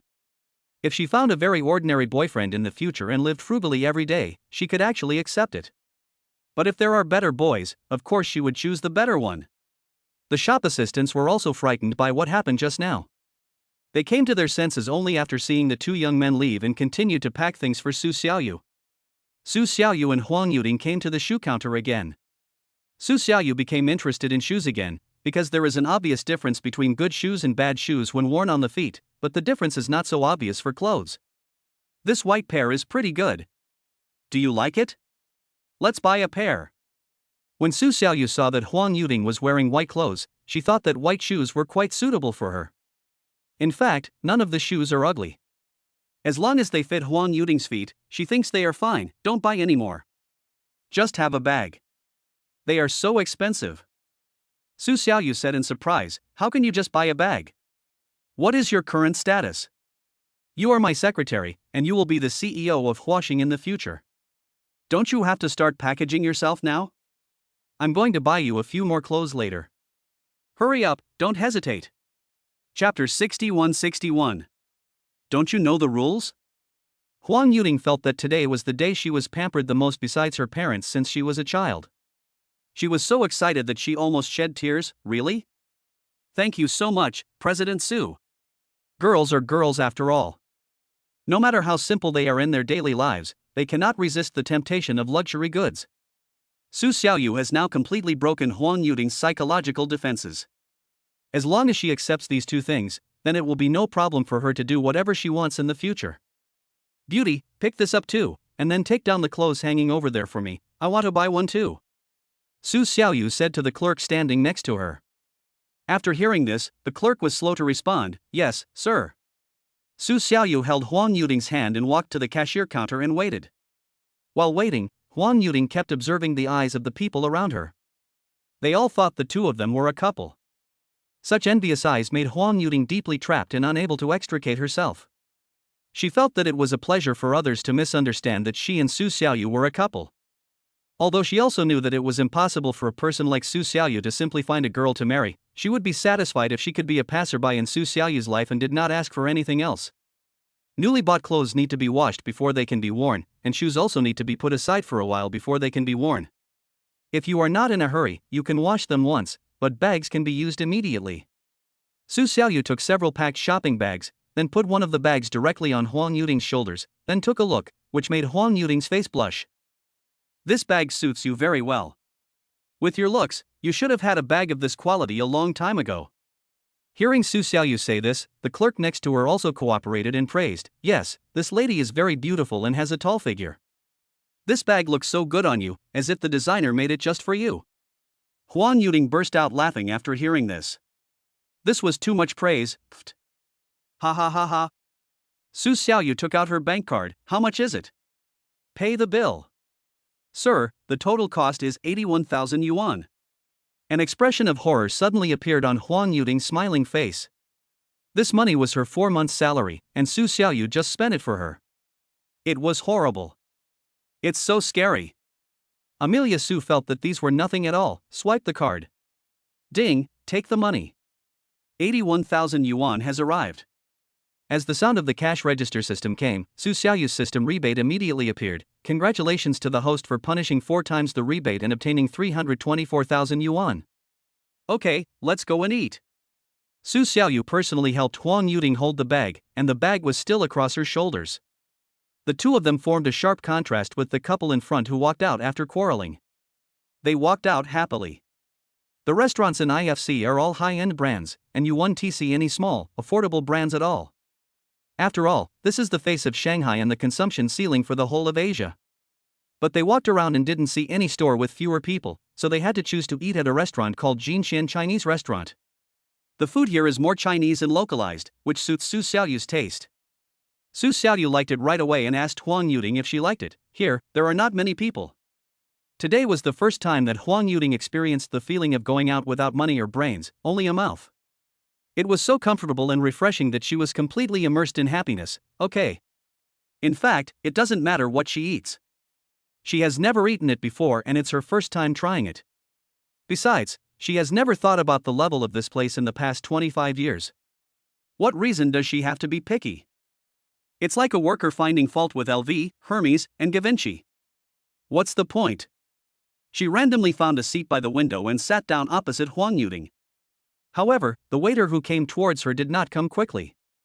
Instead, he kept looking at Su Xiaoyu and Huang Yuding, as if he was waiting for something. Because of this, a fat man at the next table saw it and reminded him, "You country bumpkin, you have never been to a high-end place. You want to bring a woman here to show off, right? You have to pay for her. The rule here is that you have to pay for meals. Otherwise, why would they give you such high-quality service?" Su Xiaoyu turned around and glanced at the fat man, only to see that he had just arrived at the restaurant. He then opened his briefcase and took out a stack of $100 bills from it. He waved his hand at the waiter and said, "Young man, come here. This is the payment. Come over here and serve my table first." When the waiter saw that the fat man had spent more than 1,000 yuan, his face suddenly lit up and he trotted over immediately. Su Xiaoyu was indeed here for the first time, so she naturally didn't know the rules, but the fat man's attitude also made Su Xiaoyu extremely unhappy, so he immediately said, "I will pay for the consumption, there is no need for others to worry about it." Huang Yuding saw Su Xiaoyu's face showing a very domineering expression, which was both frightening and exciting, and persuaded, "Boss Su, don't be angry, don't argue with others." The fat man seemed to have heard Huang Yuding's voice. He immediately glared at her and said, "What are you talking about, beauty? This kind of man is obviously pretending to be generous because he has no money. If he really has money, he must know the rules of tipping in high-end consumption places. Don't be fooled by her. I'm doing this for your own good." Su Xiaoyu told Huang Yuding not to speak and to deal with the fat man herself, and then continued, "I just haven't given it to you yet, what are you blaming for?" When the fat man heard Amelia Su's words, he immediately got angry, threw the banknotes in his hand directly on the table and said, "Come on, let us see how much you can give, and you're still pretending." When the waiter saw the two people arguing, he immediately disliked Su Xiaoyu and thought, "If you don't give me a tip, don't stop me from taking other people's money." Looking at the money scattered all over the table, the waiter didn't know how to pick it up, and could only watch Su Xiaoyu and the fat man arguing. Su Xiaoyu said, "Waiter, measure your payment code for me." The waiter had some doubts. The restaurant provided them with a QR code for payment, and there was also a special reminder sound for the consumption, so that other customers could hear the consumption amount, thereby promoting consumption, but he still did it. Then, a crisp voice was heard, "Waiter number 37 received a consumption of 10,000 yuan." At this time, the waiter, the fat man and other customers around were stunned. They knew that the consumption here was very high, but the average per capita consumption was only 1,000 yuan. There were only two people, Su Xiaoyu and Huang Yuding, and they spent at most 3,000 or 4,000 yuan. To spend 20,000 yuan at once was simply unheard of. They didn't know whether Su Xiaoyu was mentally ill or very rich. Chapter 62-62. 300,000? But now it seems to be the latter. After all, Su Xiaoyu was wearing clothes from Hermes and LV, and the bag on Huang Yuding's table was from Givenchy. In an instant, the other customers looked at Su Xiaoyu differently, full of excitement. The waiter was so excited that he kept expressing his gratitude, even bowing at a 90-degree angle. "Thank you, big brother, thank you." The fat man at the next table had a livid face. He had thought that Amelia Su could only spend 500 yuan, but who knew that Amelia Su would spend 10,000 yuan? This was simply like a slap in the face with a fly swatter. Then he said sarcastically, "You are very rich. You spent 10,000 yuan. When you order food later, you should spend tens of thousands of yuan. Otherwise, you may not live up to your status as a rich man." After he finished speaking, a woman with heavy makeup came over and sat next to the fat man. This woman didn't know how much powder she had put on. She had just heard the conversation from a distance and knew that Fatty and Amelia Su were a little unhappy, so she sat down and complained, "That's right, a rich man should act like a rich man. If you don't spend 100,000 or 80,000 on a meal, you can only be called a country bumpkin." If they hadn't reminded her, Su Xiaoyu might have forgotten that the 10,000 yuan she had just tipped the waiter would not give her any rebate, and she would have to earn it back by placing an order later. Now Su Xiaoyu has more than 1 billion yuan in his card, and no matter how much he spends, he can get cash back and make a lot of money, so Su Xiaoyu immediately waved to the waiter and said, "Can you come and serve our table now?" The waiter no longer cared about the scattered $100 bills on the fat man's table. He walked to Amelia Su's table respectfully and said, "Brother, what do you want to eat?" Amelia Sue thought about it and realized that it wouldn't cost much just to eat the food, so she asked, "Give me the most expensive red wine here first." The waiter said, "The most expensive red wine here is Romane Conti from 1999, which costs about 300,000 yuan a bottle." Amelia Sue was shocked. "What, 300,000? The fat man next to her must have felt that 300,000 yuan for a bottle of wine was too outrageous when he heard Su Xiaoyu's intense reaction. After all, he knew it was outrageous. In some rural areas, 300,000 yuan could buy a house. This kind of house is just a price without demand. Who would buy it? If you don't have money, don't pretend. You just open your mouth and say, "Bring out the most expensive wine you have." It's so funny. Ah ha ha ha ha. The heavily made up woman next to her also laughed out loud. He he he. The waiter knew that this wine was very expensive and only the world's top rich people would buy it, so he prepared to recommend another kind of wine to Su Xiaoyu to ease the embarrassment. After all, she was the one who spent 10,000 yuan. "Sir, here we also have 10-year-old Lafite." Before she finished speaking, Su Xiaoyu had already spoken. "Just give me this 1999 Romane Conti, 2 bottles." Waiter. The wine order alone cost 600,000, 2 bottles. Su Xiaoyu's action scared the fat man and the heavily made up woman, but now there is no proof that Su Xiaoyu really bought it. Maybe he will return and not pay later, so the fat man said, "This brother is really a rich man. 2 people actually drink 2 bottles of 300,000 red wine?" Su Xiaoyu said expressionlessly, "If I can't finish it, I'll pack it up and take it back to enjoy slowly. Is it bothering you?" After that, he ignored the fat man and continued to say to the waiter, "Give us another set meal for 2, something richer." Seeing that Amelia Sue was dining with only 2 people, the waiter recommended a more moderate set meal and said to Amelia Sue, "Sir, do you think this set meal is okay?" Su Xiaoyu took a look and saw that it was only worth 2,300 yuan, which was too little. She shook her head directly, "Make it richer." The waiter thought that Su Xiaoyu must have a good financial strength. It happened that he brought his girlfriend out to eat today, so he naturally wanted to show off in front of the gossipers, "This is our top set meal for 2 people. It is a combination of all the most advanced dishes.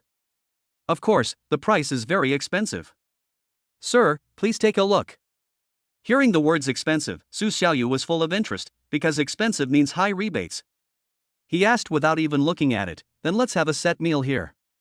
In addition, I don't like others to talk too much when I'm eating. Please maintain order in the hall. Also, I don't like eating in private rooms." The dishes and wine ordered by Su Xiaoyu totaled 620,000 yuan, and he gave the waiter 10,000 yuan as a fee. What he said was like an imperial decree, and the waiter absolutely obeyed and cooperated without any complaints or excuses. "Okay, sir, we will provide you with a great dining environment," said the waiter. After saying that, he left. The whole hall was filled with the sound of people gasping for air. A single meal cost 620,000 yuan. This was truly incredible, so much so that the hotel security guards came directly to escort Su Xiaoyu. For a moment, many guests here looked at Su Xiaoyu with more admiration, and some women even wanted to flirt with Su Xiaoyu. At this time, the menu in the waiter's hand trembled slightly, and he stammered, "Sir, according to our regulations, if the consumption exceeds 100,000, you have to pay half first.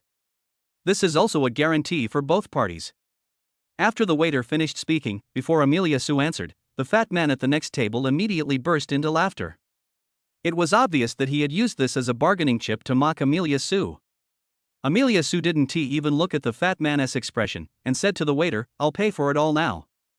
No need to pay half and half, it's so troublesome." The fat man's eyes widened immediately, with disbelief written all over his face. The waiter bowed respectfully and turned to leave. The fat guy immediately started to curse and swear, saying, "You are so rich, but you are such a sucker. Why don't you go and have a full banquet?"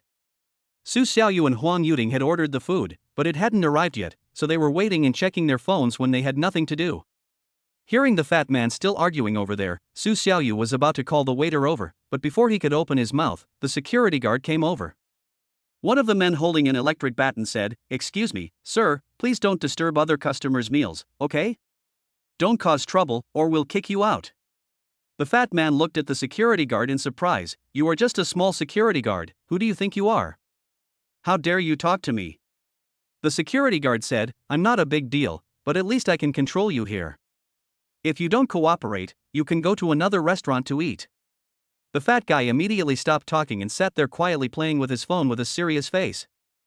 Chapter 63, Your Boss is So Nice.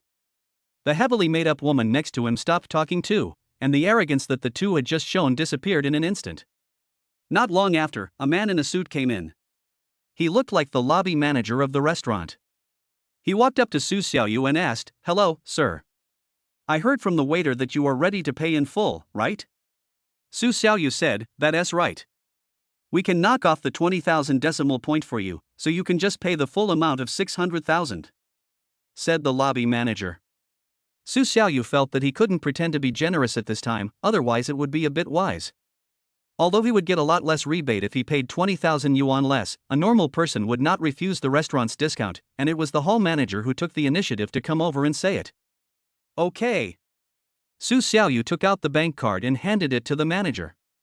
After entering the password and completing the payment, the system rebate will follow.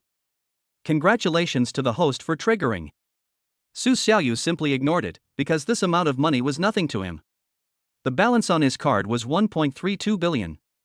After paying, Amelia Su quickly said to the manager, "Okay, hurry up the chef, we've both been hungry for a long time."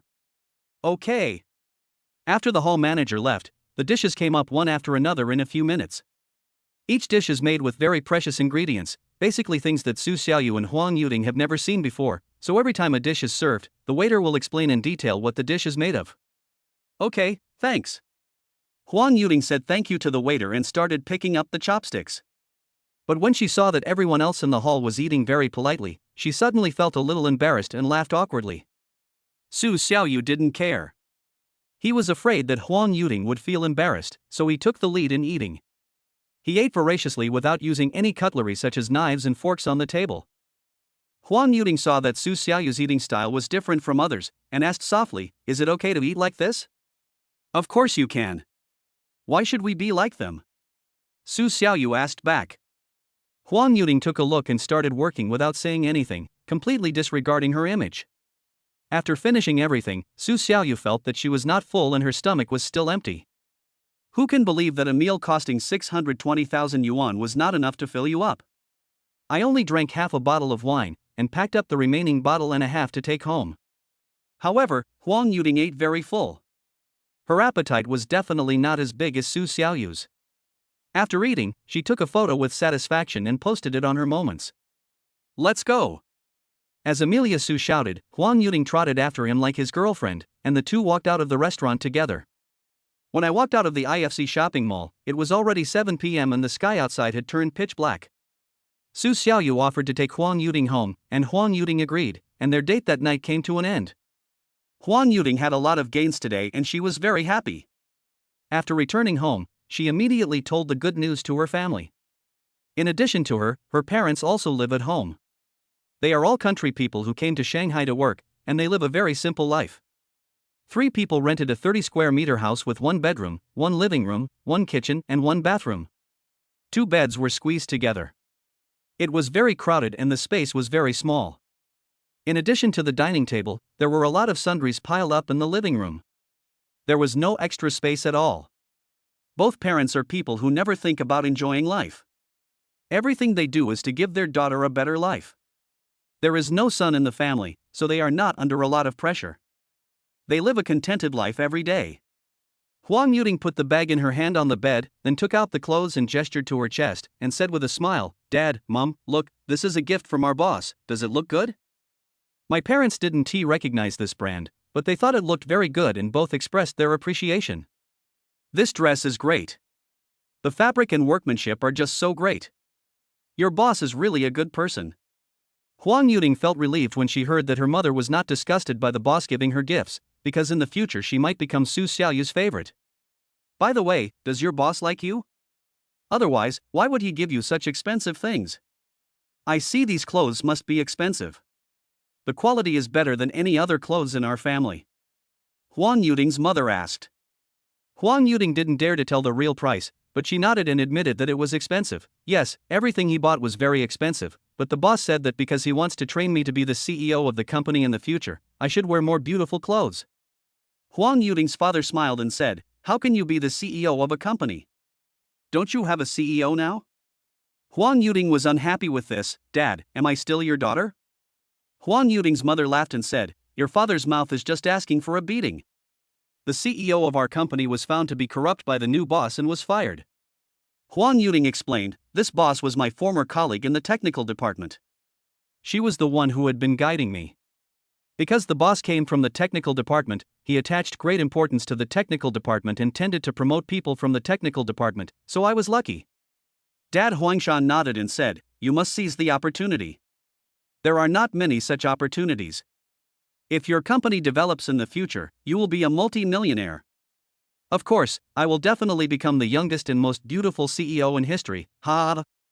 Huang Yuting's image at home is completely different from that outside. She has no image at all and smiles like a lunatic. In the next few days, until the end of October, the business development of Huaxing Technology and Nantian Information had been fully connected, and production officially began.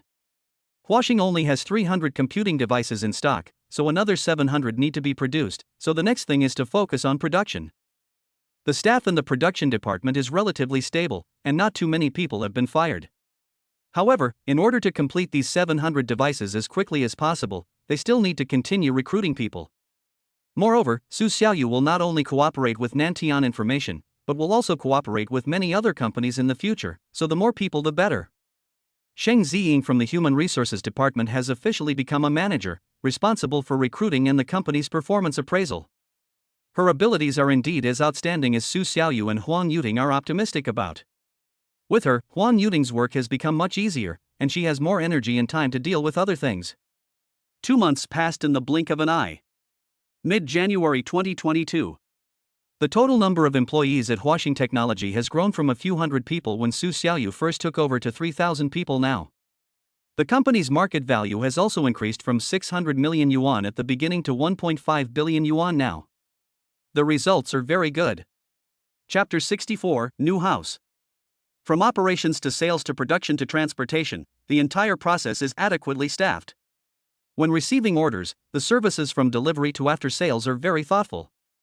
Moreover, the salary offered by Su Xiaoyu is much higher than that of people in the same industry. Such treatment causes the employees to smile even when they are bullied at work. Things at the company were progressing smoothly, and Su Xiaoyu's own house had also been renovated. A month ago, Su Xiaoyu had already paid the balance to the decoration team. Su Xiaoyu no longer looked at this level of rebate. He vaguely remembered that it should be more than 4 million. For the current balance of 1.3 billion, it could not even cause a ripple. Although the rebate is not much, this house was decorated according to Su Xiaoyu's highest requirements. On the morning of January 16th, after breakfast, Su Xiaoyu drove to the new house to check it out. If it is suitable, he wants to move in as soon as possible. The rental house they live in now is too small. It cannot accommodate Su Xiaoyu's current bohemian heart. After he has financial strength, he is not as simple as before. He now has more interests and hobbies, and he needs a lot of space to use. The house was bought for 10 million yuan, and the hard decoration alone cost 1.5 million yuan. According to normal household expenses, the soft decoration should be about 30% of the overall decoration, which means that another 650,000 yuan is needed to purchase household appliances, sofas, chandeliers, televisions, coffee tables, etc. But Su Xiaoyu's budget is definitely not that small. The cost of soft decoration in his house will definitely exceed 1.5 million, so such a house is considered upper middle class in Shanghai. Su Xiaoyu drove to the gate of the community. The security order in the high-end residential area is indeed different. As soon as Su Xiaoyu's car arrived at the door, she heard the security guard from the security office come out and ask, "Hello, sir, what can I do for you?" After noticing that Su Xiaoyu was driving a Maybach S680, the security guard immediately trotted out of the security room. Su Xiaoyu rolled down the car window and said to the security guard, "I'm the owner here. My house has been renovated for a month. I want to go in and take a look. Can you please open the door, uncle?" When the security guard heard this, his body suddenly became straight. He took the house purchase certificate and decoration certificate from Su Xiaoyu's hand, his eyes shining. It really is. Since he could still afford to buy a house in this community, and paid in full, the person in front of him must be their important VIP owner. The security guard immediately said to Su Xiaoyu respectfully, "Mr. Su, if you have any questions in the future, just ask us, we will do our best to handle it for you." The security guard returned the contract to Su Xiaoyu, opened the door and let Su Xiaoyu in. Finally, he did not forget to give Su Xiaoyu a very standard military salute. He couldn't afford to offend the young man in front of him, so he must treat him well. Su Xiaoyu also waved to the security guard in response, and then drove the car in. But when he drove the car to the downstairs of his house, he saw a woman in her 30s standing at the door. She was wearing a standard black suit. After Su Xiaoyu parked the Maybach, she trotted to the side of the car. "Who are you?" Su Xiaoyu asked in surprise. "Hello, Mr. Su." Hearing Su Xiaoyu's question, the woman immediately smiled and introduced herself. "I am the property manager here, Yulanlan, and I am glad that you can live in our community." That's right, the woman in front of him was the property manager, very young. She had just seen Su Xiaoyu driving in and talking to the security guard at the door, so she knew that he would definitely come to see her house, so she came here in advance. Compared with the property managers in other communities, Yulanlan was indeed too young, so much so that Su Xiaoyu felt that she looked a little different. He looked her up and down and said, "It turns out to be Manager Yu." "Hello, hello." After the two sides shook hands, Su Xiaoyu asked, "Manager Yu, what can I do for you?" Yulanlan nodded and said, "Mr. Su, this is what I am doing. I am here to enter your identity information for you." "Okay, let's go." After figuring out the other party's intention, Su Xiaoyu nodded and agreed. The next moment, Yulanlan led Amelia Su towards his house. On the road from the parking space to the house, there are green plants everywhere. The greening of the entire community is very well done, and the trees and flowers here are very beautiful and colorful. They are not the messy and ugly plants in old communities. Su Xiaoyu can also hear birds singing from time to time. Walk through this small building, enter the apartment building, and then arrive at the gate of Su Xiaoyu's house. There was a lock at the door, a fingerprint lock. Yulanlan stopped and Su Xiaoyu was caught off guard and bumped into Yulanlan's butt. He kept apologizing, but Yulanlan didn't seem to care. Then he turned around and said with a smile, "Mr. Su, let me enter your fingerprints here first, so it will be very convenient for you to enter and exit in the future."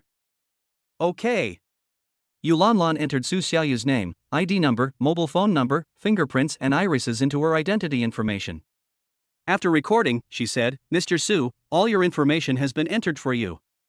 Su Xiaoyu nodded, thank you for your help." "It's okay. You can use your key to open the door from now on. If you forget to bring your key, you can also use your fingerprint to open the door." As Yulanlan said this, she turned around and opened the door of the house. The moment the door was opened, everything inside was suddenly displayed in front of Su Xiaoyu. The real scene was completely different from the renderings given by the designer, and it looked more dazzling and high-end. Su Xiaoyu was dazzled by the brand-name decoration materials and the luxurious ceiling. In addition to the living room and the rest area, the house also had a gym, cloakroom, pet clipper, family theater, family karaoke room, piano room, study, and so on. At the same time, there is a garage in the basement of the house. Seeing this, Su Xiaoyu was simply jaw-dropping. There is no way. Su Xiaoyu was not born into a famous family. He is a country bumpkin. His current behavior is like Chen Huanqing coming to the city. Everything he sees is new to him. If Yulanlan hadn't appeared, Amelia Su really wouldn't know how to get these things today. It was Su Xiaoyu's expression that caused Yulanlan to have a hint of doubt on her face. Isn't he a rich second generation? He can afford such a house and a Maybach S680. His family conditions must be quite good. He should have received a higher education since childhood and should be accustomed to high-end things. Why is he like a country bumpkin? However, she didn't need to guess Su Xiaoyu's thoughts and identity, because no matter what, he was the highest level owner here, and she had to serve him carefully in the future. Chapter 65. Su Xiaoyu needs to be supported by someone? After taking Su Xiaoyu around the house for a long time, Yulanlan said carefully, "Mr. Su, your house is safe now, you can come in at any time. From the moment you come in, we will start charging property fees and management fees." When Su Xiaoyu rented a house before, the property fees were paid by the landlord himself. He had no idea about these fees. Was it tens, hundreds, tens of millions, or tens of thousands of yuan? I have no idea. According to the area of Mr. Su's house, the property fee and management fee together are 30,000 yuan per month. Please be informed and pay it later. Okay, I will pay it every month then. After listening to Yulanlan's words, Su Xiaoyu nodded calmly. Of course, Su Xiaoyu was very disappointed at this time, because this charge was really too much.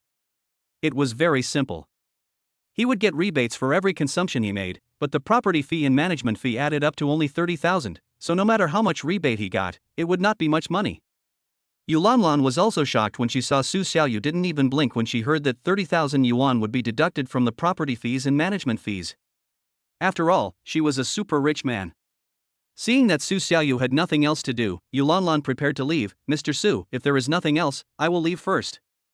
By the way, this is my business card.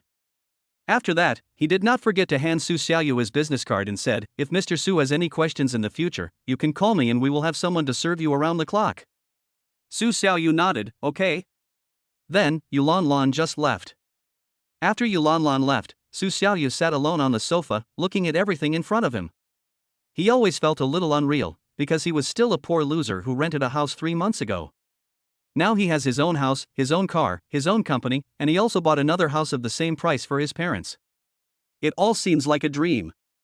However, such a big house, divided into 2 floors, with Su Xiaoyu living alone, is really too deserted. He thinks he should immediately hire a few cleaning ladies to clean his room, otherwise, there will be no warmth at all. All of a sudden, Su Xiaoyu showed an uncontrollable obscene smile on her face. Ding-ling-ling. At this moment, the sound of a cell phone ringing suddenly interrupted Su Xiaoyu's wandering thoughts, and a trace of unhappiness immediately appeared on his face. After seeing the caller ID, Su Xiaoyu's mood became even more complicated. Ms. Lu, the landlord, why is she calling? Su Xiaoyu said to himself. He had originally planned to check out with the landlord, Sister Lu, but she actually called him on her own initiative. Was she here to pay the rent? That's right. Su Xiaoyu suddenly remembered that she seemed to have not paid the rent this month, and it had been more than a month. She was so busy with company matters every day that she had completely forgotten about the rent. According to the agreement, the rent would be paid once in March, and the monthly rent was 1,800 yuan. Now the total amount to be paid is 5,400 yuan. After Su Xiaoyu roughly guessed the purpose of the landlord, Ms. Lu, she answered the call. Hello, landlady, hello. Su Xiaoyu had only said half of her sentence when Sister Lu's laughter came from the other end of the phone. Ha, Xiao Su, have you found a job now? Amelia Su was stunned. How do you know I was fired? You've been in arrears with the rent for more than a month, and there's no news. I had to ask, but your neighbor said you were fired by the company.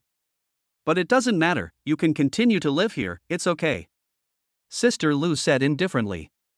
After she said that, Su Xiaoyu was a little scared. Would he be planning to play the long game and sue her when she owed a lot of rent? No, I forgot to pay it. Sister Lu, how about I transfer it to you now? I'm about to move out. Su Xiaoyu said quickly. Sister Lu smiled and said, you don't have to pay. Don't look for a job in the future. You can't make much money working a month. If you are nice to me, I will give you money to spend. I will rent you the house you live in for free. Su Xiaoyu felt a little dizzy, not knowing whether Sister Lu was talking nonsense, so he asked again, what do you mean? I am good to you? You give me money to spend and a house to live in? Sister Lu laughed and said, hee, that's right, you haven't paid the rent for such a long time, and I didn't even ask, don't you know what I'm thinking? The landlord, Ms. Lu, and Su Xiaoyu had met several times. Su Xiaoyu knew that she was about 45 years old, and was a single landlord in Shanghai. She was a local of Shanghai, and owned more than 10 houses. She was very rich. Su Xiaoyu had always felt that there was something wrong with the way she looked at her. Whenever they met, she always liked to say some inexplicable things, such as Xiao Su, do you have a partner? The boy is good looking, it's a pity that he doesn't have a partner. Your girlfriend is really a bad person, break up with her as soon as possible. And so on. Unexpectedly, she wanted to be an old cow eating young grass and was interested in him. This result really scared Su Xiaoyu. He quickly explained, Sister Lu, you think too much. I already have my own house, and I am also running a company. I don't need anyone to support me at all. Hearing Su Xiaoyu say this, Sister Lu felt that Su Xiaoyu said this on purpose, just to prove that she was independent and didn't want to be kept by a woman, so she said, Xiao Su, don't be embarrassed, tell me where you are, I'll drive over to pick you up now. There's no need for you to come over. If everything's fine, I'll hang up. Su Xiaoyu said as she was about to hang up the phone. Su Xiaoyu. Sister Lu's voice immediately rang out on the phone, is Sister Lu not good enough for you? You have never met me, so you don't know my good points. We can try to get along for a while. After a while, you will naturally like me. Su Xiaoyu now has the status of being able to have as many women as she wants. How could he possibly agree to a 45-year-old woman? He wanted to refuse on the spot. But before he could finish his words, Sister Lu on the phone said, Su Xiaoyu, if you agree to my request now, I can buy you a car worth 500,000 yuan right away. You have to think it over before you answer. You know, an outsider works hard in Shanghai for money, right? You should think carefully about this pie-in-the-sky offer. If you don't agree, not only will you lose the money, but I will also kick you out and forbid you from living in my house. At the end of her speech, Sister Lu started to threaten directly. Chapter 66, Young People Are Thin-Skinned. Hearing this, a smile appeared on Su Xiaoyu's face. This damn Sister Lu even tried the means of coercion and inducement to get him. He had never heard of a man teasing a woman, and he had never seen a woman teasing a man. It turned out that he was too handsome. Su Xiaoyu sighed. But then again, regardless of Sister Lu's dirty thoughts about Amelia Su, she was actually very nice to Amelia Su. That was why Amelia Su did not get angry. He patiently said to Sister Lu, I appreciate your kindness, but there is nothing wrong with me, except that I have a good tooth. I really can't live off a gigolo, and I already have a house and a car. As soon as these words came out, Sister Lu on the opposite side started laughing again. Ha ha. Su Xiaoyu, you are almost being called Sister Lu. Don't I know your situation? You have a car and a house? You are kidding me. Obviously, Sister Lu didn't believe Su Xiaoyu's words at all. At this time, she changed the subject and immediately became earnest. Sister Lu knows that you young men love face and are thin-skinned. You are afraid of being laughed at by others, so you have never agreed to Sister Lu, right? Before Amelia Su could speak, Sister Lu said again, It's okay, I won't tell outsiders about your relationship with me, but you must ensure that you are on call 24 hours a day, so that I can let you live a superior life. Su Xiaoyu was so angry that she almost laughed. How could there be such a persistent woman in this world? He had made it so clear, but Sister Lu was still pestering her. Did she have to wait for him to say directly, You are too old, I like young people before she would understand? After thinking about it, Su Xiaoyu still didn't feel like attacking Sister Lu. After all, she wasn't an enemy. She just had a crush on Su Xiaoyu. It was better to reject her in a more appropriate way. So he stood up, picked up his phone, and sent a message to Sister Lu, saying, Why don't we start a video? I'll take a photo of my house for you to see. Sister Lu felt that it was impossible for Su Xiaoyu to be in someone else's house by such a coincidence, so she called via video without saying anything. Su Xiaoyu clicked to accept, and the two sides began a video chat. In the video, Sister Lu's entire face took up the entire screen, and she spoke very confidently, with a carefree expression, Amelia Su, where are you? Is this your house? Su Xiaoyu nodded and said, Yes, this is my new house, which has just been renovated. I'll show you around. Do you think I still need to be supported by someone? After saying that, Su Xiaoyu turned the camera and walked from the living room to the bedroom, then from the bedroom to the kitchen, and then went up to the second floor. She took pictures of every angle of the room with the camera. Sister Lu, see? This is my current house. Please don't feel sorry for me anymore. I really don't need to be a gigolo. Su Xiaoyu said finally. Sister Lu still felt it was a little unreal. She thought Su Xiaoyu was just an ordinary office worker before. How could she become so rich in such a short time? Unless he won the lottery.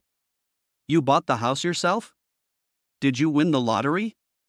Sister Lu asked curiously. Su Xiaoyu shook her head, no. Then you are not being kept by some rich young woman, are you? You are quite picky. You choose a young and beautiful woman to be kept? Sister Lu asked angrily. Su Xiaoyu did not deny this.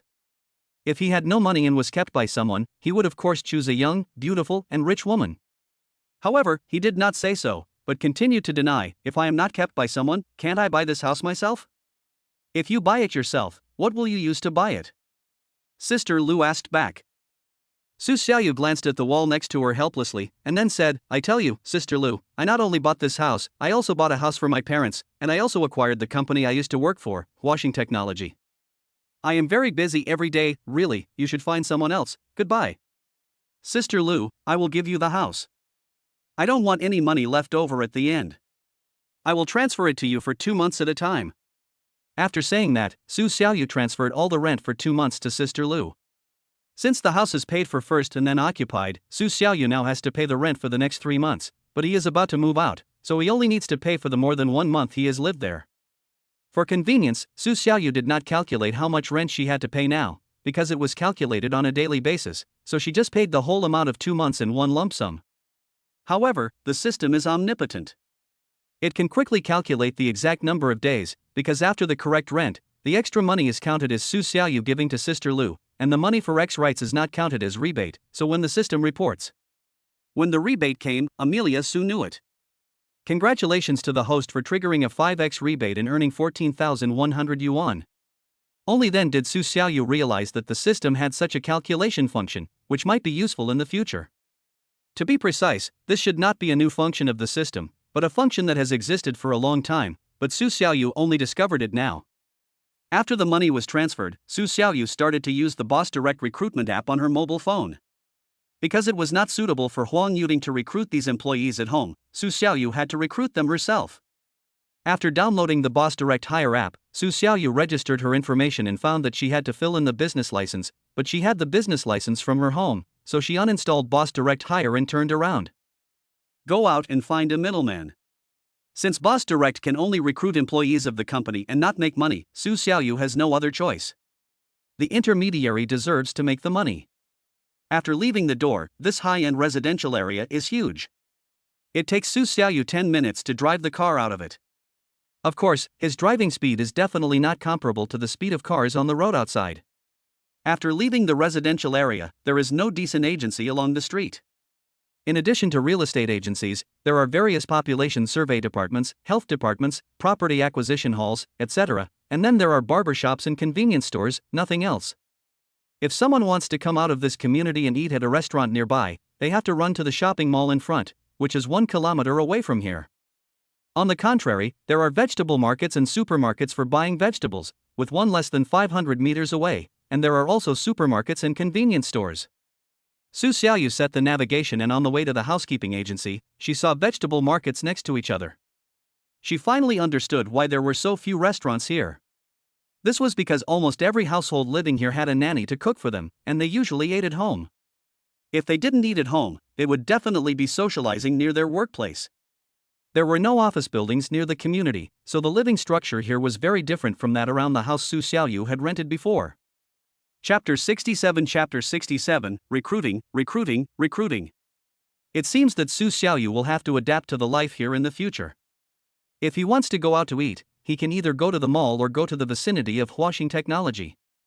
He doesn't need to ask someone to cook at home because he has plenty of time. It is enough for him to cook and eat every night. If he hires someone to clean the house, as long as they are used to the food he cooks, they can eat together. If not, they can go home and eat by themselves. Anyway, he does not pay them extra wages. The housekeeping agencies in this row are all recruiting nannies and cleaners, and most of them are older. However, Su Xiaoyu wants to recruit younger people. After all, in addition to cleaning, they also have to serve Su Xiaoyu. He doesn't want to hire some half-baked people to make him angry, so he must recruit professionals. Su Xiaoyu's requirements are professionalism, good image and temperament, and she doesn't mind a higher salary. Because these things can also be considered consumption, and they are all spent on yourself legally and in compliance with regulations, the system will definitely give you cash back. After searching for a while, she finally found a more comprehensive agency.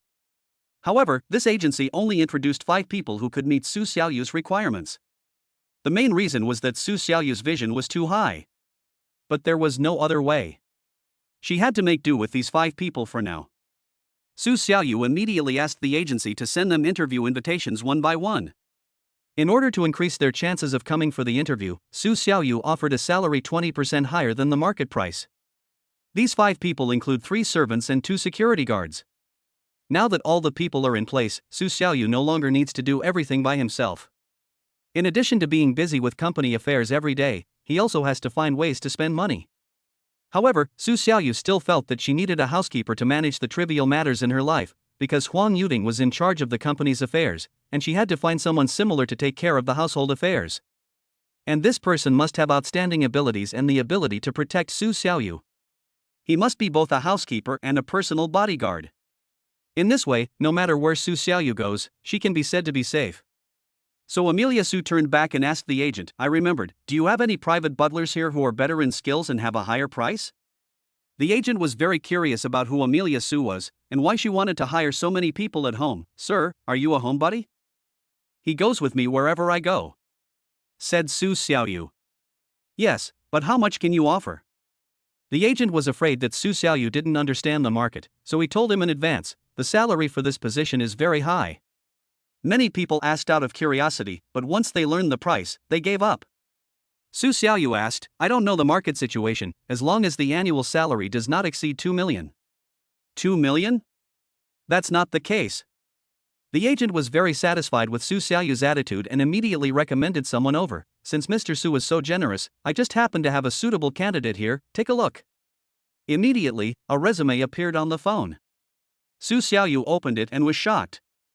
Zhang Qin, male, 25 years old, national champion of youth free fighting, has knocked down 13 people alone in a no-rules PK, and can defeat 20 people at a time with weapons.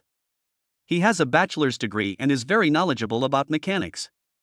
He can drive and fly a plane, has served in the military, and after retiring from the army, he has been working as a security guard and bodyguard. It's perfect.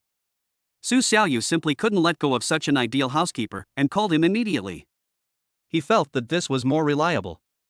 At this time, in another direction of Demon City, in a high-end apartment 30 kilometers away from Su Xiaoyu, Zhang Qin was bragging with his roommate.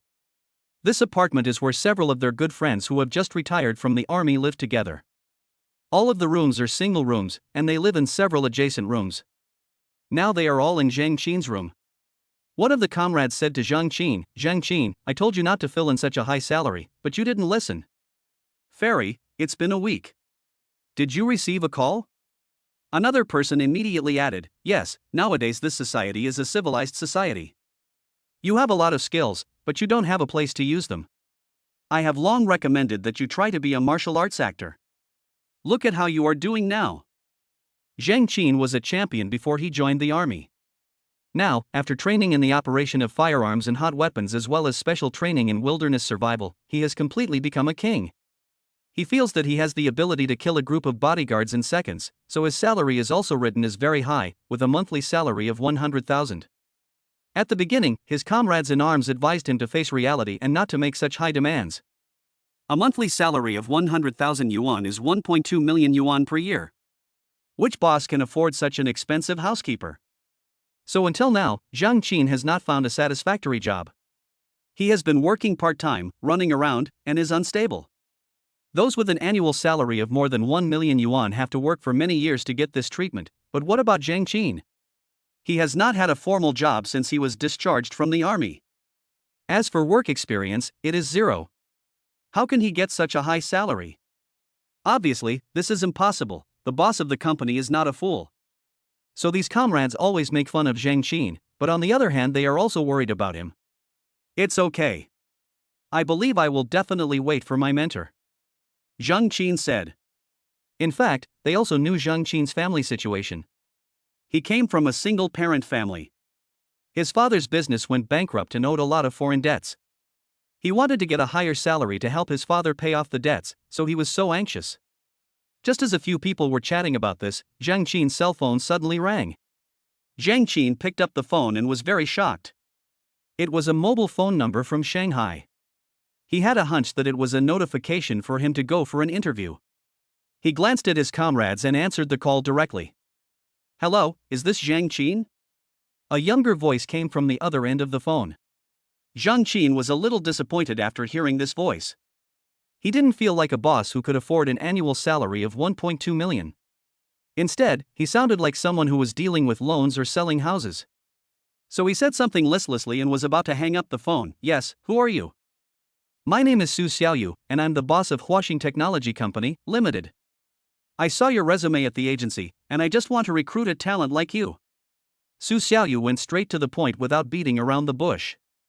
Oh, hello Mr. Su, are you calling me because you want me to go for an interview? Zhang Qin asked. Su Xiaoyu nodded, yes, I have read your resume and I think you are very suitable to be my personal butler, so I would like to invite you to come for an interview. Chapter 68-68. Do you still want to sue me?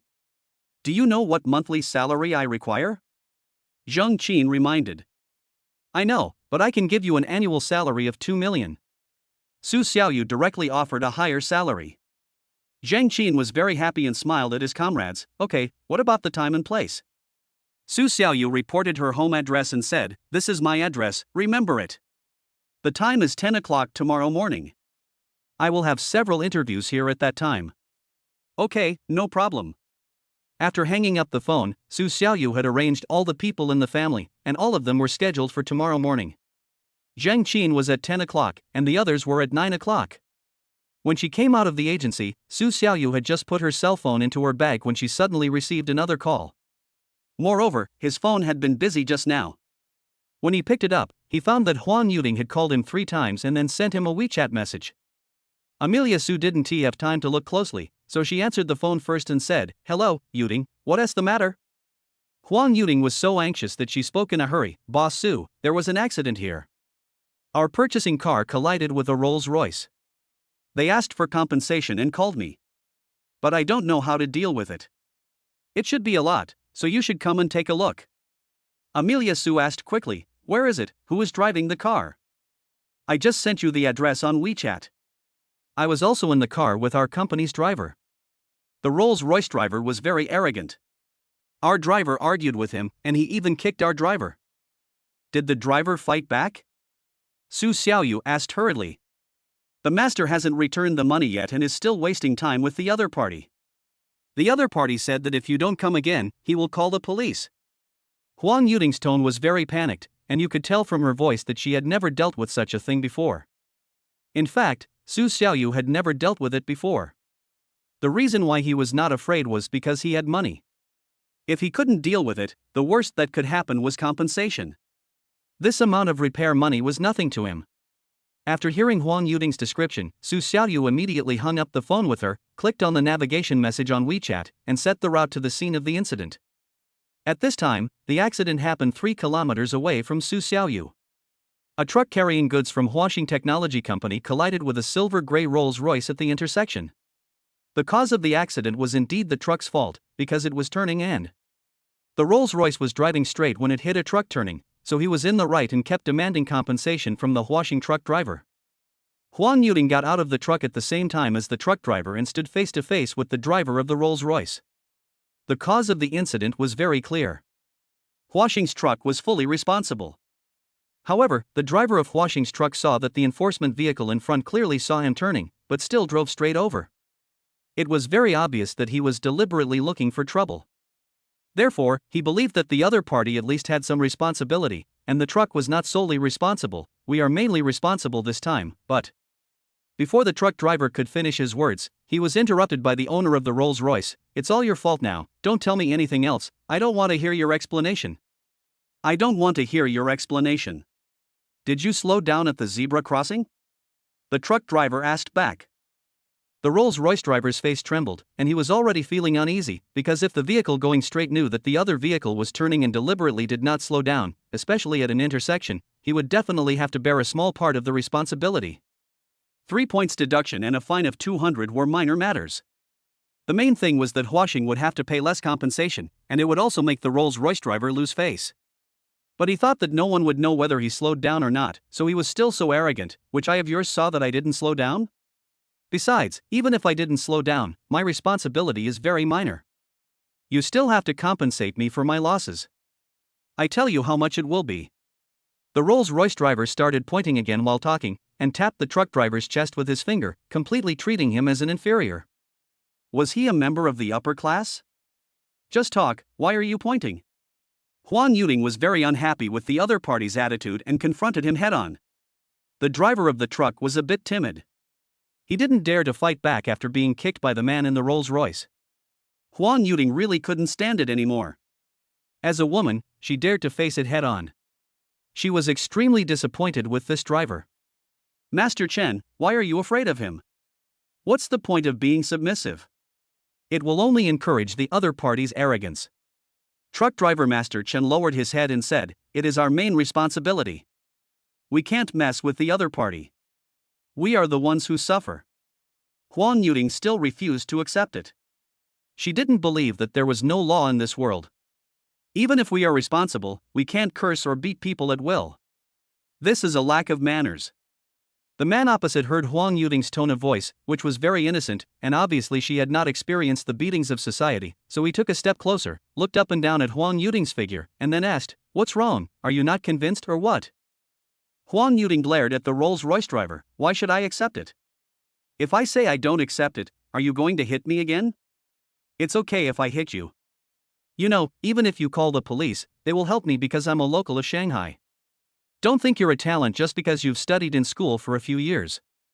The world is not as simple as you think," said the Rolls-Royce driver. He openly showed off his privileges to Huang Yuting. Huang Yuting was stunned when she heard this. She couldn't believe it was true because she had never been dealt with by the police and had never called the police. Deep down in her heart, she always had trust in the police. If the police were unreliable, who else could she rely on? Huang Yuting asked back, "Do you think that if you say that, I won't call the police if you hit someone? You still want to call the police, right? You still want to call the police, right?" The Rolls-Royce driver pushed Huang Yuting back several steps. Seeing that she was unsteady on her feet, he pushed her again and knocked her down. Huang Yuting fell to the ground and her knee hit the ground, breaking the skin. She also sprained her foot and shivered in pain, but she still held back her tears. She looked at the driver of the Rolls-Royce with gritted teeth, her eyes filled with anger. The other party was not afraid at all, and stepped forward and challenged, "Call the police, I tell you, I have plenty of money, and you still want the police to arrest me? You don't have any." At this moment, a Maybach S680 drove over from a distance and stopped majestically on the side of the road. A handsome man walked out of it, and it was Su Xiaoyu. When Su Xiaoyu saw a lot of people gathered in front, she knew that this must be where the incident happened, so she walked straight over. Chapter 69, 500,000, I'll give you the compensation. Boss Su. Master Chen and Huang Yuting shouted at the same time. Su Xiaoyu came over and saw that Huang Yuting was injured. She didn't mention the car first, but asked about the reason for her injury. "How did you get injured? Why didn't you tell me on the phone just now?" When Master Chen saw Amelia Su coming, he became bolder and dared to say anything. "Boss Su, Miss Wang's injury was caused after she called you." Su Xiaoyu turned her gaze to Master Chen and asked, "How did you do it? Tell me quickly."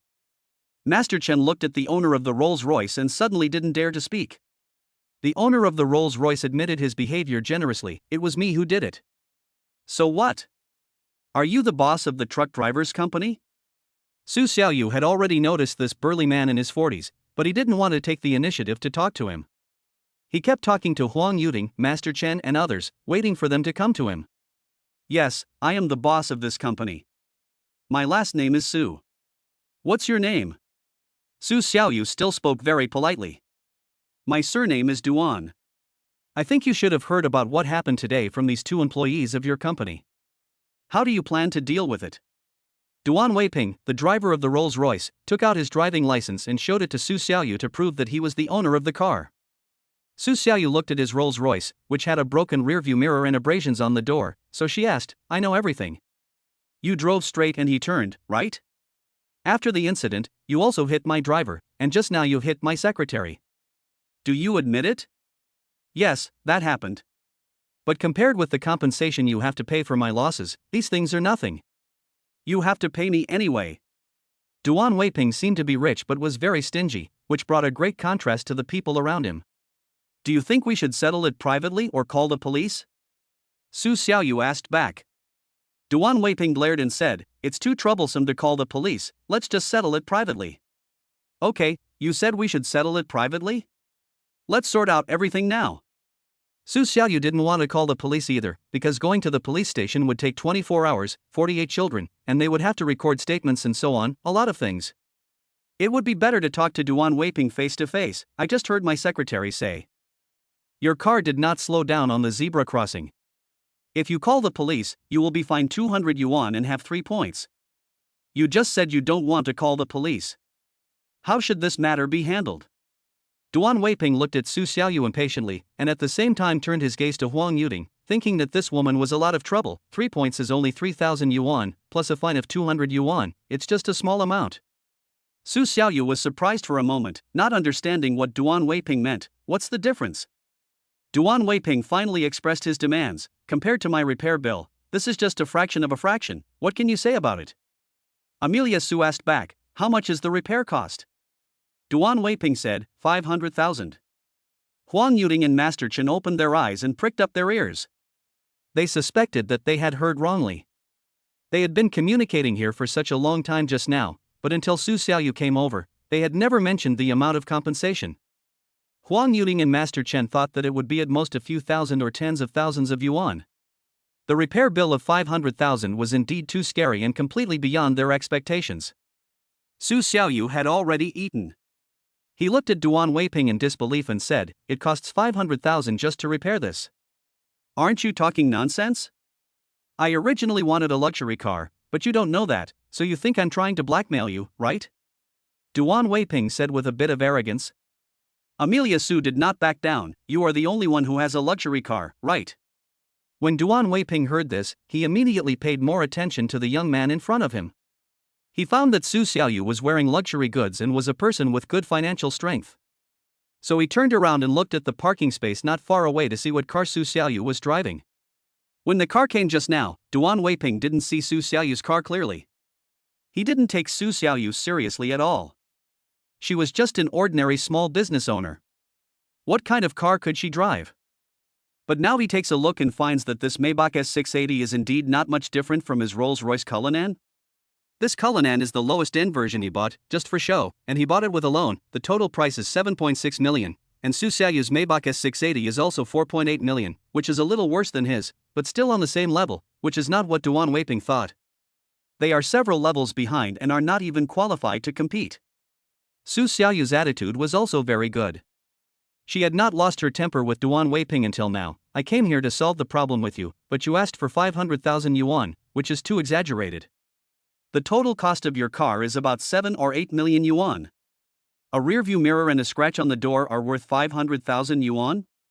The two doors are worth 1 million yuan, and this is just the repair cost. If it is the value of the door itself, it would be 2 million yuan or more. According to your calculation, the engine and interior of your car are all made of paper?" Duan Weiping said, "Mr. Su, I see you are also a person who drives a luxury car. This Maybach is not cheap, right?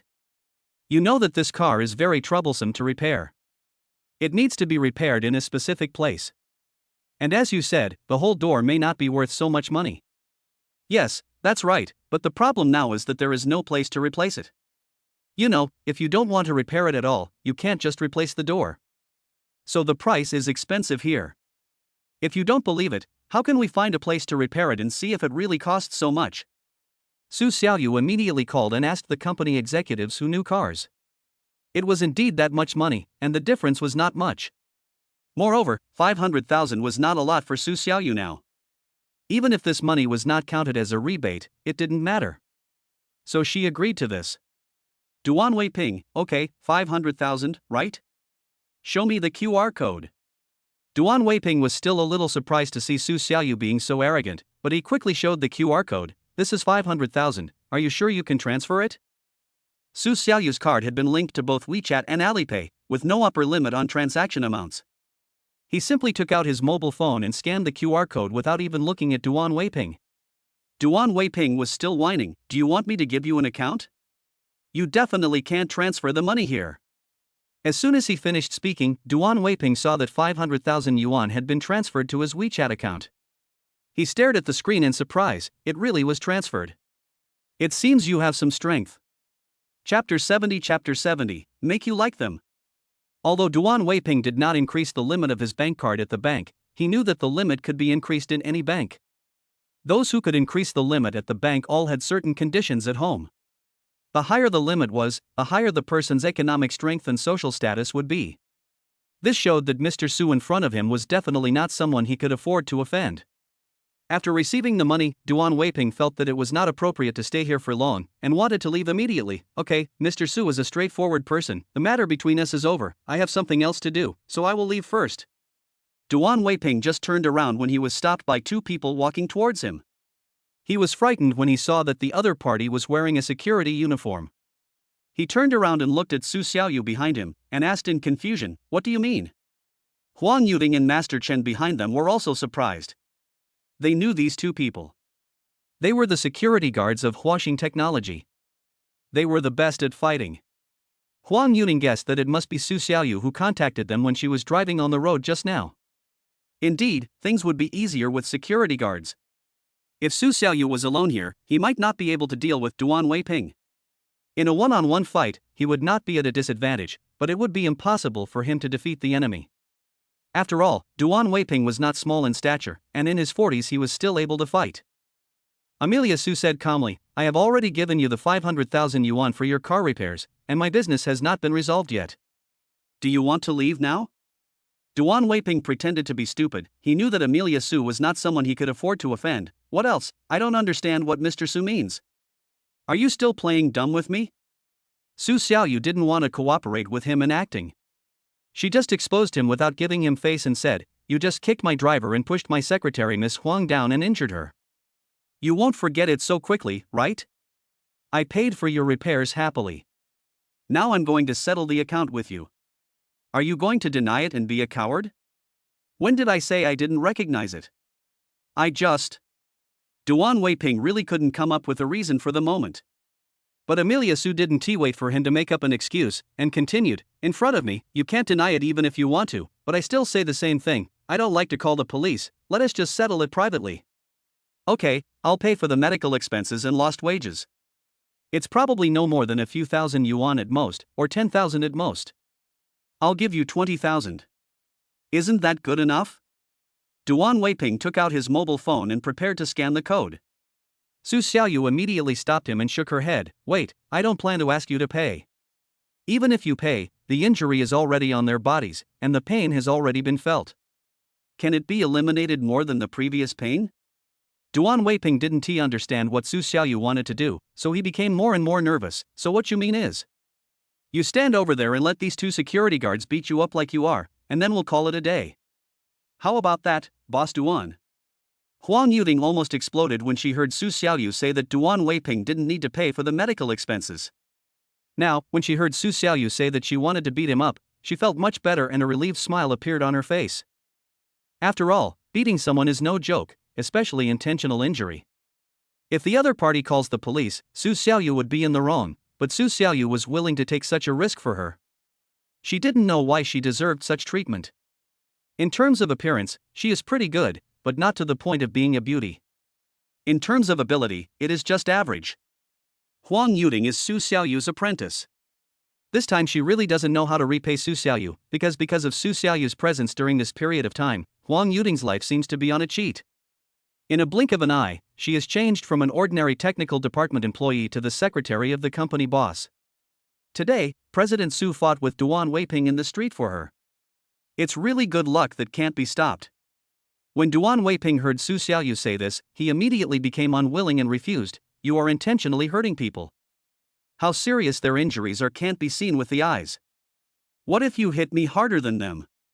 Su Xiaoyu smiled. "If we ask a forensic doctor to come for identification, it will be too troublesome. We can only rely on our eyes to judge. If you think there is a risk and you don't want to, we might as well call the police to solve it." You just said you wouldn't call the police. Why are you saying you want to call the police now? Isn't that troublesome?" Duan Weiping asked back. Su Xiaoyu had said it casually. He had no intention of calling the police, and he knew that Duan Weiping would not call the police, so he said, "Since you know it's troublesome, why are you complaining about it? Isn't it troublesome to find a forensic doctor?" Duan Weiping had nothing to say. He knew that the other party would definitely not show mercy, so he took the initiative to give in. "Okay, you were so cruel. I will return half of the 500,000 to you, 250,000, that's fine." Su Xiaoyu was a little surprised. "What? In order to avoid being beaten, you don't want 250,000 yuan? Even if you are injured, can't you be cured with 10,000 yuan? Isn't that what you said yourself?" Duan Weiping did not answer Su Xiaoyu's words, and still insisted on not being beaten and using money to solve the problem. "Just tell me if it's okay or not. How do I know if you will kill me? You, a grown man, only know how to bully a 50-year-old uncle and a weak woman, huh?" Su Xiaoyu felt that Duan Weiping was actually a soft persimmon. Knowing that she was a tough guy, she did not dare to confront him, so she could not help laughing. Most of the people watching the fun around hoped that Su Xiaoyu could give the Rolls-Royce driver a lesson, because when Su Xiaoyu was not here just now, these people knew how arrogant Duan Weiping was and how he looked down on everyone. Moreover, Su Xiaoyu looks more like a good person, while Duan Weiping has a long face, Mediterranean hair, and a big gold chain around his neck. He looks like a bad guy no matter how you look at him.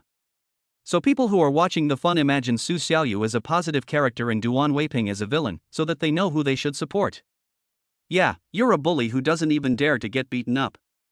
What's the point of a grown man like you living in this world? Just die. Weren't you arrogant just now? Did you think you were the boss? Why are you so cowardly now?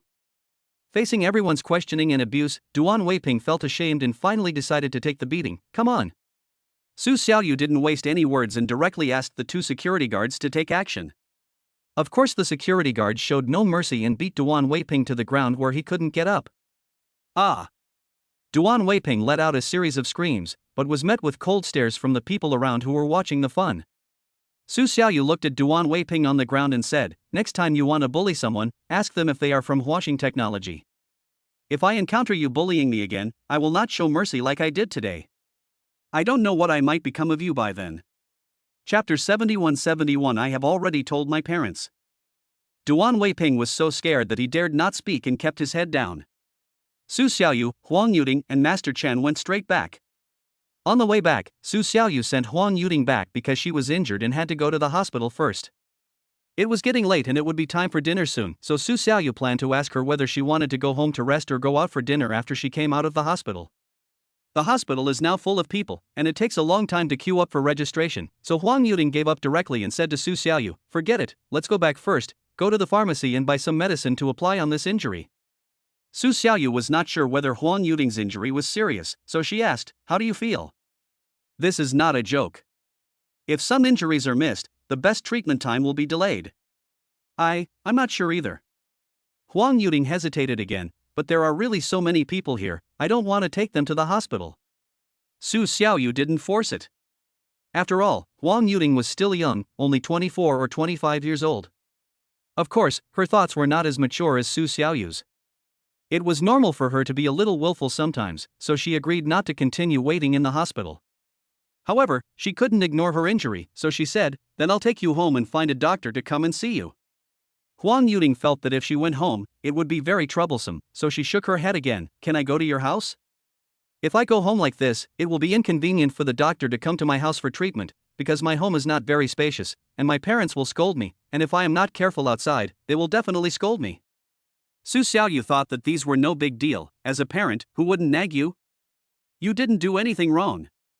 Whenever my mother sees that I am injured, she will say that I am acting crazy outside again. When she sees that I have a cold, she will say that I am not wearing enough clothes. I will tell my mother that I am going on a business trip and then stay at your house tonight. Huang Yuding said and picked up the phone and started calling without waiting for Su Xiaoyu's consent. Amelia Su quickly asked, "Won't your parents be suspicious?" "No, I've already told them that I'm the boss's secretary now." "Isn't it normal to go on business trips?" Su Xiaoyu couldn't accept the reality. He didn't know whether Huang Yuding meant that or not. Anyway, he felt that she was a little too anxious. Why was a girl so fearless of danger that she would take the initiative to run to Su Xiaoyu's house and even stay at his house for a night? "But I really have no place to live at home. I just renovated my new house and I don't even have a place to sleep. If you really don't want to go home, I'll book a room for you outside," Su Xiaoyu said. Huang Yuding couldn't believe it. In her eyes, the overbearing president was too impatient when facing the girl who came to him on her own initiative. After all, Su Xiaoyu was a boss who climbed up from the grassroots level. She was different from those wretched and greasy bosses. She could not resist such a boss. "That's fine." Huang Yuding nodded in agreement. In fact, Su Xiaoyu is not just a boss. He just has to interview many people in the new house tomorrow morning and it is not convenient for Huang Yuding to live in her house. After saying that, Su Xiaoyu helped Huang Yuding to find a hotel. Along the way, Huang Yuding limped and bumped her chest against Su Xiaoyu's arm from time to time. It seemed unintentional, but in fact it was intentional. She felt more and more that it was quite interesting to tease Su Xiaoyu in this way. People passing by regarded them as a couple, which made Huang Yuding even happier. She even gradually put her focus on Su Xiaoyu and relied on her unscrupulously. Su Xiaoyu also felt that Huang Yuding's body was getting heavier and heavier. She subconsciously glanced at Huang Yuding, thinking that she fell on her because she was feeling unwell. But when she turned around, Huang Yuding's expression was not too uncomfortable. Just like before, when she saw Amelia Sue looking at her, she turned her eyes and looked at Amelia Sue, and put on a provocative look, as if to say, "What's the matter, you don't want to?" Su Xiaoyu didn't say anything either. He didn't know what to say. The two of them fell into a brief silence and continued walking forward. When she got in the car, Su Xiaoyu turned on the navigation directly and drove to the nearest hotel. Then she called a doctor on her phone. After everything was settled, she said, "Let's go to the Ritz-Carlton Hotel.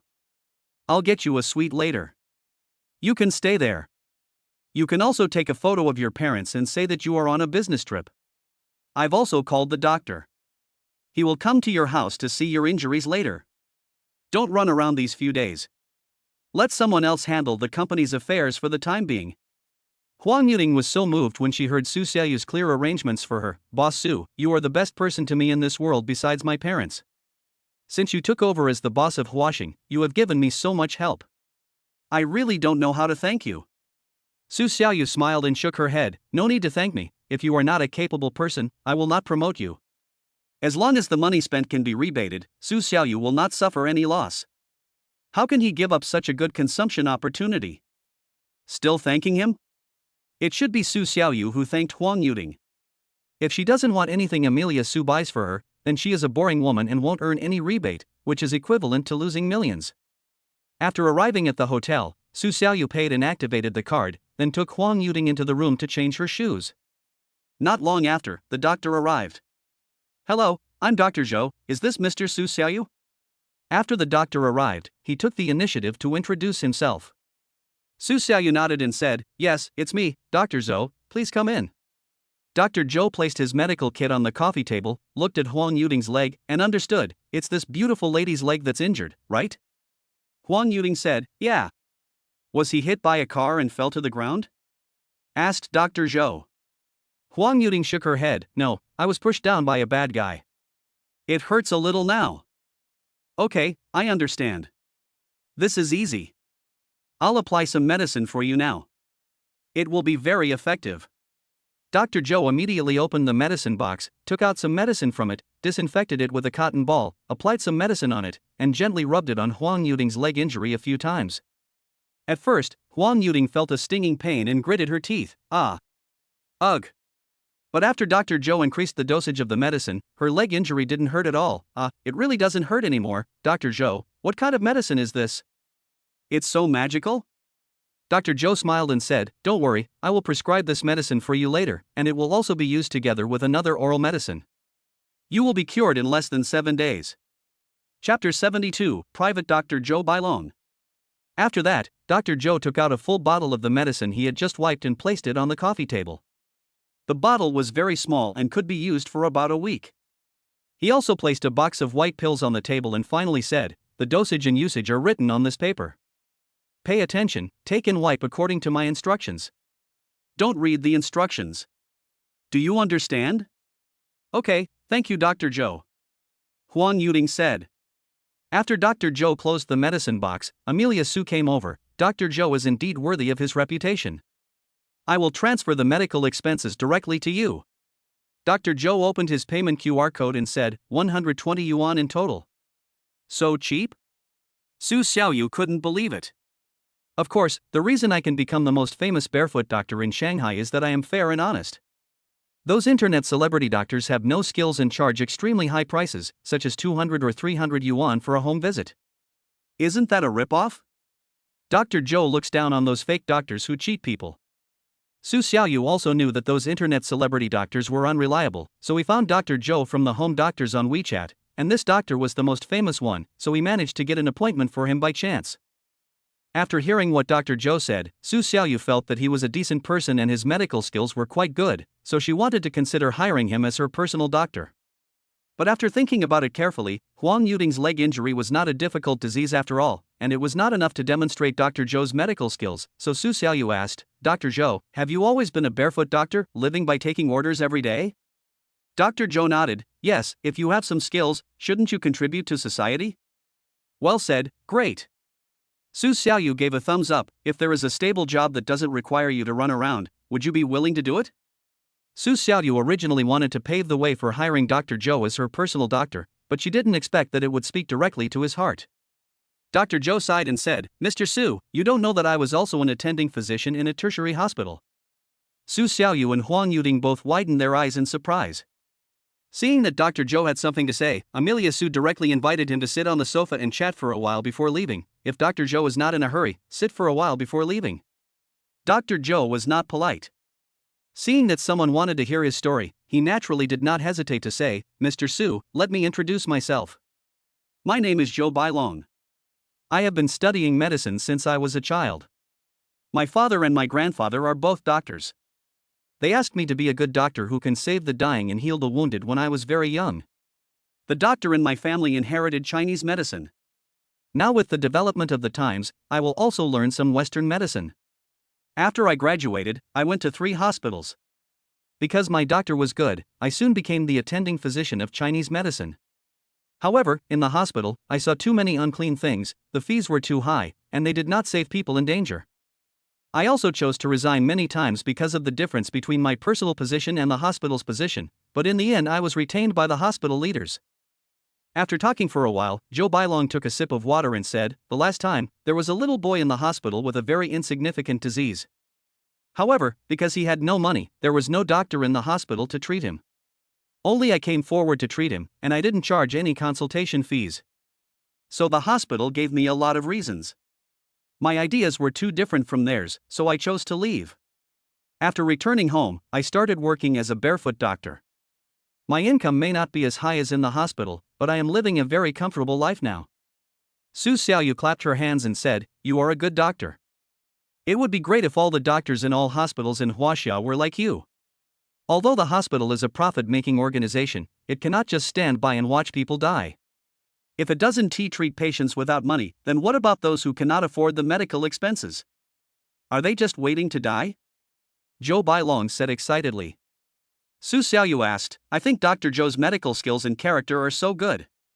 It would be a waste if he just worked as a barefoot doctor. I have an idea. How about recruiting you to be my personal doctor?" Zhou Bailong glanced at him in surprise. "Private doctor? That's right, but you're not treating me specifically. I'm not a sickly person now. When you're free, you can still take on your private work. I'll pay you 100,000 a month." Su Xiaoyu said firmly, "Because I don't want a doctor like you to be wasted in the vast sea of people, I'll also fund your publicity so that more people know your name and you can help more people." Zhou Bailong was a little tempted when he heard this. He had been so poor all along, and he just needed someone to discover him. However, he still felt that being someone else's personal doctor would limit his freedom, so he hesitated. 100,000 a month is indeed a little tempting, but after all, I am not the reincarnation of Hua Tuo, and I am afraid that I will disappoint Mr. Su. Su Xiaoyu is only 30 years old, and Zhou Bailong is at least 50. The two of them addressed each other respectfully, which Su Xiaoyu was a little uncomfortable with. He said, "Dr. Zhou, just call me Su Xiaoyu. I should be much younger than you. I wonder how old your children are this year. I have a daughter who is 29 years old this year. How about you?" Zhou Bailong said. "I'm 31, and I'll be 32 soon after the Chinese New Year." At the age of 32, you are so successful in your career at such a young age. That's amazing. Ha ha ha. Zhou Bailong also had a better impression of Su Xiaoyu, but he still did not directly agree to Su Xiaoyu's invitation. Seeing that Zhou Bailong's heart knot was still not resolved, Su Xiaoyu took the initiative to say, "Dr. Zhou, as long as you agree to be my personal doctor, the patients you treat in the future who can pay for the consultation will naturally be better. As for the poor who can't pay, I will take care of them." "Mr. Su, oh no, Su Xiaoyu, are you serious?"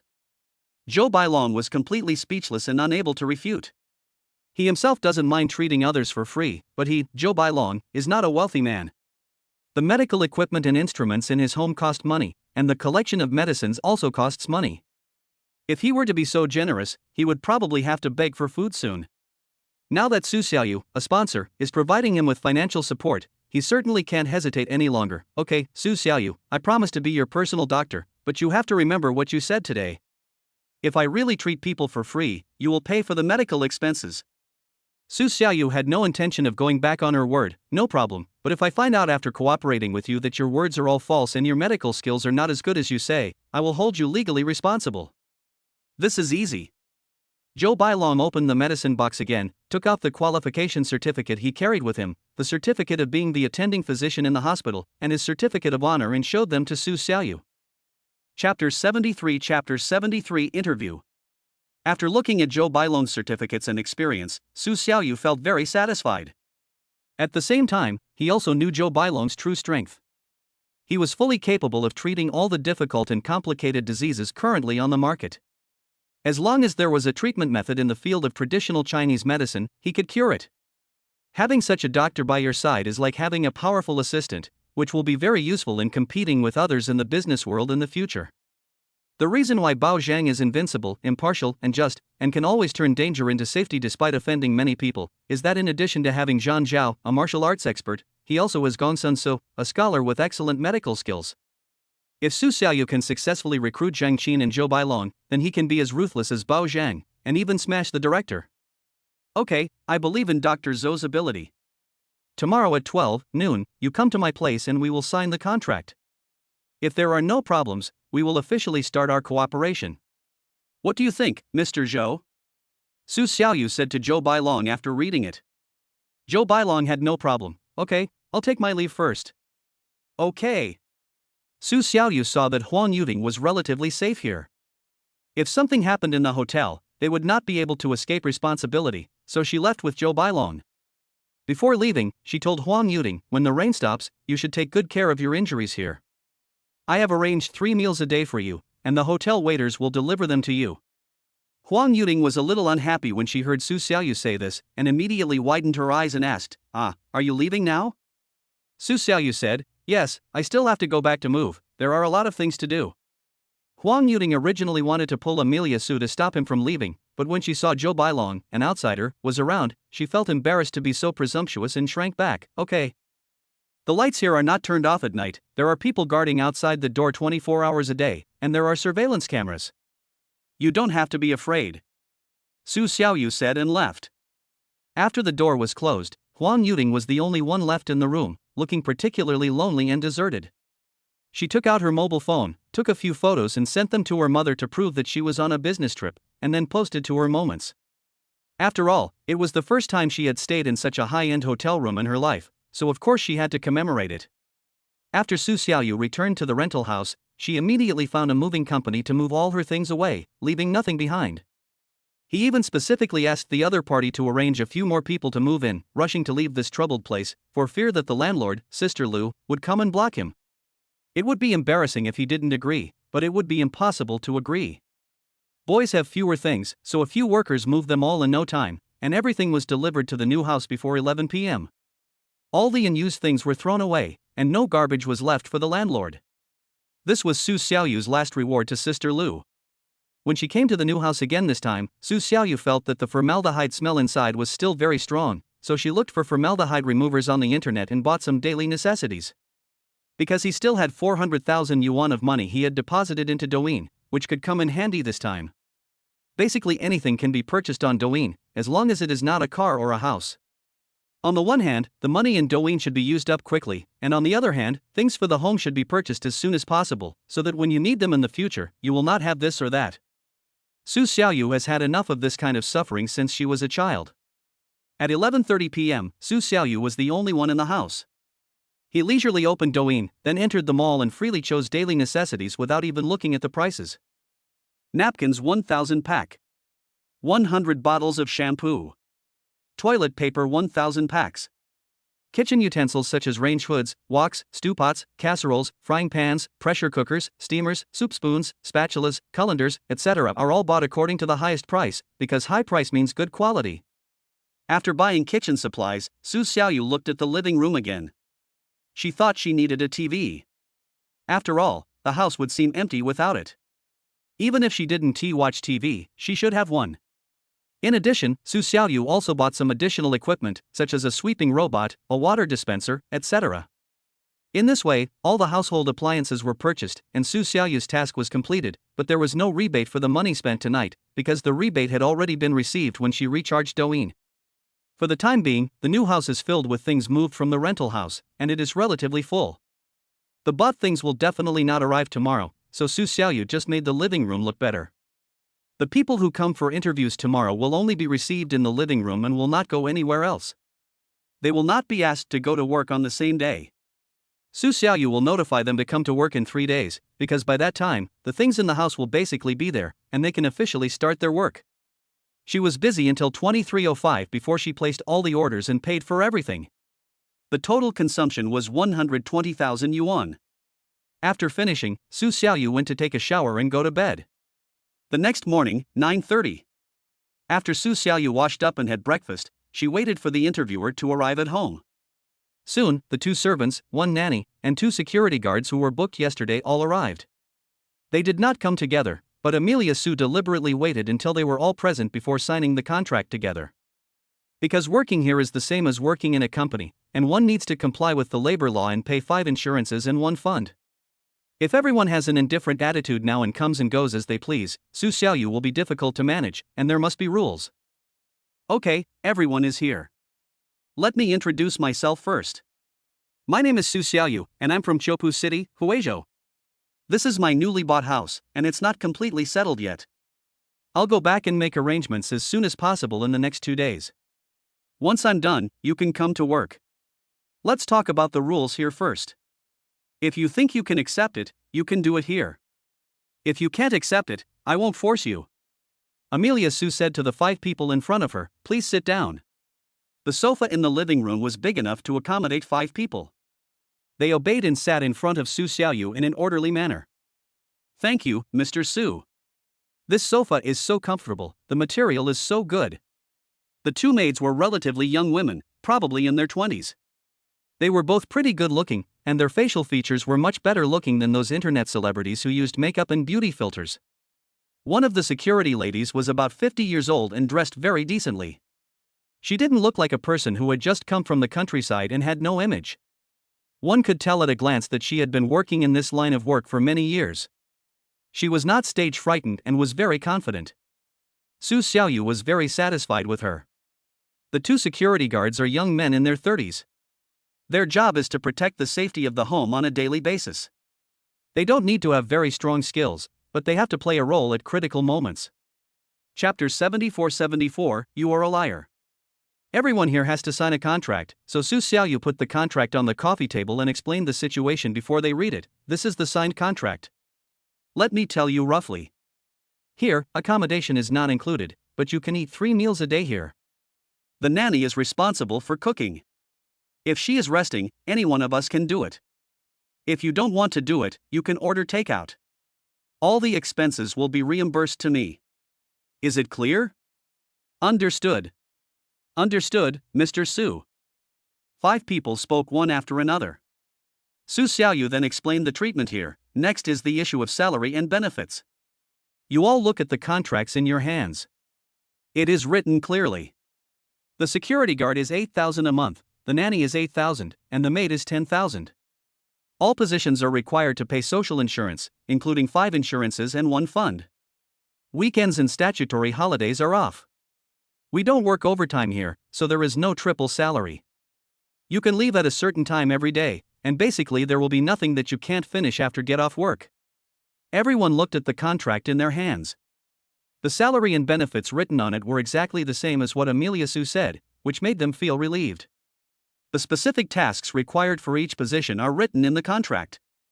You can take a look at it yourself. After reading it, if you think it is suitable, sign and start work. After Su Xiaoyu finished speaking, she stood up to pour water, leaving the 5 of them sitting on the sofa and reading it slowly. There was no water dispenser here at the moment, so Su Xiaoyu boiled water with a water heater, poured a cup for each of them, and placed it on the coffee table. Thank you, Mr. Su. Thank you, thank you. About 10 minutes later, the 2 young girls had finished reading it. They all agreed to work here, raised their hands and said to Amelia Su, Mr. Su, we have finished reading it, so we sign here, right? Su Xiaoyu said, yes, it is here. You can be okay, right? Yes, we are all fine. After the 2 girls signed the contract, they made 2 copies. They took 1 copy back with them and left 1 copy with Su Xiaoyu. That was it. Next, the other 3 people also finished reading and signed after 20 minutes. Okay, since you all trust me so much, just work hard here. There's nothing to do today, so you can go back first. We'll officially start working in 3 days. We need to arrange the equipment and store at home first, but don't worry, you'll all be working from today. Su Xiaoyu finally said to them, in the future, if it's because of me that I let you not come to work, it won't be considered as taking leave, and you'll still get paid. The 5 people left one after another, and then Su Xiaoyu had to wait for Zhou Bailong and Zhang Qin to come. There was still about half an hour of free time in between, and Su Xiaoyu was planning to check her phone, but she heard a girl's voice coming from outside the door, which was very excited and angry. Amelia Su, is this Amelia Su's home? After hearing the sound, Su Xiaoyu stood up from the sofa and looked outside the door. I only saw a tall girl walked in, very rude, and asked when she saw Amelia Su, "Are you Amelia Su?" Su Xiaoyu was very confused. Who was this girl? How come I have never seen it before? I didn't ask her to come for the interview, she just came here on her own. I am Amelia Su, who are you? As soon as she finished speaking, she saw another man coming behind the girl. This man was none other than Zhou Bailong, the barefoot doctor she met yesterday. The original plan was to interview Zhang Qin first, but Zhou Bailong came first. Su Xiaoyu immediately understood what was going on and asked, "Are you Dr. Zhou's daughter?"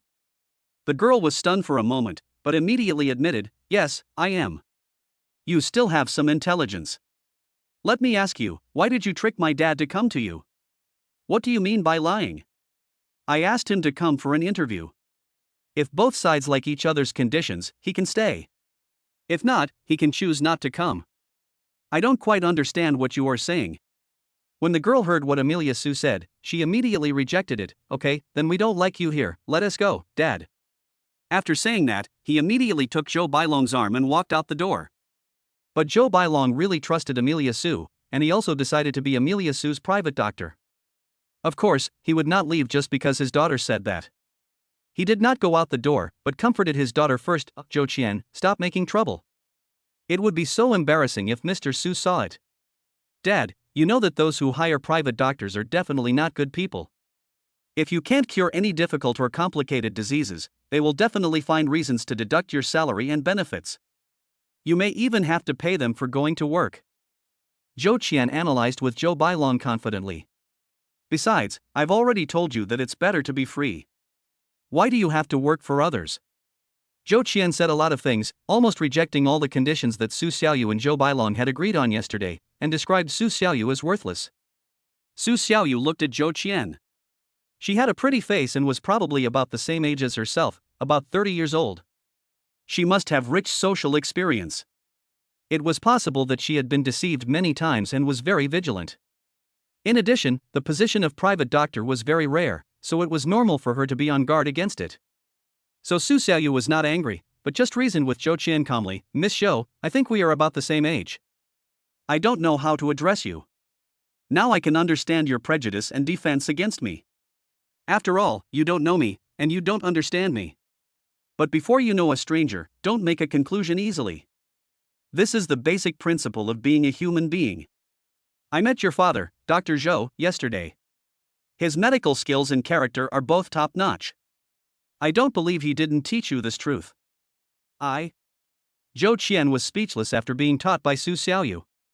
Her father Zhou Bailong had indeed taught her a lot about getting along with others, not only the situation that Su Xiaoyu just mentioned, but also many others. However, she would forget everything as soon as she got angry. It's okay to follow me, but don't change the subject. You said you were looking for a private doctor, and you also said that if I treat poor people and the patients can't afford the medical expenses, you will pay for it. Just based on this, I can conclude that you are a liar. No one's money comes from the wind. Amelia Su asked back, "Then what can I lie about? If you don't pay the medical expenses, my dad can't do anything to you, right?" Zhou Qian said. Su Xiaoyu then asked back, "What you mean is that I let your father treat the disease for free, but what benefits can I get? How do I know what you're up to?" "Okay, I have a contract here. Take a look at the contents. All the terms that your father and I have discussed are written here." Chapter 75 Zhou Qian's understanding. Zhou Qian took the contract document handed over by Su Xiaoyu, glanced at the contents on it, and was a little bit unbelievable. All the terms were actually written into the contract, including all the treatment that Zhou Bailong had told her about last night, without missing a single one, and it also secured many rights and interests for both parties. Some unscrupulous entrepreneurs draft contracts that only consider the company and not the employees at all. By comparing the before and after, Zhou Qian feels that Su Xiaoyu still has some conscience. Now that there is a contract, Zhou Qian is not afraid that Su Xiaoyu will do something bad. If he does not follow the contract, Zhou Qian can go to labor arbitration. This contract is quite comprehensive. Can you really do it? Zhou Qian's eyes when looking at Su Xiaoyu had become very gentle. They were no longer as unreasonable and hostile as before. Su Xiaoyu said confidently, "Of course, do you think the labor law is a joke? Do you know how troublesome labor arbitration is? One of my besties went to arbitration collectively because her company owed her wages. It's been half a year and the problem hasn't been resolved yet. The company just keeps dragging its feet and not paying. Anyway, as bosses, they don't have to go to work, so they have plenty of time to waste, but those who work can't afford it." Zhou Qian began to open her heart to Su Xiaoyu. Zhou Bailong saw the scene and felt very relieved. A stone in his heart was finally put down. Having watched Zhou Qian grow up since she was a child, Zhou Bailong knows her character very well. As long as she talks about her past stories with someone, it means that she has recognized this person. It was obvious that Su Xiaoyu's contract was approved by Zhou Qian, and she was no longer so wary of Su Xiaoyu. Just at this moment, footsteps were heard outside the door again. The three of them looked outside the door at the same time, only to see a handsome man standing outside. Since Su Xiaoyu was having interviews this morning, the door was not closed to allow the interviewees to come in. "Hello, may I ask who is Mr. Su? I'm here for an interview." Su Xiaoyu saw that this man looked a bit like a soldier, with a buzz cut, fair skin, and a muscular body. He didn't look fat despite his clothes, but she could feel that he was very good at fighting and could withstand a lot of beatings, so she concluded that he must be Zhang Qin. "That's me, you must be Zhang Qin." "I'm Zhang Qin, and this is my ID card." Zhang Qin took out his ID card and showed it directly to Su Xiaoyu. Su Xiaoyu was surprised by this action, because he had never seen an interviewer show his ID card directly. He was not in the police station or the industrial and commercial bureau. He took a quick look and found that it was indeed consistent with the person, so he did not look at it carefully. "Come in first." After Zhang Qin came in, he saw Zhou Bailong and Zhou Qian in the room. He felt a little embarrassed and stood aside. After seeing this, Amelia Su said, "Sit down, just treat this place as your own home." Zhou Qian saw that Zhang Qin seemed a little shy around girls, and couldn't help but cover her mouth and laugh. "Huh?" In fact, Zhang Qin has been either in training or studying since he was a child. He has few opportunities to come into contact with women. Even if he did, they would be the extremely serious tomboys in the army. Today, when he saw a woman with fair skin and beautiful looks like Zhou Qian, Zhang Qin didn't dare to look at her anymore. After Zhang Qin sat down, Su Xiaoyu also asked Zhou Qian and Zhou Bailong to sit down. "Dr. Zhou, Miss Zhou, you sit down too. Let me introduce you. This Dr. Zhou is also here for an interview to be my personal doctor. This one is Zhang Qin. Mr. Zhang is here to be my personal assistant and bodyguard." Zhou Qian was very surprised after hearing this. Private bodyguards are rare in real life. She only knew that big stars or leaders would have such bodyguards. Apart from that, they would be very, very wealthy celebrities or businessmen, like the Macau gambling king and the bigwigs in the Hong Kong entertainment industry. After this analysis, Zhou Qian felt that Su Xiaoyu's identity was not simple. While Su Xiaoyu and Zhang Qin were talking, Zhou Qian kept staring at Su Xiaoyu without moving her eyes. She kept analyzing and guessing what Su Xiaoyu did, but she didn't ask directly. When Amelia Su was speaking, she found that Zhou Qian was looking at her, her eyes motionless, so she glanced at her. "Miss Zhou, is there any problem?" Zhou Qian quickly smiled and said, "Nothing, I'm just listening to you guys." Su Xiaoyu happened to talk about her job at this time, and Zhou Qian couldn't help but listen attentively. "I work in artificial intelligence. I am currently running a company with a market value of 2.5 billion. I control 70% of the shares of this company. In addition..." When Zhou Qian heard this, she silently calculated, 2 billion yuan, accounting for 70% of the shares. Su Xiaoyu's personal assets are 1.75 billion yuan. No wonder he was so generous in the sale. With such a net worth, Zhou Qian was not worried that the conditions proposed by Su Xiaoyu could not be fulfilled, because the medical expenses were simply not worth mentioning in front of Su Xiaoyu. When Zhou Bailong saw that Zhou Qian had been sitting quietly, not talking, and no longer disliked Su Xiaoyu, a smile appeared on his face. Later, Su Xiaoyu and Zhang Qin chatted for more than 10 minutes and then signed the contract. Zhou Bailong also signed the contract shortly afterwards. Zhou Qian had no intention of stopping them. Su Xiaoyu finally said, after 3 days, you will start working. I have to arrange the things for the house in the next 2 days, which will take 2 days. Okay, let's go then, Mr. Su. Before leaving, Zhou Qian did not forget to say goodbye to Su Xiaoyu. Seeing Zhou Qian's attitude towards her change so much, Amelia Su couldn't help but tease, "Are you not afraid that I will lie to your father now?" "Ah, don't be afraid," Zhou Qian said with a smile. After going out, Zhou Bailong, Zhou Qian and Zhang Qin went downstairs together and talked to each other in the corridor, because after all, they would all be Amelia Su's employees in the future. Zhou Bailong saw that Du Zhangqin had a healthy body and worked out regularly, so he couldn't help but say, "Young man, you look pretty good. Have you ever been a soldier? The kind that trains regularly?" Zhang Qin looked at Zhou Bailong and said, "That's amazing, Dr. Zhou. You can tell from this that I was indeed a soldier." Zhou Qian asked, "You bodyguards, are you all good at fighting? The kind that can beat several people by yourself?" Zhang Qin nodded. Although he was very shy around girls, he was never modest about his abilities. "That's right. If I didn't have the ability, how could Mr. Su dare to ask me to protect him? He is a big boss with assets of more than 1 billion. If something goes wrong, it's no joke." That is right. They also heard the conversation between Su Xiaoyu and Zhang Qin just now. They also heard about Zhang Qin's salary, which was very high, so they were very curious about Zhang Qin's abilities. After going downstairs, Zhang Qin left directly, not wanting to chat with Zhou Qian at all. "Dr. Zhou, Miss Zhou, I'm leaving first." "Okay." Chapter 76-76, This person finally spent money. Zhou Bailong and Zhou Qian walked in another direction to wait for the bus. Zhou Qian asked, "Dad, you said that Zhang Qin will be Amelia Su's bodyguard in the future. Does he also have the responsibility to protect you?" Zhou Bailong shook his head. "I didn't ask him for money, why should he protect me? Besides, I'm not like them who always stay in Mr. Su's house. I'm still very free and can run around." "That's true. Zhang Qin is really dull. He wants to chat up beautiful girls whenever he sees them," Zhou Qian said. Zhou Qian is 30 years old and still single. Her temper is the biggest obstacle to her finding a partner. Also, she is too defensive. Before a boy even approaches her, she thinks he has bad intentions. As a result, no boy dares to pursue her. But today, Zhang Qin was evasive when he saw her, which actually attracted her favor. Zhou Qian even wanted to pursue him. After all, his annual salary was 2 million, which was much better than many young people. She just didn't know whether Zhang Qin would look down on her. So Zhou Qian asked her father, "Dad, what do you think of Zhang Qin?" As soon as Zhou Bailong heard it, he knew that Zhou Qian was in love with Zhang Qin. He smiled and said, "This guy is honest and loyal, and he is not unfaithful. I think he is a good match for you. TSK, you just know that she is suitable for me. She is so capable, will she cause domestic violence in the future?" Zhou Qian obviously likes Zhang Qin very much, but she just refuses to admit it and finds some fancy things to say. "By the way, you will officially start work the day after tomorrow?" Zhou Qian asked again.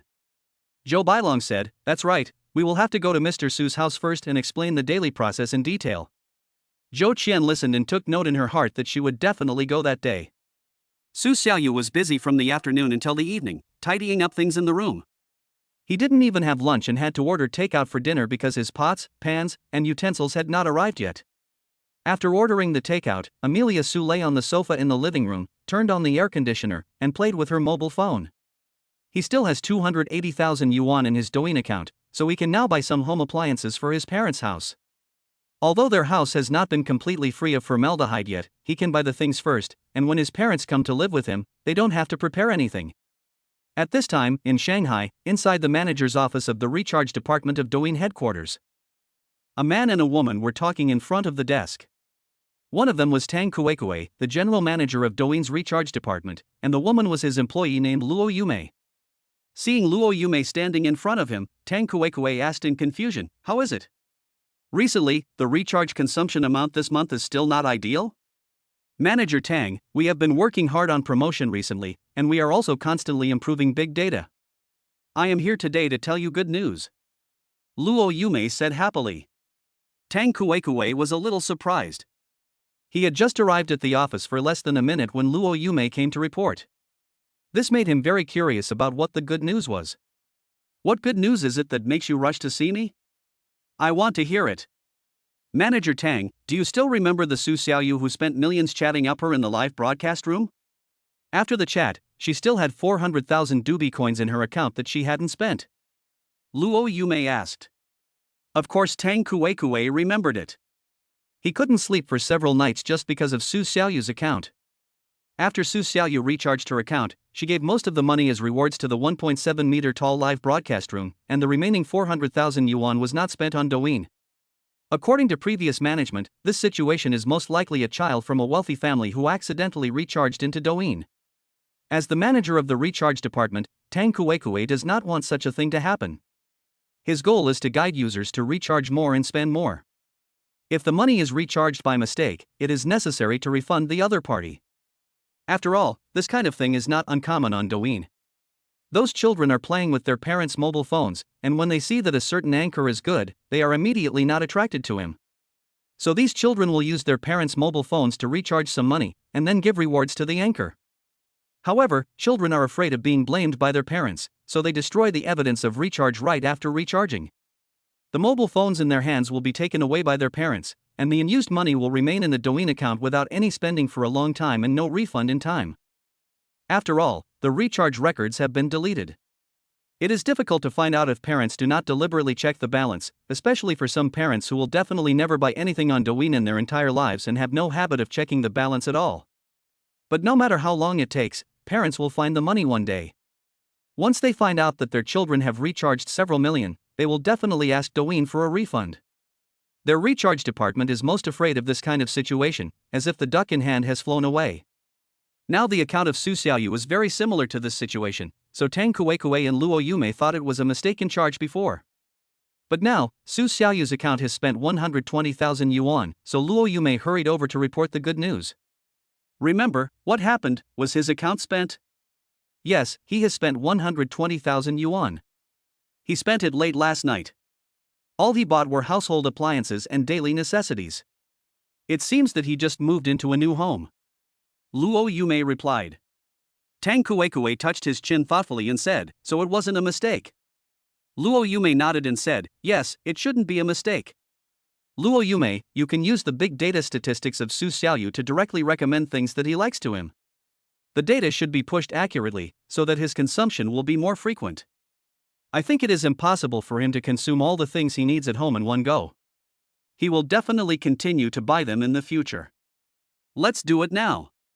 Tang Kuei knew that Su Xiaoyu had already started consuming, so he immediately made rational arrangements and asked Luo Yume to take action to make Su Xiaoyu consume more. Okay, Manager Tang, I'll do it right away. Luo Yume said, turned around and left the office. God bless Su Xiaoyu and help her spend more money from her account. Otherwise, I will be fired. Luo Yume placed all her hopes on Su Xiaoyu. At this time, Su Xiaoyu was at home, holding her mobile phone in her hand, watching Douyin, and taking a sip of boiled water on the coffee table from time to time. In fact, she was just killing time and waiting for the takeaway to arrive. Don't even mention how carefree these days are. Chapter 777, she actually has a Douyin account. Su Xiaoyu opened Douyin and prepared to buy a set of home appliances and kitchen utensils for her parents' room. But when he opened it, he found a very familiar face. She had posted a work, which was her daily work in a real estate company. That's right, this person is none other than Yao Xiuxiu. Su Xiaoyu really didn't expect that she would become a TikTok blogger with quite a few fans. Through this video work, Su Xiaoyu saw that she had 50,000 fans. This number of fans is considered a lot among amateur bloggers, but compared with those big bloggers, let alone compared with Sun Yan's level, it is simply too few. I clicked on the homepage of Yao Xiuxiu's Douyin account Xiu GSL's house and saw that she had posted more than 50 works in total. The top ones were dance videos, while the vast majority of the others were daily work. The work that Su Xiaoyu just saw was just released today, but Su Xiaoyu didn't care too much. This work was also dancing. Su Xiaoyu was really surprised, because Yao Xiuxiu herself looked very honest and pure. Unexpectedly, she was so open on the internet. After silently clicking like, he entered Xiuxiu's avatar. She is live streaming at the moment. Of course, Su Xiaoyu wanted to see what this memorable sales lady could live broadcast. Could it be turned into a house and sold in the live broadcast room? Impossible, it must be some daily live broadcast, most likely dancing. Welcome Su Xiaoyu baby, welcome, welcome. As soon as Su Xiaoyu walked into the live broadcast room, Yao Xiuxiu started to welcome her, because there were not many people in the room, just over 100 people. It seemed that her account was not mainly for live broadcasts, but was specifically for posting videos. If it is an account dedicated to live streaming, it is impossible that only 100 people watch it with 50,000 fans. There must be at least 1,000 or 2,000 people. Hearing Yao Xiuxiu's voice, Su Xiaoyu's face suddenly became full of emotion, and then she posted a comment in the live broadcast room. I never thought that I could meet you here. Yao Xiuxiu never met any acquaintances during her live broadcasts. She always did live broadcasts here without telling her colleagues. Today, when she saw Su Xiaoyu, an acquaintance, she was very nervous, her face turned red, and she couldn't speak clearly. Brother Su Xiaoyu, how did you find my live broadcast room? I'm a little nervous. Without saying anything, Su Xiaoyu clicked to follow her so that she could watch her live broadcasts frequently in the future. Yao Xiuxiu immediately said again, thank you, Brother Su Xiaoyu, for your attention. Su Xiaoyu looked carefully and found some sweat on Yao Xiuxiu's face and some panting. On the one hand it was because of nervousness, and on the other hand it was due to physical exercise. He guessed that Yao Xiuxiu must have been dancing just now. After all, the content of her live broadcast was only dancing. Just continue broadcasting your content, don't worry about me. Su Xiaoyu knew that Yao Xiuxiu was a little nervous, so she relieved his stress. I won't tell your colleagues. After saying that, Su Xiaoyu directly gave a small heart as a reward. At this time, Luo Yumei's voice was heard again in the manager's office of the Douyin Recharge Department. Manager Tang, Manager Tang. The next moment, a voice ran directly to the manager's office. Tang Kuekue, who was working in the office, saw that Luo Yumei had returned in 10 minutes, so he asked curiously, what's wrong? Why are you yelling so loudly? Nothing, I just saw Amelia Su started spending again. You went to the live broadcast room. What? Tang Kuekue was shocked and felt that Su Xiaoyu was indeed a relatively strong consumer, because he had spent several million in the live broadcast room. Now he entered the live broadcast room to consume again, which had to attract Tang Kuekue's attention. Originally, Tang Kuekue wanted Su Xiaoyu to go to the mall to buy things, and asked Luo Yumei to recommend some products he liked to him. Unexpectedly, since he went to the live broadcast room, his consumption must be even higher, so Tang Kuekue quickly asked Luo Yumei, how much did he spend? After saying that, Tang Kuekue leaned back in his chair and looked very relaxed. But Luo Yumei's answer made Tang Kuekue's heart sink again, 10 cents. Ah! Tang Kuekue roared and was stunned. To be more precise, he felt like he was struck by lightning. There was nothing he could do. He was a user who spent millions in the live broadcast room last time, but today he only spent 1 cent. What is going on? However, Tang Kuekue thought about it carefully and felt that this was also good news, because he had entered the live broadcast room and would continue to consume later, so he decided to continue watching first. Luo Yumei, you must push Su Xiaoyu's presentation content to me carefully. If you find anything, report it to me immediately. Yes, manager. In Yao Xiuxiu's live broadcast room, her voice was heard again at this time. Thank you Su Xiaoyu for the little heart, give me a heart, yeah. My fans, it's already 9 p.m, I should end the broadcast. If you haven't followed me yet, please do so. Follow me so you don't get lost. Okay, I won't say any more. I'm going to sleep now. After he finished speaking, 5 words popped up in the live broadcast room. Live broadcast has ended. Su Xiaoyu was a little confused because he had just come in and hadn't seen Yao Xiuxiu dancing yet, but it just disappeared. However, Su Xiaoyu also quit Douyin directly because he happened to receive a call for a takeaway and went to get the takeaway. At the Douyin Recharge headquarters, the data is still the same. The data in front of Luo Yumei's computer shows that Su Xiaoyu has only spent 10 cents. Luo Yumei sent this news to Tang Kuekue via WeChat. Manager Tang, the live broadcast of Sister's show Selling the House has ended, and Su Xiaoyu didn't consume it directly, and it's still 10 cents. After Tang Kuekue found out, he thought it was normal. After all, it was already 21:35, so he said to Luo Yumei, okay, I get it. You've worked hard today. Go back and rest early. Okay, I'll go back first then. The takeaway that Su Xiaoyu ordered today was a fried chicken, a portion of rice noodles, and a bottle of lemonade. It was very simple and cost only 30 yuan in total. A man was eating chicken and drinking lemonade at home, and then he bought 150,000 yuan worth of home appliances on Douyin, filling in the address as his parents' house. Then he washed up and went to bed, and the whole night passed like this. The next day, after getting up in the morning, Su Xiaoyu washed up and drove out directly. because the kitchen utensils, household appliances, and daily necessities have not been delivered today and will all have to wait until tomorrow, Su Xiaoyu has to drive to the company today to arrange her schedule for the trip to the United States later. It takes a long time to apply for a passport and visa, so you must arrange it in advance to avoid being caught off guard. Chapter 7878, Su Xiaoyu offended someone. After Su Xiaoyu arrived at the park where Huaxing was located, she parked her car in a parking space on the side of the road and went directly to the company.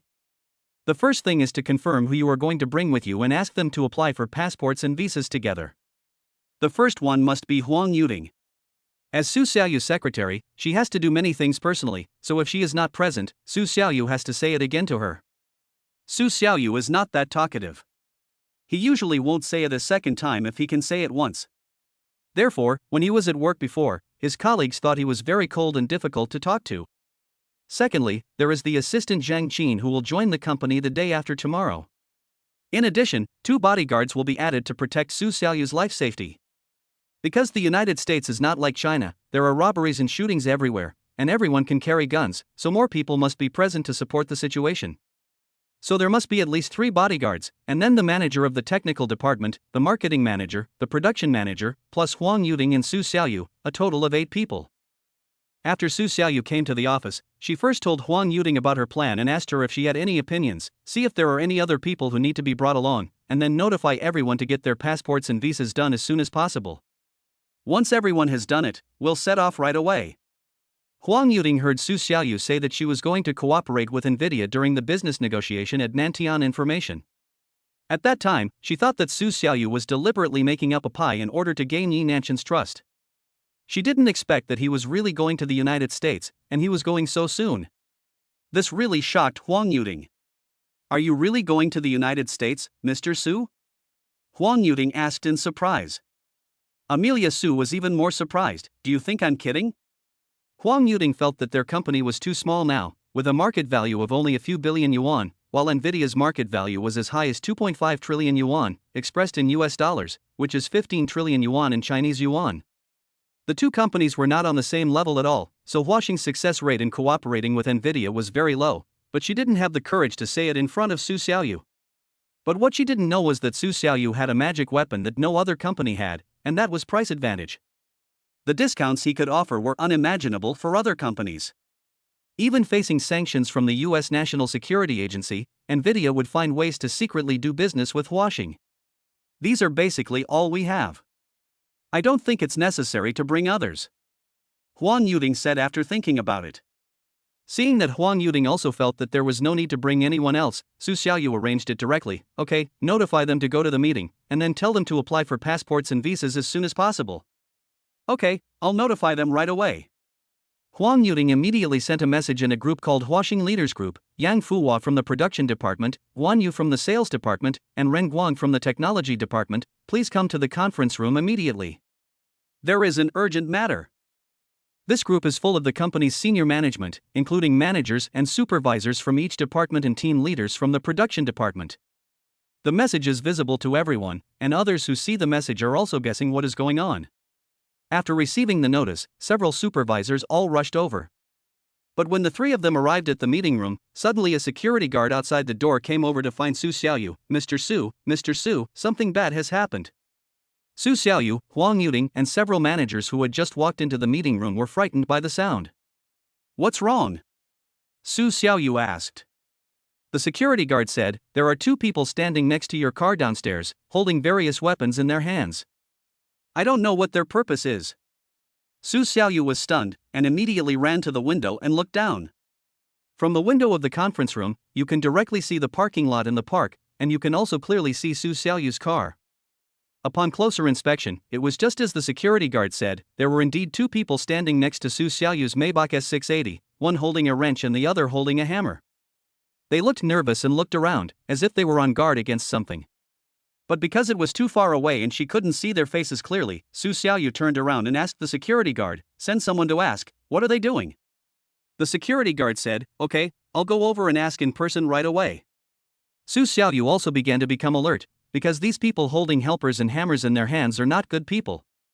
If they wanted to smash the car, they would have done it long ago, so their only purpose was to deal with Su Xiaoyu herself.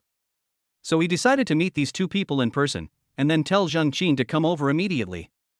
Today would be his first mission. So, they are waiting for me, so I will go over there in person. After that, Su Xiaoyu walked away and said to Huang Yuding, Yuding, you can hold a meeting here for them and explain the matter to them. I will go down first to see what is going on. Huang Yuding was very worried after hearing this, and immediately persuaded Su Xiaoyu not to go down in person. No, it's too dangerous for you to go alone. Amelia Su smiled slightly, took out her mobile phone and said, I have someone, would I be so stupid? Huang Yuding was at a loss for words. Hello? Su Xiaoyu's phone call was connected, and she said to Zhang Qin on the other end of the phone, Zhang Qin, come over now, I'll send you an address. We've run into some trouble here, so it's a good opportunity to see what you can do. Seeing Su Xiaoyu walk out of the conference room door and her figure gradually disappearing into the distance, Huang Yuding was finally relieved. She thought Su Xiaoyu would be so stupid as to meet the criminals alone, just like in the movies, but it seemed that she was overthinking it. Okay, it's alright, let's come over and have a meeting. After Zhang Qin received Amelia Su's call, he immediately agreed, okay, I'll be there right away, the address is not far from me. After the interview yesterday, Zhang Qin specially found a house to rent between Su Xiaoyu's home and Huaxing Technology's office building. This way, it would be very close and convenient for him to go to work either way. Unexpectedly, it came in handy today. He was very happy and eager to prove his ability. Su Xiaoyu asked, do we need to call a few more people? Zhang Qin asked back, are there many people on the other side? There are only 2 people in front of me, but I don't know if there are others waiting in secret. It's okay, I should be able to handle it. If you're worried, you can go find some people to hold the scene first. They don't have to do anything. Zhang Qin said. After listening to this, Su Xiaoyu thought it was very feasible, because many people would do this kind of job of supporting the team, that is, a bunch of people come and just stand by, doing nothing, just to scare the other party. Generally, the salary is 100 yuan per person, and the boss is very generous. There are many people willing to do it, and they will be paid 100 yuan for less than an hour. Chapter 79, Finding someone to support the scene. So he asked, that's fine, but I don't know much about this. Where can I find people like this to support the event? Zhang Qin said, is there an internet cafe nearby? Usually, if you shout in an internet cafe, someone will come over right away. Okay, I got it. I'll arrange it. After knowing this, Su Xiaoyu immediately hung up the phone and went to ask first. There are many internet cafes near the company's office building, and the internet cafes nowadays are different from before. There are many entertainment facilities and the service is also very good. In addition to playing games online, there are also many snacks and massage places. If you don't want to go home, you can even sleep in it. There are also places to take a shower. Su Xiaoyu saw the security guard walk out of the office building's gate and go straight to his car, so she stood not far away and watched. The 2 people next to the car were very cautious. When they saw Su Xiaoyu coming, they immediately stared at the security guard, keeping their eyes on him. When the security guard walked over, one of the guys asked, what are you doing? Can't you just stand here? The security guard smiled and said, yes, of course, but you have a hammer and a wrench. I just came here to take a look. Are you guys here to repair cars? No, what we do is none of your business. Don't meddle in other people's business. The security uncle shook his head, that's not what I meant. I'm responsible for the public security here. You'd better not cause trouble here. The 2 guys didn't look like good people, and they didn't take the security guard seriously at all, so one of them said generously, let me tell you, the owner of this car has offended a very powerful person, and this person paid us to come over and teach the owner a lesson. But before he could finish his words, he was glared at by another guy, a chow. In an instant, the young man who had spoken immediately shut up, and then said with a smile, Brother Hao. Seeing this, the security guard already knew the other party's purpose, and he also knew that he couldn't drive them away. If you want to fight, go somewhere else, otherwise I will call someone to drive you away.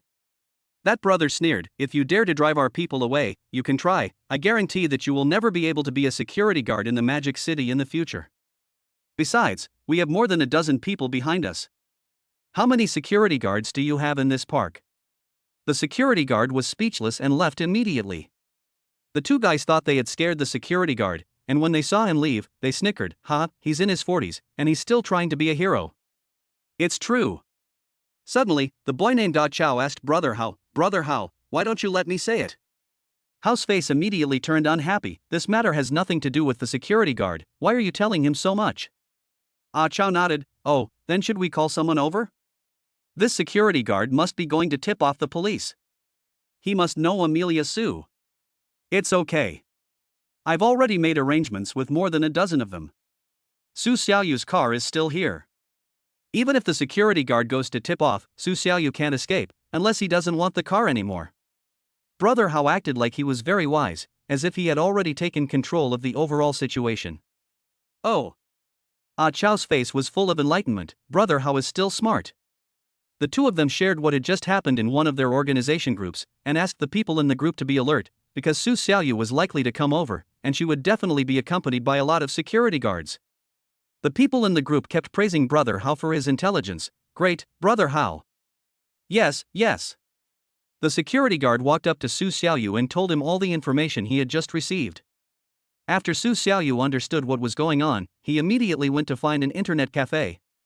After arriving at the internet cafe, I found the environment inside was very good, and it was completely different from the internet cafes 10 years ago. In fact, Su Xiaoyu could call the police right now, or just leave this place and wait for these people to leave before coming back to pick up his car. However, Su Xiaoyu felt unwilling to do so because he could not hide for a while and he had to find out who was picking on him. Su Xiaoyu stood at the door of the internet cafe and thought for a long time, but he still didn't know who he had offended and why so many people came to teach him a lesson. Although it was still broad daylight, there were still many people sitting in the internet cafe. Except for the cashier girl, all the others were young people playing games. I didn't know why these people didn't have to go to work, but they looked very leisurely anyway. Seeing this cashier girl, she was quite pretty, but Su Xiaoyu had absolutely no interest or desire to look at beautiful women. Two of the cashier girls saw that Su Xiaoyu was quite good looking, so they came over and asked, "Handsome guy, are you here to surf the internet?" Su Xiaoyu hasn't been to an internet cafe for at least 10 years.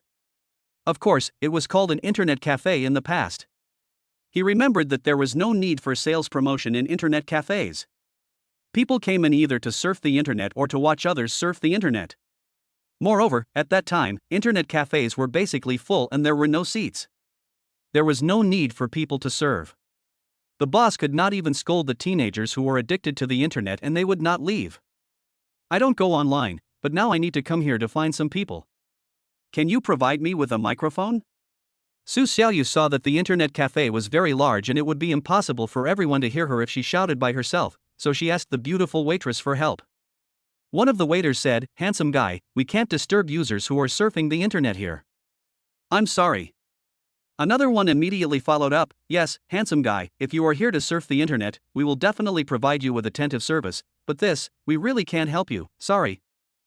I know that you open an internet cafe to do business. If you disturb people and make them stop using the internet, your turnover will decrease. But I will bear the responsibility for this, okay?" Su Xiaoyu looked at the waiter who spoke first.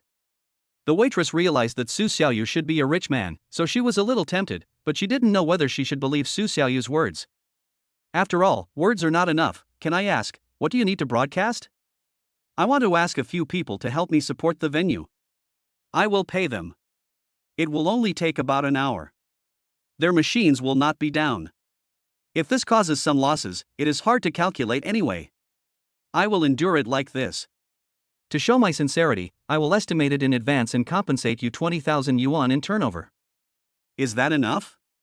Chapter 80. This handsome guy is not a card recharger. The two waitresses were extremely surprised. Their internet cafe's daily turnover was less than 20,000 yuan. Even if it was, it also included a lot of customers' recharge money, which they still had to pay back slowly in the future. So they quickly agreed. "Are you serious, handsome guy, are you kidding?" Su Xiaoyu laughed and said, "How could it be a joke? Come on, scan the code for me." After saying that, he directly opened the WeChat payment code. This scene was also seen by the lady at the cashier not far away.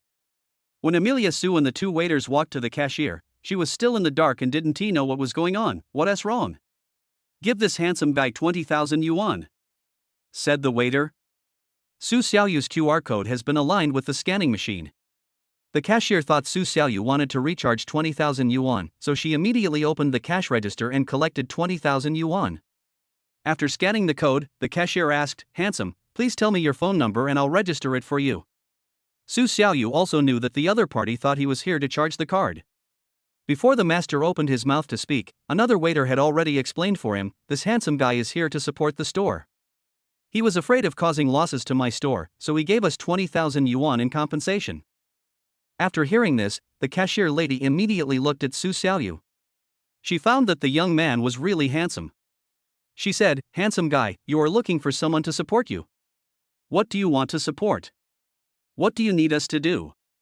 Su Xiaoyu finally had the chance to speak. "I need you to help me broadcast the announcement and find someone to support the event. 500 yuan per person, who's going?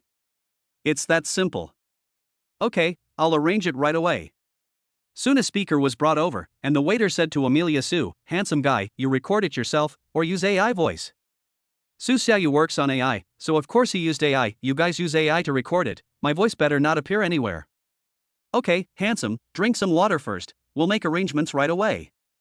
Less than 3 minutes later, a voice announcement sounded in the internet cafe. "Anyone want to come and help support the place? 500 yuan per person." The voice kept repeating and soon attracted the attention of people who were surfing the internet in the internet cafe. The cafe, which was originally a little noisy, became quiet in an instant. To support the show, 500 yuan per person, this is definitely a good thing. Because they all know that they don't need to do anything themselves to support the venue, they just need to make up the numbers, so generally speaking, the price will not be too high, basically within 150. But unexpectedly, someone has raised the price directly to 500, more than 3 times the amount. Only a fool would not agree to such a good thing. Ox. Sharp. The men in the internet cafe all took up space and ran towards the cashier counter, as if they ran slowly, this good job would be snatched away by someone else. However, not everyone understands the importance of holding up the scene. There are several people who have not yet stood up. After all, they don't know what is going on. But 500 yuan per person was still quite attractive, so some of them directly asked the person running to the cashier, "Brother, what does this support mean?" "Brother, you don't even know what the hell you mean by pretending to be nice. I want to tell you how you got by." The man they held was speechless, but he still patiently explained to them, "Brothers, let me tell you, the meaning of supporting the scene is that someone wants to fight, but he can't call so many people, so he directly calls people over to support the scene and make up the number. But we don't need to do anything, we just need to stand there and cheer, do you understand now?" It was because of his explanation that these people started yelling. "Yes, yes." They immediately rushed to the cashier counter. Suddenly, dozens of men gathered around the cashier counter. The beautiful girls at the cashier counter didn't know what to say, and some of them were even scared. When they saw such a situation, they normally would maintain order, but today they acted as if they didn't see anything. The next moment, she was squatting behind the cash register. Su Xiaoyu took a rough look at the people standing at the cashier counter. There were about 20 people in total. After all, it was broad daylight and not many people were surfing the internet, but Su Xiaoyu was satisfied. 20 people should be enough. The other side has only a dozen people at most. 20 versus 15, we should win in terms of momentum. Besides, the dozen or so people on the other side might just be called there to support us. "You all want to go, right?" Su Xiaoyu asked. "Yes, boss, 500 yuan per person, of course we are willing to go." "That's right." These 20 people suddenly became excited, fearing that they would be eliminated if they did not perform actively. Unexpectedly, Amelia Su wanted them all. "Okay, let us go together." Immediately, a group of people walked out of the internet cafe in a grand and imposing manner and came downstairs. Several of them directly picked up the wooden sticks discarded on the roadside. It can be seen that these people must have supported others before. When others saw their actions, they followed their example and started looking for people on the roadside. But the road was swept so clean that they couldn't pick up so many sticks, so they had to rummage through the garbage dump. However, it must be said that I don't know whether it was their good luck or Su Xiaoyu's good luck, but they all had a wooden stick in their hands all of a sudden. Seeing this scene, Amelia Su also laughed. "This is really a powerful aura, God helps me. If none of them carry anything and the other side only carries hammers and wrenches, it will be useless even if they have the advantage in numbers." The scene is just like what was played in a movie that was popular in the streets back then. If a passionate song were played at this time, I have to say, it would be quite stylish. At this time, the cashiers, waiters and other people in the internet cafe who did not come down to support the place crowded by the window to watch.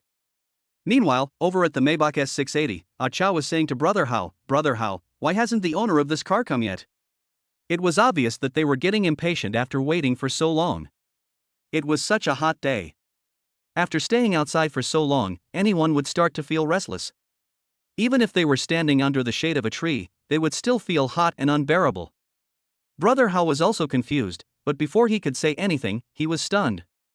Look, Brother Hao! Akeo suddenly started yelling at Brother Hao again. A few people hiding not far away also heard Akeo's roar. They looked directly in the direction of Akeo's finger, only to see that there were a lot of people over there, walking towards the side with their hands holding guns. Chapter 81. Do you know me? All of a sudden, they threw the cigarettes in their hands to the ground and took out the wrenches and hammers they were carrying. However, when they just walked out of the darkness, they found that the other party was not just the few people they saw in front of them. It was just that the people who followed them had not come out yet and were blocked by the buildings. Now all the people on their side have come out, and the one who greets them is Amelia Sue, followed by 20 people, no less than theirs. Moreover, each of them was full of life-threatening spirit, holding the wooden sticks tightly in their hands, and their eyes were full of fighting spirit and murderous intent. The momentum was simply invincible.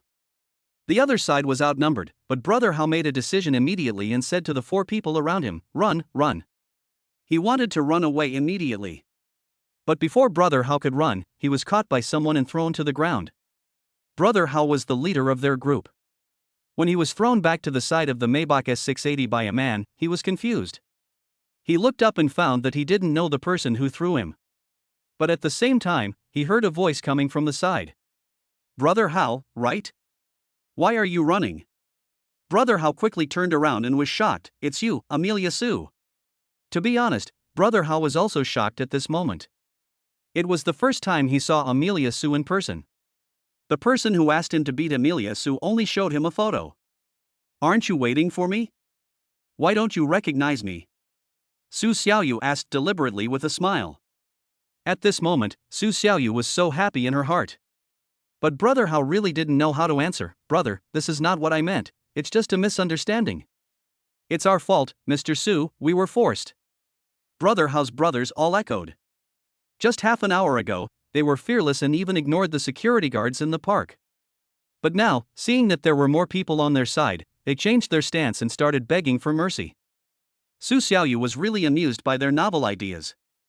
"Let us ask about the real business," Su Xiaoyu said to herself. The next moment, he looked directly at Brother Hao and asked, "Who on earth instructed you to teach me a lesson?" When Brother Hao heard this, he immediately looked at his brothers and did not dare to say it directly. But Brother Hao took a closer look, a wry smile appeared on his face, and he shook his head and said, "Alas, we received instructions from Lu Zhongji, so we are here to teach you a lesson." "Yes, Lu Zhongji said that he lost more than 10 million because of you, and also lost the order for cooperation with Nantian Information, so he asked us to take revenge on you severely." "So that is how it is." Su Xiaoyu understood as soon as he heard it. It turned out to be Lu Zhongji, the real estate speculator. He said that he didn't seem to have offended anyone else, but it turned out that Lu Zhongji was holding a grudge against him. This guy is really abominable. "Mr. Su, we are actually just using his money to scare you. We have no grudge against you. He asked us to teach you a lesson, but we are not fools. We are just doing it casually. If a real fight breaks out, we will be in trouble." Brother Hao explained. After hearing this, Su Xiaoyu agreed with this. Although Lu Zhongji wanted them to cripple Su Xiaoyu, they were not fools. When they saw the car, they knew that Su Xiaoyu was not an easy person to deal with. As the saying goes, every policy has a countermeasure. They just act according to circumstances. If it were an ordinary car, they would probably smash it. Yes, our Brother Hao is right, just let us go." The other brothers also started to shout. "Please." All of a sudden, Hao Ji's brothers began to beg for mercy. The difference in numbers between the two sides was actually not that big, which showed that they were just a mob. It's not that they have no chance of winning, but they feel that they will not fight hard unless they have an absolute chance of winning. It's no use regretting now. Brother Hao felt that if they had asked directly when they first saw the car, and found out how many people Su Xiaoyu had, perhaps they could have gotten away with it if they had known the news in advance.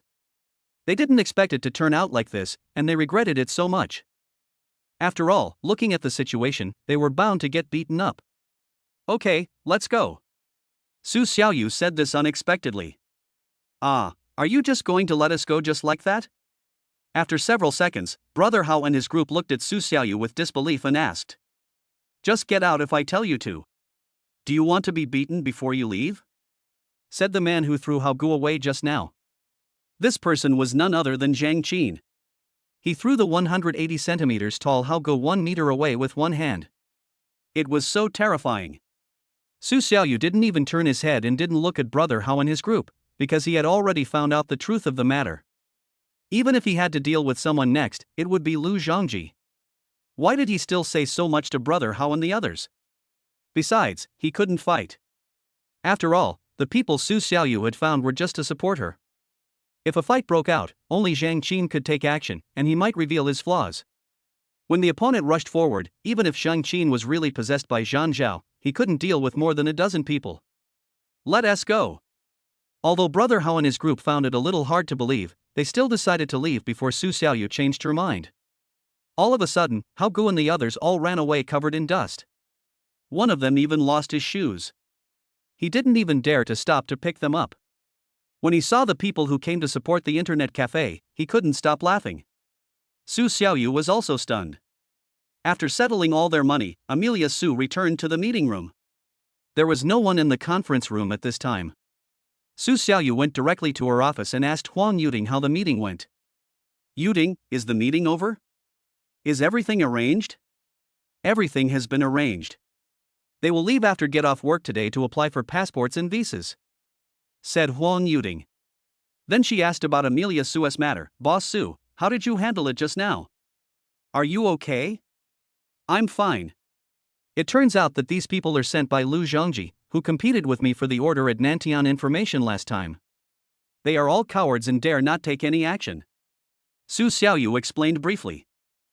Huang Yuding knew that when the dishes were served for negotiation, Lu Zhongji, the boss of Zhongji Company, was sitting next to Amelia Su and had been targeting Amelia Su, so she asked, "Why does this person hold a grudge so much?" Su Xiaoyu said, "That time at Nantian Information was already our second meeting. There was another time before that at the real estate sales office, and we also had some unhappy things happen."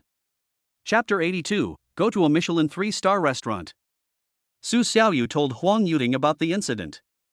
Huang Yuding asked in surprise, "I didn't expect you guys to have so many festivals. Is it because of the rush for houses?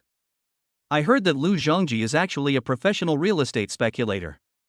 "Yes, we were originally fighting over a house worth 7 million yuan, but in the end, we raised the price to 14 million yuan. I didn't buy it, but he did, so he lost 7 million yuan, and all the money he made from real estate speculation in the past 2 years.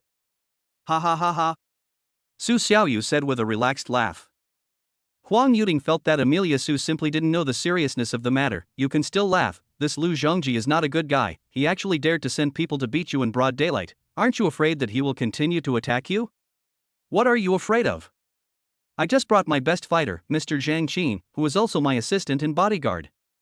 With him here, no one can handle me. Besides, I plan to recruit a few more capable fighters. One bodyguard is not enough." While Su Xiaoyu and Huang Yuding were chatting, they suddenly saw a lot of logistics information on their mobile phones. All of them were short lines from the transit station here, because all his things were sent from all over the country, placed in the station, and then the station delivered them to Su Xiaoyu's home. But if Su Xiaoyu went to pick up so many express deliveries by himself, he would be exhausted to death. It happened that he had nothing to do now, so he called the people at the post office directly. "My stuff has arrived. I'll make a phone call. You go do your thing first." Su Xiaoyu said, "By the way, contact the people we just met. We'll go have dinner tonight and discuss the details of our trip to the United States." "Okay, got it, Mr. Su." Huang Yuding started to busy herself with her own affairs. Su Xiaoyu took the phone and walked to the corridor outside. After the call was connected, he said, hello, this is Fanio Station, right?" "Yes, you are Mr. Su Xiaoyu. We are just about to contact you. We have a lot of your express deliveries here. Would you like to drive over or we should deliver the goods to your door?" The other party was a young lady who spoke in a very coquettish voice. Su Xiaoyu said, "Where do you think I can get such a big car?" "You can just deliver the goods to my door. I will be at home tomorrow morning, okay?" "Okay, I'll arrange it right away," said the other party. "Okay." Su Xiaoyu hung up the phone.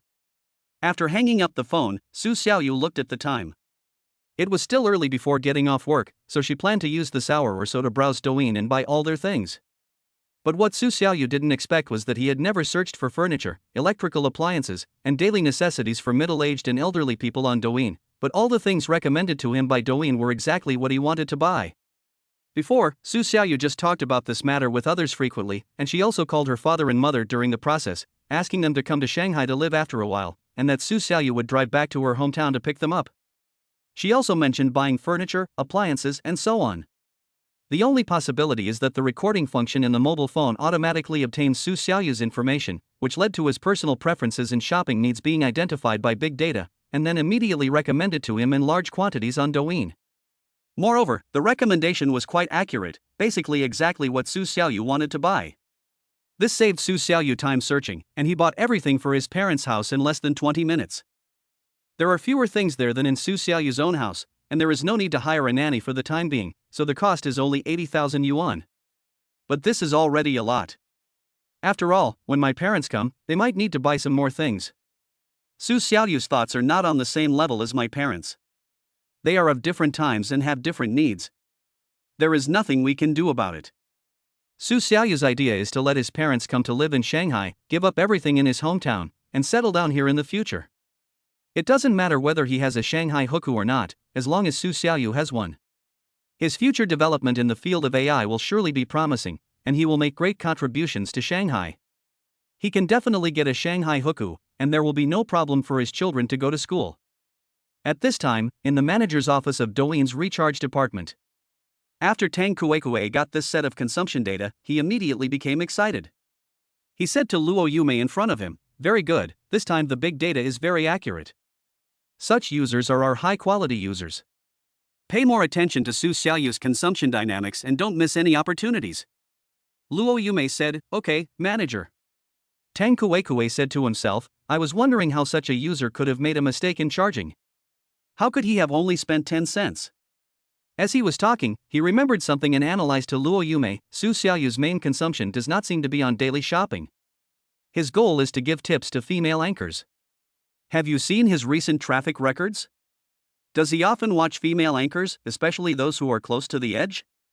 Luo Yume had previously analyzed Su Xiaoyu's personal browsing data and found that he did not always watch female anchors. He just clicked in to take a look when he saw one, so it was difficult to guess what type of female anchor Su Xiaoyu liked. This data is rather vague, and it is not possible to analyze what kind of female anchor Su Xiaoyu likes for the time being. Then recommend more female anchors to Su Xiaoyu, and the female anchor named Sister Xiao sells houses last time. As soon as she starts broadcasting, push her to Su Xiaoyu's homepage for display. Tang Kuekue said in an inspiring tone. Understood, Manager Tang. After receiving the task from Tang Kuekue, Luo Yume returned to her post and began to push female anchors to Su Xiaoyu continuously, and was very busy. In the office of the chairman of Huaxing, after Su Xiaoyu finished shopping, she chatted with Huang Yuding for dozens of minutes. It was time to get off work, so she met with Yang Fuhua from the production department, Guan Yu from the sales department, and Ren Guang from the technical department at the company gate. It has been a long time since Su Xiaoyu took everyone out for a good meal. It has been more than 3 months since she came to this company, so she needs to reward everyone well. After all, the business is so busy and they are under a lot of pressure. Everyone has worked hard during this period. Since I took over Huaxing Company, the business has been increasing. There are constant new orders for geese. The pressure you are under is very great, so tonight, I will take you to a high-end restaurant for dinner. It happens to be a restaurant we have never been to. While they were chatting and waiting, Su Xiaoyu had already reserved a seat on her phone, so now she could just go over there. Have any of you been to this restaurant? It's a Michelin 3-star restaurant in Building 1 of Yuyuan, and its name is Tianmen. Almost everyone shook their heads and said they had never been there, so they got into Su Xiaoyu's car directly. Chapter 8383, Damn Big Data. Now I feel that President Su's car is very grand. It has 7 seats. If it was a small or compact car, I guess we wouldn't be able to sit in it. Yang Fuhua said with emotion. Ren Guang continued, didn't you always say that Mr. Su's car was too old-fashioned? And you asked why he didn't buy a sports car when he was so young? Yang Fuhua laughed, it may look old-fashioned, but it is luxurious and has plenty of seats. What they said reminded Su Xiaoyu that he really needed to buy a sports car, because sometimes when he took his girlfriend out for a ride, he didn't want to bring along acquaintances to avoid disturbing their world of two. How could he not drive a sports car? If he took a taxi, there were so many seats, and he couldn't refuse. You're right, Yang Fuhua, I'll buy a sports car when I have time. Su Xiaoyu suddenly said this, staring Yang Fuhua. Is it true or false? Yang Fuhua felt that Su Xiaoyu was playing tricks on him. Su Xiaoyu said seriously, of course it's true. When I come back from the United States, I will go and have a look. Can you recommend a better car? Everyone knows that people who can't afford sports cars usually have a deeper understanding of them, so Su Xiaoyu definitely asked the right people. Huang Yuding sat directly in the passenger seat. I want to sit in the front, I get carsick. After everyone was ready, Amelia Su drove off. Along the way, they were discussing which car was good and having a great time chatting. Zhang Qin became very familiar with them and they added each other on WeChat. After arriving at the destination, Su Xiaoyu went to park the car. They looked for it here for a while but couldn't find it. Finally, they found it in a very ordinary alley. They couldn't believe that such a Michelin 3-star restaurant would be opened in a shabby alley. Wow, it's true that good wine needs no bush. If this was an ordinary hotel, it would have closed down long ago. Huang Yuding sighed. Yang Fuhua also found it incredible, it was so secretive. Did the boss know that they could win the Michelin star? Zhang Qin said, awesome, I spent 10 minutes looking for a store, ha. Huang Yuding was more lively, so she went straight to pick up the doorbell. After the door opened, a waiter came out and asked them, hello, do you have a reservation? Su Xiaoyu walked forward and showed him the reservation on her phone, and then the waiter let them in. After entering, everyone has to put on a special dining suit to prevent their clothes from getting dirty, which is very thoughtful. After finding their reserved seat and sitting down, Amelia Su directly asked the waiter to bring the menu over. Waiter, can you show us the menu? The waiter was a boy. He said politely, hello, sir. This is the menu. We have 8 fixed dishes and 4 more dishes to choose from. Take a look. Su Xiaoyu looked at the menu and there weren't many options, so she chose all 4, let's serve them all. Okay, do you want some drinks? Asked the waiter. Amelia Su shook her head, I don't drink, do you guys drink? Then let's not drink. We don't mind alcohol. Ren Guang said. The 2 girls here, Guan Yu and Huang Yuding, definitely won't drink. Su Xiaoyu doesn't drink either. Zhang Qin absolutely cannot drink because of his profession. Only Ren Guang and Yang Fuhua are left, and they think there is no point in drinking, so they simply don't drink. Then no wine. If these dishes are not enough, can we have more? Su Xiaoyu asked. Yes, we can definitely meet the needs of our customers, said the waiter. Su Xiaoyu nodded and asked the waiter to leave. A foreign chef came over immediately. All the dishes were salty and sweet, pickled, and prepared by the chef in front of everyone, which was very spectacular. As they watched, they took out their mobile phones to take pictures as a souvenir. After the dishes were ready, they were reluctant to eat them. Only after they were all cooked did they taste them slowly one by one. Wow, this is so beautiful. This chef's income is really good. Huang Yu was fascinated by the show and kept recording the whole process with his mobile phone. Huang Yuding also took some photos and videos. After the dishes were cooked, they started to eat. During the meal, Ren Guang and Yang Fuhua were watching the female anchor on their phones. Huang Yuding found out and warned them one by one, hey, pay attention to the occasion. Ren Guang noticed that Huang Yuding was looking at his phone again, so he quickly swiped past it. Unexpectedly, the next video was still a borderline video, which made him blush and he quickly put his phone back. Yang Fuhua's doing is okay, sometimes you can see some normal videos. Huang Yuding rolled her eyes at them and said in a very stubborn tone, as expected, men like to watch this kind of things. It's a good thing you two don't have a partner. Su Xiaoyu was unhappy about this, and immediately retorted, don't all men like to watch this kind of thing? Huang Yuding immediately smiled and said, Mr. Su definitely won't do that. You don't lack women, so why would you watch this kind of video? Ha, I don't believe you have the ability to turn on your phone. Ren Guang said to Su Xiaoyu. Su Xiaoyu's mobile phone was on the table, but he was not afraid at all, because his data recommendations were all normal things, and he had never seen any female anchors who were too close to the line.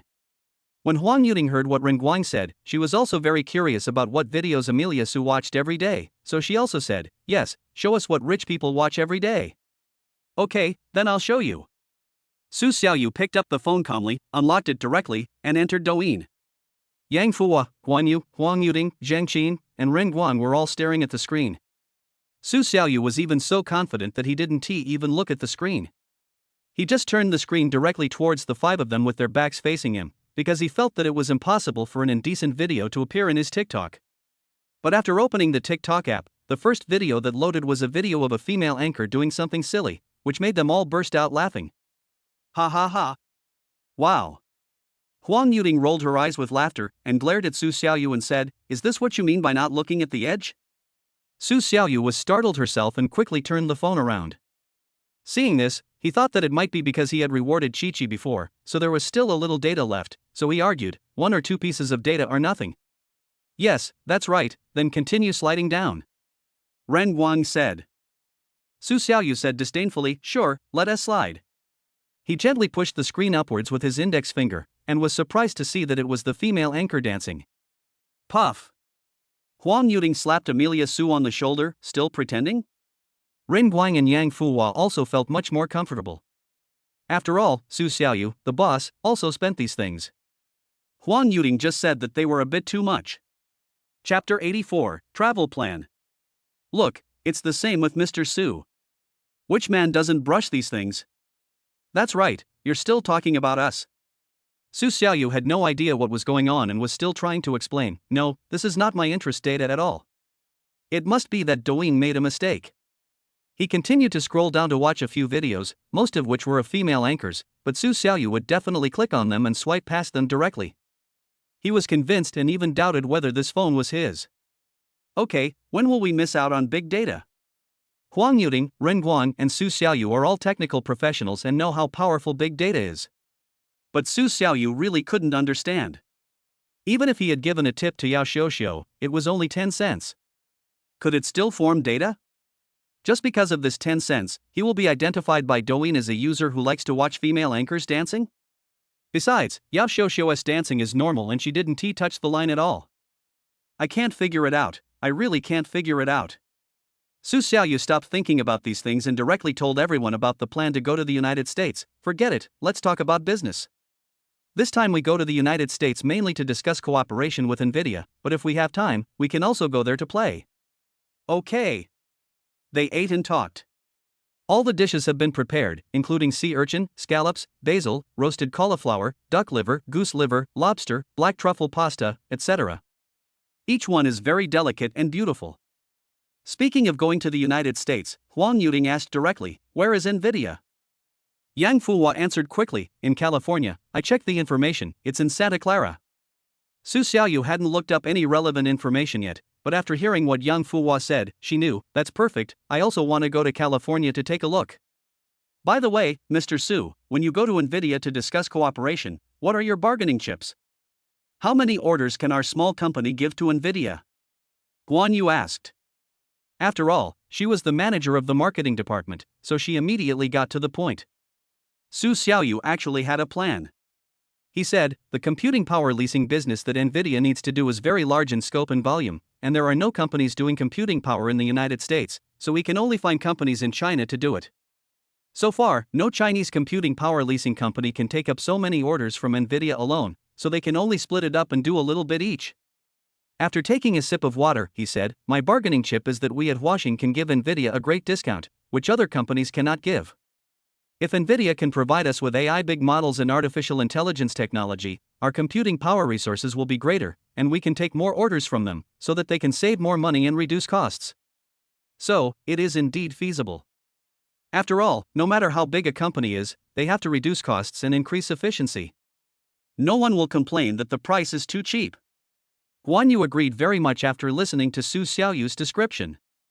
Su Xiaoyu continued, I am very confident that I can get an order from Nvidia, but I don't know how much. Anyway, they are now casting a wide net, trying to get Chinese computing power leasing companies to cooperate with them. Our Huaxing technology is not good at technology, but at least it is better than the best and worse than the worst. If we can get technical support from Nvidia, we will definitely become the #1 in domestic computing power. We will not get Nvidia's technical patents for nothing. I will buy them at a price higher than the market price. President Su is really willing to do whatever it takes to achieve his goals. These concessions are really not something other companies can do. Huang Yuting praised Su Xiaoyu.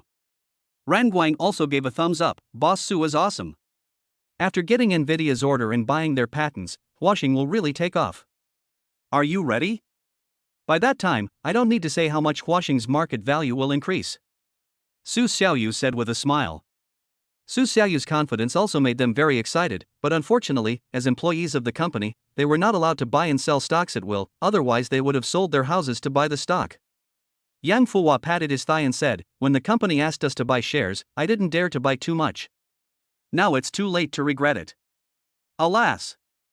Ren Guang asked, "How much did you buy it for?" Yang Fuhua, 200,000. 200,000 is enough. When Huaxing technology really grows up, your 200,000 can become more than 20 million. 100 times is not too much. Su Xiaoyu gave Yang Fuhua a reassurance. Yang Fuhua couldn't believe it. "You said our company's stock price can increase 100 times? Su Xiaoyu smiled and nodded, "Of course. Look at our country's leading computing company, Sugan, which has a market value of 180 billion. Their technology is only second-rate, far behind Nvidia. Our current market value is only 2 billion. If we can buy Nvidia's technology patents, will 200 billion be far away?" Yang Fuhua, Ren Guang, Guan Yu, and others were so excited that they started laughing happily, their eyes bigger than their wine glasses. "Oh my god, we are really going to get rich now." But it's impossible to reach 200 billion in an instant. It may take many years. But even if it's 5 years, what kind of job can you do to earn 20 million in 5 years? Su Xiaoyu analyzed. Yang Fuhua immediately put his mind at ease. "It's just a dream to earn 20 million yuan by working. I will use all my salary for daily life or buy some other stocks." "How about buying Nvidia?" Ran Guang immediately agreed. "Yes, of course, Nvidia's market value will definitely continue to rise, and the trend of artificial intelligence may last for 10 years, just like e-commerce in the past." "Okay, I just opened a Mi stock account. Starting from next month, I will buy half of my money every month." Su Xiaoyu also agreed. "Yes, buying Nvidia will definitely make money. Don't buy shares, you will definitely lose money." Su Xiaoyu himself doesn't like to speculate in stocks, but he knows that the stock market is all about cutting leaks, so don't speculate in stocks casually, unless you are buying rice stocks. "After we finish our business, we will go directly to San Francisco and Hollywood studios. Do you know any other fun places? We can stay there for a few more days." Su Xiaoyu asked again. Huang Yuting immediately responded, "There is a Death Valley National Park over there. It's very popular, but it's very hot. Do you want to go?" Su Xiaoyu said, "Anyone can go. If others can go, it must not be that hot. I just happen to like this kind of natural attraction." Time passed quickly. They ate and chatted until 2000 hours when they finished eating and went back. On the way back, Su Xiaoyu drove them and sent them home one by one. After returning home, Su Xiaoyu took a shower and lay on the bed, still a little depressed. His Douyin today must be a coincidence, and his data recommendation must not be a borderline anchor, so he opened Douyin again and continued to watch. Chapter 85. I don't need fans. This really made Su Xiaoyu angry. She kept scrolling down and found that most of them were female anchors. They were either dancing or doing something borderline weird. None of them were normal. What the hell? Su Xiaoyu was so angry that he wanted to smash his phone. Fortunately, Huang Yuting and Guan Yu were not his girlfriends, otherwise he would never be able to clear himself even if he jumped into the Yellow River. If he could contact someone inside Douyin, he would definitely scold that person. Just when Su Xiaoyu was about to turn off TikTok, she suddenly saw Yao Xiaoxiu's live broadcast room, where she was dancing. Su Xiaoyu thought, since the big data has recommended it to this extent, even if he doesn't watch it, these things will still be recommended in the future. He can't suffer this in vain, so he might as well go and watch Yao Xiaoxiu dance. It happened that she went off the air when he didn't see her last time. Su Xiaoyu clicked on Yao Xiaoxiu's live broadcast room and found that this live broadcast room was actually very popular. The number of viewers increased 20 times compared to the last time Su Xiaoyu saw it, when there were more than 100 viewers. That is right, there are more than 2,000 people watching Yao Xiaoxiu's live broadcast room now. Su Xiaoyu didn't think too much about it at first. He was not surprised by such a sudden popularity of the live broadcast room. Some female anchors who looked nothing like human beings could become popular. He just quietly enjoyed Yao Xiaoxiu's dance. The office of the manager of the Douyin Recharge Department. Tang Kuekue found Luo Yume again and asked about Su Xiaoyu's spending, but the answer was still not optimistic, and both of them looked unhappy. Tang Kuekue said to Luo Yume, "Why hasn't Su Xiaoyu placed an order yet? Is he not interested in any female anchors? He recommended so many and didn't like any of them." Luo Yume was also wondering what kind of weird personality Su Xiaoyu had. "Yes, we have been recommending various types of female anchors to him, but he is not willing to click on any of them. Keep observing and report to me when there is any news." Tang Kuekue knew that there was no point in being anxious, so he could only let Luo Yume continue to observe. "Got it, Manager Tang." After Luo Yume replied, she immediately went to her workstation to continue observing Su Xiaoyu's movements. At this time, she happened to see Su Xiaoyu staying in the live broadcast room where Sister Shio was selling a house for a long time, but did not give any gifts, so she thought there was a chance. After all, Su Xiaoyu had never even entered the live broadcast rooms of other female anchors. But he had already been to the live broadcast room where Sister Shio was selling a house. Moreover, this was the live broadcast room where Su Xiaoyu had given a 10-cent gift last time. He must pay special attention to it. Maybe there would be something good to watch tonight. Su Xiaoyu was holding her mobile phone, watching Yao Xiuxiu dancing leisurely. She danced beautifully, with nice movements and sexy clothes. Many viewers began to give her tips. Yao Xiuxiu kept thanking everyone for their tips in the live broadcast room, but at this time, he discovered that one of the big brothers had received a lot of tips, more than 1,000 yuan, and was currently ranked first on the list. "Thank you for the reward, Big Devil. Thank you, Big Brother." Who knew that this big devil would speak in the barrage area below? "Sister Shio, I am your loyal fan, I am now number 1 on the list, can you give me a kiss, go shopping with me, watch a movie and have a meal?" Yao Xiuxiu certainly couldn't pretend not to see the comments from the number 1 guy on the list, because there were other viewers fanning the flames, one after another, so she had to respond. But Yao Xiuxiu's live broadcast was purely for fun. She never said anything about going out for dinner or a date with Big Brother Bang, so she had to refuse. "I'm sorry, Big Devil, this is a purely entertainment talent live broadcast room. I don't go to meet offline. I'm sorry, I'm really sorry." Such a few simple apologies were of course useless. The Big Devil immediately gave another 5,000 yuan gift. "I know that you are an online celebrity as a streamer. You can only get 500 yuan out of the 1,000 yuan gift, and the platform has to take 500 yuan. Of course, it is not enough." The Big Devil couldn't post too many words in one barrage, so he had to split it into several barrages because he had too much to say. 3,000 yuan is enough to meet you offline for a date." The other audience members were watching the show. No one was helping Yao Xiuxiu, and no one was helping the Big Devil. Anyway, in the eyes of people watching live broadcasts, all female anchors are the same. As long as there is enough money, they can do anything. It just depends on how much the Big Devil is willing to give. After the Big Devil gave out gifts worth 6,000 yuan, everyone was anxiously waiting for Yao Xiuxiu's reply. But unexpectedly, Yao Xiuxiu's attitude did not change, and she continued to refuse. "Big Devil, thank you for your reward, please don't give me any more rewards, I really don't want to meet you offline." The Big Devil was a little angry, and his tone became serious. "Why are you pretending to be noble? For a small internet celebrity like you with tens of thousands of fans, 3,000 yuan is enough. How much more do you want? Female anchors are here to make money, but you think you are such a treasure?" Yao Xiuxiu blushed. She was very happy when someone gave her a tip. But if the corresponding price was to spend a day with someone, it would be a big loss. As a single girl, how could she just go with whoever gave her the most tips? What if the Big Devil was a greasy uncle? If her colleagues saw her dating a greasy uncle, they would spread rumors about her and make her a disgrace forever. "I'm really sorry." Yao Xiuxiu was so nervous that she could only say this. But now the Big Devil is still not giving up. He continued to attack in his mind. "All female anchors are the same. Everyone has their own price. If I, the number 1 on the list, don't have any benefits, who will give you rewards in the future? Think about it carefully." Just after the Big Devil said this, a carnival suddenly appeared on the screen. When Yao Xiuxiu saw the name of the donor of this carnival, her heart seemed to have suddenly returned from hell to the human world. It was like a bolt of lightning. "Thank you, Brother Su Xiaoyu, for the carnival." "Thank you." After seeing Su Xiaoyu's gift, the Big Devil was about to type to mock his carnival for not being as valuable as his gift, when suddenly another carnival flew out on the screen.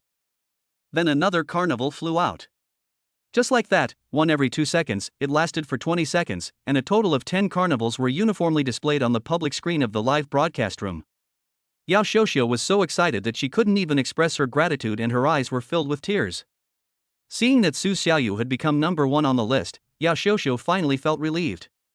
The big devil was unwilling to see himself ranked second on the list, but he felt that he was no match for Su Xiaoyu, so he had to give up. The big devil didn't say anything and just exited the live broadcast room. Yao Xiuxiu said to the people in the live broadcast room, "I really thank Brother Su Xiaoyu for the reward today, otherwise I really don't know what to do." Chapter 86. Sorry, our store doesn't do takeout. Fans in the live broadcast room said, "Xiujia, please get your personal signature and live broadcast room slogan ready before you start broadcasting next time, so there won't be those boring people." Yes, in today's situation, since you didn't declare it in advance, it's hard to say. If it weren't for Amelia Su's reward, it would be really hard for you to refuse that big devil. Although these people did not donate a penny, they at least have a fan sign, so they are quite active in giving suggestions. Yao Xiuxiu felt that what they said made sense, so she immediately promised, "I'll set it up later." "Thank you for your advice." At this time, someone asked, "Brother Su Xiaoyu, do you want to date the anchor? You are such a mean person, you bring up all sorts of issues." Because the audience didn't know that Su Xiaoyu and Yao Xiuxiu knew each other, they were worried for Yao Xiuxiu. Su Xiaoyu said coldly, "It's just a few tens of thousands of dollars, just a little bit of money. This is a truly rich man. That big devil just now must have used his own living expenses for several months to reward the poor loser." The next morning, as soon as Su Xiaoyu got up, she received a message from Yao Xiuxiu. "Thank you for giving me so much reward last night. Let me treat you to a meal," Yao Xiuxiu said in a WeChat message. This scene seemed familiar to Su Xiaoyu. He was not far from taking down Yao Xiuxiu, but he had to wait for the express delivery from the post station at home during the day, so he couldn't go. He could only choose the evening. "How about the evening? I have something to do during the day." Yao Xiuxiu was very obedient and agreed immediately. "Okay, I know you are very busy, let's do it in the evening." "Okay, that's it." There was another reason why Su Xiaoyu chose the evening, and that was that there were many possibilities to do other things at night. Although Yao Xiuxiu is not as beautiful as Sun Yan, she is still a beauty and a unique one at that. If Sun Yan is a queen-like beauty, then Yao Xiuxiu is a career-type beauty. Su Xiaoyu also wants to experience it. By noon, the delivery man had not arrived yet, so Su Xiaoyu could only order takeout. He couldn't go out to eat, and he couldn't cook at home, so there was nothing he could do. It seems that there is no need to be too particular. Takeouts can be good or bad. Just like when Su Xiaoyu was working before, he and his colleagues ordered takeout for every meal. They also looked on the takeout platform. There are some very well-known takeout restaurants. The food is very expensive but delicious. However, they couldn't afford such expensive takeout at that time. Now Su Xiaoyu has the ability to do so, and he no longer looks down on those restaurants. Su Xiaoyu directly opened Baidu and typed top restaurants in Magic City in the search box. As a result, I found a restaurant called Sushi Naoki. This restaurant is very famous in Shanghai, and coincidentally, there is a branch nearby. When Su Xiaoyu saw it, she immediately curled her lips and smiled, and that was it. Su Xiaoyu immediately searched for key on the food delivery platform, but this restaurant did not exist at all. It seemed that they did not do food delivery, so Su Xiaoyu had to leave in disappointment. Come to think of it. After all, this is a famous restaurant. If he started doing takeout, wouldn't it lower his profile? But Su Xiaoyu felt that not operating on the food delivery platform did not mean that they would not deliver. He did not believe that there would be any store in the world that would not make money, so he searched for the contact information of Sushi Naoki on Baidu and called the number. Beep. The phone rang only once before the other party answered. "Hello, this is Sushi Naoki Restaurant. How can I help you?" The other party's tone was very polite and his voice was friendly. Su Xiaoyu also said in a friendly tone, "Hello, I want to order takeout from your store, I wonder if it is convenient." After these words were spoken, the other party was obviously stunned for a moment, and then fell silent immediately.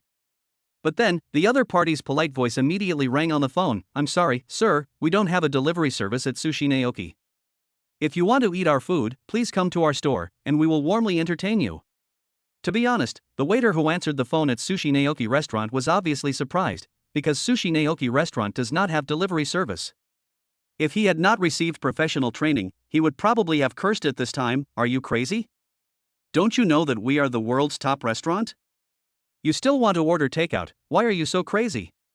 However, Su Xiaoyu had already guessed this result. After all, she couldn't find the Sushi Naoki restaurant on the food delivery platform. Therefore, Su Xiaoyu immediately said, "It's like this. I may have to order all the signature dishes of your restaurant. I don't mean to order a 20 or 30 yuan takeaway. Please inform your manager and let him come and talk to me."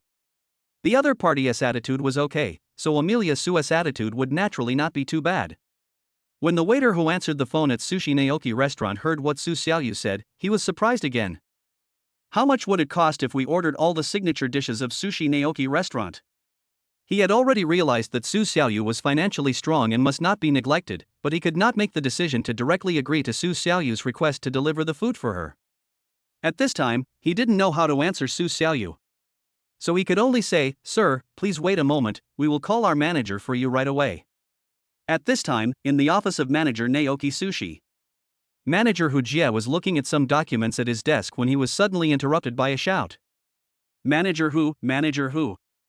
Then the waiter appeared at the office door. Hu Jie quickly looked up and asked, "Xiao Gao, what's wrong? Did someone complain?" At the same time she stood up. Ah! Xiao Gao was stunned. He felt that the manager's reaction was too big.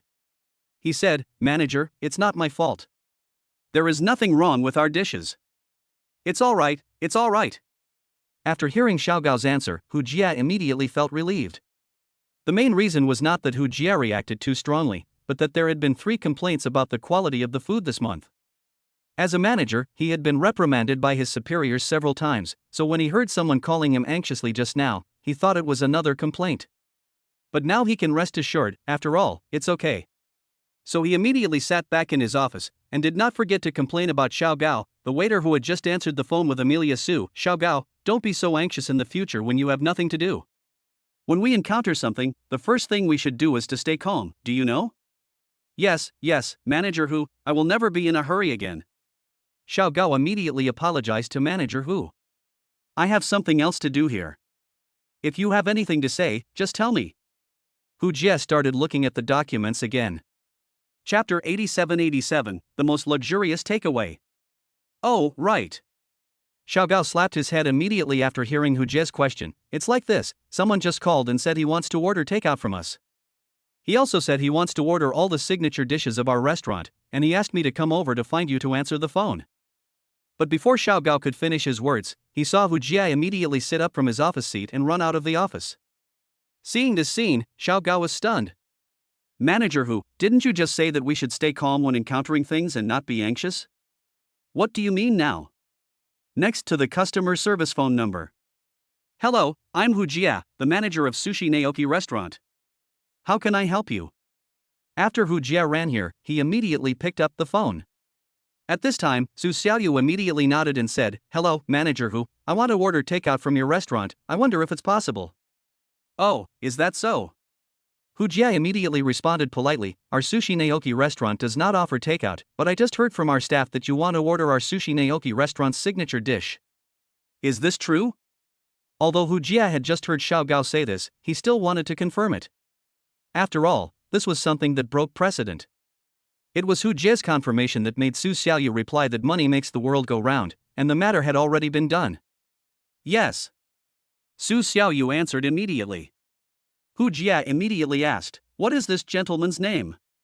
"My surname is Su. Can I order?" "Manager Hu?" Su Xiaoyu asked back. "Yes, of course. Mr. Su, please tell me your address so I can ask someone to send it to you." Hu Jie replied respectfully. "Okay, then ask someone to take it to room 202, building 3, Taoyuan Mansion." After saying the address, Su Xiaoyu was about to hang up the phone. But Hu Jie stopped him. "Mr. Su, please wait a moment." "What's wrong?" Su Xiaoyu asked. "Ahem." Hu Jie coughed and said, "Mr. Su, since you want to order takeout, it is a precedent for our restaurant, so in order to protect the interests of both sides, please pay 80% of the fee first. I hope Mr. Su can understand." After Hu Jie finished speaking, he waited nervously, because he didn't know whether Su Xiaoyu would agree to his request. This will not only ensure that Sushi Naoki Restaurant does not suffer any losses, but also avoid a lot of unnecessary troubles. Although he knew very well in his heart that those who could afford to live in Taoyuan Mansion were naturally very wealthy, but rich people were not necessarily people of high moral character, right? No problem.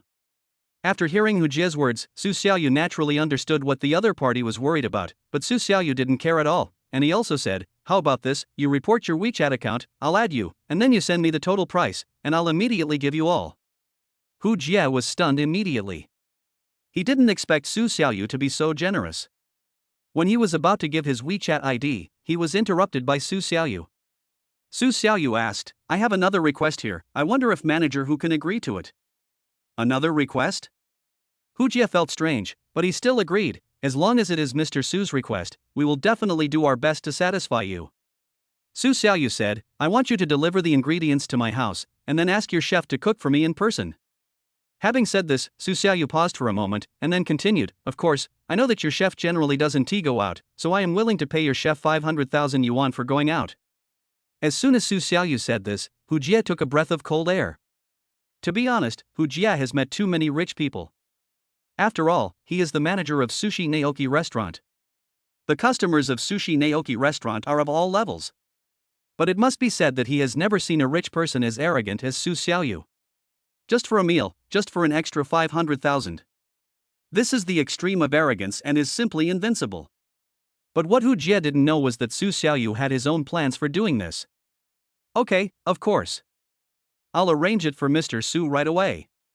Faced with such a generous guest like Su Xiaoyu, Hu Jie certainly could not neglect her and agreed immediately. "Okay, then I'll trouble manager Hu," Su Xiaoyu said. Then, Hu Jie gave out his WeChat ID, and Su Xiaoyu took a pen and wrote it down. After hanging up the phone, he directly added Hu Jie's WeChat. Soon the two of them became WeChat accounts. Soon after adding each other on WeChat, Hu Jie sent all the accounts to Su Xiaoyu. Without saying a word, Su Xiaoyu immediately transferred the money to him. The total amount was 520,000 yuan, and the leading amount was wiped out by Hu Jie. Of course, the system also gave rebates, because the money was spent reasonably, and Su Xiaoyu did not give the money to others indiscriminately. As for whether the cost of the chef's trip was worth 500,000, it was entirely up to people to decide. 20 minutes later, there was a knock on the door of Su Xiaoyu's house. There were a total of 4 people standing outside the door. The leader was a blonde woman wearing a chef's uniform. She had a very pretty face and a hot body. Even wearing a chef's uniform, it couldn't hide her good figure, with all the right curves. This woman is Ono Midori, the invisible chef of Sushi Naoki Restaurant, a beauty born in the capital of the island country. After Ono Midori accepted Hu Jie's request, she was actually very angry because she had never gone out to cook for other people. After all, it was not as simple as just making a trip. All the ingredients and seasonings had to be brought with her. There were even equipment that the guests did not have at home, so she had to bring them from the kitchen herself, which was very inconvenient. But when Hu Jie told her that Su Xiaoyu was willing to pay 500,000 yuan for her going out expenses, she immediately agreed. Although 500,000 is not high, it is not a small amount compared to his annual salary of 2 million. You can get a quarter's salary just for cooking a meal out, which is a sky-high price. She had never received such a high price before. Since the other party was so generous, why would she disagree? So, Xiao Yalu appeared at the door of Su Xiaoyu's house, and the 3 people who came with her were all delivering food. They were carrying 2 large boxes in their hands, which were full of food. It can be seen that the preparations were very thorough. But Amelia Su paid a total meal fee of 520,000 yuan, so how could they not be well prepared? At this time, after hearing the doorbell ring, Su Xiaoyu immediately opened the door. Seeing the door open, Ono Midori and his men walked in. When they saw how luxurious the house was, they were all shocked. The 2-story duplex, branded decoration, furniture, crystal chandeliers, etc. immediately caught their eyes. Chapter 8888, 5-star chef Ono Midori. Of course, Ono Midori is better off. After all, she is the 5-star chef of Sushi Naoki Restaurant, and her annual salary is as high as 2 million, so naturally she has broader knowledge. But the 3 people behind her who were delivering the food were simply stunned where they were, because Su Xiaoyu's house was so luxurious. Of course, it didn't matter. After all, when Su Xiaoyu entered her room for the first time, her reaction was not much different from theirs, so at this time Su Xiaoyu didn't care about their reactions at all. Just because Su Xiaoyu doesn't care doesn't mean Ono Lu doesn't care. After all, they are here representing the Sushi Naoki restaurant, so they cannot lose face. Cough cough. So she immediately coughed twice. It was because of Ono Midori's dry cough that the three people behind her came to their senses, and then they straightened their bodies one by one to ease the embarrassment. Seeing this, Xiao Yelu finally breathed a sigh of relief, and then she smiled and looked directly at Su Xiaoyu. Very polite, he asked, "Are you Mr. Su?" Yeah. Su Xiaoyu nodded kindly. Su Xiaoyu saw everything Ono Green did just now. To be honest, Su Xiaoyu was very satisfied with Ono Green's appearance before, but his current satisfaction comes from Ono Green's adaptability and ability to handle things. Okay. Ono Midori responded. The next moment he greeted Su Xiaoyu directly. "Hello, Mr. Su, we are sent by Sushi Naoki Restaurant to prepare lunch for you. I am Ono Midori, the 5-star chef of Sushi Naoki Restaurant. These are my assistants. I am very happy to serve Mr. Su." Ono Midori's Chinese isn't very good, but there's no problem with basic communication. Okay, thank you for your hard work. The kitchen is over there, Su Xiaoyu said. The next moment, he pointed directly to the kitchen. Ono Midori glanced towards the kitchen and immediately replied, "It's not hard for us to serve Mr. Su. Please wait a moment, Mr. Su. I will prepare a rich lunch for you." As Ono Midori spoke, she directed the three people behind her to deliver the ingredients to the kitchen, and then she started to work in the kitchen alone. Su Xiaoyu was not in a hurry. He just sat on the sofa and waited slowly. Time passed quickly and 2 hours were gone in the blink of an eye. At this time, you can directly see that the dining table in the living room is filled with various exquisite dishes. These are the signature dishes of Sushi Naoki Restaurant, including black truffle and sea urchin rice, Kumamoto oysters, tamagoyaki cake, prawns, scallops, etc. I have to say that the Sushi Naoki Restaurant is well known for what it is. Just one look at Su Xiaoyu's appetite was immediately aroused. Su Xiaoyu immediately sat down at the dining table. As for Ono Midori, to be honest, she was in a daze at that time. Yes, she was in a daze, because the man in front of her was not only rich, but also very handsome, which simply stunned her. At this time, Su Xiaoyu didn't know that Xiao Yelu was stunned by his gaze. Moreover, after having the experience of eating in a high-end hotel, when he saw all kinds of exquisite dishes placed in front of him, he didn't start to devour them immediately. Although he was very hungry, he was a rich man now and he cared very much about his temperament.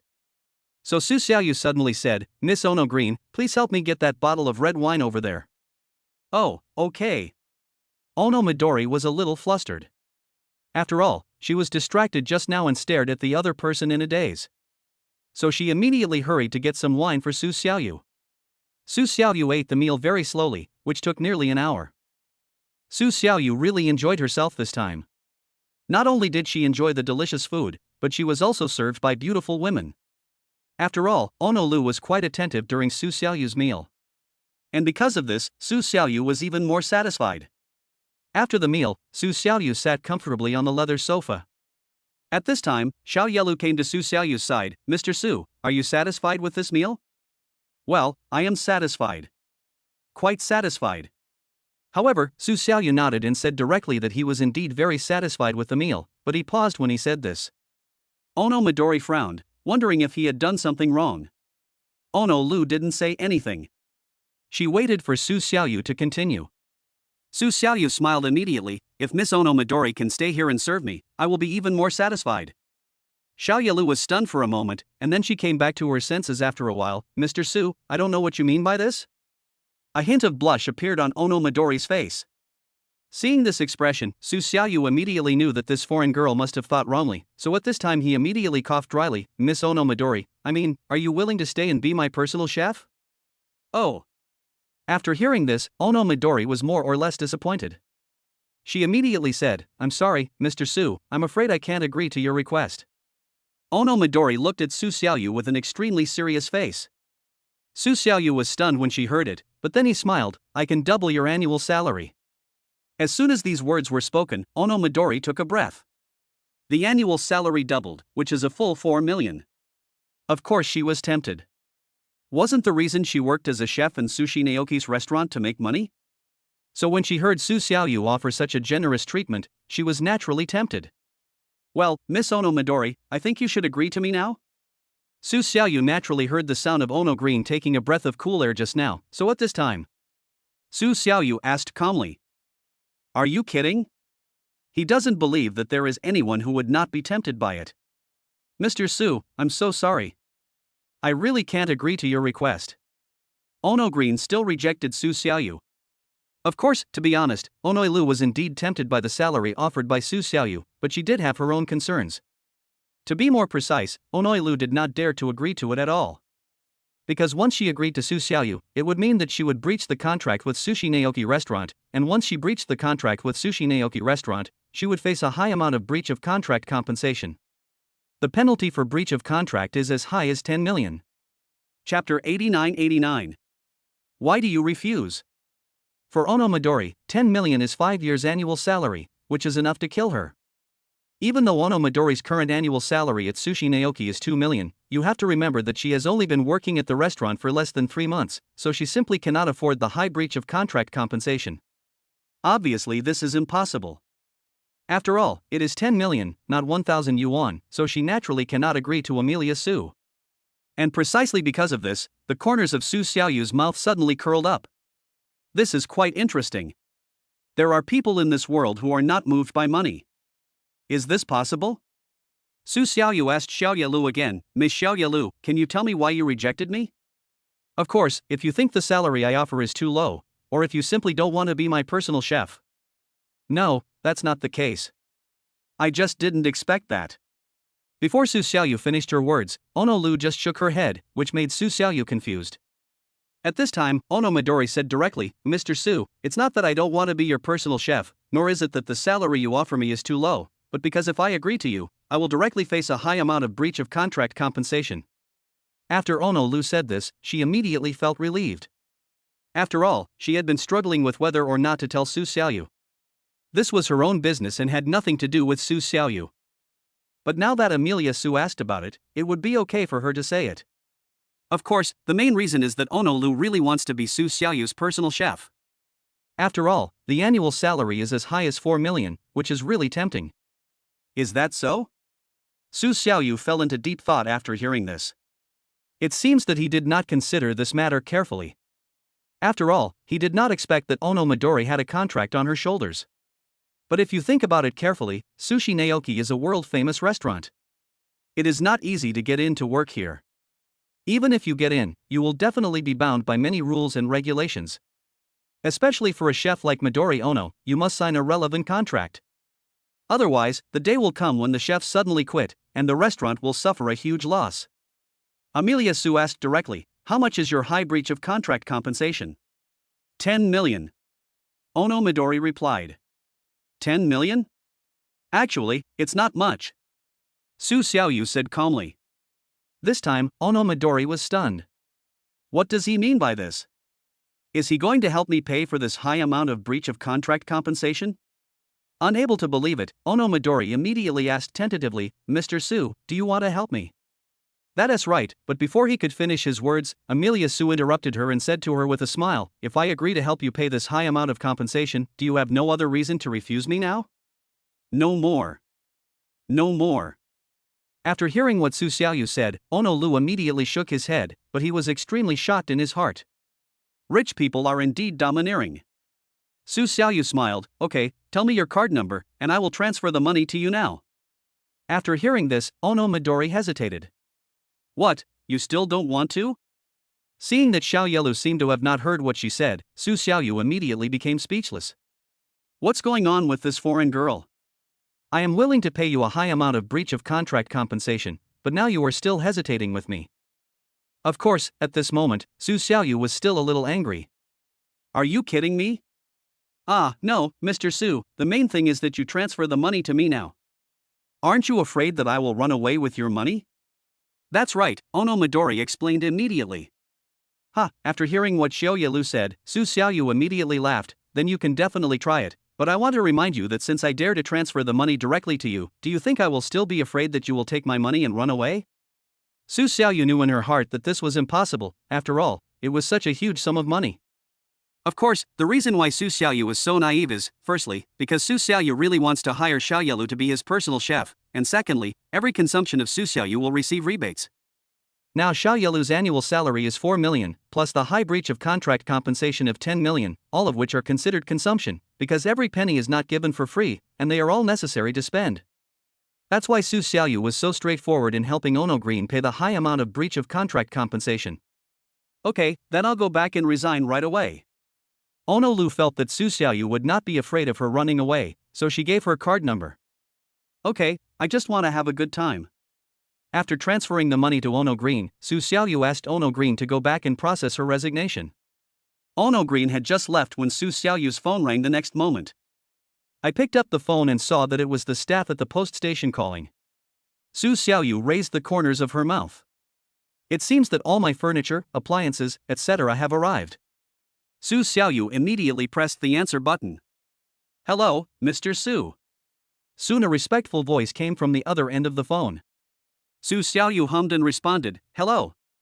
Mr. Su, your items have been delivered to you by our exclusive delivery man, and are almost at the gate of your community.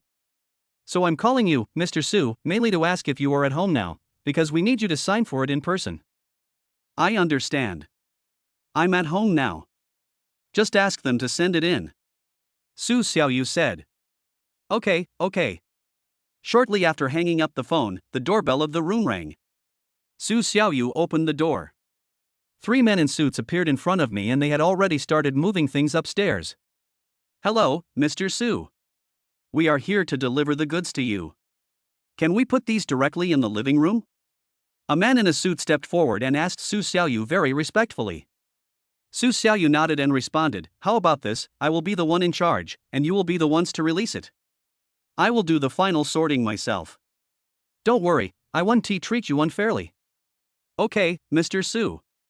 In the following hour, they moved all kinds of things, big and small, into the room, some in the living room, some in the bedroom, and some on the second floor, all according to Su Xiaoyu's plan.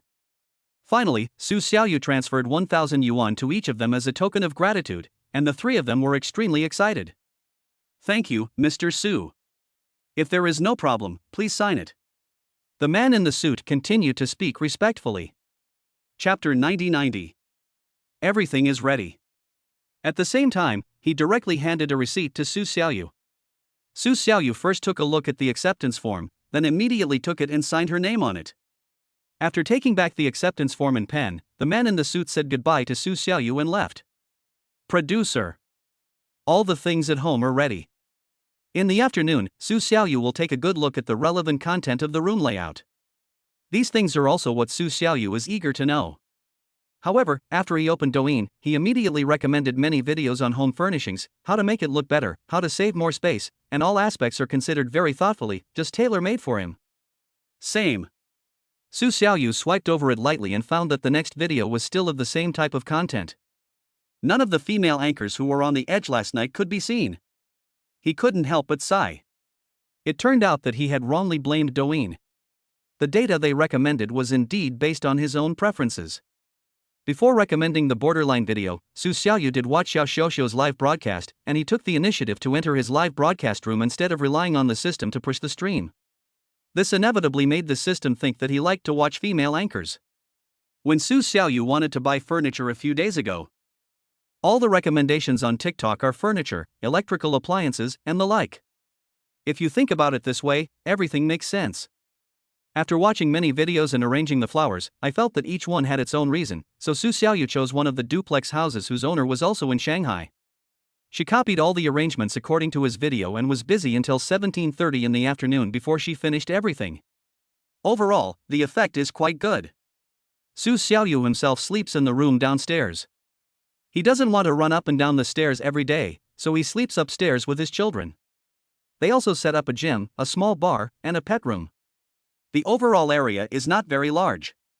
An audio-visual room occupies a large area upstairs, and there is basically no space on the second floor. Downstairs is a standard 2-bedroom, 1 living room, a kitchen, and a bathroom.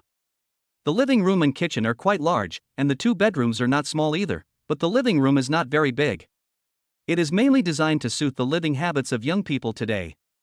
When friends and relatives come over, young people will go to the audio-visual room upstairs to watch movies and sing songs if they have nothing to do.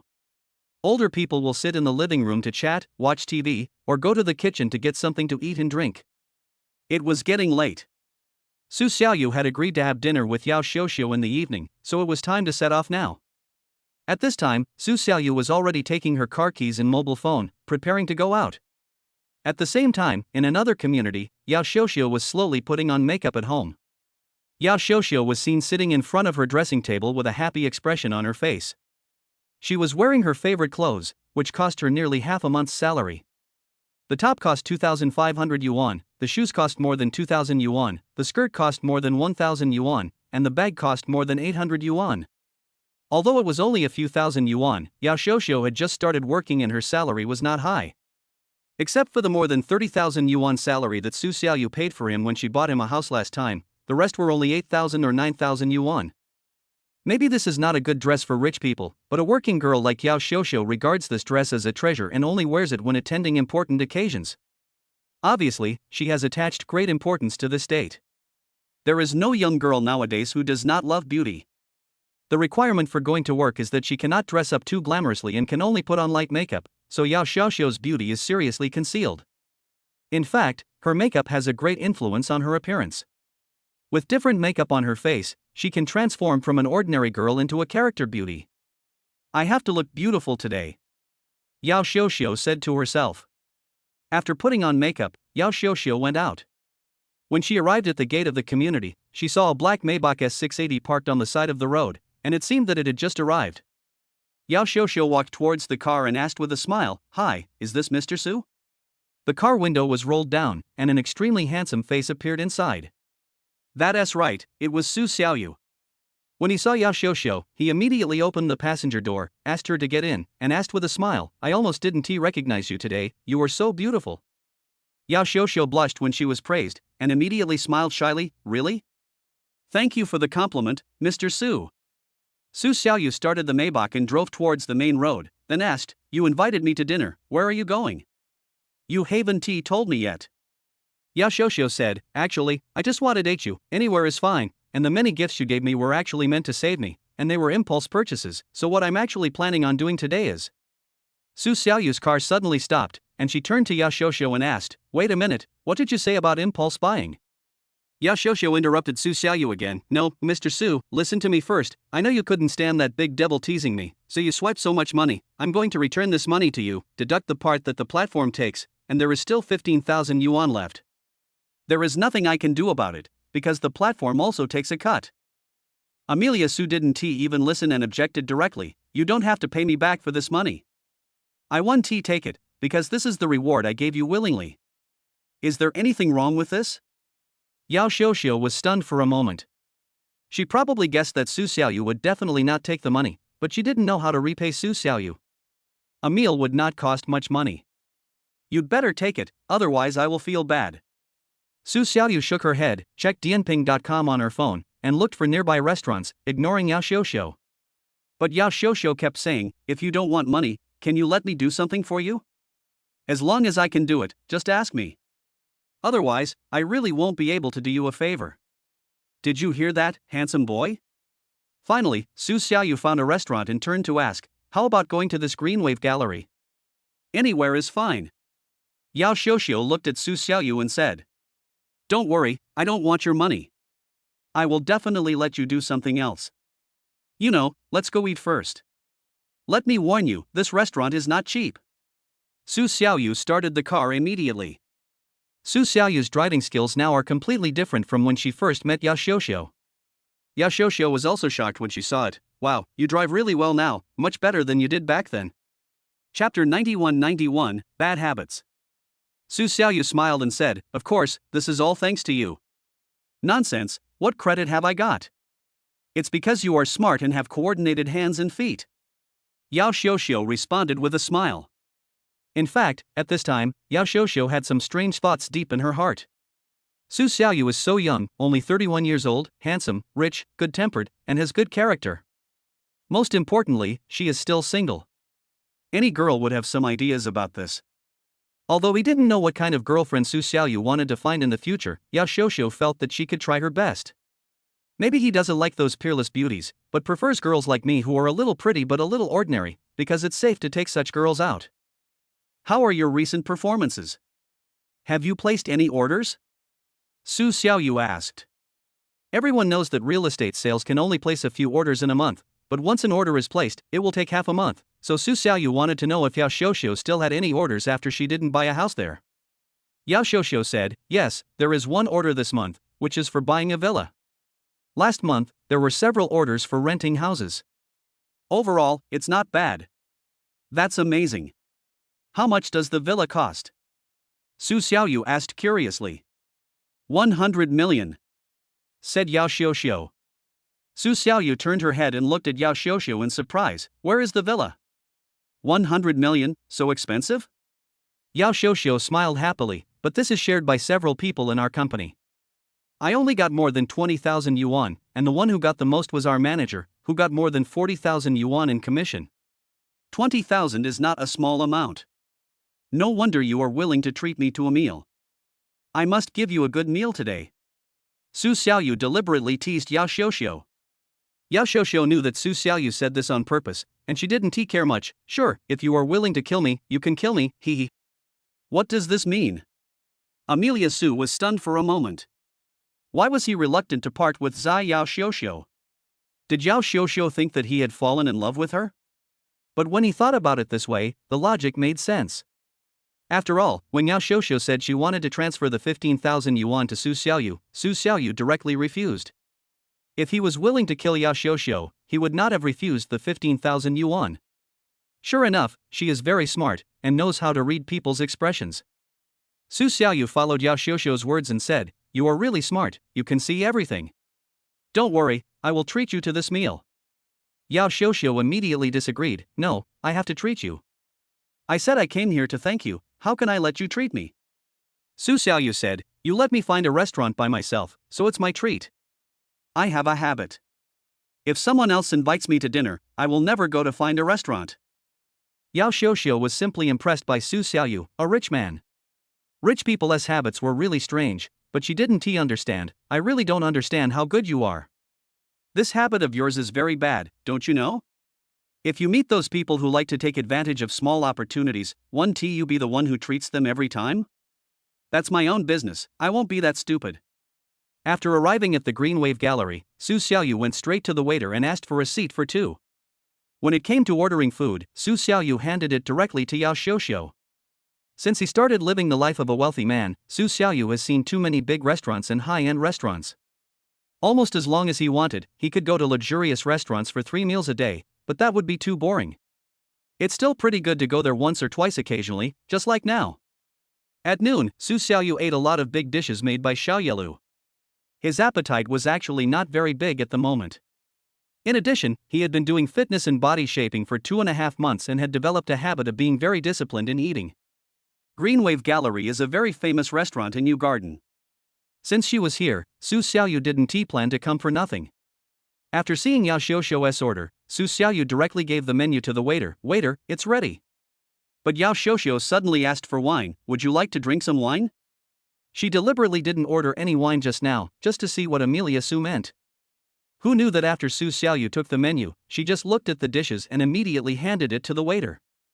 When the waiter heard Yao Xiuxiu's question, he stopped immediately, because he saw a car key on Amelia Su's seat, and thought that Amelia Su was going to drive and didn't drink, so he didn't ask just now. Seeing that Yao Xiuxiu was so proactive, Su Xiaoyu no longer refused, because he hadn't had a nightlife for a long time. In this situation, knowing that he was going to drive, he still deliberately asked for wine, which obviously meant that he didn't plan to go home at night. Can you drink it? I don't care. Su Xiaoyu pretended to ask. Yao Xiuxiu knew that Amelia Su had understood what she meant. If she didn't get drunk, how could Amelia Su have a chance? So Yao Xiuxiu readily agreed to Su Xiaoyu. I'm going to rest tomorrow anyway, so it's okay to drink until any time tonight. Okay, waiter, bring us the best wine here. Su Xiaoyu said this habitually. But the waiter was simply stunned, because the best wine they had was the 2000 Lafite, which was worth 30,000 yuan, but he didn't know how ordinary this price was to Su Xiaoyu. Sir, the best wine we have here is Lafite 2000, which is of great commemorative value for the millennium, worth 30,000 yuan. Su Xiaoyu said nonchalantly, take one bottle first, and if we don't have enough to drink later, we can add more. Yao Xiuxiu looked at Su Xiaoyu in amazement. She didn't know whether Su Xiaoyu didn't hear the price clearly or what was going on. She bought a bottle of wine for 30,000 yuan just like buying toilet paper. She had no expression at all. She was afraid that something would happen. But the next second, the waiter asked the question Yao Xiuxiu wanted to ask: "Sir, are you sure? This wine is worth 30,000. Regardless of whether the customer is happy or not, the waiter will ask a second time. If the customer really did not hear the price clearly, there will be a big trouble when checking out. The store has been to the market several times because of this matter, so every waiter here is well trained and must be extra careful." And Su Xiaoyu repeated the waiter's words: 2,000 Lafite, worth 30,000 yuan, not 3,000, nor 300, I heard it clearly, go get it. This way, the waiter felt at ease to get the wine. 30,000 yuan for a bottle of wine. You can't waste money like this.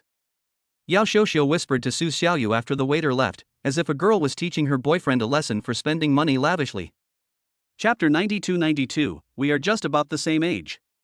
But Amelia Su didn't care about this little money at all, because he got a rebate for every purchase. It's okay, isn't it that we finally came out to eat in such a high-end place? Of course we have to be more grand. Do you remember when was the last time we went out to eat? Of course I remember, but we are all very busy. There are endless things to do at work every day. There is nothing we can do. Yao Xiuxiu expressed helplessness. After a minute, a waiter brought the wine over, respectfully placed it on the table, and said, "Sir, this is the rule here. Wine worth 30,000 yuan must be paid for before tasting. Please understand. This situation is no longer surprising. Su Xiaoyu is eager to consume first, because this way the rebate will come faster. Okay, how do I pay?" While Su Xiaoyu was talking to the waiter, several young customers next to her also looked at Su Xiaoyu. Because Su Xiaoyu looked about the same age as them, and they were eating in the hall instead of the VIP room, so they thought Su Xiaoyu could not afford a bottle of wine that cost 30,000 yuan. But now Su Xiaoyu paid without hesitation, which surprised these customers. It turns out that he is just about the same age as them, but his financial strength is far superior to theirs. They have to admit defeat. The waiter took out a special QR code for payment, which was branched out from the cash register and was specifically used for customers with large orders to pay in advance. After showing the QR code, Su Xiaoyu scanned the code and paid without waiting for the waiter to speak, all in one go. After paying, the waiter was about to leave, and Amelia Su immediately stopped her again. "Wait a minute." The waiter immediately stopped and asked in confusion, "Sir, is there anything else I can help you with? Could you please book me a hotel nearby for two, one that's only a 10-minute walk away?" Su Xiaoyu explained, "I didn't want to drink today, but if I drink, I won't be able to go home at night, you know." The waiter was stunned. The hotels nearby did have cooperative relationships with their hotel, so they could book a room with just a phone call. However, they were afraid that there might not be enough rooms. "Let me go ask. It might be difficult. Based on my experience, there are really no rooms available in nearby places, but there might be rooms further away." Then a 15-minute walk is fine, and you don't have to worry about which room it is. As long as I can book one, I want the presidential suite. Su Xiaoyu made her words very clear, which relieved the waitress's psychological pressure. After hearing this, the waiter felt much more relaxed and immediately agreed, "Okay, I'll do it right away." Sure enough, the waiter immediately booked an excellent room for us. It was located inside Yu Garden and was called Kuai Lu. It cost 50,000 yuan per night. The room was very luxurious, slightly inferior to the presidential suite, but it was also the highest-end suite they had. Now that the accommodation for the night has been arranged, Su Xiaoyu and Yao Xiuxiu can eat with peace of mind. Osmanthus cake, boneless 8 treasure duck, crystal shrimp, crab roe crisps, some vegetables, mushrooms and other ingredients, white rice, it is very rich and ceremonial. Their seats were right next to the window, and the two of them ate and drank while enjoying the night view outside. It felt so good. The wine and food were almost ready. Yao Xiuxiu was half drunk, while Su Xiaoyu was relatively sober. Both of them could still walk normally. Under the guidance of the waiter, they went to the room they had booked in Kuailo. The lighting in the room is soft and very beautiful. As soon as you enter, you can immediately feel the flavor of the last century. The ancient customs of the Magic City come to life on the paper, as if one were living in that chaotic era, and it was this atmosphere that made Yao Xiuxiu hug Su Xiaoyu so quickly. She kissed him directly, and Amelia Su lost her balance and fell directly on the bed. A few minutes later, Yao Xiuxiu let go of Su Xiaoyu, looked at Su Xiaoyu with blurry eyes and said, "Mr. Su, no, it's Brother Xiaoyu, I gave you my first time, you know, without you, I wouldn't be where I am today. Is this considered a reward?" Su Xiaoyu did not agree directly. Yao Xiuxiu had already started to undress, and when she found that Su Xiaoyu did not push her down in a hurry, Yao Xiuxiu was surprised to wake up. Am I not beautiful? You are very beautiful. Su Xiaoyu replied. Then why don't you come over? Yao Xiuxiu obviously paid more attention to the sense of ceremony than Sun Yan. She cared more about how Su Xiaoyu saw her rather than a mindless vent. Su Xiaoyu actually likes girls like Yao Xiuxiu very much. If it was a few months ago, when he had not become rich yet, and wanted to marry a girl, it would definitely be someone like Yao Xiuxiu. But now that she has become a rich man, he can't talk about marriage so early, otherwise he would let Yao Xiuxiu down. So he had to make it clear now to avoid getting entangled later. After all, Yao Xiuxiu didn't look like the kind of girl who could be very open. I like you very much, but I don't want to date now.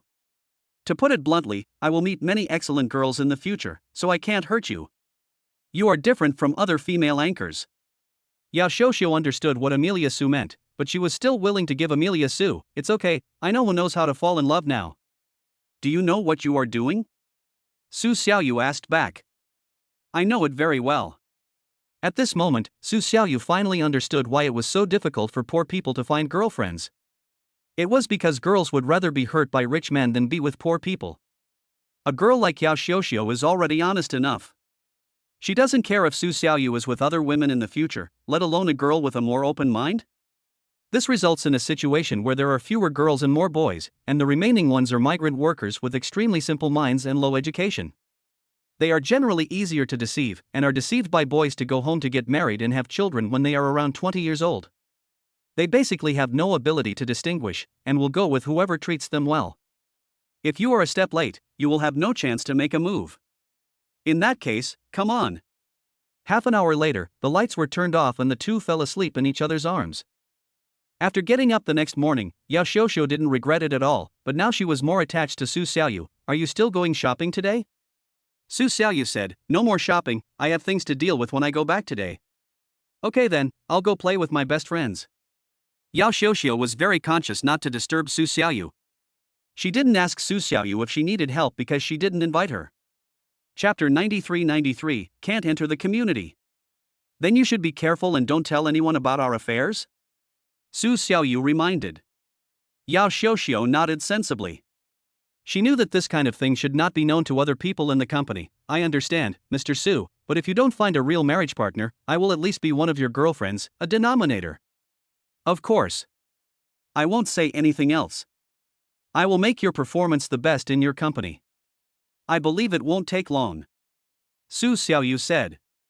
The reason why he is so confident is mainly because there are more and more people around him now. Whether they work in his home or in Huaxing Technology Company, most of them will buy a house and settle down in Shanghai in the future. This is the basic bottom line for Su Xiaoyu to do business.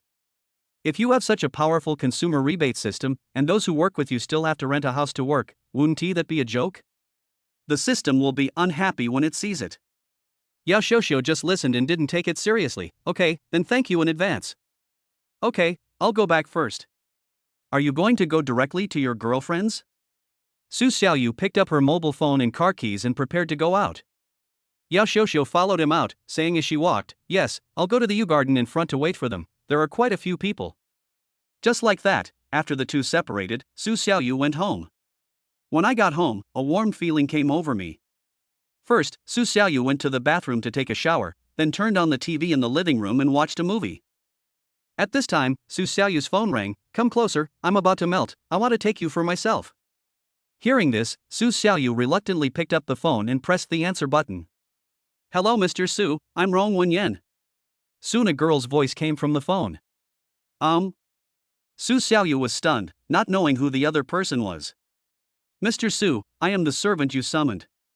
We are almost there. Rong Wenyan explained it immediately. Oh, it's you. Come here, I'll open the door for you right away. Su Xiaoyu got up and prepared to open the door.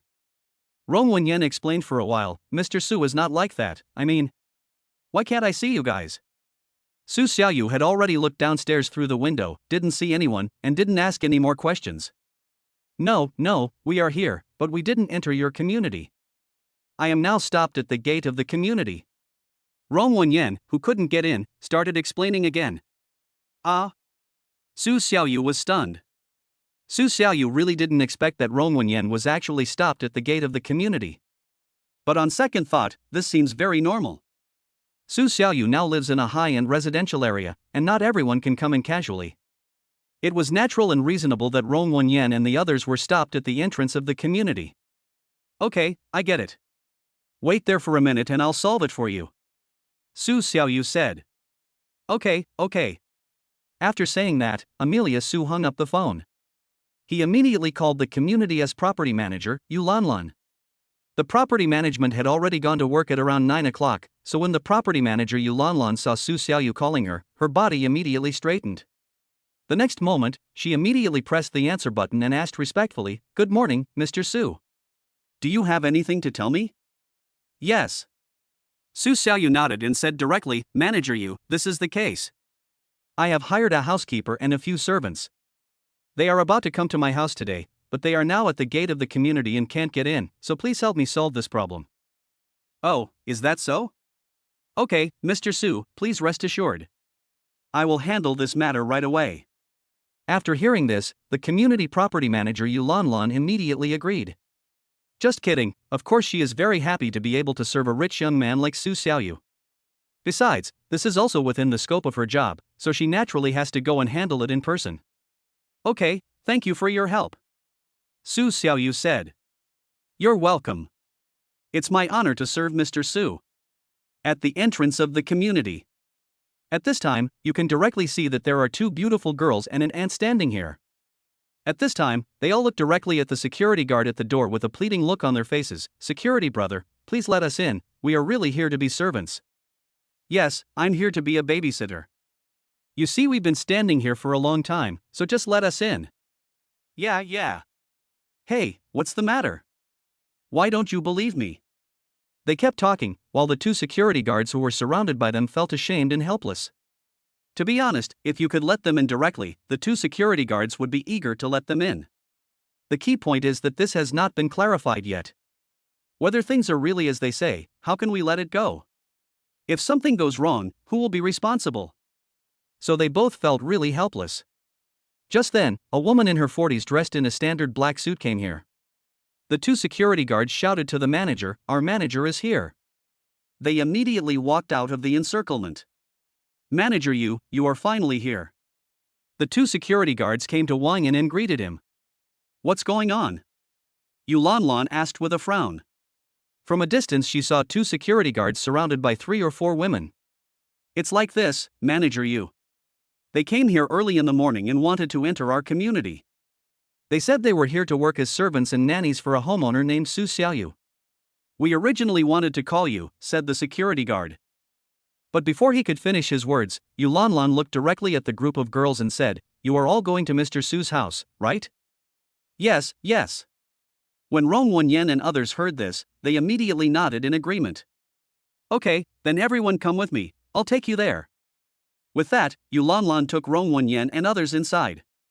The two security guards were dumbfounded for a moment. They thought that he was really here to be Su Xiaoyu's servant and housekeeper. Wow, it's indeed a high-end residential area. Even the environment is much better than that of ordinary residences. The two security guards didn't know whether they would be able to afford a house here in their lifetime. Rong Wenyan and others followed Yu Lanlan in. To be honest, the last time they came, it took them a long time to find Su Xiaoyu's home. This time, under the leadership of Yu Lanlan, the 3 women arrived at Su Xiaoyu's door in a mighty manner. Chapter 94, First Day of Work. Mr. Su. Seeing Su Xiaoyu standing at the door at this time, Yu Lanlan immediately trotted up and called out respectfully. Su Xiaoyu nodded, "Thank you, Manager Yu. Mr. Su, you don't have to be so polite. It's my duty to serve you." "Well, Mr. Su, if you don't have any other instructions, I'll leave first." "Okay." Yu Lanlan just left. Rong Wenyan and others walked straight into the room and started looking for things to do. Today was their first day at work, so they had to perform well to leave a good impression on their boss. After all, this boss is so handsome and young. In addition to Rong Wenyan, there is another equally beautiful girl named Yuna who works as a maid here. They both have stars in their eyes. They both just graduated from college, and to be honest, these girls are a little naive. "Okay, everyone, follow me." As soon as Yu Lanlan left, Su Xiaoyu showed a harmonious smile like spring breeze and looked at Rong Wenyan and others. So handsome. He looks even more handsome when he smiles. My little heart can't take it. What a great boss. Following behind Amelia Su, Rong Wenyan and Yuna felt all kinds of little happiness in their hearts. The last time they came, they were only able to move around in the small space of the living room, and there was nothing in the room at that time. This time, it was completely complete, and after seeing other places in the room, they were immediately stunned. The environment here is so good. I want to work here in the future. They were really excited. Quickly, under the leadership of Su Xiaoyu, they went around all the places and returned to the living room. Okay, everyone find a seat and sit down. Su Xiaoyu said to everyone. Okay, boss. Rong Wenyan and others replied. They immediately sat next to each other on the sofa. Looking at them, Su Xiaoyu nodded. Let's all get familiar with each other first. Let me introduce myself. I am Su Xiaoyu, the owner of this house, and I will be your boss from now on. Hello, boss. Rong Wenyan and others shouted. Hello, boss. My name is Rong Wenyan. I'm 23 years old and I just graduated from Magic City University. Please take care of me in the future. Hello, boss. My name is Yuna. I'm 22 years old and I just graduated from East China University of Science and Technology. Please take care of me in the future. Hello, boss. My name is Dai Dongli. I am 45 years old and only have a junior high school education. I will do my job conscientiously and responsibly. After introducing ourselves, everyone has formed a preliminary impression of each other. After all, we will all be working here in the future, so we must get to know each other first. Yuna and Rong Wenyan are both university graduates, and the universities they attended are not bad schools. Both are 211 undergraduates, but they chose to work at Su Xiaoyu's house, which is a great trust. Su Xiaoyu will not let them down, let alone embarrass them in front of other classmates. Those classmates who graduated from university, whether they go to Fortune 500 companies or become senior executives in foreign companies, their salaries may not be higher than those of Rong Wenyan and Yuna. I've already said what I need to say during the last interview. Today I'm just chatting with you guys, especially you two, who graduated from a 211 university. You're here to work for me, and I won't let you lose face in front of your classmates. As for salary, you're just starting out. Next month, when you get familiar with the job, your salary will go up. Just work hard here, and don't feel any psychological pressure. Su Xiaoyu immediately dispelled their concerns. Yuna and Rong Wenyan were both stunned. This was something they had been worried about for the past 2 days. Now that the boss said so, they were relieved. Thank you, boss. What specifically do we need to do? Yuna asked. Yes, boss, what exactly do we do? Rong Wenyan also asked. Seeing this, Amelia Su glanced at them and immediately said, actually, your job is very simple. You just need to clean my room. At this point, Su Xiaoyu paused, and then he looked directly at Rong Wenyan. You two are relatively young, and you are college graduates, so your work is heavier. Not only are you responsible for daily life, but you also have to manage daily reception, because I often have guests in my house. We also have security guards and bodyguards to protect you, so you can rest assured of your safety. I don't want to see my room messed up. To put it simply, I don't want to manage anything in this room. Do you understand? I understand. Rong Wenyan replied. Su Xiaoyu nodded, then he looked at Dai Dongli and said, Aunt Dai, do you have any other ideas? If not, that's it. Dai Dongli shook her head. I'm fine, boss. Okay, seeing how you are, I think you should be willing to work for me, so from now on, Rong Wenyan. Boss, I'm here. From now on, you will be responsible for their daily life and manage other people's work. Su Xiaoyu said. Okay, boss. The rest of you have to follow Rong Wenyan's arrangements, understand? No. Although there were only Dai Dongli and Yuna in front of them, the security guards had actually started work a long time ago, and their work was also under the command of Rong Wenyan. Zheng Qin was Su Xiaoyu's housekeeper and bodyguard when she was out, so he did not have to obey Rong Wenyan. Well, very good. Su Xiaoyu nodded. Then he said, by the way, since you are working in my room, you can live here. After all, it is convenient, of course.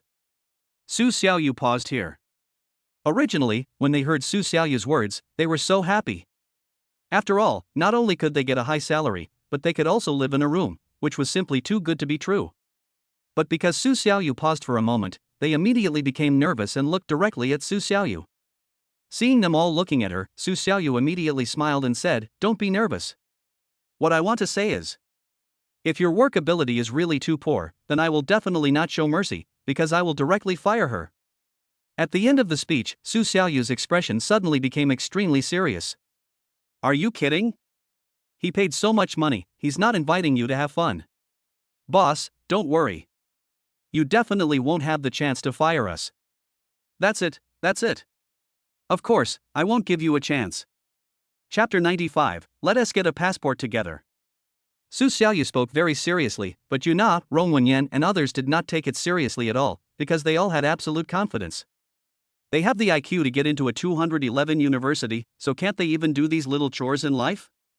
Of course, the premise is that Su Xiaoyu does not have a bad temper, otherwise they will definitely make Su Xiaoyu bankrupt. After all, is this job really a piece of cake? That's good. Seeing these girls were very confident, Su Xiaoyu immediately nodded with satisfaction. Then he looked at Rong Wenyan, "Then send me your card number and I will transfer some money to you." Transfer money? When Rong Wenyan heard this, she became curious. "Boss, are you going to pay us in advance?" Rong Wenyan was delighted. But unfortunately, before she was happy, Amelia Su said, "The reason why I want to transfer money to you is because you want this money to buy daily necessities and life necessities, do you understand?" "Ah!" Rong Wenyan exclaimed after hearing this. "I feel like this is wrong. There's nothing I can do about it. She just made a joke." But he was too stupid. After all, they hadn't started working yet. How could others pay them? Rong Wenyan blushed and sent her card number to Su Xiaoyu, then looked at Yuna and smiled secretly for several seconds. Su Xiaoyu did not hesitate and immediately transferred 1 million to him.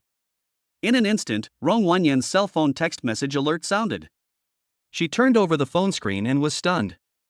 After a long while, Rong Wenyan said with a look of fear on her face, "Boss, you transferred 1 million to me. Why did you transfer so much to me?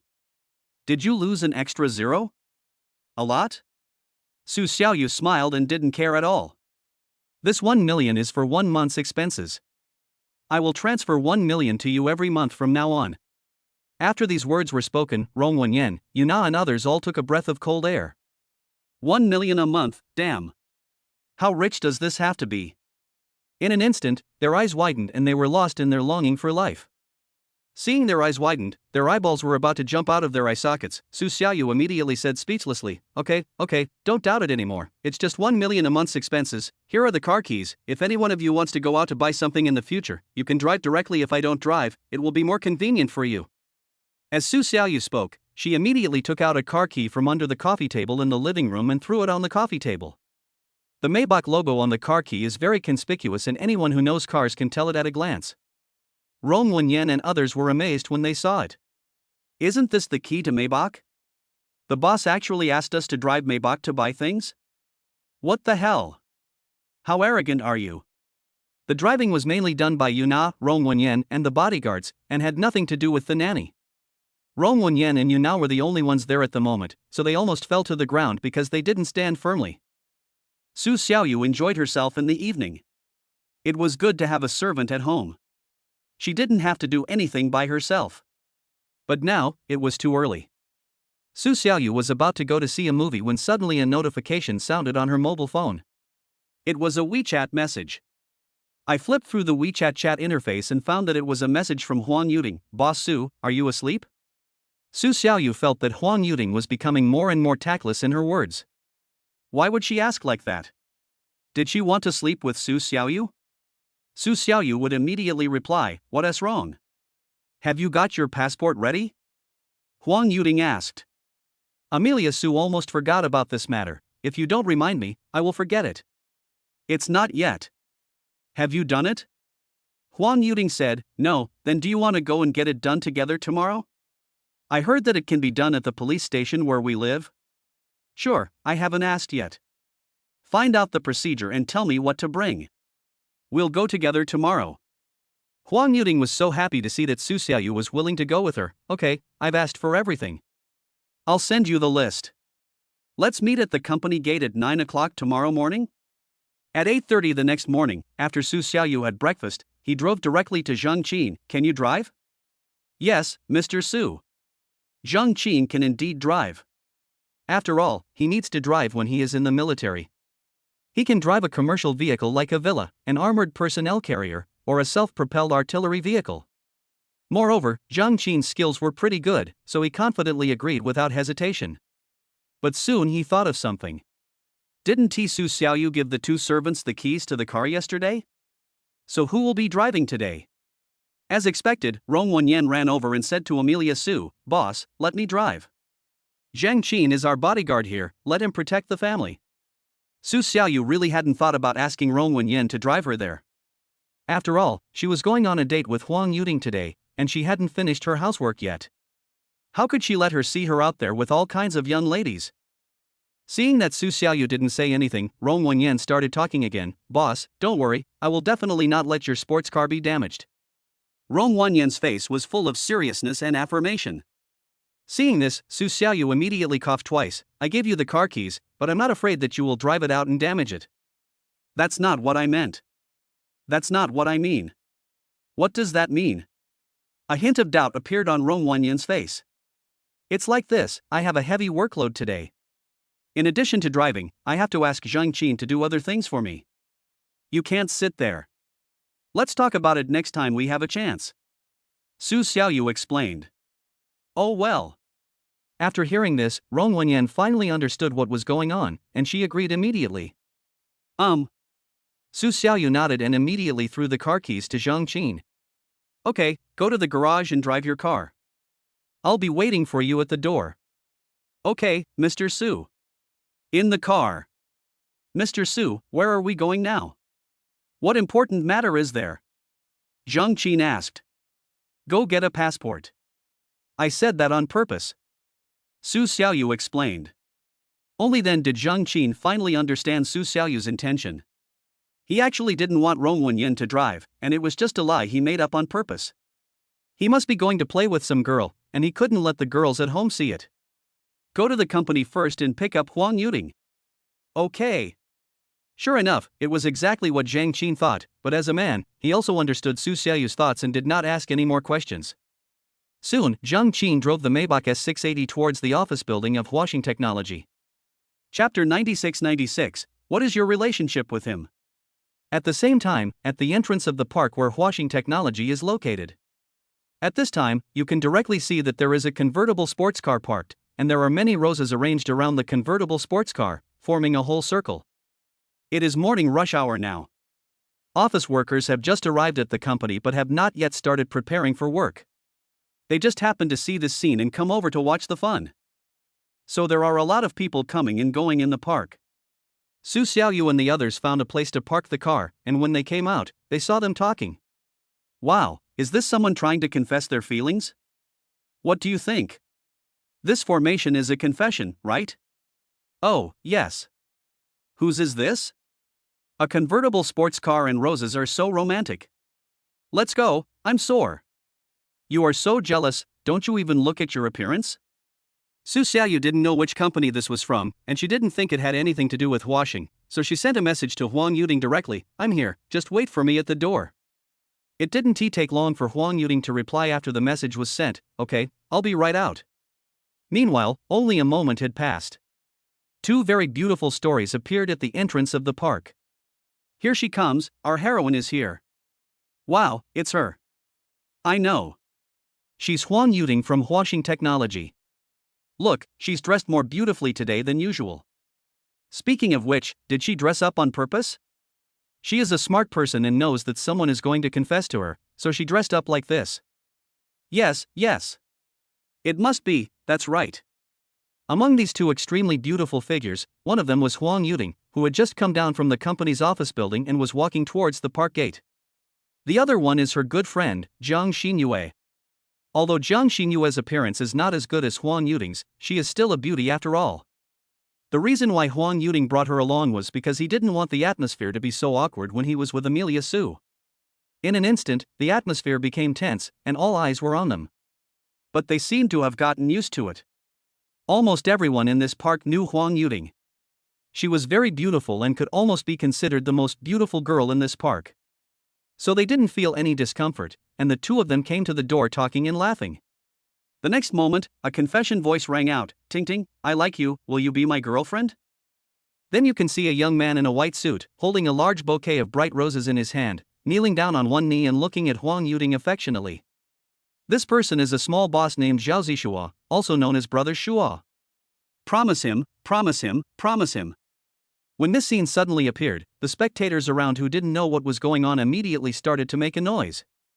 Huang Yuding was stunned for a moment, then suddenly became angry and said to Zhao Zishua, are you done yet? Didn't I tell you clearly? I don't like you. That's right. Ting Ting has already said that she doesn't like you anymore. Why are you still clinging to our Ting Ting so shamelessly? Zhao Zishua, do you still have any shame? Jiang Xinyue also echoed. Then she grabbed Huang Yuding and walked away. Ting Ting, let's ignore him. Having said that, the two of them walked straight over. But unfortunately, just as the two of them took a step, a burly man in a black suit appeared in front of them. Zhao Zishua, what do you mean by this? Do you still want to snatch the bride? Jiang Xinyue was suddenly blocked by a burly man in a black suit. She became furious and started yelling at once. But before she could finish her words, Zhao Zishua scolded her, Jiang Xinyue, I'm not going to bother you for Ting Ting's sake. If you continue to stir up trouble, I'll make you pay. You. Jiang Xinyue was furious, but she was helpless. Zhao Zishua is a rich second generation after all. If he really wants to make Jiang Xinyue look good, then this would be very simple. And for a moment, Jiang Xinyue really didn't know what to do. As a grown man, you are actually threatening beautiful women. Are you still a man? However, at this moment, a very inappropriate voice came directly over. When these words were spoken, everyone present was stunned. Is this going to be a scene where a hero saves a beauty? They wanted to see who this person was who dared to ask whether Zhao Zishua was a man. Hey, why haven't I seen this person before? Who is he? How come I haven't seen him before? Isn't he from Washing Technology? But he's so handsome. Yes, he is really handsome. He's handsome, but he's just stupid. I know this guy seems to be an employee of the technical department of Washing Technology. Doesn't he know that Zhao Zishua is not easy to offend? Is this going to be a good show? That's right. That's right. I heard that Zhao Zishua's family is in the building materials business, and they have a lot of thugs under them. Is this a problem? No way, isn't this brother finished? Teacher Su Xiaoyu's handsomeness did indeed charm many people, and precisely because of this, they began to worry about Su Xiaoyu. After all, that was Zhao Zishua, a wealthy second-generation man, and not everyone could offend him. At this time, Huang Yuding had already recognized Su Xiaoyu, and she immediately shouted, Boss Su. Is this person confessing his feelings to you? Seeing Amelia Su coming, Huang Yuding knew that she could definitely get out of the predicament. After all, Amelia Su was accompanied by a man, so Huang Yuding became a little shy. Yes, I'm so annoyed. When Zhao Zishua saw this scene, he knew that Huang Yuding must have a relationship with Amelia Su, otherwise why would Huang Yuding be shy when she saw him again? Okay, Huang Yuding, you damned woman, no wonder I've been chasing you for so long but you didn't agree to me, so you're looking for a wild man? All of a sudden, a surge of anger surged into Zhao Zishua's heart. He felt like there was a green hat hovering over his head.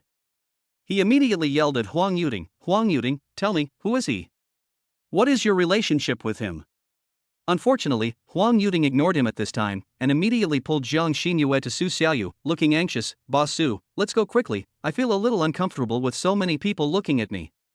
Of course, the reason why Huang Yuding behaved like this was because he didn't want Su Xiaoyu to offend Zhao Zishua.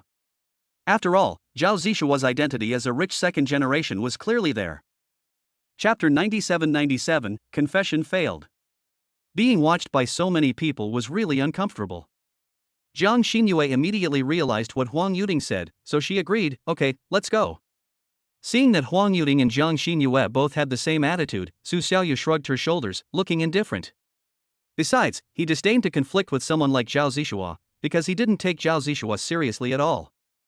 However, just as the three of them were about to leave, Zhao Zishua spoke directly, boy, did I ever tell you to leave? Suddenly, the burly man in black suit who had just stopped Huang Yuding and Jiang Xinyue immediately stood in front of Su Xiaoyu. Seeing this situation, Huang Yuding and Jiang Xingyue immediately felt worried and afraid. It was obvious that they were going to fight. Huang Yuding was ready to stop them immediately, but before she could say anything, Su Xiaoyu sneered, then turned around with a stern look in her eyes. "Do I need your permission to leave?" Once these words were spoken, there was a strong smell of gunpowder. However, Zhao Zishua was stunned at this time, because Su Xiaoyu's eyes at this time were a little scary, but he quickly came back to his senses. "If you dare to bluff me, I'll kill you." Bear! Zhao Zishua was about to give an order to the burly man in the black suit to break Su Xiaoyu's limbs. Unfortunately, he had just said a few words when a male voice suddenly rang out. "Mr. Su, what took you so long? You're just picking someone up?" Hearing this, Zhao Zishua's face changed immediately. The voice was strong and powerful, as if it was a private bodyguard. Could it be that Su Xiaoyu in front of him also had a private bodyguard?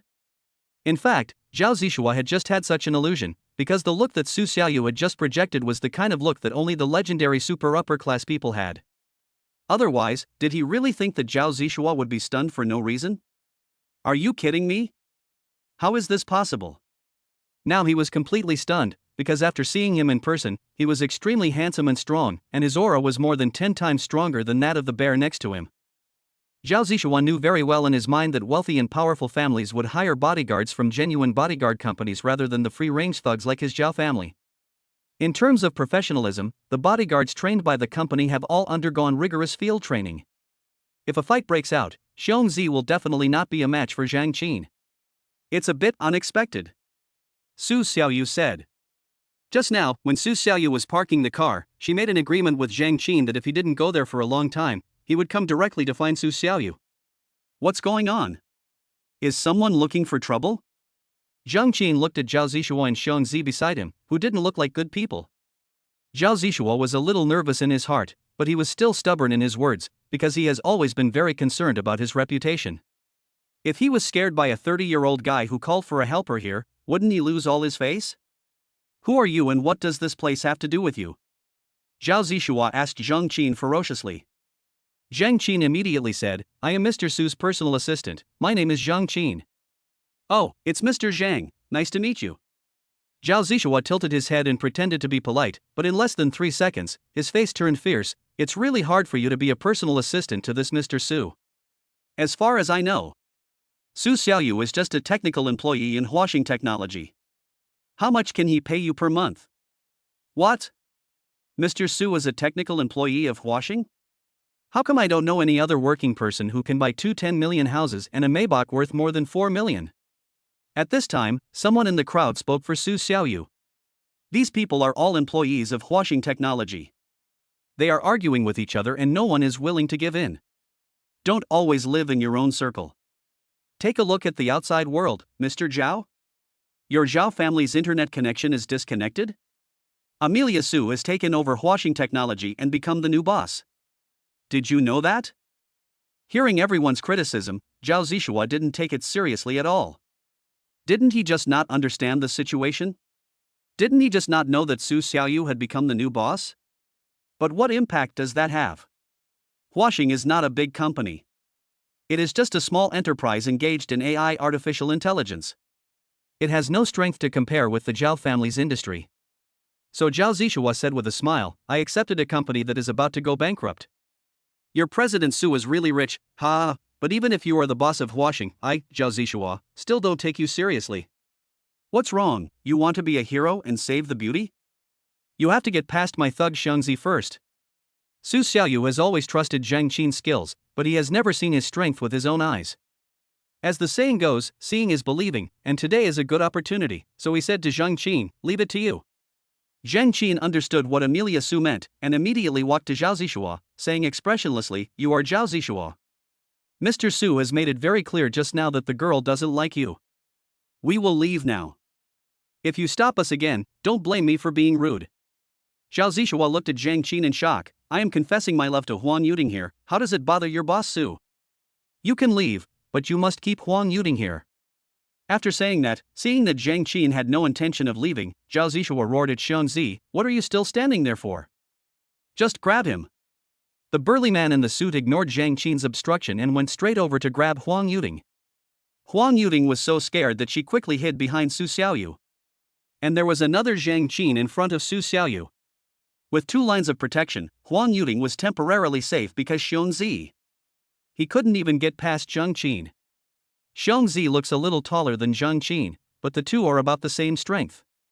The most important thing is that the one is professionally trained and the other is a self-taught one. The two are totally not on the same level. Xiongzi couldn't force his way through and watched Su Xiaoyu and Huang Yuting get into their car. Xiongzi is a smart man. He would not hit anyone in order to snatch Huang Yuting, and there was no need for Zhang Qin to do anything. So the two sides were pulling each other here, which gave Su Xiaoyu, Huang Yuting, and Zhang Xinyue the opportunity to escape. Only after Su Xiaoyu, Huang Yuting, and Zhang Xinyue entered the Maybach did Zhang Qin turn around and follow them. Xiongzi couldn't stop Zhang Qin at all. He knew that even if he called 2 or 3 more people over, they would not be able to stop him, so he gave up. Zhang Qin got into the driving seat of the car in full view of everyone, and Zhao Zixua and Xiongzi didn't dare to say a word. Chapter 98, Yamei Club. When the door of the Maybach was closed and they drove away, Zhao Zixua pointed at Xiongzi's forehead and cursed, "You bastard, are you a blockhead? Why didn't you stop him?" Xiongzi explained, "I tried to stop him just now, but I am no match for him and couldn't stop him. It looks like Zhang Qin has received professional training. You didn't even fight with him, how do you know you are no match for him? Why are you so cowardly?" Zhao Zixua said angrily. Xiongzi was speechless. "If a fight breaks out, I will be the unlucky one. How can I fight if he doesn't do it?" Zhao Zixua glared at Xiongzi angrily, feeling extremely unhappy, but there was nothing he could do. There was really no need for them to suffer this loss. At this point, it was clear that Zhao Zixua's carefully planned confession plan had failed, so he had no choice but to remove his things and leave the scene. The people watching the fun were also talking about it, feeling particularly disappointed. They were supposed to see a big battle, but in the end, no one on either side dared to start fighting, so they missed the show and had to go to work with frustrated faces. Now I just need to wait for the visa and passport to come out and fly to Nvidia as soon as possible. During these 10 days, Su Xiaoyu has nothing else to do. When Xiaoye Lu comes to work, the family will be officially complete. After they are settled, I will go back to pick up my parents to live with me. The things for Su Xiaoyu's parents' house will arrive tomorrow morning. He has already communicated with the post station in advance and will deliver it at 2 o'clock tomorrow afternoon. Huang Yuting and Zhang Xinyue were sitting in the back seat of the Maybach S680 at this moment, chatting with Su Xiaoyu about what had just happened, while Zhang Qin was concentrating on driving in the front. After a brief introduction, they all knew that Zhang Qin's identity was Su Xiaoyu's assistant, but this was only in name. In fact, he was just a bodyguard. His task was to protect Su Xiaoyu's safety, and he was very skilled. Huang Yuting asked, "Zhang Qin, you want to go to the United States with us, right? Don't you want to apply for a passport?" Zhang Qin replied while driving, "I have already got my passport." "Oh, that's right. For a profession like yours, passports and visas are inevitable. Have you applied for visas from many countries?" "Not many at the moment, because there are few opportunities to go abroad. Mr. Su's job here is my first decent job." Zhang Qin has spent so much time with Su Xiaoyu that he is no longer so restrained when dealing with girls. Zhang Xinyue asked again, "Where did you work before?" "I used to be a bodyguard in other people's homes, but I felt that there was no future in it. The salary did not meet my requirements, so I left. Mr. Su is the only one who offered me a salary higher than I expected, so I will definitely do my best to protect Mr. Su's safety," Zhang Qin said with emotion. After talking so much at once, Zhang Qin felt like he was no longer himself, and this was while he was in such close contact with a girl. Su Xiaoyu continued, "I can't just leave the task to Zhang Qin alone. We still need to recruit a few more bodyguards in the future. If we meet the right person when we go to the United States this time, I will accept him directly." The car drove for less than 20 minutes before arriving at the gate of the Exit and Entry Administration Department of the Public Security Bureau. When the uncle in the hat saw Su Xiaoyu's car, he knew that the visitor was not simple, and he was very polite to them. He simplified the process as much as possible and it was completed quickly. After getting the passport, one had to wait a week before applying for a visa, so Su Xiaoyu and the others went back directly. At noon, they had lunch in the mall, and then went back to their homes to see their mothers. Su Xiaoyu went straight back to his parents' house, because the goods were to be delivered in the afternoon, and he was responsible for making arrangements and receiving the guests. The decoration style of this house is a little different from Su Xiaoyu's own. It is more suitable for middle-aged and elderly people to live in. Su Xiaoyu looked at the layout of the room while thinking about how to place things. The kitchen is not as big as Su Xiaoyu's, because Su Xiaoyu's mother usually cooks for herself. She basically makes home-cooked meals and doesn't have too many requirements. By the way, thinking of this, Su Xiaoyu suddenly remembered the last time she dug out Ono Midori at Sushi Naoki's restaurant, and it seemed as if she had suddenly stopped moving forward. Su Xiaoyu added Xiaoya Lu's WeChat at that time, so she opened the chat window and sent a message to ask, "Miss Xiaoya, last time I asked you to come and be my personal chef, you agreed and said you would go back to resign, but you haven't responded yet. Are you encountering any difficulties?" After sending the WeChat message, there was no response. An hour later, Ono Midori replied, "Mr. Su, I'm afraid I can't go to your place." "Why?" Su Xiaoyu asked. The little donkey said sadly, "I just found out that our former company, Yame Company, signed me to the Sushi Naoki restaurant. Now even if I am willing to pay the 10 million penalty, the people at Yame Company will not let me leave." Su Xiaoyu was a little confused. It was obviously Ono Lu who signed the contract herself, so how did a company suddenly appear? Isn't she a free person? What era is this? It's outrageous that people are still trying to control people's freedom. Ono Midori explained, "When I signed the contract, it was between me and the restaurant, but I didn't expect that this restaurant and Yame Company were part of the same company, so now there's nothing I can do about it." Su Xiaoyu said that she would never let go of such a beautiful chef. She said that there are many people who can be a private chef, but most chefs are men, especially bald and greasy men. But that kind of man, not to mention that girls don't like him, even Su Xiaoyu, a man, can't get along with him, so it's better to hire a young lady, at least she is clean and pleasing to the eye. So Su Xiaoyu immediately asked, "What is this Yame Club?"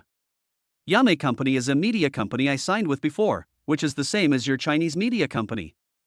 I also post videos on YouTube and have a lot of fans, so I signed with Yame Company. I didn't expect that Yame Company is actually a shareholder of the restaurant. Now I have breached the contract and can't leave, unless I don't want my video account anymore." When Su Xiaoyu heard this, she became numb. But now, if she chose to be a private chef for Su Xiaoyu, she would have to give up the video account with 10 million fans. Moreover, that is a YouTube account. Except for the fact that it is not very popular in China, people in island countries and European and American countries watch it, and the income is also considerable, at least 5 million a year. So after comprehensive considerations, Ono Midori still did not dare to offend the people from the Yame Company. "How much do you earn from the video account per year?" Su Xiaoyu asked. Ono Midori replied, "When it's low, it's 5 million, and when it's high, it's about 7 million. Chapter 99, Breaking the Contract Again. Su Xiaoyu said directly, "Transfer all your accounts to Huaxia country, and start a new account. I will invest in you, and when you succeed, we will split the profits 50-50. Ono Green was a little surprised. She was not ready to create a Huaxia account because she knew that the largest short video platform in Huaxia was Douyin. She had tried to create a Douyin account before, but failed miserably. She couldn't even get 100,000 followers and later gave up. Now Su Xiaoyu has rekindled her hope of creating a Douyin account. Inevitably, she is a little unconfident. She said, "Mr. Su, if I can make it, would I not do it? I started creating Douyin as early as 3 years ago when I entered Huaxia and started working, but it didn't work. Now I only have 90,000 followers. This number of followers basically has no monetization ability. I can only make a few thousand yuan a month at most, and I won't update it." After hearing this, Su Xiaoyu quickly stopped Xiaoyalu from speaking. "Your previous account will be invalidated. Now I will invest in you to create a new account. You must believe that with the same strength, if you are unlucky, you will not be able to create a successful account. With my help, your account will definitely become a level with tens of millions of fans again." Su Xiaoyu was not exaggerating when she said this. After all, Ono Green has 10 million fans on YouTube, so 10 million fans on Douyin is even more of a problem. You have to know that China has the largest population on the entire earth. Even if you add up the populations of the island country, the United States, and European countries, it is only a tie with China. And Ono Green's account must have more fans only in the island country. It is impossible for him to have so many fans overseas. According to the proportion, Ono Green has 10 million fans on YouTube, and he should have 20 million fans on Douyin. That's right, Su Xiaoyu will do her best to help Ono Green create a Douyin account with 10 million to 20 million fans. In this way, she can move directly to China to make videos. At the same time, she can cancel the old YouTube account with 10 million fans and open a new YouTube account, which will not reduce the number of fans. Su Xiaoyu continued to tell Xiaoyelu about her thoughts. You can cancel the account with tens of millions of fans before and create a new one on YouTube. It won't be too bad. You have to know that the fans see you, not Yame Company. In China, there are also many conflicts between bloggers and the big investors behind them. Many of them ended up parting ways unhappily, but they created new accounts under their own names and are still living well, so you don't need to have too much pressure at all. Ono Midori still felt a little uncomfortable, because she felt that her popularity was not entirely due to herself, but was driven by the capital of the Yame Company behind her. But the Yame Company has also helped me a lot. The reason why my account was able to rise was also due to their help, wasn't it? Amelia Su asked calmly. Then let me ask Miss Ono, when the account makes money, who gets the most? Ono Midori. This kind of grateful mentality is understandable. It is indeed true. If Ono Midori had made the videos by herself, she would not have had tens of millions of fans now. However, Asia America Company did not help Ono Midori for nothing. They took a large part of the profits. Ono Midori took 3 million, and Asia America Company took at least 20 million. Thinking this way, Ono Midori no longer felt any guilt. Yes, the company took more. Isn't that right? Do you think they are training you? Actually, no. They can support anyone they want. There are many people with extraordinary abilities in this world. Without you, Yame Company can immediately look for the next target. Su Xiaoyu said. After hearing these words, Ono Midori came to her senses completely. She felt that she could not leave the Asia American Company and could help the company make money. It would be inhumane if she broke the contract and left. However, in fact, she was just one of the many money-making tools of the Asia American Company. One more and one less would not make a difference. Okay, Mr. Su, I promise you, you help me create a Douyin account, and we don't have to split the profits 50-50, 30-70 will be fine, 30 for me and 70 for you. Ono Green made up his mind and went straight to Su Xiaoyu. Amelia Su said slowly, do you think you got too much? No, before, the profit split between Yame Company and me was basically 19:1, 1 for me and 9 for them. I feel that even with 37:1, I'm already making a lot of money. Ono Midori explained. Su Xiaoyu still insisted on her decision and would not change it. No need, it's 50-50. My investment knowledge is in the early stage, and your account needs my help in the early stage. You think 30-70 is fair? When your account really grows up, my investment will not be so important. At that time, I will do nothing, and you will work hard every day to operate your own account, and I will get more money than you. Do you still think it is fair? Without waiting for Xiaoyelu to answer, Su Xiaoyu answered herself, you won T. It's impossible to defeat willfulness. Don't rush to express your opinion, because it's not time yet. I'm not greedy. I'll split the profit with you 50-50 in the early stage. When you have more than 10 million fans, we'll split the profit 80-20. You get 80 and I get 20. After hearing what Su Xiaoyu said, Onolu was shocked. She had never seen such a conscientious entrepreneur and investor. Are all investors in China like this? Then she was simply wasting her life at the Yame Company before. Why didn't she meet Amelia Su earlier? Ono Midori immediately said excitedly, Mr. Su, I really regret not meeting you earlier. I have been taking detours in China for the past few years. What should I do next? I will listen to you in everything. Su Xiaoyu said calmly, do you need compensation for the termination of your contract with Yame Company? I will pay for it for you as well. Ono Midori was already very embarrassed, so how could she ask Su Xiaoyu to pay the penalty for breach of contract? She shook her head and said, the penalty is not much. I paid it myself. I can't let Mr. Su pay it. You have helped me a lot. If you hadn't suddenly appeared and asked me to be your private chef, I might never understand that I was used and exploited. Seeing that Xiaoyelu trusted her so much, Amelia Su not only did not blame her for causing her to break the contract with the two companies, but also felt that this was a relief, so she stopped forcing it. Well, if you can solve it yourself, that is fine, but if you have any difficulties, you can still come to me, I'm always here. Okay, I can handle it myself, don't worry, Mr. Su, said Ono Midori. Su Xiaoyu then began to arrange the following matters. Then you should terminate the contract between the two companies immediately. If you need me to take action on Sushi Naoki's matter, just notify me. I'm free these 2 days.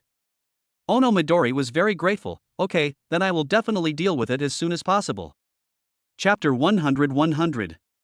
Why are you walking? Okay, then I'll wait for your good news. Su Xiaoyu replied. After that, they didn't send any more messages. Su Xiaoyu was waiting for the goods from the post station in his parents' house. At 2 o'clock in the afternoon, the post station's car finally arrived. After Su Xiaoyu contacted the other party, she gave them a tip of 1,000 yuan each and asked them to help move all the things into the house, just like her new house last time. Su Xiaoyu worked all afternoon and finished everything at 1700 hours. However, there were more things this time than in Su Xiaoyu's own room. He did not arrange the furniture and appliances too carefully, because no matter how well he arranged them, it would be a waste of time if they did not meet his parents' requirements. Now he just arranged them roughly and it was not completely finished. Su Xiaoyu saw that it was getting late, so he went to prepare the things for the visa application according to the list sent by Huang Yuding, and then wait for 7 days. When his passport came out, he could go directly to apply for it. After finishing the preparations, I went out to eat and asked Zheng Qin to come over to help me sort out things at home. This is Su Xiaoyu's first time going abroad, and he needs to prepare a lot of things. In addition to the passport and visa, he also needs to prepare some rice and gold in case of emergency. Except for Su Xiaoyu's card, no one else could use it. They would be inconvenienced in many places without cash. For this purpose, Su Xiaoyu specially checked the information and found out that one cannot carry more than 5,000 mi-gold, otherwise he will need to report it when entering the country, which is very troublesome. So he planned to exchange 4,000 mi-gold for each of the accompanying people. The people who will go have been confirmed. They are Su Xiaoyu, Huang Yuding, Run Guan, Guan Yu, Yang Fuwa, Zheng Qin, and 2 friends introduced by Zheng Qin, who will also serve as bodyguards in Su Xiaoyu's home in the future. There are a total of 8 people, and 32,000 kilometers of gold will be enough. In addition, Su Xiaoyu would definitely need to drive there and rent a car locally, so those of them who had a driver's license had to bring it with them. With a Shanghai driver's license, you can apply for a temporary local driver's license in the United States, which is also very convenient. In half an hour, Su Xiaoyu prepared everything she needed, and then went out directly, had dinner first, then walked around, and went to the bank to collect rice and gold early the next morning. After moving to the new house here, Su Xiaoyu didn't know much about the surrounding environment, so she first found a place nearby to have a meal. She didn't drive, but just walked to get familiar with the surrounding scenery. Coming out of the residential area where Su Xiaoyu lived, the road ahead was filled with various high-end residential areas. Su Xiaoyu shuttled through the small roads in the middle and walked forward. The scenery along the way was quite beautiful. It is indeed rare to have such a place in the city center of a big city. Su Xiaoyu feels that walking on such a road will make her mood very good. There are green plants outside the walls of the community and various flowers and plants on the roadside, which is a feast for the eyes. It feels like the atmosphere of the yard of my hometown when I was a child, very warm. This kind of environment also attracts some girls walking on the roadside, including many young girls from ordinary communities. They cannot afford to live in the communities here, but they come here to play when they have time. At this time, Su Xiaoyu was looking at his mobile phone and didn't look at the road. He accidentally bumped into something, and then he heard a wow scream, which scared him. Su Xiaoyu quickly looked up and saw that there were 2 girls in front of him. One of the girls was holding a dog, and Su Xiaoyu almost stepped on the dog's foot. Fortunately, he reacted quickly and retracted his foot. The girl holding the dog glanced at Su Xiaoyu and asked, "Don't you look at the road when you walk? You almost stepped on my dog. If you stepped on it, would you deserve it?" Amelia Su also glanced at the girl. Sorry, I was looking at the navigation, so I didn't notice it." "Looking at the navigation? You are here to hang out too, right? You look like a poor loser. Let me tell you, I bought this dog for more than 10,000 yuan. Do you know how lucky you are today?"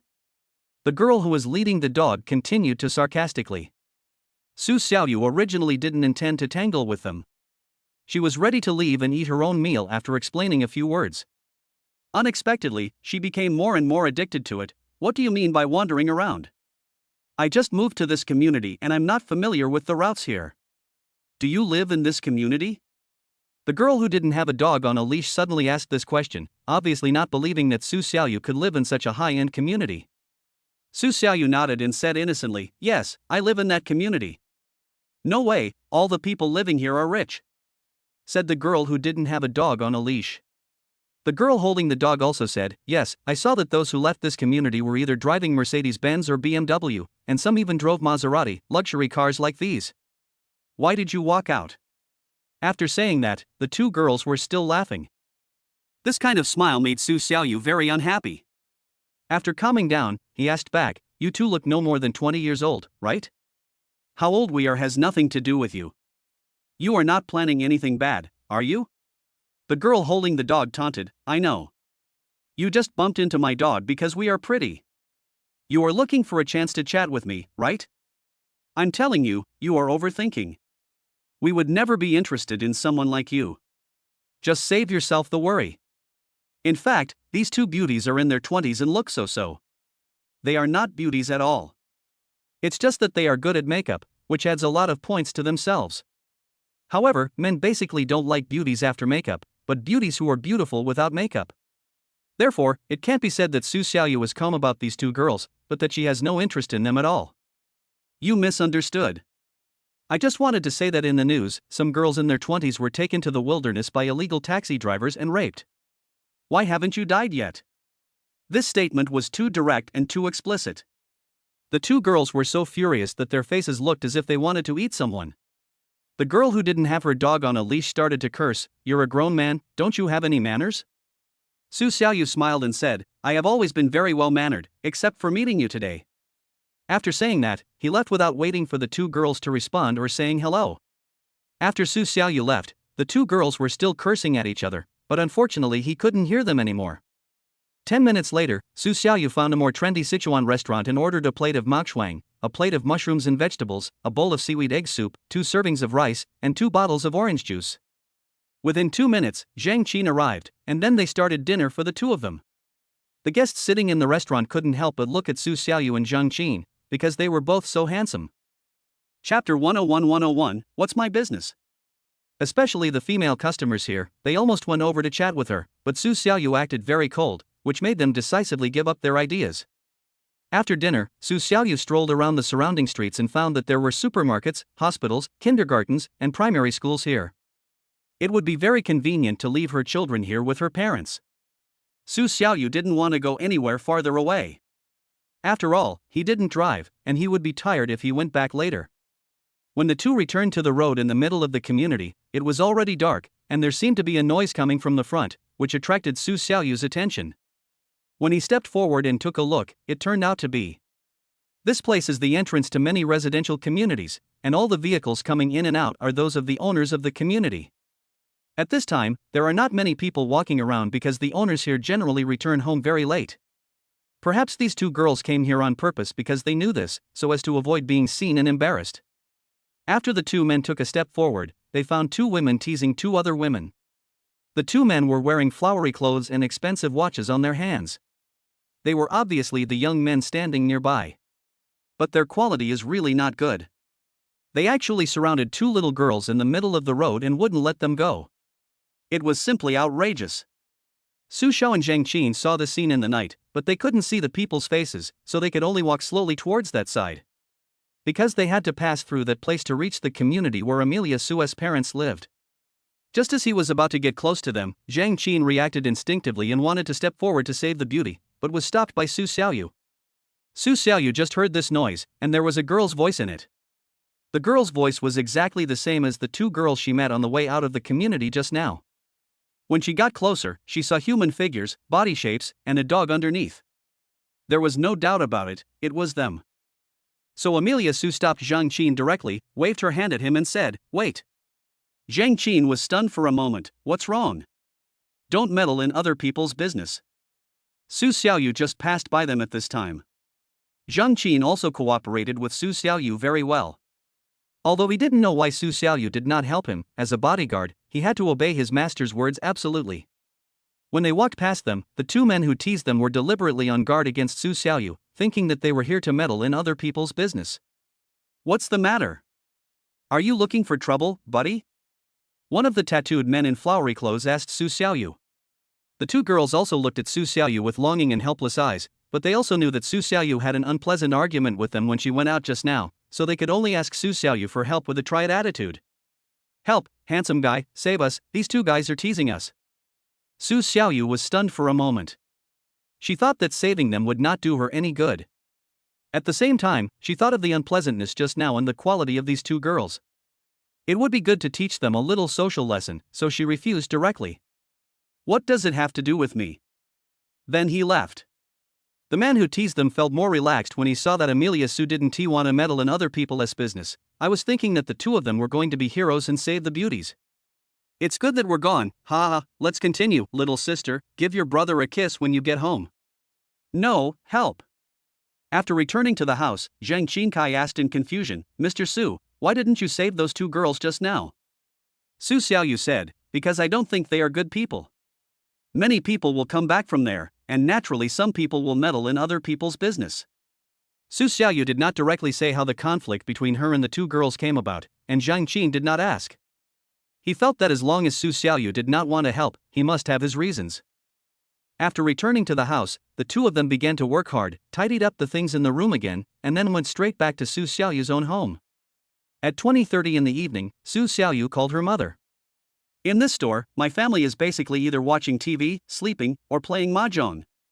When she heard Su Xiaoyu's call, her mother Lu Xiaolian, who was cleaning up at home after dinner, put down the work in her hands and went to answer the phone. Hey, Xiaoyu, have you got everything done over there? Lu Xiaolian usually chatted a lot with Su Xiaoyu on WeChat, so he knew what was going on as soon as he called. Su Xiaoyu didn't like beating around the bush either. Yes, I'll drive back tomorrow to pick you up, and you can just express all your things over there. There are many things in the house that need to be moved away, and we may never return to our hometown in the future. This is what Su Xiaoyu thought, but Lu Xiaolian did not think so. She said, let's keep the things in our house. What if we need to come back in the future? Even if it's just a place to stay, you can't give up your hometown. Su Xiaoyu thought it made sense. Anyway, he would support whatever his parents decided. But now he had to live a good life in Shanghai. If he wanted to go home during the holidays, he could do so. Let's talk about it after I go back. The new year is coming soon. This year, our family will celebrate the new year in Shanghai. Okay, you'll come back tomorrow, right? Lu Xiaolian asked suddenly, as if she had something else to say. Su Xiaoyu nodded and responded, yes, what's wrong? Lu Xiaolian turned around and asked Su Shipa next to her, then came back and said, that's perfect. Your cousin is getting married the day after tomorrow, and he has also sent an invitation to our family. You can go with him. It's a good opportunity for you two cousins not to see each other for a long time. Su Xiaoyu asked hurriedly, which cousin is it? Is it the cousin from my uncle's family, or the cousin from my aunt's family? Because Su Xiaoyu's mother Lu Xiaolian has an older brother and an older sister. The older brother is Su Xiaoyu's uncle. The cousin has a good relationship with Su Xiaoyu, but the cousin from her aunt's family does not have a good relationship with Su Xiaoyu's family. The aunt is Lu Xiaolian's sister. He looked down on Su Xiaoyu's family very much, especially since he was a child. He mocked Lu Xiaolian for marrying Su Shipa, a poor guy, and that her life was not satisfactory to their family. When Su Xiaoyu was a child, her family was very poor. Su Shipa was just a worker who received a fixed salary every month. Lu Xiaolian's sister Lu Xiuha married a boss in the city who was in the clothing business. When he was young, this clothing business owner was not as handsome as Su Shipa, but he was rich. He was richer than all the relatives in Su Xiaoyu's family.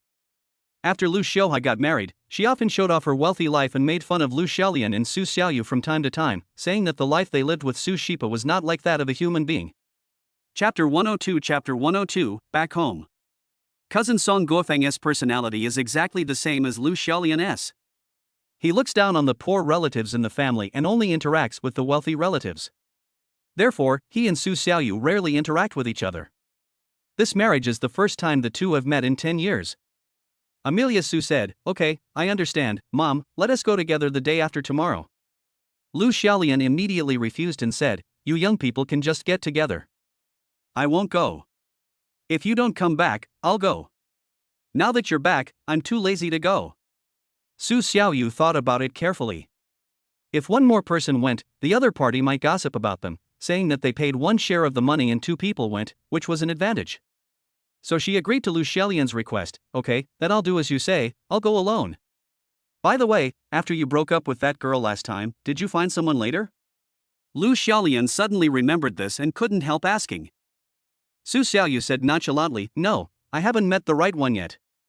Hurry up, you are already 31, and you will be 32 after the Chinese New Year. Why are you not in a hurry? Your relatives at home are urging you to hurry up. Seeing that Su Xiaoyu was not in a hurry at all, Lu Xiaolian hurriedly urged her. But after she urged, Amelia Sue was even less anxious. With my current conditions, am I still afraid of not being able to find a partner? I just don't know which one to choose. You can't look at me like before. Now I have the right to choose, and before it was the girls who had the right to choose. It's different.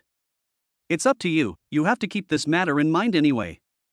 Got it, okay, I won't say any more.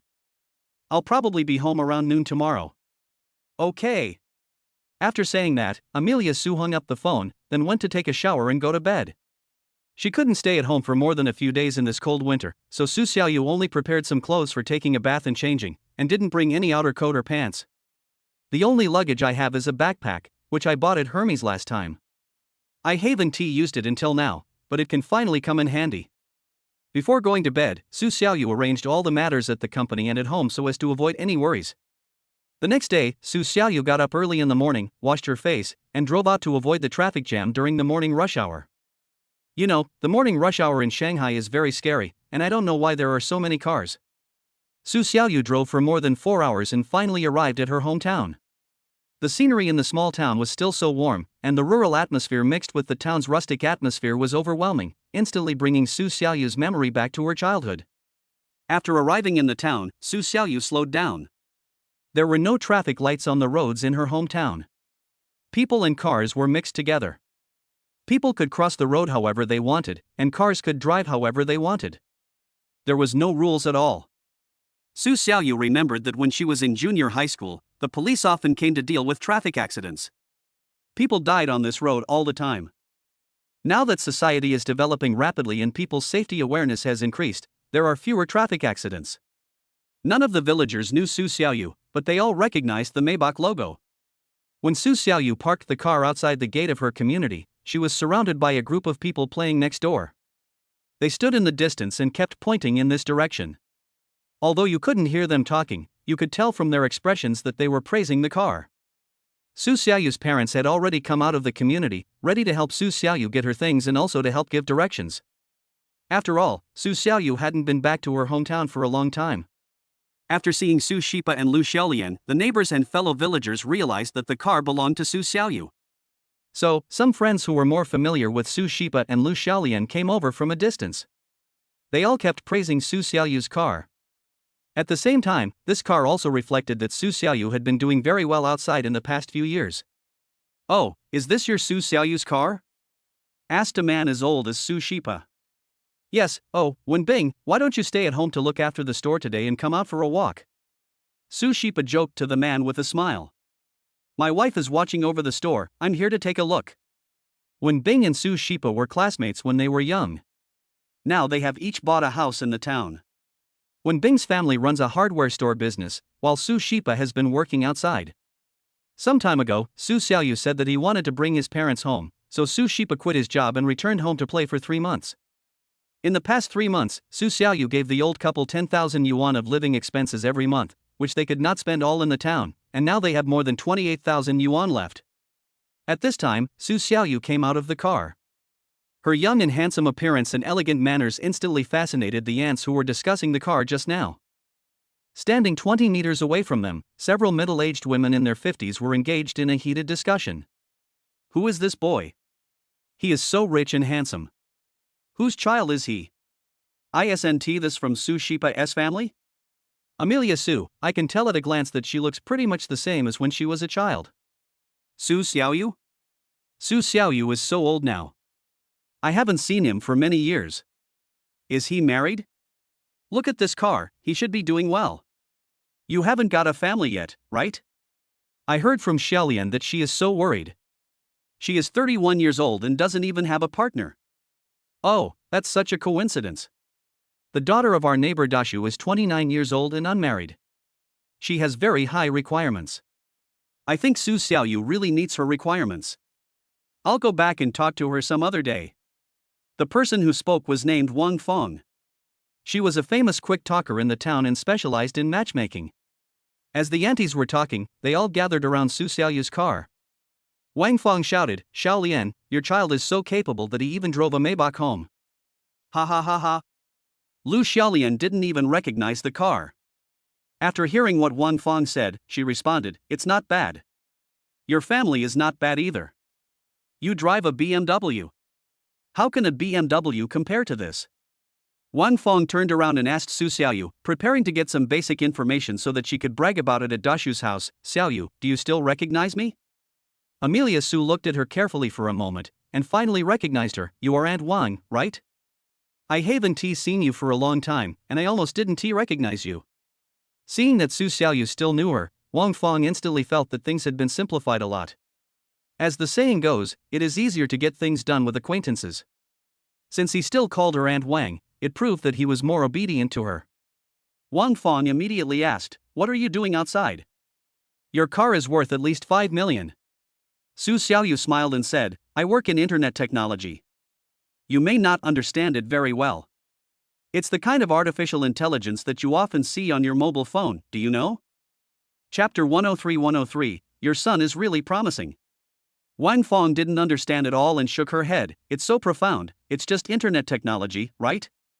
It's something you young people play with. Yes, but we definitely don't have those things in our hometown. Ah, this car is actually not worth 5 million, more than 4 million. Producer. Then you must make a lot of money outside in a year. A car worth more than 4 million yuan. No one in our small town has such a good car. Wang Fong kept praising Su Xiaoyu. Lu Xiaolian and Su Shipa were so happy when they heard this that their mouths were crooked. Growing up, their family's reputation among the neighbors was just 2 words, poverty. Su Shipa couldn't make money, and Lu Xiaolian lived the life of the lowest class of people with him. Su Xiaoyu grew up in such a family. He was admitted to a top university and became a programmer earning more than 10,000 yuan a month. He is considered a promising child. Now he can drive such a nice car home, which makes the couple proud. Su Xiaoyu said, There is no way to say this, the company's performance. The other aunts were also praising Amelia Su, Xiaolian, Shipa, you two are really enjoying your life now, your son is so proud. Lu Xiaolian was so happy that she couldn't stop talking. She had never been so happy in her life. Look at what you said, Xiaoyu is embarrassed, ha. In fact, Su Xiaoyu didn't feel embarrassed at all. On the contrary, he felt very embarrassed because he had been labeled as poor for so many years. He had long wanted to stand out and stand above those rich people. It's just that they can't be so high profile on the surface. Lu Xiaolian and Su Shipa are not such high profile people, so they are both humble. Okay, let's stop talking and go back. Xiaoyu, where are your things? Su Shipa asked. Su Xiaoyu saw that everyone was chatting here, so she directly called them to her house to eat. You haven't eaten yet, come to my house to eat. Wen Bing, Wang Fong, and Yinbao, all of you come to my house to eat. At noon today, Lu Xiaolian cooked a lot of dishes, thinking that she would have less time to spend in her hometown and would see her blind dates less and less. A few people declined because they had something else to do, and the others came to Su Xiaoyu's house and had lunch. After dinner, Su Shipa was chatting with some adults, while Su Xiaoyu and Lu Xiaolian were washing dishes in the kitchen. They also talked about their plans after going to the Magic City. Because on the phone, Su Xiaoyu only gave a general account of the situation. After the couple arrived in the Magic City, they had no specific arrangements for what to do every day. Lu Xiaolian was the poor thinking of the older generation. It was definitely not okay to ask them to not work every day and just spend money. I have to find a class to attend, or start some business. Lu Xiaolian is in charge of all family matters. Once she makes up her mind, she just needs to notify Su Shipa. Su Xiaoyu said, Actually, I want you and Dad to stop working. Anyway, I give you 10,000 yuan a month for living expenses, so you can eat, drink and have fun as much as possible. Lu Xiaolian said, No, if you really have money, let us live in the Magic City, then let us do some small business. Your father and I have always wanted to open a store. We had this dream when we were young, but we never had the money. Now, if you have money, just let us open a restaurant. Su Xiaoyu was stunned for a moment, and immediately agreed, Sure, haven't you wanted to open a fish meal shop for a long time? Well, let's go to the Magic City to open one and pick up your craftsmanship. You haven't done it for many years. Lu Xiaolian smiled and shook her head, about 10 years. Su Xiaoyu's thoughts suddenly went back to more than 10 years ago. At that time, Su Xiaoyu was still very young and her family was very poor. Lu Xiaolian and several of her classmates went to learn the technology of making fish meal, saying that they would come back to open a shop, but Su Shipa was a worker. At the end of the year, in addition to supporting the family, they also had to pay for Su Xiaoyu's schooling, and there was no money for Lu Xiaolian to open a store, so they temporarily gave up the idea of opening a store and decided to continue working and open it later when they had saved enough money. However, things did not go as planned. The next year, Su Shipa had a career, but could not find a stable job. At that time, Su Xiaoyu was already in high school. The pressure of tuition and living expenses was very high. Su Shipa could hardly support himself, and Lu Xiaolian was also. I started working outside this year. This lasted for 6 years until Su Xiaoyu graduated from university and started working. They finally felt relieved. However, they had to face the problem of Su Xiaoyu finding a partner to marry. They were reluctant to open a store, so they gave up the idea of opening a store. The money they earned was not enough to support the town. After buying a house, Su Xiaoyu earns more than 10,000 yuan a month. She lives a stable life and pays off her mortgage every month, which is relatively harmonious. Later, Su Xiaoyu flattered Wang Jing, and Lu Xiaolian felt even more at ease. She thought that since they were old, they would no longer consider doing business and just live like this. If they made a loss, Su Xiaoyu might not even have the money to marry a wife. However, the dream of starting a business and opening a fish meal shop has always been in Lu Xiaolian's heart. It was just because of life's pressure that she had to give it up. Now that she has the conditions, Su Xiaoyu also knows that helping her mother realize this dream is more useful than giving her any money. So, Su Xiaoyu said on the spot, "I will call my friend right now and ask him to help find a good shop." Lu Xiaolian quickly said, "Don't be so anxious." Su Xiaoyu seemed quite anxious. Of course, we have to hurry up. The shops in the Magic City are not as easy to find as those in our small town. If we don't look for them now, we may not know if they will be available when we get there. It's better to hurry up sooner rather than later. Okay then, I'll discuss it with your dad right away. After washing the dishes, Amelia Su and Lu Xiaolian returned to the living room. At this time, several villagers who had finished their meal in the living room had left. Only Wen Bing and Su Shipa were still chatting. After seeing the two of them come out, Wen Bing asked, "Su Xiaoyu, I heard that you are going to take your parents back to Shanghai to live. I won't be able to see your family in the future?" Ha ha ha ha. Su Xiaoyu smiled and said, "We still have to come back during the holidays. Our relatives and friends are all in our hometown. It's impossible for us to never come back. By the way, Dad, after we get to Shanghai, I'll arrange a shop for you to make fish meal. Didn't Mom always want to make fish meal?" Su Xiaoyu said to them, "Back then, our family had no money and couldn't open a shop. You gave up your dream of opening a shop to support my schooling.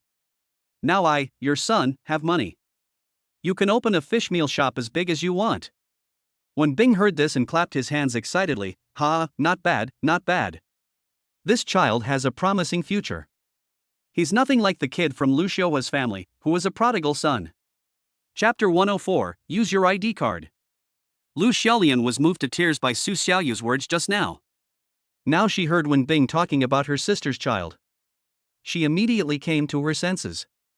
While no one was paying attention, she secretly wiped away her tears and said, "His family is rich. The child has a good starting point, which is different from us ordinary people." Even at this time, Lu Xiaolian was still unwilling to say bad things about Lu Xiaohua's children. But Wen Bing and Su Shipa were very close. He knew that Lu Xiaohua and her husband Xia Baojun looked down on Su Shipa's family. So when he heard Lu Xiaolian still defending Lu Xiaohua's child, he couldn't stand it. If it wasn't because it wasn't his family's business, he would have cursed at her. When it came to matters between relatives, Wen Bing also knew how to nag casually, "You are such a generous person. It seems that Xia Wei has started working in a factory recently. I heard it's an electronics factory. He has just been promoted to supervisor in the factory and is in charge of more than 20 people. That's not bad," Su Shipa said. When Bing was a little bit unconvinced, his eyes widened. "A person like this can change? I really didn't expect that he could work down to earth. It's really like the sun rising from the west." When Bing's face was full of disbelief, which surprised Su Xiaoyu. He asked, "Where does Xia Wei work?" Su Shipa explained, "I heard there is an electronics factory in Jiangling, called Nantian Information." When Su Xiaoyu heard this, she was immediately shocked. "Nantian Information? This company's headquarters is in Shanghai. I know that they make artificial intelligence robots, right?" Su Shipa nodded, and suddenly remembered what Xia Baojun had said about Xia Wei's job. Yes, it seems that he makes robots. Then I know. I dare not say anything else, but I know Nantian Information too well. Their company's computing power is entirely supplied by our company. We have a cooperative relationship, Su Xiaoyu said. It seems that he and his cousin Xiaowei are traveling together this time.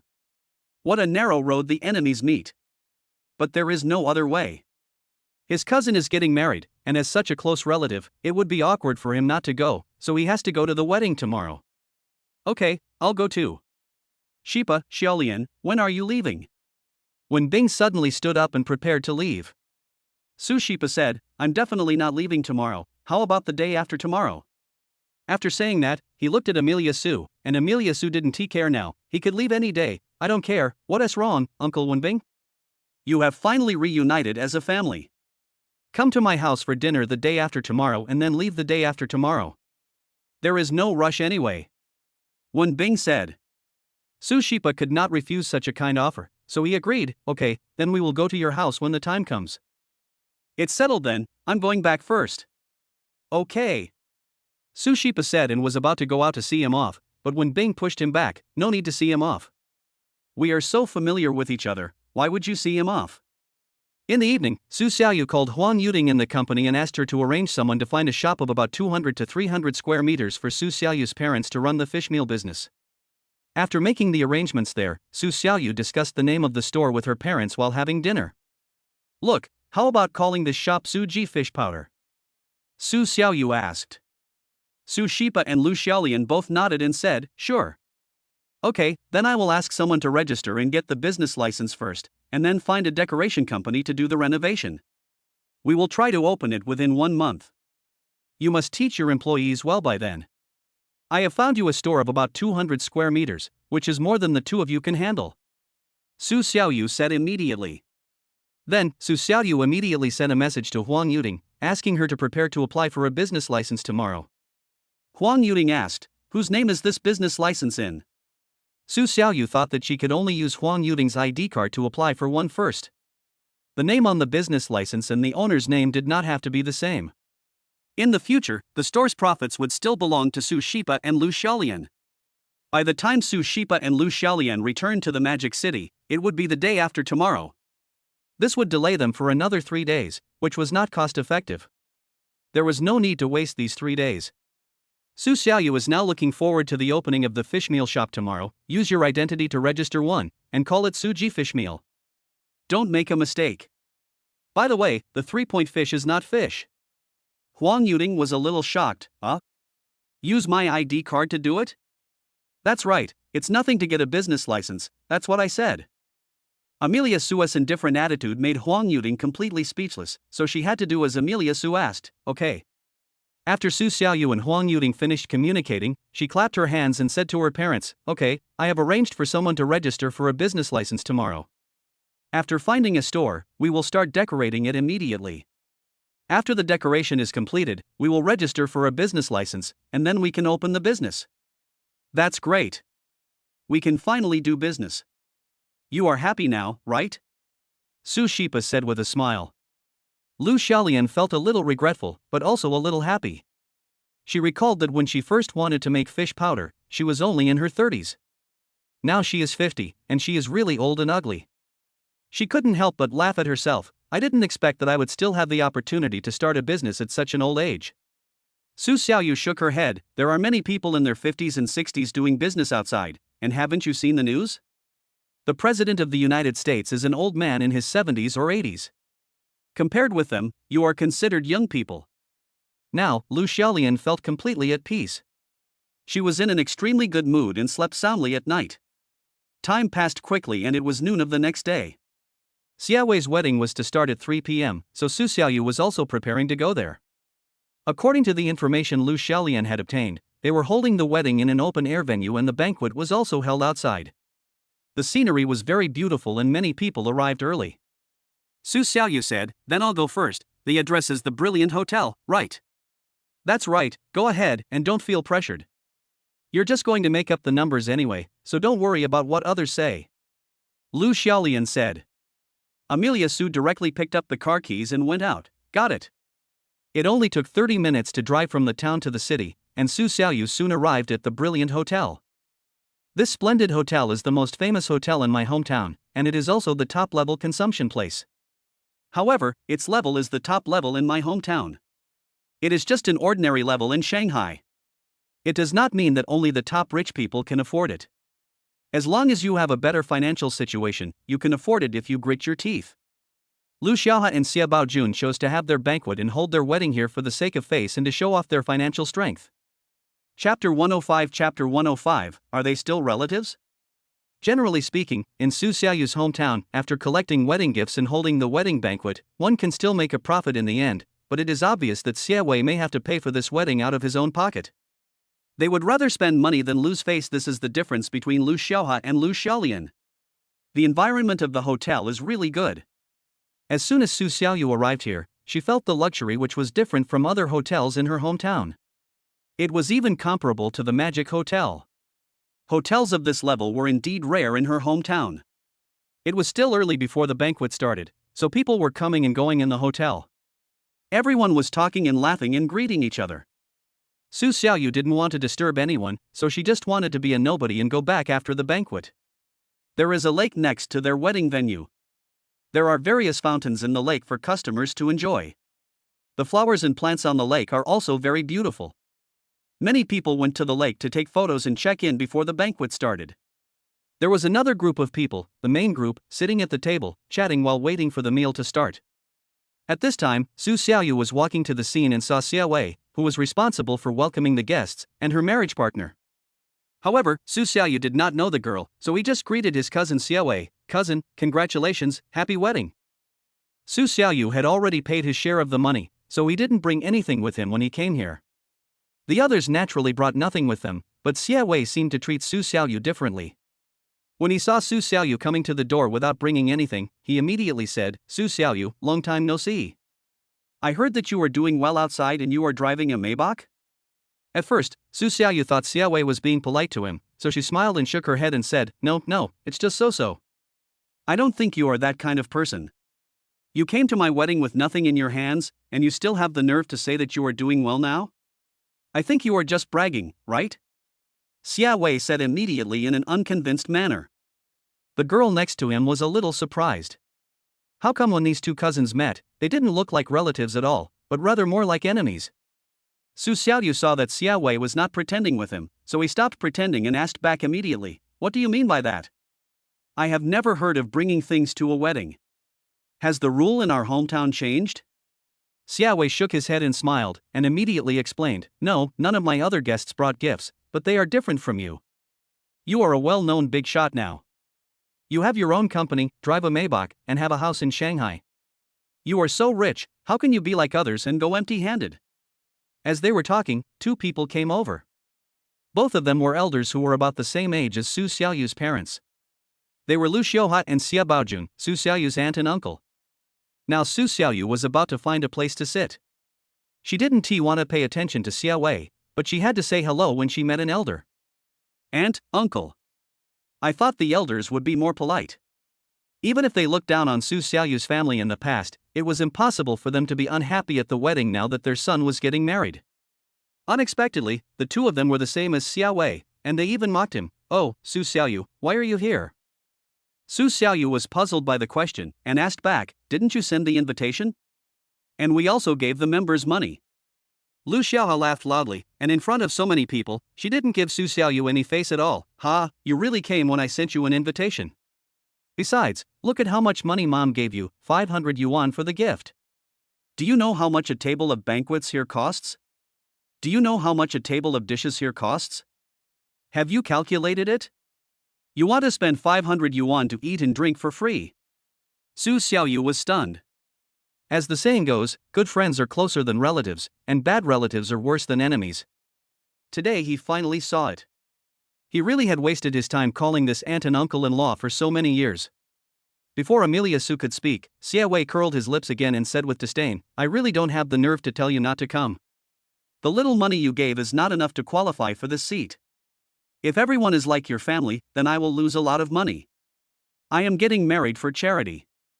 I invite you to eat and drink for free?" Su Xiaoyu finally couldn't help it and refuted Xia Wei. "Then according to you, how much money should be given?" You have to pay at least 2 or 3,000 yuan. Wei Wei said, holding up 2 fingers. Su Xiaoyu laughed angrily, 2 or 3,000? You really think it's a beautiful thing? According to your calculation, as long as you get married a few more times and make money every time you hold a wedding banquet, you can make a fortune from this, right? Xia Wei was originally smiling, but when he heard Amelia Su say that, implying that he would get divorced in the future, it was an unlucky language, and he immediately flew into a rage. Amelia Su, what did you say? You dare to curse me, believe it or not, I will kick you out. Xia Baojun also said, Su Xiaoyu, I think you are a relative of ours, and your mother and your aunt are sisters, so I won't pursue what you said just now. If you take out 2,000 yuan right now, you can sit down and eat. Otherwise, leave quickly. Poor relatives like you are not welcome here. Do you understand? It was impossible for Su Xiaoyu to pay another 2,000 yuan. His purpose was just to have a wedding banquet. It seems that I will definitely be treated differently today. I wonder if the dishes here are made of gold, or is the wine made of gold? Each person pays 2,000 yuan as a member fee, so wouldn't the whole table cost 20,000 or 30,000 yuan? Don't worry about it. I just ask you whether you will give it to me or not. Xia Wei continued to ask after Xia Baojun's words. Su Xiaoyu said, my brain is broken. I gave you 2,000 yuan, and you sent us an invitation, which was a gift to me. I was able to come to the wedding banquet because I gave you enough face. If you didn't welcome me, you shouldn't have sent me an invitation, let alone collected the money. When you collected the money, you didn't complain about it being too little. Now that I'm here to attend the wedding banquet, you complain about it being too little. Who do you think I am? I come if you ask me to come, and I leave if you ask me to leave? Seeing Su Xiaoyu's look, it seemed that she was not going to leave today, nor was she going to add the share money, which made Xia Wei laugh. Su Xiaoyu, who do you think you are? Don't talk about whether you bought a Maybach. Even if it is true, I can afford it. I tell you, my family is very rich. We just didn't go to Shanghai to buy a house. We can afford it if we go there. What are you talking about? How dare you say that? That was bought by your parents. What does it have to do with you? Su Xiaoyu asked back. Chapter 106 Expulsion. I am now working for a listed company, Nantian Information, and I am now a department manager with an annual salary of more than 2 million. I can afford it in 2 years, and I got it with my real ability. What qualifications do you have to look down on me? Su Xiaoyu said, the department director of Nantian Information has an annual salary of 2 million? That's right. This is not like a worker like you. You even bought a house in Shanghai. I think your parents made up this story to lie to us. They just want to praise you so highly. They're afraid that we won't let you enter this hotel. Ha ha ha. Lu Xiuhua said in a sharp voice that everyone at the scene could hear. After she finished speaking, she looked around proudly and found that many people turned around to look in her direction, and some even gathered to the left. She was very satisfied that her loud shouting attracted everyone's attention. As long as there were many people watching the fun, Su Xiaoyu would naturally leave in shame. But how could this method possibly defeat Su Xiaoyu?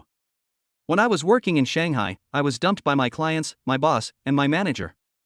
That humiliation was really hard to resist. Now, Xia Wei's family is just throwing dirty water on me and deliberately making me a laughingstock. What's so unbearable about this? Besides, not everyone here believes what Lu Xiuhua said. There are still many people who are relatively objective.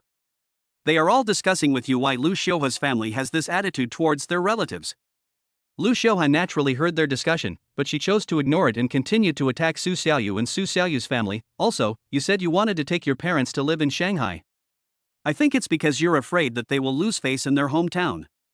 All the relatives in your family are richer than your family, so you have no choice but to let them live in a 30 square meter rental house in Shanghai. But you were embarrassed to just say it, afraid of being embarrassed, so you said you bought them a house in Shanghai, deceiving us old family members who will never go to Shanghai in our lifetime, right? Don't think you can fool me with your little knowledge, hee, you are still a little naive. I've seen it today. It turns out that only rich people are relatives, and poor people are nothing. Su Xiaoyu shook her head directly, and she no longer called them aunt, uncle, or cousin. She called the three of them by their names. Whether I'm pretending to be rich or not, whether I don't have real ability, it's actually very easy to prove. Don't talk so much. You can't even take out 2,000 yuan, and you still dare to say that you have a Maybach? What are you bragging about? Lu Xiaohua still took out 2,000 yuan to motivate Su Xiaoyu. Su Xiaoyu was not fooled at all. Provocation doesn't work on me, so save your energy, Lu Xiaohua. Seeing Su Xiaoyu being so disrespectful, Lu Xiaohua was furious. Su Xiaoyu, you uneducated kid, who told you to talk to your elders like that? Ha? Amelia Su deliberately pretended to be embarrassed. Oh, sorry, at your age, I should call you auntie. What do you mean? Su Xiaoyu. Xia Wei stepped forward and asked. I should be the one asking you what you mean.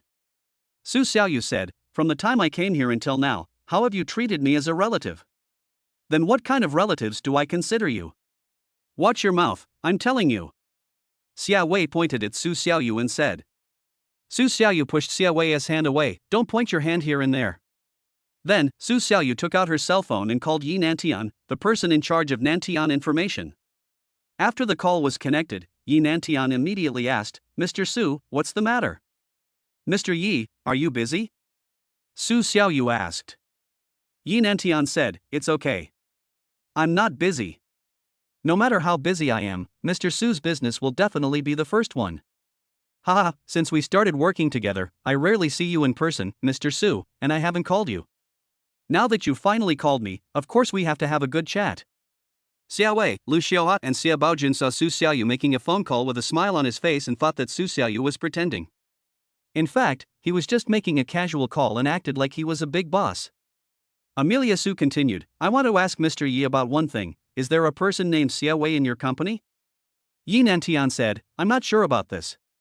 Why are you asking this? I still want to know his information now. Can you help me ask him? He is the department head of your factory. Su Xiaoyu asked. Yi Nantian sensed Su Xiaoyu's anxiety and immediately asked the staff around him. He learned that Xia Wei was indeed a department head with more than 20 people under him, and these 20 people were in charge of more than 100 people. Su Xiaoxing, I found out.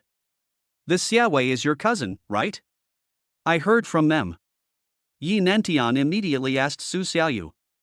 Amelia Su was stunned. Everyone in your company knows that he is my relative? Yes, the head of our department resigned, and we chose a new one. The HR manager said that Xia Wei is Mr. Su's cousin, and Mr. Su is the most important partner of Nantian Information, so the position of head will definitely be given to him. Yi Nantian explained. Su Xiaoyu was even more angry. She didn't expect that because of the relationship between her name and Xia Wei, she had secretly helped Xia Wei. But today Xia Wei thought that it was a position he got with his own ability. It was really ironic. He immediately said, although this person is my relative, we no longer have any family relationship. Mr. Yi, you should immediately remove Xia Wei from his supervisory position. It would be best if you fire him. After hearing this, Yi Nantian agreed immediately, because he didn't like Xia Wei at all. None of the team leaders in that department liked Xia Wei either. However, they all thought that Su Xiaoyu forced him to be the supervisor, so they didn't dare to say it out loud even though they were not convinced. After Yi Nantian hung up the phone, he immediately gave an order to the manager of their Nantian Information Human Resources Department, Manager Lu, immediately remove Xia Wei from his position and fire him. This is the original intention of Su Xiaoyu, the boss of Huaxing Technology, and there must be no mistake. Lu Di, the HR manager, was stunned. He had dreamed of firing Xia Wei, but he never expected that this day would actually become a reality. So he immediately sent a notice to the department's work group, and also sent a notice of termination of the labor contract to Xia Wei himself. The people in Xia Wei's department were working in the workshop at this time. Suddenly, a team leader ran over and said to them, Big news, big news. What big news is this? Why are you making such a fuss? Our supervisor Xia Wei was fired, huh? What? Xia Wei was fired. That's great. Ha ha ha ha. The whole workshop went crazy. Each of them had endured Xia Wei for a long time, and now they felt like they were financially free. Chapter 107-107. Sorry, I was wrong. At the wedding scene, Xia Wei's cell phone rang. Seeing the WeChat message on his phone, Xia Wei didn't know what was going on. He smiled and said to Lu Xiaolian beside him, the message from the company workgroup should be that there is something that needs my decision again. They are just annoying, there is nothing I can do. Lu Xiaolian deliberately glanced at Amelia Su to attract his attention, and then said, There is no way, you are the supervisor, you can't ignore the company's affairs. Su Xiaoyu smiled without saying anything, watching Xiaowei open the group message.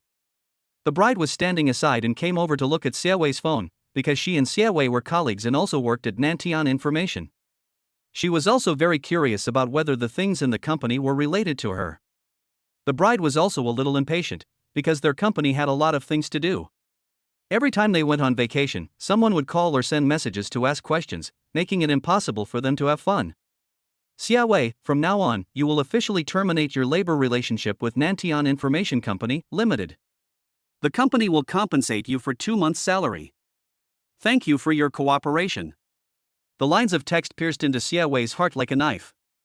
His expression was as if he was poisoned and he looked extremely uncomfortable. Seeing Xiaowei's expression, the bride quickly snatched the phone away to see what was going on. She was shocked and said hesitantly, Xiaowei, you were fired? Xiaowei didn't say anything for a long time, just staring at his phone blankly, feeling mixed emotions.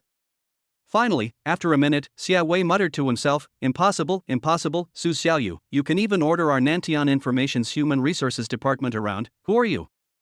Su Xiaoyu said expressionlessly, I am just an ordinary person. I can't deploy anyone.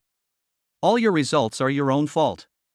If you really have outstanding workability and make great contributions to the production of Nantian Information, will they fire you because of my words? Xiaowei was speechless. He had just said that Su Xiaoyu was a loser, and his parents had publicized that every word he said was to save face for Su Xiaoyu, and it was all lies. Now he thinks Su Xiaoyu is awesome just because he was fired. He himself felt that he was contradicting himself. The truth is indeed as Su Xiaoyu said. Who would fire their own company's employees because of a word from an outsider? Su Xiaoyu asked them to fire, and they fired. Wouldn't Nantian Information become Su Xiaoyu's family company? But at least one thing can be shown, Amelia Su's words are very important in their hearts. Even if Xiaowei is an incompetent supervisor in the eyes of everyone in the company, why didn't they fire Xiaowei before Amelia Su made this call? Since Xiaowei is so bad, why didn't Tiu choose someone else as the supervisor? All kinds of problems troubled Xiaowei and gave him a headache.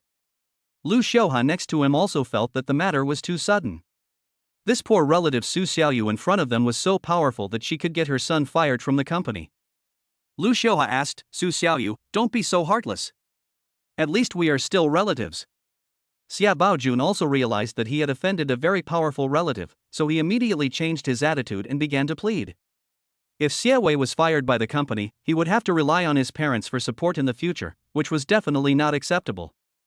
The girl was willing to marry him mainly because of Xiaowei's job with an annual salary of 2 million, not because of his parents' face. Xiaoyu, we were just joking with you just now. It was all a misunderstanding. Ha, it was just a misunderstanding. Xia Baojun said with a grin. Su Xiaoyu said with a smile, misunderstanding?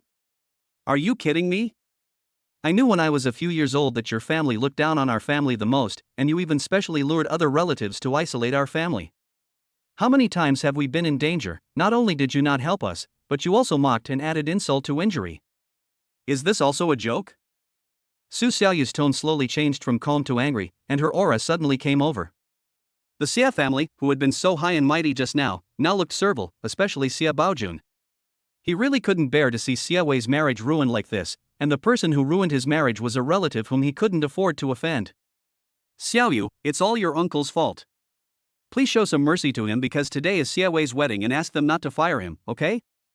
Xia Baojun's words were not very direct, but smart people should be able to understand.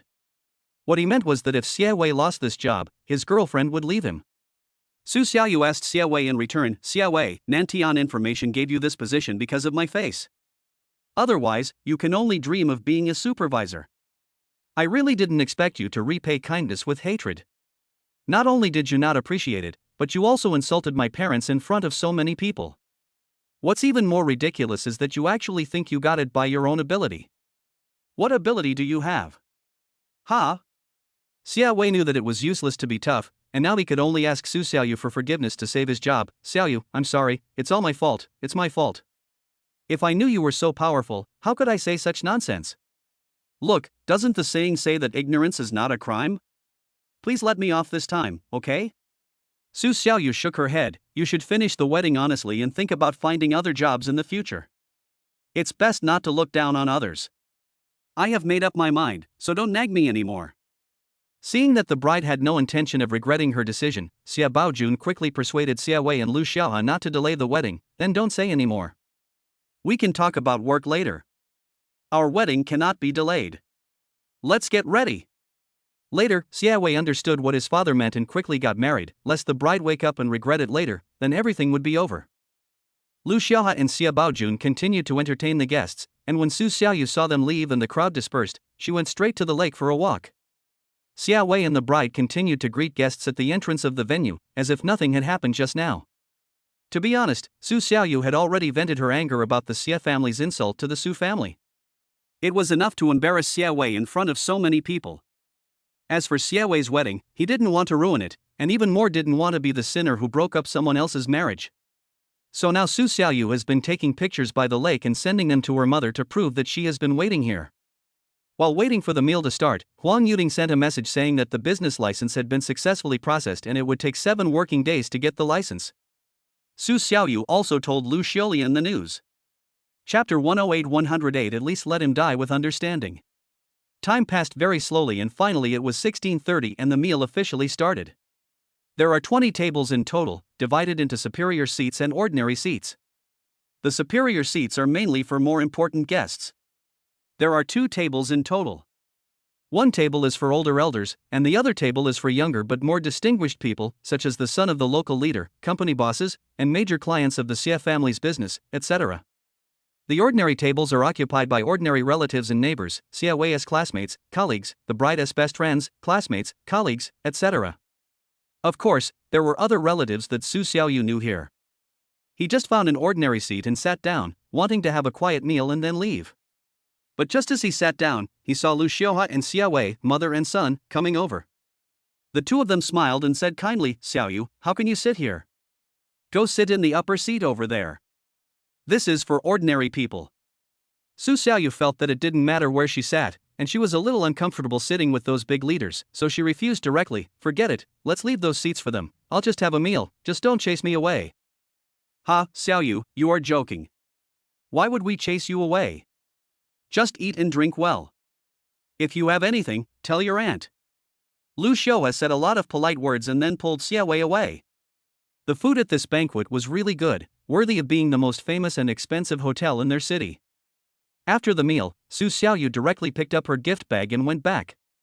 When he went back, he just left secretly without saying goodbye to the people from the Xia family.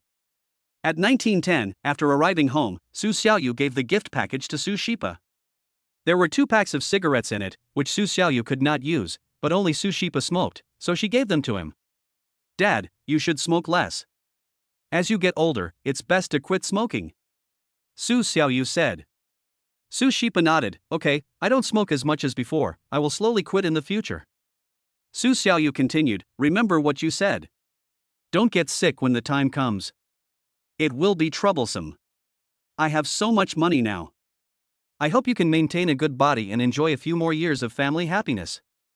Seeing the father and son chatting, Lu Xiaolian also ran over. She first asked about how the wedding was going today. "The wedding over there was pretty good, it's the largest hotel in our city."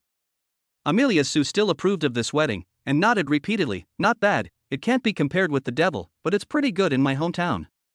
"Then your future wedding must be more grand and more exciting than his," Lu Xiaolian said with a smile. Su Xiaoyu immediately said, "That is for sure." Su Xiaoyu did not mention a word about the unpleasant things that happened with the Xia family today, because she was afraid that her parents would feel uncomfortable. After that, she prepared to take a shower and go to bed. But just as Amelia Su was about to leave, Lu Xiaolian stopped her. "Wait a minute, I have something to tell you." Su Xiaoyu asked hurriedly, "What is the matter?" "Aunt Wang told me today that she has introduced a blind date to you. She is the daughter of the Dashu family, who I used as an excuse.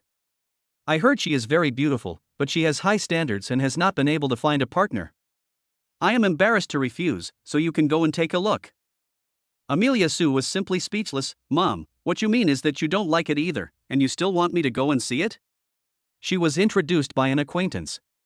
Besides, who knows about fate? What if you just like her type? Wouldn't you miss out if you don't take a look? This also makes sense. With Su Xiaoyu's current conditions, finding a girlfriend is as easy as sprinkling water. She still doesn't know what kind of girl she wants to find, so it doesn't hurt to just go and take a look. Anyway, he won't leave tomorrow, and he has to go to Wenbing's house for dinner in the evening, so just treat it as killing time, okay? But if I don't like it, I won't save face. What you said is true. My son has become successful now and he can't be picked and chosen by those girls. Lu Xiaolian strongly supported Su Xiaoyu's attitude. At the same time, at Dashu's house. In a pink-decorated room, Dashu's daughter Qin Yuan was chatting with a close friend. Both of them looked at Su Xiaoyu's photo for a long time, trying to figure out what kind of person Su Xiaoyu was. Aunt Wang Fong got this photo of Su Xiaoyu when she was working part-time from Lu Xiaolian. She looked poor, had no taste in clothes, and had her hair flat on her head, looking very lazy. Wen, look at Su Xiaoyu. Does she look like the type of person Aunt Wang described, someone who is so powerful that she is about to reach the sky? She even drives a Maybach and buys a house in Shanghai. She doesn't look like that at all. Chen Yuan asked. This Chen Yuan is plump, about 165 centimeters tall, wearing a black tight sweater. Her figure is so proud that it is almost fatal. Sitting next to her is her best friend Tangwen, who has long legs. Her figure is not as plump as Chen Yuan, but also very sexy, otherwise they would not be best friends. Tangwen also shook her head in disappointment at Su Xiaoyu's photo. I think it's fake. Now there are Maybachs that cost more than 1 million, and some cost 4 or 5 million. If you can earn 20,000 or 30,000 a month working in Shanghai, you can earn hundreds of thousands of dollars after working for a few years and pay a down payment to buy one, but it's useless. You still have to pay the car loan. As for whether Shanghai has bought a house, how do we know? When they come for a blind date, they can't bring the property certificate to show us, so everything is just talk. It looks like some false information again. Why can't we have a sincere blind date these days? I'm convinced. Chen Yuan agreed with Tangwen's analysis and was completely disappointed. Tangwen said, then let's just meet casually and be perfunctory, and then we can go have fun. Okay, at least let them die knowingly, said Chen Yuan.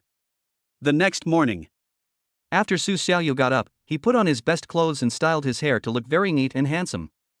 Although he didn't know if they would be compatible, he wanted to at least make it pleasing to the eye. He would never do anything that was sloppy and disrespectful. Okay, I'm going. Since it was a long way from here to Dashu's house on the street, Su Xiaoyu could only drive there. Firstly, it is convenient, and secondly, it gives you extra points. In this day and age, economic strength is really a factor that cannot be ignored. There is no way around it. The street is the most prosperous place in the town. Basically 80% of the consumption places are concentrated here, so Wang Fong arranged the blind date to be held in a restaurant downstairs from Dashu's house. Chapter 109-109. Just because you say so, I will believe it? This restaurant is one of the better ones in the town. The decoration inside is very presentable. Girls from my hometown usually like to come here to eat. It was for this reason that Wang Fong chose to have a blind date here. Because the house was just downstairs from Chen Yuan's, she and her best friend Tangwen came down very early. Since they were waiting anyway, they ordered a few drinks and chatted while drinking. Not long after, Su Xiaoyu arrived. He walked into the hotel door at exactly the agreed time of 11 o'clock. There were not many people coming to have lunch at this time, only a few guests, and most of the seats were empty. There were 2 girls sitting on a seat in front of her. They looked like people from a big city and were obviously not in harmony with the countryside atmosphere. Su Xiaoyu was sure that they were them, so she walked straight over. Hello, both of you. Are you here for a blind date introduced by Aunt Wang? Tangwen and Chen Yuan looked up and saw that the man in front of them did not look as sloppy as in the photo. Instead, he was a clean-cut and handsome young man. After Su Xiaoyu greeted her, Chen Yuan responded, yes, please sit down. Chen Yuan was still very polite in his words, but it could be seen from his javelin that he did not have a very good impression of Su Xiaoyu. The main reason was that he did not know much about Su Xiaoyu's worth. If he really looked like Aunt Wang Fong lost so well, and with her current looks, Chen Yuan must have fallen in love with her. At the moment, she is only satisfied with Su Xiaoyu's looks. Hey, this is your blind date. She's pretty good looking. Tangwen whispered in Chen Yuan's ear. Chen Yuan nodded without saying anything, and then said to Su Xiaoyu, your name is Su Xiaoyu, right? Aunt Wang has already told me about your situation, but I am a person who speaks directly. If you are really that good, how could you be single and have to resort to blind dating? Su Xiaoyu smiled and asked directly, then why did you fall to the level of blind date, right? Chen Yuan also laughed, isn't this normal? Because I haven't met the right person. I'm a woman, so of course I choose men, not men who choose me. Hearing this, if it was half a year ago, Su Xiaoyu might agree very much, because in a country like China where there are more men than women, under equal conditions, women do choose men. But what time is it now? Su Xiaoyu had already obtained the blessing of the system and became a billionaire with a net worth of tens of billions. His self-confidence was of course much stronger than before. He faced the girl's questions calmly and did not feel guilty at all. Su Xiaoyu sat opposite the two girls. Her every move revealed her elegant temperament. She was different from the blind dates Chen Yuan usually had in her hometown. They either smoked or drank, or liked to brag and speak with a lot of swear words. But Su Xiaoyu was different. She was used to living in big cities, so her conversation was a little more sophisticated. But in Chen Yuan's eyes, all his actions were fake, because she believed that men all like to pretend. You are kidding, right? Who would leave their company behind when they go out? How do you want me to prove it? Su Xiaoyu asked again. Chen Yuan curled her lips, rolled her eyes and said, I knew you would say that. Every blind date partner, as long as the introducer says the conditions are good, will say that they can't prove it. They say things like, do I need to bring my company contract with me when I go on a blind date? Do I need to keep my property certificate with me when I believe in it? Do I need to bring my car purchase contract with me when I go on a blind date? In fact, they are all fake. Anything that can't be proven is fake. Amelia Su didn't indulge her either. It seems that you have been on quite a few blind dates. What kind of weird ones have you seen? Chen Yuan was a little unhappy. She felt that Su Xiaoyu had something else in her words. What do you mean? Tang Wen also said, yeah, what do you mean? You don't like blind dates, do you? You think Yuan can't get married, so you want to go on a blind date, right? It's nothing. It's not a shame to go on too many blind dates. Why don't you let people talk about it? Didn't 80% to 90% of our parents' generation go on blind dates? Su Xiaoyu said, if I looked down on blind dates, I wouldn't be here today. What I really hate is people looking down on others. These 5 words were very strong, almost like a direct blow to her face. How could Chen Yuan not be angry? She clenched her fists and said angrily, okay, then let's stop talking nonsense and get back to the point. Do you have a house? Chen Yuan spoke very quickly, and Su Xiaoyu basically had no time to react, but he was very generous and not at all low-key, yes. Oh? Full payment or mortgage? Pay in full, in the center of Shanghai, 10 million for each unit. I bought 2 units in total, one for me and my future wife and children, and the other for my parents. Are you satisfied? Su Xiaoyu spoke in one breath without pausing. But could Chen Yuan just believe it? Obviously not. She said, I will believe it if you say it. Su Xiaoyu said, don't disbelieve me, I really brought the property certificate with me.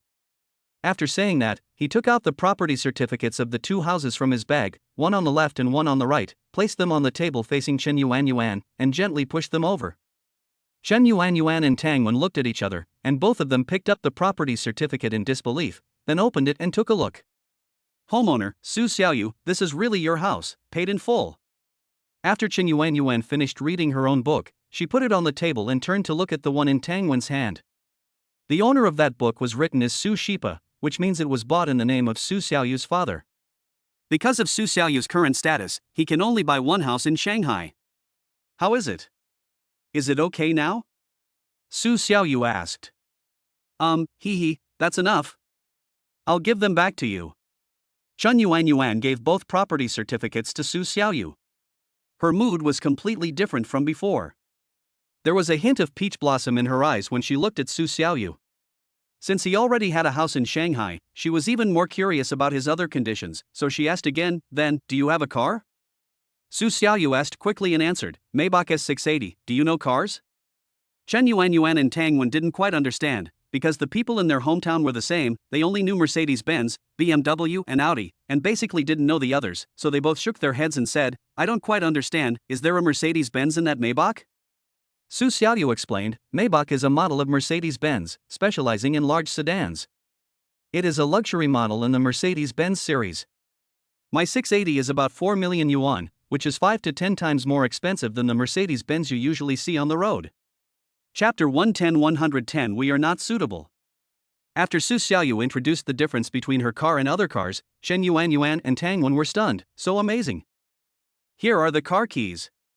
Su Xiaoyu took out the car keys at lightning speed and put them on the table. I really didn't bring the car purchase contract, and the car was bought in full. If you don't believe me, I can call the 4S store directly now and you will know if you ask. Chen Yuanyuan waved her hands repeatedly. She felt embarrassed. No, I'm sent by the police station to investigate you. He. Do you believe it? Su Xiaoyu asked. Chen Yuanyuan knew that Su Xiaoyu was angry because she had questioned him just now, and was deliberately being so tricky, so she apologized immediately. Handsome guy, just now I didn't mean it, don't take it to heart. Then do you have anything else to ask? Su Xiaoyu didn't take it to heart and jumped directly to the next topic and took back the car keys. Tang Wen asked on behalf of Chen Yuanyuan, I heard from Aunt Wan that you run an internet technology company in Shanghai, and you are the big boss of the company, so you must have quite a bit of savings, at least several million? Amelia Su almost laughed out loud. Are you serious or joking? A big boss of a company has a few million in savings. What kind of big boss is this? And in the Magic City? Tang Wen knew that her vision was still too narrow, so she immediately asked again, is that tens of millions? Is it 50 million? Chen Yuanyuan also wanted to know the answer to this question, and stared at Su Xiaoyu's face with wide eyes. Su Xiaoyu thought about it and directly showed them her account balance interface to save time explaining, this is the cash assets and our total assets. The balance of the white card was directly displayed through the mobile banking app. The numbers were clear at a glance and Chen Yuanyuan could see them clearly. Balance, 630 million. More than 600 million? Chen Yuanyuan counted for a long time before confirming that it was more than 600 million, not 60 million. When Tang Wen saw this number, she almost fainted. She was wondering why it was Chen Yuanyuan instead of her who went on a blind date today. Tang Wen already has a partner and is married, but her boyfriend is a worker in a factory in her hometown, earning 5,000 yuan a month, which is just enough to survive in her hometown but not starve to death. Now look at Chen Yuanyuan's blind date. His conditions are simply amazing. If the two of them get together, all the girls in the town will be envious of Chen Yuanyuan.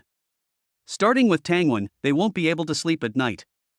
After hearing what Chen Yuanyuan said, Su Xiaoyu took the phone again, exited the bank app interface, opened the East Wealth app, and said, that was just a part of my assets. My main assets, and most of my assets, are all in the company's stocks. Stocks?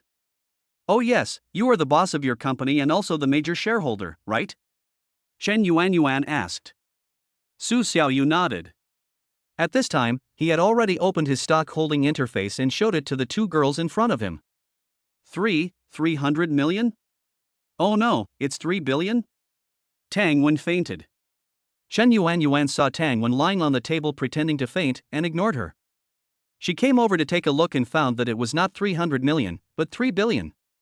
Since the successful cooperation between Su Xiaoyu and Nantian Information, the stock price has been favored by market institutions and Yuzi, and has been directly driven up to more than 4 billion yuan, a fourfold increase. The total market value of Su Xiaoyu's shares has also increased from more than 900 million yuan at the beginning to 3 billion yuan now. With this net worth, if she were in any city, she would be a perfect match for more than 95% of the girls on blind dates. It is no exaggeration.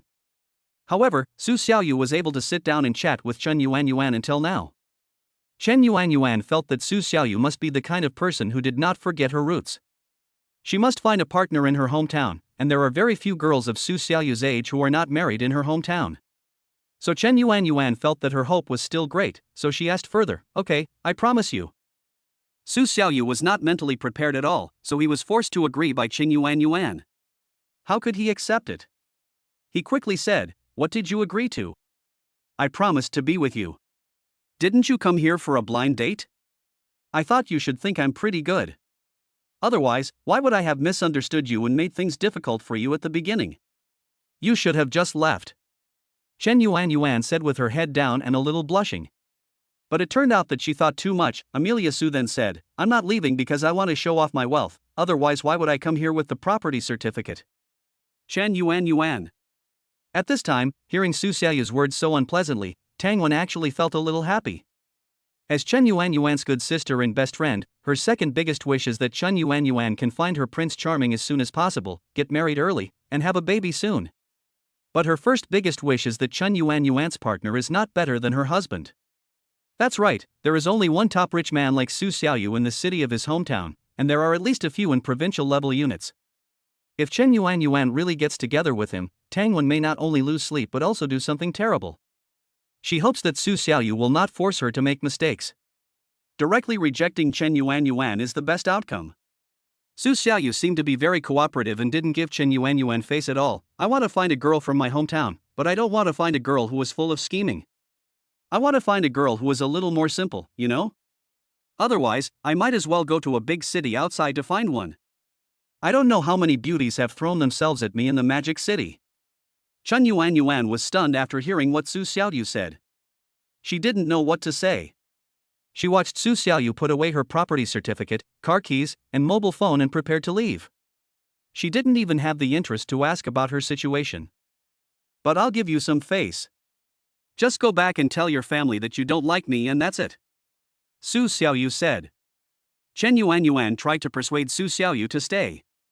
She felt that she could still be saved. If she didn't fight for it and work hard, she would regret it for the rest of her life. Su Xiaoyu, are you so heartless?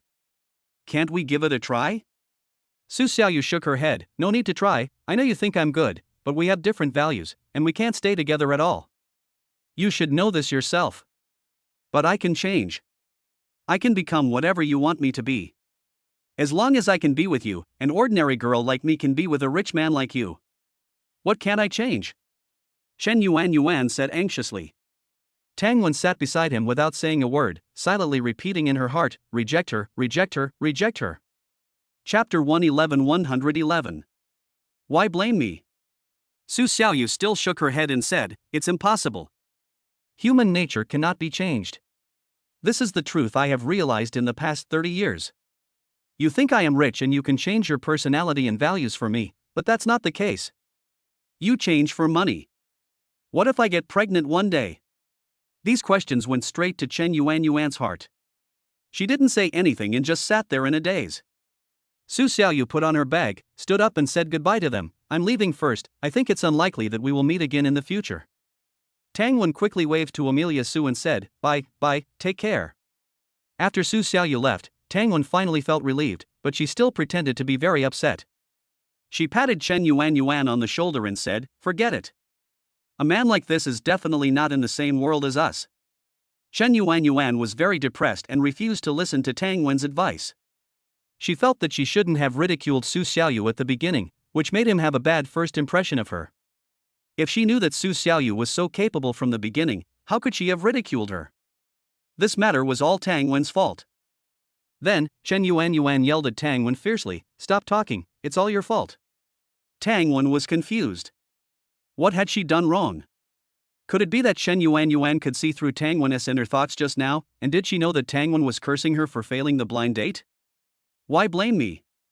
I didn't do anything wrong. I didn't say anything. In order to evade responsibility, Tang Wen quickly found an excuse to distance herself from the matter and spoke evasively. If you hadn't been there to interfere and say bad things about Su Xiaoyu in front of me, saying that she was worthless, I wouldn't have been mocking Su Xiaoyu every time I saw him today. If I hadn't mocked him, he wouldn't have had such a bad first impression of me. You know, as long as a person has a bad first impression of another person, then no matter what the other person does, it's wrong and fake. So everything is your fault. Chen Yuanyuan and Tang Wen are indeed a pair of good friends. They are both first class at making excuses and shirking responsibilities, and neither of them is inferior to the other. But after Tang Wen heard what Chen Yuanyuan said, she immediately started to argue, this is also my responsibility. You didn't do anything wrong. Besides, even if you didn't mock Su Xiaoyu at the beginning, I think he probably wouldn't like you. With your current state, how do you think you are worthy of him? Chen Yuanyuan immediately retorted, whether I am worthy or not is up to others to decide, not you. Okay, stop making excuses and justifications. Don't you know that your own fund is worth billions? She is with you. Have you read too many romance novels and are obsessed with them? You have no shame. Tang Wen started to curse. She would never admit that this matter had anything to do with her no matter what. But Chen Yuanyuan insisted on pushing the blame onto Tangwen. I was right, right? Why don't you admit it? Admit what? You have always wanted to control me and didn't want me to be with such an outstanding man, so you deliberately provoked me at the beginning and caused me to misjudge Su Xiaoyu's ability. Then during the blind date, you never spoke up for me and remained indifferent the whole time. If we weren't best friends, would you have helped Su Xiaoyu to insult me? You are such a scheming bitch, I really misjudged you. Let's not meet each other in the future. I don't have a best friend like you. Chen Yuanyuan had indeed been best friends with Tangwen for a long time, and she could guess what she was thinking exactly. Tangwen was also shocked. She had to admire Chen Yuanyuan. She really knew herself very well. However, she would not admit it. If we don't want to be best friends, then we don't want to be best friends. I don't care. I won't take the blame for what happened today. You can tell anyone you meet. I'm not afraid. It depends on whether they believe you or me. After saying that, Tangwen left without looking back. Chen Yuanyuan was the only one left in the hotel, standing there in a daze. About 3 minutes later, Chen Yuanyuan remembered to call Aunt Wang to report the situation and ask her for help in reconciling the relationship. Beep beep. The phone rang for 30 seconds before Wang Feng finally answered. This made Chen Yuanyuan anxious to death. She immediately said to Wang Feng, Auntie Wang, the Su Xiaoyu you introduced to me just said that he doesn't like me. I think there is still a misunderstanding between us. It was all caused by my best friend. Otherwise, she wouldn't hate me so much. So I would like to ask you to help explain it again, okay? Wang Feng was also surprised to hear Chen Yuanyuan say this. What's going on? You said the other party misunderstood you. Is your old problem coming back? Chen Yuanyuan was a little at a loss for words, because she did have this old problem. In the past, she looked down on everyone who went on blind dates with her. She would start scolding them before even getting to know the other person's situation. When her family members criticized her afterwards, she refused to admit it and said that she was doing this to test Nan Feng's patience. But this time, she couldn't say that anymore.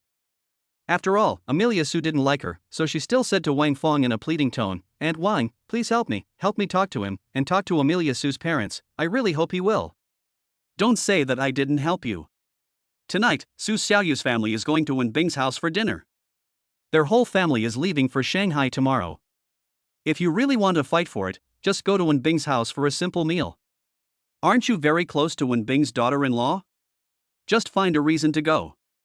The rest is up to you. You can do whatever you want. I will plead with Wenbing and Su Xiaoyu's parents and put in a good word for you. Wang Feng said. Chen Yuanyuan was so happy that she kept thanking Wang Feng. Thank you, Aunt Wang. Thank you, Aunt Wang.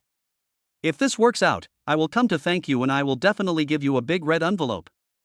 Wang Feng actually thought that Chen Yuanyuan had no chance at all. She said, forget the red envelope. Just fight for it yourself. I tell you, Su Xiaoyu is a high-quality boy that can't be found in the whole city. If you get married to him, your descendants will never have to worry about money for many generations to come. Okay, I will try my best, said Chen Yuanyuan. After hanging up the phone, Chen Yuanyuan immediately contacted Wenbing's daughter-in-law Wu Ting. Wu Ting is Wenbing's daughter-in-law. She is now married and has a boy who is 2.5 years old. She is a full-time housewife at home every day, and all the work and money-making are done by Wenbing's son Wenkui alone. Chapter 112. I'm attracted to you. Wu Ting was playing in the water with her child when she suddenly heard the phone ring. She answered it and said, Hello, Yuanyuan, what do you want to talk to me about? Chen Yuanyuan and Wu Ting had a very good relationship, so it was no big deal for her to visit her home, so she said directly, Are you home? I'll come to your house and play. Wu Ting was a little depressed at home, so she agreed immediately. Okay, then come to our house and have dinner. My mother cooked a lot of delicious dishes today. Chen Yuanyuan pretended to know nothing and asked, You have guests at your house today, is it convenient for me to go? It's convenient. They're not strangers. They're just Su Xiaoyu's family. They're moving to Shanghai. My father-in-law has a good relationship with Su Xiaoyu's father, so we specially invited them to be our guests. It's our final farewell. Wu Ting said with a smile, without any worries at all. She is a very competent daughter-in-law. Although she doesn't earn a penny, she does a lot of housework at home and takes care of the children by herself. She has a few good friends in town and they often come to her house. Her parents-in-law never say anything and always welcome them warmly. She was originally very lonely because she married and moved here from another place. If she couldn't even make a few friends, every day would be too boring. So Wenbing and his wife were very understanding. Okay then, let's just say this, I'll be right there. Well, come on over. I'm just bored at home alone. At this time, Su Xiaoyu finished her blind date and returned home. She happened to meet her mother Lu Xiaolian, who was answering the phone. Every word she said was about Su Xiaoyu. Su Xiaoyu guessed that it was Aunt Wang Feng, the regular introducer, calling. Seeing Su Xiaoyu go home, Lu Xiaolian hung up the phone directly and then said, "Xiaoyu, I heard from Aunt Wang that there was a misunderstanding between you and Chen Yuan. Did she say something unpleasant and you just left?" Amelia Su explained, "Auntie Wang told you that, right?" "Yes, she just called and said that the girl was actually quite nice, but she had a bad mouth. At first she didn't know whether you were real or fake, so based on her past experience she judged that your car and house were fake, and then she said a few words to you, and you simply looked down on her." Lu Xiaolian repeated what Wang Feng meant. Su Xiaoyu shook her head and said, No, I don't care if Chen Yuan doubts me, but she looks down on poor people so much that she specifically asks for rich people. This is too realistic. Fortunately, I went prepared today. If I didn't bring anything, wouldn't I have to eat a lot when I come back? Anyway, it seems that she likes you now. What do you say? The girl even called Aunt Wang specially. Lu Xiaolian said. Of course, Wang Feng only said that Chen Yuan liked Su Xiaoyu very much, and did not say that she would also go to Wenbing's house for dinner tonight. So Lu Xiaolian and Su Xiaoyu didn't know about this now. He said, "What else can I do? I'm leaving tomorrow. Who will care about her? When we get to the Magic City, no one will recognize each other." Lu Xiaolian had no way to deal with her son, so she had to let him go. She immediately changed the subject and said, "It's up to you, but don't make the girl too sad. Let's prepare some things when we go to Wenbing's house tonight. You can go to the supermarket to buy some." Su Xiaoyu said, "Okay." After resting for a while at home and having lunch, Su Xiaoyu went directly to the supermarket. The supermarket in the town is not as good as the one in the city, let alone the one in Shanghai. There are only so many things inside.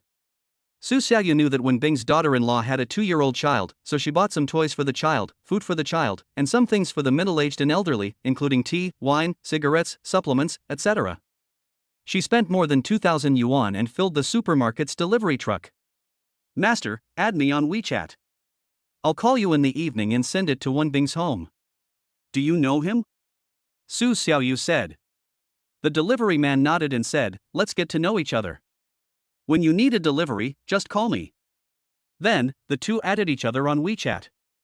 Su Xiaoyu transferred 100 yuan on the spot and then said, "It's just a little money, just consider it as hard work fee." The driver made a lot of money for 100 yuan for a delivery of less than 300 meters. He said happily, "Thank you, handsome man, thank you very much." "You're welcome." After saying that, Amelia Su left. The time soon came to 18:30 in the afternoon. Su Shipa said to Su Xiaoyu, who was playing with her phone on the sofa, "Let us go, it's almost time. People usually eat dinner late in my hometown, and no one pays attention to fitness or healthcare. The theory that you can't eat too much or too late at night like in big cities is simply not believed in my hometown." Since Su Xiaoyu started exercising with Sun Yan and his body has become perfect, he has started to eat casually and become less self-disciplined, because daily exercise has become his habit and an indispensable part of his life. Since he exercises every day, it must be for the sake of eating. I'll make a phone call and ask the supermarket to deliver the things. After Su Xiaoyu finished speaking, the whole family went out and locked the door. When they arrived at Wenbing's house, the supermarket's truck had already arrived and was unloading the goods. Wenbing, his daughter-in-law Wu Ting, and Wenbing's wife Xuemei were all watching. They asked the chef, who said that Su Xiaoyu had sent them. Wenbing smiled and said, "Su Xiaoyu is so polite. She brought so many things just to have a meal." Wu Ting hadn't met Amelia Su yet, so she quickly asked, "Who is Amelia Su?" Wenbing said, "You probably haven't seen him. He's from our town, but he's been in Shanghai for the last few years and doesn't even come back for the new year." Xuemei also continued Wenbing's words and said, "You have only been married to our family for more than 3 years, and Su Xiaoyu has not been back for at least 5 years. I remember that he has been away since he graduated from college. I didn't expect that he finally made it through these 5 years and never came back. Who knows how hard it was for him outside?" Wen Bing said. After listening to their words, Wu Ting became full of curiosity about Su Xiaoyu. He had been in this town for more than 3 years and had not seen any powerful people. "Hearing what you said, Su Xiaoyu was very powerful?" Wu Ting asked. Wen Bing nodded. "This child has been a very good student since he was young. After graduation, he worked in Shanghai. I heard that he is now a major shareholder of their company. He is really a typical child of other people's families." Alas, here they come. Chapter 113 I1T Let Go Easily. "Hey, they're here." After Wen Bing's wife Xu Emei shouted, everyone's eyes turned to the direction where Su Xiaoyu's family was coming from. Su Xiaoyu's house is very close to Wen Bing's house, so they walked here directly instead of driving. At this time, Chen Yuan, who was playing with Wu Ting's children in the house, also heard the noise outside. She hurried to the door, secretly glanced at Su Xiaoyu's family, ready to give Su Xiaoyu a surprise at any time. Why does Su Xiaoyu look so much more handsome now than during the day? Chen Yuan said to herself, "Look, I'm going to take you down. If I can't take you down by yourself during the day, I'll take you down by your parents." Chen Yuan is an extremely extroverted person. She thinks she can directly please Su Xiaoyu's parents. As long as they approve of her, she can convince Su Xiaoyu to be with her. Judging from Su Xiaoyu's recent behavior, he is a person who listens to his parents very much.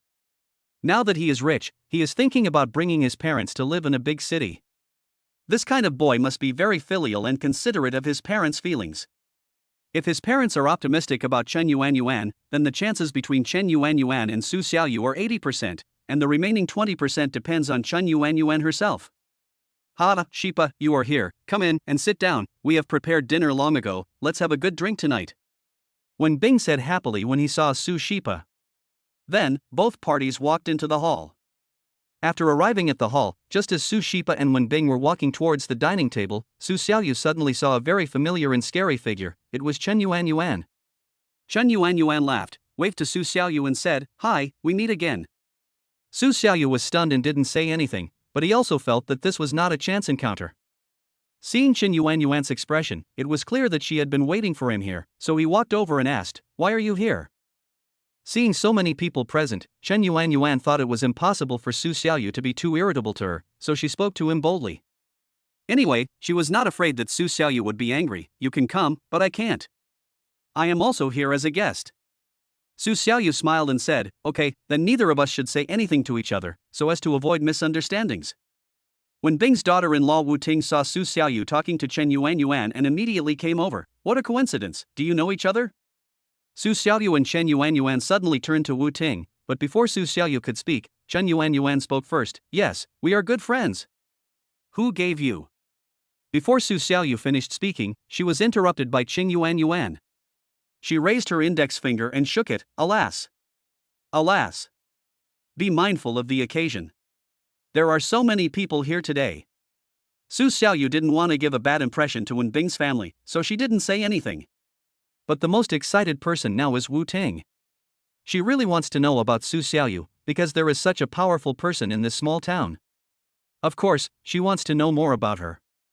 It just so happens that there is a Chen Yuan in front of her who knows Su Xiaoyu, so she uses Chen Yuan's identity to get close to Su Xiaoyu and keeps talking to Su Xiaoyu. "Su Xiaoyu, I am Chen Yuan's good friend. Let's get to know each other. My name is Wu Ting, and I am Wen Kuei's wife." Su Xiaoyu was still very polite to Wu Ting, so he couldn't lose his temper with Chen Yuan.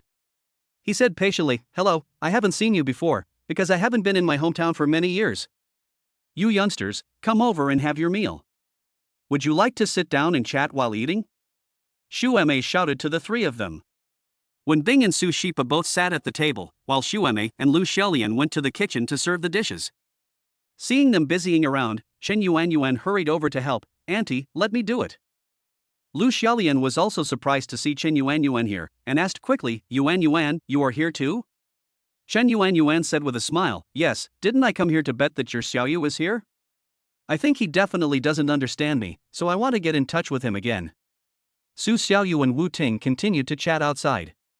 Seeing that Su Xiaoyu was far away and couldn't hear them talking, Lu Xiaolian whispered to Chen Yuan, "Xiaoyu is a soft-hearted child. Don't think that he seems to be very direct and speaks very coldly. In fact, he is not cold-hearted at all. If you get to know him more, you will have a chance. Lu Xiaolian was obviously optimistic about Chen Yuanyuan, so she gave her some advice. Chen Yuanyuan naturally felt it and was very happy.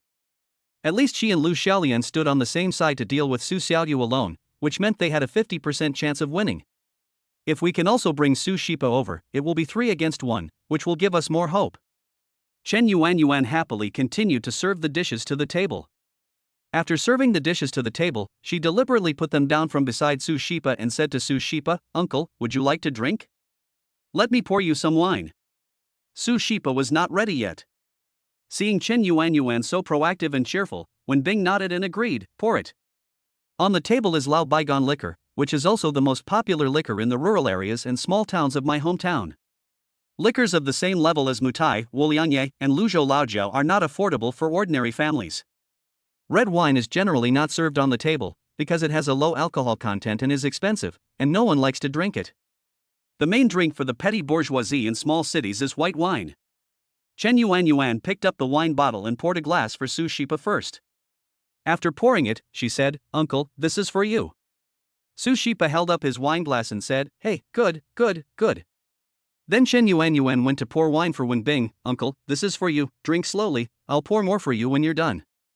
I'm here to eat for free today, so let me serve you." Wen Bing laughed and said, "No way, little girl, you eat yours and we can handle it ourselves."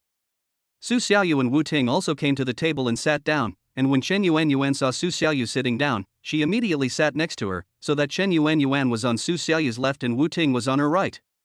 During the meal, Chen Yuanyuan was almost ready to toast Su Shipa with wine, but when she saw that Su Xiaoyu didn't drink, she simply pretended not to drink. In fact, she was a very good drinker, and could drink white wine, beer, and red wine. "Don't you guys drink?" When Bing looked at Su Xiaoyu and asked, "Xiaoyu, you're doing business outside, don't you drink?" Su Xiaoyu shook her head, "I can drink, but I have to leave tomorrow and get up early, so I won't drink. You drink with my dad, and I'll just have a meal." Chapter 114 Am I ugly? Xiaoyu prefers to drink red wine instead of white wine. Lu Xiaolian explained. Chen Yuanyuan heard this and kept it in mind. Halfway through the meal, everyone was talking and laughing. Chen Yuanyuan took advantage of the fun and deliberately leaned towards Su Xiaoyu. She had a plump figure, a pear-shaped body with a thin waist, a big butt, and thick thighs. She swung her thighs slightly outward and leaned on Su Xiaoyu's thighs. Seeing that Su Xiaoyu didn't take it seriously, Chen Yuanyuan just leaned her leg forward and didn't move it away, while she continued talking to Lu Xiaolian, Xu Eme and the others, as if it was completely unintentional. After about 3 minutes, Su Xiaoyu felt something was wrong. Why were Chen Yuanyuan's legs always stuck to her body? There was clearly still a lot of space on her side. What did this mean? He had only heard of men being hooligans. Is it also popular for women to be hooligans these days? But since Chen Yuanyuan herself didn't take it seriously, Su Xiaoyu would take it even less seriously. Her legs were soft and elastic, and it was quite comfortable to lean on them.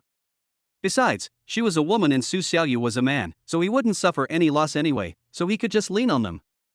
Gradually, they were not just leaning against each other. Su Xiaoyu accidentally pushed towards Chen Yuanyuan.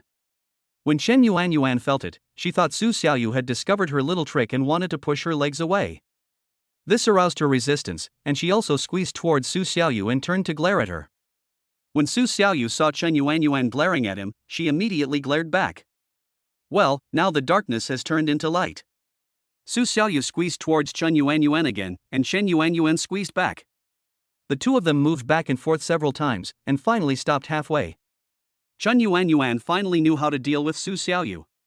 He was a man, and every man was lustful. If he couldn't move Su Xiaoyu with words, then he would move him physically. After all, Chen Yuanyuan is 28 years old, and she has not given away her virginity until now. If she gave it to Su Xiaoyu, one of the richest men in the province, she felt that even if she failed to win Su Xiaoyu in the end, she would not suffer any loss. From this moment on until the end of their meal, Su Xiaoyu and Chen Yuanyuan's legs were always close together, and they only separated when they stood up and prepared to go home. Chen Yuanyuan finally smiled and said to Su Xiaoyu's ear, "I know you definitely don't really hate me. I will keep pestering you until you agree to me. That's it for today. Bye." After saying that, Chen Yuan gave Su Xiaoyu a charming smile and blew a kiss, then walked out. Uncle and aunt, I'm going back first. Okay, be careful on the road. Su Xiaoyu, go and see them off. It's not safe outside at this late hour. Lu Xiaolian said. Su Xiaoyu was stunned. He felt that he didn't even have enough time to hide from Chen Yuan, so how could he possibly send her off? That's why he didn't move for a long time. Su Shipa also said, yes, it's pitch black outside, why are you sending them off? How can you be so ignorant? When Bing hurriedly tried to persuade her, I'm sorry, Xiaoyu, please help us send Chen Yuan off. I'm sorry to bother you while we're having dinner together. Since when Bing said so, Su Xiaoyu had no way to refuse and could only walk out with a frown. Chen Yuan herself did not expect this scene. She had originally planned to just leave, but now she had no choice but to stand at the door waiting for Su Xiaoyu. Su Xiaoyu came to Chen Yuan's side and said indifferently, let's go, I'll take you to the gate of the community. This community is different from those in the city. All the buildings are low, with one house for each family. However, they are definitely not villas or high-rise buildings. They are just ordinary rural buildings. Therefore, the area is very large. It takes 10 minutes to walk or ride a horse from Wen Bing's home to the entrance of the community. Chen Yuan thought it was okay to send him such a long way, thank you. Su Xiaoyu didn't say anything and continued walking forward. Chen Yuan could only find something to say. Su Xiaoyu, do you think I'm ugly? Su Xiaoyu turned around and looked at Chen Yuan carefully, then shook her head, you're not ugly, you're actually pretty. I have to say that the first impression is really important. The reason why Su Xiaoyu thought Chen Yuan was annoying at the beginning was because her words irritated him, making him dislike Chen Yuan quite a lot before he had any close contact with her. But now it's different. I've met her twice and seen Chen Yuan's face and figure many times, so naturally I think she's much prettier. As the saying goes, if a person keeps walking in front of you, his or her appearance will improve. This is the reason why you like her the more you see her. Chen Yuan asked again, then why do you hate me so much? Su Xiaoyu didn't want to answer this question, because he had already explained it once during the blind date in the daytime. Didn't I say that you and I have different values, and do you know that rich people definitely don't have only one girlfriend? What do you want to be with me? Chen Yuan immediately said, I also said that I can change my worldview. Don't you know there are a lot of female lickers nowadays? Even if we can't get married in the future, it won't be in vain. Isn't it great that this cup has taught such an excellent boyfriend? To be honest, you don't want to get married. Come to think of it, you are just complying with your parents' request and giving them an explanation, right? It is impossible for me to get married so soon. I went on the blind date just to please my parents. Now the blind date is over and the show is over. Shouldn't everyone go back to their own homes and part ways in peace? Su Xiaoyu immediately expressed her thoughts. Unexpectedly, this sentence not only did not make Chen Yuan back off, but instead made her have an impulsive idea. Yes, you don't want to get married, and I don't want to get married either. Isn't this just right? Su Xiaoyu suddenly understood, just right? Yes, don't you rich people just like to have fun? I just meet your requirements. I'm not pestering you to marry me, so you can have fun however you want. Chen Yuan said. It seems so. Su Xiaoyu felt that there was nothing wrong with what Chen Yuan said. In terms of appearance and figure, Chen Yuan was not inferior to Huang Yuding and Yao Xiuxiu. It was just that she had been brought up in her hometown, and her living habits were very different from hers. The two of them might not get along well together, so Su Xiaoyu asked back, but I'm going to Shanghai tomorrow? Chen Yuan immediately responded, I'll go with you. Then what about your parents? How are you going to explain it? Su Xiaoyu asked again. Chen Yuan said, I just said that I don't want to stay at home anymore and want to go to a big city to work. Can you recommend a job for me? How about that? I can learn anything. Su Xiaoyu was stunned. Their company is not short of people now, but his mother's fish meal shop really needs a salesperson. Chapter 115, The journey home is over. I can introduce you to a job, but it's just a job. My mother is going to open a fish meal shop in Shanghai soon. The business license has been obtained, and the decoration will start soon. After it's completed, you can go to work as a clerk for my mother, and I will give you 10,000 yuan a month. Su Xiaoyu said. He said it so casually that it felt like the 10,000 yuan came like a gust of wind, but Chen Yuan was stunned. Aren't you in the internet industry? Can't I go to work in your company? Su Xiaoyu shook her head decisively. Our company is all about technology, and only high-tech scientific research talents can get in. It's impossible for you to go there. After hearing what Su Xiaoyu said, Chen Yuan probably knew that the threshold for a tech company was very high, so she agreed to work in the fish noodle shop. Then I can work in the fish noodle shop. It would be nice to work with my future mother-in-law. Amelia Su immediately made it clear, don't think too much. Chen Yuan said with a grin, I know, it's just a joke, but do your salaries in big cities always seem so high? Back home, I only make over 3,000 a month. Su Xiaoyu shook her head and said, not all of them are over 10,000 in Shanghai, but I'm taking special care of you. You have to help my mother take care of the store. She's so old, she only knows the technology of making fish meal, but she doesn't know anything else, and she certainly can't learn it. Chen Yuan is very confident that she can help Su Xiaoyu's mother take care of the fish meal shop. Although she may not be good at other things, she is an extrovert and is not afraid of strangers. She is always friendly to everyone she meets and can maintain good relationships with customers. This is a rare quality when doing business. If it were Su Xiaoyu, it would definitely not work. He has a socially anxious personality and doesn't like dealing with strangers. If he encounters an unreasonable customer, he might even curse at the customer. Putting aside the function of the system, his store might go bankrupt within a month. I will never let my aunt down, don't worry. Chen Yuan was not afraid of the big city at all. Instead, she was full of longing and expectation, which made Su Xiaoyu feel very relieved. Then come with us tomorrow. Su Xiaoyu's car can accommodate everyone, so she only needs to take some things from home, and then throw away all the unwanted things. The house in her hometown belongs to a newly built community, so she put it up for sale directly at the local sales office. It doesn't matter when she sells it, because she has given it to Wenbing for management, and Su Xiaoyu's family doesn't care about it anymore. Early the next morning, Su Xiaoyu's family moved all their things into the car. The trunk and the back seat were filled up, leaving only the middle seat and the front passenger seat empty. Lu Xiaolian, Su Shipa and Chen Yuan sat there directly. To drive from the town to the Magic City, one must pass the junction of Chen Yuan's house, which is also a crossroads. When Su Xiaoyu drove there, Chen Yuan was already standing on the side of the road waiting for her. She also had a suitcase, which was not very big, which made Su Xiaoyu very uncomfortable. He never expected that Chen Yuan had a suitcase, but now there was no space in the car, so Su Xiaoyu had to park the car on the side of the road and tidy it up. Chen Yuan came to the car door, watched Su Xiaoyu open the door, and then said, "Is it easy to put the things in?" Su Xiaoyu was at a loss. I really miscalculated. Let me see if I can move it. Lu Xiaolian also got off the car. She was much more experienced and patient than Su Xiaoyu in placing items, so she helped out. This should be fine if we just move it a little bit. Chen Yuan was also helping out. The three of them were tinkering around in the trunk of the car, attracting quite a few passers-by. Because this Maybach is not a common car, at least some people in their town have never driven one in their lives, but there are many people who know this car, so they gathered around from a distance. At this time, there was a fried skewers vendor next to the car. There were two young girls and a boy in front of the stall. They were about 3 or 4 years younger than Amelia Su. They turned their heads and looked over here. They looked at this side about 5 or 6 times.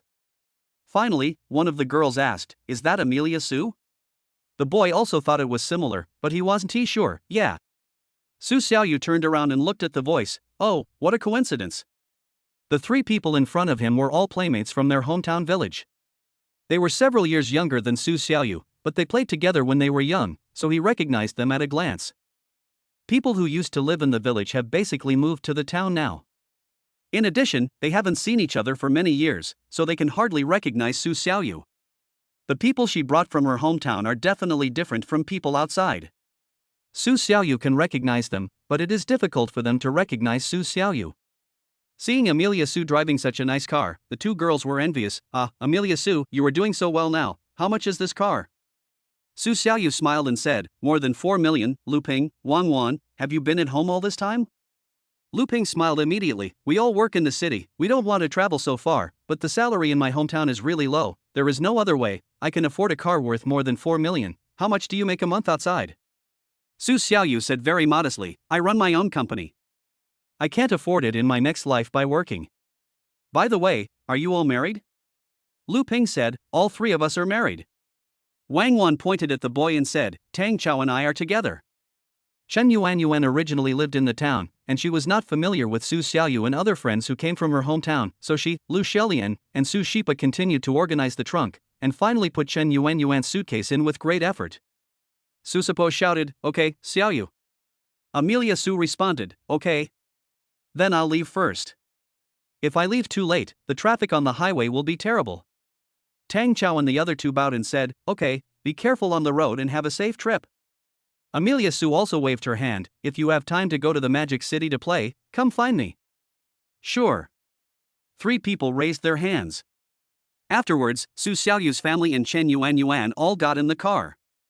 Her parents sat in the back seats, and Chen Yuanyuan sat in the passenger seat. After the car started, it officially set off. The short few days passed quickly, and Su Xiaoyu, along with his parents and Chen Yuanyuan, embarked on a journey to the Magic City. This time, they might say goodbye to their hometown forever. To be honest, Su Xiaoyu himself was a little sad, but he knew that people need to go to high places and water flows to low places. Big cities must be the direction for people to strive for, and he believed that his choice would not be wrong. We talked and laughed along the way, and there was no traffic jam, so we arrived in Shanghai very quickly. Chapter 116, My First Experience in a Big City. The first thing to be solved is Chen Yuanyuan's accommodation problem. She is not his girlfriend, but just an employee in the fishmeal shop, so it is impossible for her to live in Su Xiaoyu's house, or in Su Xiaoyu's parents' house. So the only way is to find a house as an employee dormitory, and then recruit people to live in this dormitory with Chen Yuanyuan. However, finding a dormitory and recruiting shop assistants take time and cannot be done in a day or two, so Su Xiaoyu first took Chen Yuanyuan to live in her parents' house, and then moved to the dormitory when everything was ready. We're almost there. Su Shipa asked when he saw Su Xiaoyu's car was slowing down. They had entered the most prosperous area of the Magic City and were about to reach the house of Su Shipa and Lu Xiaolian. The buildings on the road were becoming more and more mysterious and dazzling. Amelia Su said, Yes, it's just ahead. There are more cars in the city, so we have to drive slower. The security guard at the gate of the community saw Amelia Su's car and quickly came over to salute, Welcome, Mr. Su. This residential complex is a high-end one, and the security room at the entrance uses facial recognition to identify the information of all owners. Su Xiaoyu had registered here before, so his identity information was on the security guard's surveillance screen. When he saw Su Xiaoyu come in, he knew who this person was. Thank you for your hard work, security guard. My parents are in this car. Please help them register their information. This house will be theirs to live in from now on. Su Xiaoyu said to the security guard. In fact, this security guard is not even as old as Su Shipa. He is the security captain here. The other security guards are relatively younger. They are completely different from the 5 security guards in some old communities. They not only have to open and close doors, but also are responsible for community security and handling emergencies. If they get beaten up and fall to the ground and can't get up, that is definitely not acceptable. After Su Shipa and Lu Xiaolian got off the car, they went into the security room to register their information, while Chen Yuanyuan sat in the passenger seat without moving. The security guard asked, Who is this girl? Don't you need to register? Su Xiaoyu explained, She is a fellow villager from our hometown. She doesn't live here permanently. She will be here for a few days and then leave. She doesn't need to register. The security guard nodded without saying anything else, still being very reasonable. Okay. After Su Shipa and Lu Xiaolian registered their identities, the security guard gave them a card each, which was used to enter and exit the residential building in the main gate, and instructed, when you go out or enter the residential area in the future, just swipe this card. If you really forget to bring it with you because you are in a hurry to go out, you can also ask us to open the door, but try not to forget it all the time. Su Shipa nodded and said, Okay, we will definitely carry it with us, just like carrying keys when we go out. Yes. Many people just put it on their keychains. Anyway, the card is not big and very convenient. The security guard immediately gave a good suggestion. Su Shipa thought it was a good idea, so after taking the card, he got on the bus directly. After the car entered the community, it still had to walk a long way before reaching the door of the house, which really scared Su Shipa, Lu Xiaolian, and Chen Yuanyuan. After arriving downstairs in the community, Chen Yuanyuan exclaimed, The community is so big, it really is a big city. Come on, let's go in first and put our things away. I'll take you out for a meal later. First, get familiar with the surrounding environment, and then go check out the store. It was now exactly 12:30, the peak time for lunch. Su Xiaoyu felt that she should avoid the limelight, so she waited at home for a while before going out. After entering the house, Su Shipa, Lu Xiulian and Chen Yuanyuan were shocked by the exquisite and luxurious decoration. This house was exactly the same as the houses shown on TV where rich people lived. Lu Xiaolian even started taking pictures with her mobile phone. Amelia Su said, "Mom, this house will belong to you too from now on, what else is there to take pictures of?" But Lu Xiaolian just felt it necessary to take a photo to keep it as a souvenir, and then post it on WeChat Moments to show off. But she was not showing off to herself, but to Amelia Su. She told others that this was the house her son bought for her, so that those who once looked down on their family could see clearly who was the truly capable one. After taking the photo, Lu Xiaolian fiddled with her phone for 5 minutes and finally finished editing the text and posted it on her Moments. Su Shipa, Su Xiaoyu and Chen Yuanyuan had already moved all the things from the car up, and then began to tidy up and put everything in order. Then they tidied up their room, which was the large bedroom on the first floor of the house. It was extremely spacious, even larger than the 2 bedrooms in the house at home combined, at 40 square meters. An hour passed quickly. Su Xiaoyu saw that it was almost 2 o'clock and there were not many people in the restaurant, so she said to the 3 of them, "Let's go out for dinner." At this time, the 4 of them were already hungry, so they immediately got up and prepared to leave. Chen Yuanyuan asked, "Is it far?" Su Xiaoyu nodded and said, "It's a bit far, we must drive there." After packing up, the 4 people went downstairs, and Su Xiaoyu drove them straight to the nearby shopping mall Taikuli. Taikuli Qiantan is a very famous business district recently built in Shanghai. It is the 3rd Taikuli project after Tianjin and Chengdu. This mall is an open shopping center with crisscrossing buildings, which is very ornamental. After arriving at the parking lot and parking the car, Amelia Su said directly to her parents, "This is the mall of your fish powder store." Do you know how many people there are in this place? The daily flow of people is about 100,000, which is more than the population of our county. When it opens, the business will definitely be very hot, so you can be happy. Ha ha ha. Oh my goodness, there are so many people here. Su Shipa looked at the people coming and going and exclaimed, "Magic City is really an international metropolis." Chen Yuanyuan raised her hands and shouted, "Magic City, here I come." A passerby saw a beautiful woman, dressed reasonably but not particularly fashionably, shouting over here, and couldn't help but look over at her. To be honest, Chen Yuanyuan had a very good figure. She didn't look at all like a sloppy girl from the countryside. She loved to laugh. Whenever you saw her, she was smiling. Her eyes were very confusing. Many times, because of her eyes, it was easy for men to have the wrong impression that she liked them. Many boys from her hometown thought she liked them, and finally confessed their love to her, but were rejected. Su Xiaoyu and Chen Yuanyuan walked into the mall to find a restaurant. A few boys followed them. They did so for no other reason than that they had a crush on Chen Yuanyuan and were looking for an opportunity to strike up a conversation with her. Chapter 117. You guys still have the nerve to flirt with girls. Su Xiaoyu's family and Chen Yuanyuan walked into the shopping mall together. As they walked, Su Xiaoyu explained the facilities and customs here to her parents so that they would know how to order and what to do when they eat later. The 2 young men following behind them never took their eyes off Chen Yuanyuan's butt. They saw that Chen Yuanyuan was talking to Su Xiaoyu's family in a carefree and cheerful manner, so they thought she was a good person to flirt with, so they kept looking for an opportunity to strike up a conversation with her. Unfortunately, they always failed. No chance. Finally, when Su Xiaoyu and the others arrived at the door of the restaurant they had made an appointment, Su Shipa and Lu Xiulian wanted to go to the bathroom, so Su Xiaoyu let them go in first. Then Chen Yuanyuan stayed outside alone to help them get their things, and waited for them to come out before going in. The 2 men saw this as an opportunity and hurried over to strike up a conversation. One of the men with a flat-top hairstyle came up to Chen Yuanyuan. Looking at her plump thighs and hips, he almost wanted to take action. However, this was a shopping mall and there were too many people, so he had to restrain his wolfish nature and greeted her with a smile. "Hello, beautiful lady." Chen Yuanyuan was also a newcomer, so she was very cautious when greeting a stranger. She stared at the flat-topped man and asked, "What are you doing?"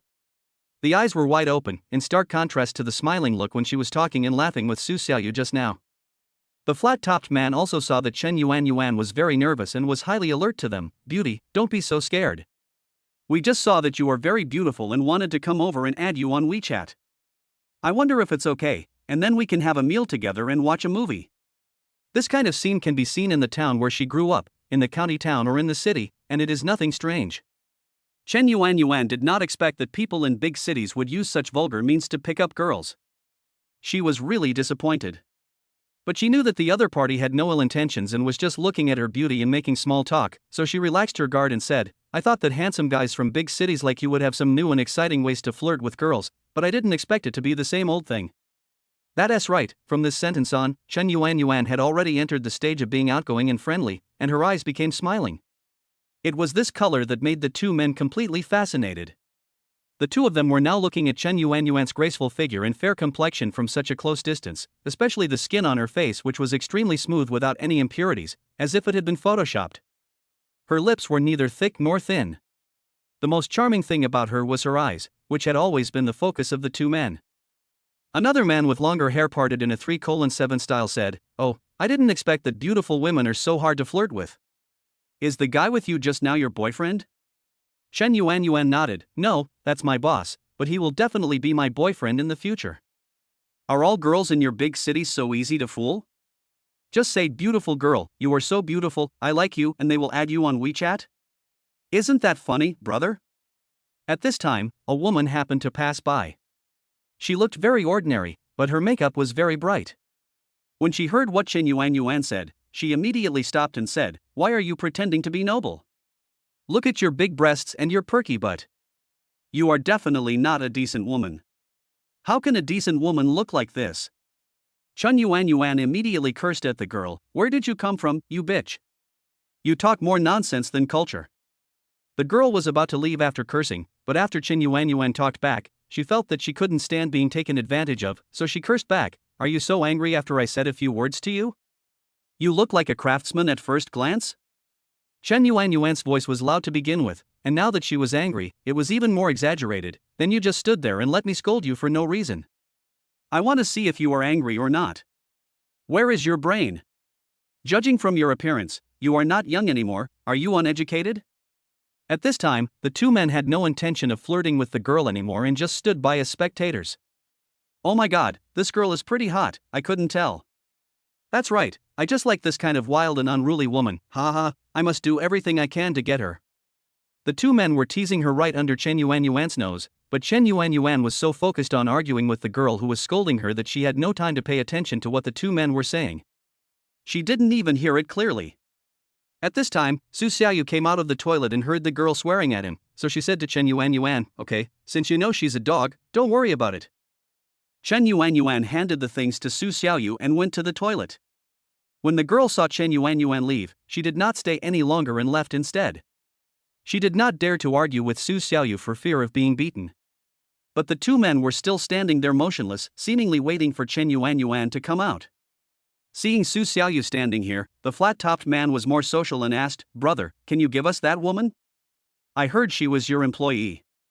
Since you are the boss, you should not be short of women, right? Su Xiaoyu saw what they did just now.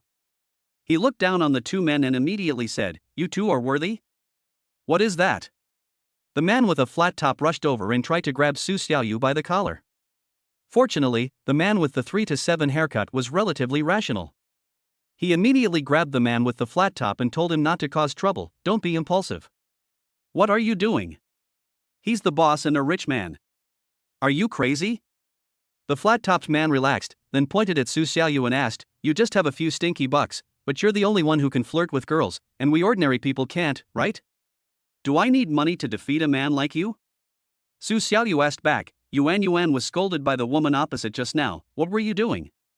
The flat-topped man was at a loss for words, because he and the 3:7 split man not only did not help, but also mocked Chen Yuan. She was stuck in the quagmire, and the two of them were still making fun of her. Amelia Su continued, Are you watching the fun? No, we are, at. The man with the 3:7 split wanted to help the man with the flat top, but they were obviously just there to watch the fun and make fun of him, so he couldn't come up with any excuse after talking for a long time. Su Xiaoyu continued to ask, What are you doing? Tell me now? Say it now. The two men were finally so ashamed of themselves by Su Xiaoyu's questioning that they disappeared into the crowd in the blink of an eye. At this time, Su Shipa, Lu Xiulian, and Chen Yuan all came out. Chapter 118. You misunderstood, Miss Wang. Finally, they arrived at the store where Su Xiaoyu had made an appointment early in the morning, and the time was just right, without exceeding the time limit. This is a shop selling grilled fish. Have you ever eaten grilled fish before? Su Xiaoyu didn't know whether Chen Yuan and the others liked grilled fish. Chen Yuan said, I haven't eaten it yet. We don't have this thing in my hometown. Anyway, I like fish very much, so I should be able to accept it. Okay, let's order then. After we finish eating, we'll go check out our shop. Su Xiaoyu said. Chen Yuan was very curious, where is it? Su Shipa and Lu Xiaolian also asked, is it nearby? That's right, this entire building belongs to a shopping mall called Taikuli, which means that all the merchants here are from the same landlord, but this landlord is not a person, but a company, a group. Su Xiaoyu briefly introduced, there are a lot of people here, all of whom come here to consume, and our store is in one of the shops here, so we won't have to worry about lack of business in the future. Su Shipa sighed, my goodness, this landlord must make a lot of money every year. I think there are at least hundreds of shops here, or even thousands? I haven't counted this either. Let's take a look at the menu first. You guys order the dishes. I'll call my colleague at the company and ask her to come and take us there. After Su Xiaoyu said this, she went to contact Huang Yuting. After discussing with Lu Xiulian and Su Shipa, Chen Yuan ordered a grilled fish with lychees, 4 servings of Sichuan jelly, a plate of crispy bananas, and 4 servings of rice wine dumplings, and that was it. No drinks were ordered. After Su Xiaoyu finished the call and saw the menu, she handed it to the waiter and said, waiter, please help me urge it, we are in a hurry. The waiter nodded and said, okay. I have just told our company's secretary that she will come over later and take us into the store. She is the only one who has the key. Su Xiaoyu said. It takes Huang Yuting about 20 minutes to take the subway from the company to here, but Su Xiaoyu has already told her that it will take about an hour and a half to arrive because they are having dinner. 20 minutes later, the grilled fish and all the dishes were served. The deputy committee also specifically said, handsome guys, beautiful girls, there are free drinks and ice cream over there. You can get them if you need them. Okay, thank you. Su Xiaoyu said. After saying that, he took Chen Yuan to get ice cream, and then prepared a cup of lemon tea for Su Sipo and Lu Xiulian each. Su Xiaoyu has always reminded them not to eat too many sweets. At their age, many people suffer from the 3 highs. It is precisely because of Su Xiaoyu's daily reminders that the 2 of them can stay so healthy without any highs. After getting the ice cream, I treated it as a dessert before the meal. After that, I ate the grilled fish, which tasted especially delicious. Chen Yuan praised it highly, wow, it's so delicious, it's really something from the big city, it's so great. The guests next to her couldn't believe Chen Yuan's expression. It was so rare to see a woman from the countryside or a small city be so beautiful. After eating, Su Xiaoyu looked at the WeChat message on her mobile phone.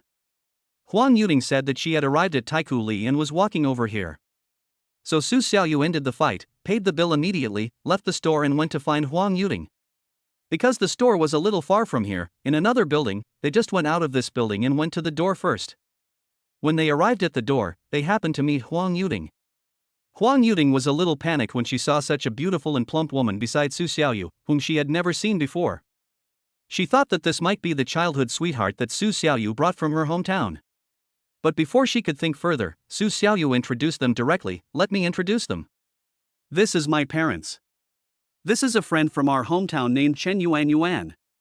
This is my secretary Huang Yuting. Huang Yuting was stunned and her vigilance soared. Friends from my hometown, wouldn't that mean they were childhood sweethearts? And now she also knows Amelia Su's parents, and she even goes out to eat with their family, which is simply too dangerous. Chen Yuan didn't have any thoughts about Huang Yuting, nor did she think too much, hello, nice to meet you. Huang Yuting came back to her senses and said with a smile, hello, nice to meet you. It has to be said that as a woman, Huang Yuting couldn't take her eyes off Chen Yuan. She was extremely worried. If a woman like this were to be with Su Xiaoyu every day, something bad would definitely happen. But whether anything happened or not seemed to be none of her business. She was not Amelia Su's girlfriend, and she couldn't say too much. She had to talk to Amelia Su first to separate the 2 of them. Boss Su, let's go check out the storefront first. It's in the building in front, on the 1st floor. Su Xiaoyu nodded and said, okay. It takes about 5 minutes to walk from this building to the one in front. I have to say that the area here is really large. Like the previous building, the decoration style here is the same, and it is designed according to the top level of Shanghai. Not only can you eat, go shopping, and appreciate beautiful works of art, but you can also enjoy beautiful works of art. Mainly, people who come to Taikoo Li to play will choose to have a meal in the restaurant here. This leads to a lot of people coming and going. Under the leadership of Huang Yuding, they came directly to the side of the store. It's here, Mr. Su. The decorators come here to do the renovations at night. The mall doesn't allow renovations during the day. Huang Yuding explained, pointing to the fence at the door. Su Xiaoyu's whole family looked towards the fence, and saw only the name of the shop on it, Suji Fish Noodles, with a picture that was found somewhere on the internet. It was very eye-catching and appetizing. Great! Open the door, Su Xiaoyu said. Huang Yuding immediately took out the key, opened the door, and then turned on the light at the door, and the entire space inside was lit up. Su Xiaoyu, Su Shipa, and Lu Xiaolian went straight to the kitchen at the back and looked at the warehouse. Coincidentally, they left Huang Yuding and Chen Yuan in the hall outside. Huang Yuding found that there were only 2 of them here, so she looked at Chen Yuan and said unfriendlily, "Hey, can you stay away from our President Su?" After hearing this, Chen Yuan was stunned, and her whole face became dull. But she soon realized that the other party was jealous, and immediately started laughing. Huang Yuding thought she was provoking her, so she asked again, "What are you laughing at?" Chen Yuan immediately said, "Miss Huang, you must have misunderstood. I am just a fellow villager of Su Xiaoyu. I came to Mo to work in this fishmeal shop." Chapter 119, Meet an Old Colleague. "Although the boss is really good, I don't have any opinion about him," Chen Yuan said. At least he couldn't reveal his thoughts directly now, because Chen Yuan could see that the woman in front of him should also like Su Xiaoyu. After Huang Yuding heard what Chen Yuan said, she was stunned and said, "So that's how it is. Are you telling the truth?" Huang Yuding was obviously a little worried. After all, Chen Yuan and Su Xiaoyu both came from here, and now she knew Su Xiaoyu's parents. If she wanted to take action against Su Xiaoyu, she would have much more advantages than these women from other places. "Of course, there is no reason for me to lie to you," said Chen Yuan. Huang Yuding felt that she could believe Chen Yuan's words for the time being, but she must strengthen her precautions in the long run. Just when the two were chatting excitedly, a discordant voice suddenly came from outside the shop. "Ting, why are you here?" At this time, a girl who looked very charming walked over. This person was none other than a female employee who had resigned from Huashing Technology, named Meng Yanru. She had noticed Huang Yuding looking for a store in this place before, and had been to this place twice with the investment manager of this shopping mall. After resigning from Huashing Technology, Meng Yanru started working in this shopping mall as a store clerk, and this store happened to be opposite Suji Fish Powder. Huang Yuding saw her and didn't look happy. She asked directly, "How do you know I'm here?" Meng Yanru said, "I work at the hot pot restaurant across the street. I saw you looking for this shop before, so I noticed you. You won't be angry because I secretly observed you, right?" Amelia Su and her parents just came out and saw the scene outside. They were also surprised. "Meng Yanru, why is it you?" When Meng Yanru saw Amelia Su, she looked disdainful. "Oh, Amelia Su was here too. You two seem to be really extraordinary. I heard that you are now the new boss of Huashing Technology. What's wrong? Are you still opening a store here?" Su Xiaoyu had a bad relationship with Meng Yanru before. When he was still flattering Wang Jing, many girls mocked him. Among them, Meng Yanru was the most aggressive one, saying bad things about Su Xiaoyu everywhere. Later, after Su Xiaoyu accepted Huashing Technology, many old employees who had resigned before returned. Some of them wanted to pull Meng Yanru back, but Meng Yanru felt that it was impossible for Su Xiaoyu, a young man who was still wet behind the ears, to run Huashing Technology. There was no development for him if he returned, so she refused. When these things reached Su Xiaoyu's ears, he didn't take them seriously at all and chose to ignore them, because he thought that he was no longer an employee and should have some vision. If he cared about everyone, he would be busy all day. Now Meng Yanru was the first to bring up the topic, create conflicts, and mock Su Xiaoyu. "It seems that Huashing Technology can no longer operate under your hands, so you have to find another industry now to avoid losing all your money, right?" Huang Yuding was angry on behalf of Su Xiaoyu, and immediately retorted to Meng Yanru, "Meng Yanru, keep your mouth shut. Huashing Technology's performance is much better than before, and its stock price has increased several times. You don't know how to trade stocks, but can't you read the news? Su Xiaoyu didn't say anything, knowing that Meng Yanru was ignorant and liked to spread rumors. It was a waste of time to argue with her. He was just afraid that his parents would feel uncomfortable seeing this scene, so he asked Lu Xiaolian and Su Shipa to go shopping in the mall first, and he would go find them later after he had dealt with his business.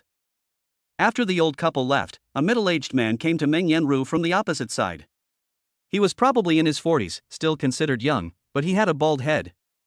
Fortunately, he was wearing a branded suit, and you could tell at a glance that he was a successful person.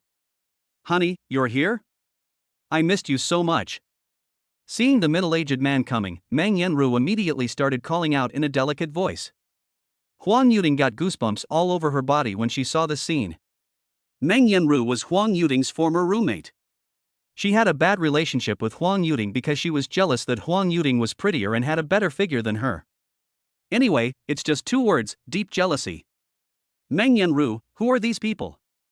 At this moment, the middle-aged man's eyes immediately fell on Huang Yuding, and his eyes were quite obscene. Looking at his expression, it was as if he was about to eat Huang Yuding. Huang Yuding's face changed immediately. After hearing the middle-aged man's question, Meng Yanru immediately left his arms and started to introduce them. "These two are my former colleagues, this is Su Xiaoyu, and this is Huang Yuding." It doesn't really matter who Su Xiaoyu is, because the middle-aged man only has Huang Yuding in his eyes, and his eyes have never left Huang Yuding's chest. "Oh my, so you are all Meng Yanru's former colleagues. Have you all had lunch? Let's go together. I just booked a private room at the Jinjiwei in front. Let's go together." The middle-aged man was very excited. He felt that he could win Huang Yuding. No. Unfortunately, at this time, Huang Yuding shook her head to refuse. The middle-aged man was not angry either. He just winked at Meng Yanru, which meant "Help me take down your colleague, or I'll make you pay." In an instant, Meng Yanru's expression changed. The next moment. Cough, cough. Meng Yanru immediately coughed twice. Huang Yuding and Su Xiaoyu didn't know what she was coughing about. Meng Yanru felt that as long as she revealed the identity of the middle-aged man, Su Xiaoyu and Huang Yuding would be scared, and it would be easy to take down Huang Yuding. Therefore, at this time, before Su Xiaoyu and Huang Yuding could react, she said directly, "Let me tell you, he is the marketing manager of Nantian Information, Zhang Chao, President Zheng. Nantian Information, I don't think I need to introduce it to you in detail. It is a cooperative unit of your Huaxing technology." Meng Yanru said so directly, with a look of pride on her face, as if Nantian Information belonged to her. However, it must be said that Huang Yuding was indeed scared. Nantian Information is the first major partner that gave Huaxing Technology a new lease of life. The reason why Huaxing Technology can reach its current state, turn losses into profits, and restore production to its previous peak state, is mainly because of the order signed by Nantian Information. In the eyes of all the marketing staff of Huaxing Technology, Nantian Information is a godlike existence, so they must not offend anyone in their company. However, not only Huang Yuding had never heard of this Zhang Chao, even Su Xiaoyu had never heard of him, because when he cooperated with him before, he had a face-to-face discussion with Yi Nantian, the boss of Nantian Information, and it did not go through the marketing department at all. Chapter 120-120 I'm not afraid of you. But Huang Yuding was already frightened at this time. Suddenly, Zhang Chao started to show off, with a smug expression on his face. Meng Yanru struck while the iron was hot. "Huang Yuding, you have seen that if something happens between you and our CEO Jiang, your future will be much easier, but it depends on whether you are willing or not." After Meng Yanru finished speaking, she looked at Huang Yuding with a half-smile on her face. Her meaning was very clear, and Huang Yuding understood it quickly. Isn't it just sleeping together? Ha, do you think everyone is as shameless as you? Are you overthinking it? Are you sick? Go back to where you came from. I've never seen anyone as shameless as you. Huang Yuding cursed immediately. Girl, are you really so mean? Zhang Chao asked with a slight smile, not angry. To him, women are just like his prey in bed. It is normal for them to have some emotions. Just like coaxing a child, there are always ways to coax him into doing well. It can be seen that he does not regard women as human beings at all. In Zhang Chao's eyes, women are creatures that are meant for men's entertainment, and this is their fate from birth. But Huang Yuding didn't give Zhang Chao any face at all. She was the head of Huaxing Technology and now Amelia Su's secretary. Even if she wanted to sleep with him, she had to sleep with Amelia Su. A small manager dares to ask her to do such a thing. Who else should he blame if not him? Just at this moment, Jiang Chao and Meng Yanru, who were originally full of absolute confidence, immediately turned ugly. Meng Yanru never dreamed that she would be scolded after she revealed Jiang Chao's identity. She just saw Huang Yuding's expression, and it was obvious that she was frightened. Doesn't she know the consequences of offending President Jiang? Moreover, in Meng Yanru's understanding, women all over the world are the same as her. As long as they can have money, they should not hesitate to give up everything they have. That's why she looked at Jiang Chao aggrievedly. Dear. At this time, Jiang Chao didn't expect that he was rejected. You know, this was the first time he was rejected by a woman, so his face turned ugly. After taking a deep breath, Jiang Chao looked at Huang Yuding and said, I'll give you another chance to reorganize your words. You'd better think it over carefully, because I'm the marketing manager of Nantian Information. If I really want you to do something, it's easy. That's right. At this moment, Jiang Chao is a naked threat to Huang Yuding. Of course, what he said was true. If the top management of Nantian Information really wanted to take action against a woman with no background, it would be easy to do so. But Huang Yuding was not afraid at all, so in an instant, Huang Yuding started to curse again. You are a bald man, you think you are so great just because you are a senior executive of Nantian Information? I told you that I can do whatever I want to you. You don't like it, right? If you don't like it, come and take revenge on me. I am not afraid of you, come on. Huang Yuding started right away without any fear. Seeing this, Jiang Chao's face turned awkward. Okay. You remember this. However, before Jiang Chao could finish his harsh words, he was interrupted by a sudden voice. Alright, stop trying, you're going to lose face, Mr. Jiang. That's right. At this moment, Su Xiaoyu, who had been standing aside without saying anything, suddenly spoke. He said to Huang Yuding, what you said just now is right. Then, Su Xiaoyu looked at Jiang Chao with a cold expression. You bald man, how dare you be so arrogant and openly tease the executives of Huaxing Technology in front of me? Didn't your father teach you how to speak? Under Su Xiaoyu's very serious gaze, Jiang Chao and Meng Yanru were both stunned, but Jiang Chao immediately became angry. He shouted at Su Xiaoyu, where did this ignorant brat come from? How dare you stop me and talk like that? Didn't you hear me just now? I am the manager of the marketing department of Nantian Information. If I am unhappy, I can make your orders from Huaxing Technology invalid. If I do something to you, you can't stay in Huaxing Technology. Brat, if you kneel down and apologize to me now, I might consider forgiving you this time. Otherwise, you will be responsible for the consequences. This Su Xiaoyu is the new boss of Huaxing Technology. Meng Yanru explained. However, Jiang Chao didn't take it seriously at all, because he felt that Huaxing Technology was a small company that was not even worthy of Nantian Information support, and their boss was nothing special. Oh, it's the boss of that rubbish company, Su Xiaoyu, who took over. I think I heard you talk about it before. Yes, that's him. But look at him now. He's looking for a shop here to open a restaurant. It looks like Huaxing Technology is not far from bankruptcy under his leadership. Ha ha ha. Ah, that's really fast. Jiang Chao also laughed. Then, Meng Yanru looked at Amelia Su and said, You'd better apologize to our President Jiang as soon as possible, otherwise, you will die without knowing how you died. Jiang Chao and Meng Yanru looked so arrogant, as if they could definitely defeat Su Xiaoyu. Unfortunately, Su Xiaoyu immediately laughed. Are you so sure that you, the manager of the marketing department of Nantian Information, can take over my position? Jiang Chao and Meng Yanru were both stunned for a moment, and then they looked at each other. Could it be that the boss of this small, shabby company really thinks he is a big shot and that he is more powerful than the marketing manager of Nantian Information? Or maybe he has a special relationship with Nantian Information, so that even he, the marketing manager, cannot touch Huaxing Technology's orders? If that's the case, then things will be a bit difficult? Jiang Chao immediately glanced at Meng Yanru, and after Meng Yanru understood, she immediately asked Su Xiaoyu, what do you mean? Su Xiaoyu said, what do I mean? Su Xiaoyu pretended to be deep. Meng Yanru and Jiang Chao both looked at him, as if they couldn't wait to know the truth. What? Su Xiaoyu said, I'm your father. Huang Yuding and Chen Yuanyuan burst out laughing. Ha ha ha. You. The two people laughed so loudly that Zhang Mo was so angry that he started to tremble. He never expected that Su Xiaoyu actually took advantage of him. What is going on? The onlookers began to ask. It's like this. This bald guy, oh no, it seems to be the marketing manager of Nantian Information, wants a beautiful woman to sleep with him, but the beautiful woman doesn't agree, so isn't this a conflict? How shameless. Chapter 121. Hurry up, I can't wait. It doesn't matter if he is shameless. You have to know that he is the marketing manager of a listed company. If Renji and I just moves his finger, you may not be able to stay in the Magic City anymore. You're right, but if you say that, then the guy on the other side will be miserable, right? Of course not. Ah, what a handsome young man, what a pity. Su Xiaoyu and Jiang Chao naturally attracted many people to stop and gather around to watch. In an instant, they started pointing and talking. Yes, such a handsome young man. But I have to say that this handsome young man is really good. He actually used such a method to embarrass the manager of the listed company. Yeah, it's amazing. Didn't you see that bald guy, no, it should be the manager of the listed company whose face turned green and his lips were trembling. It seems that he was really angry. That handsome guy is in real trouble this time, ah.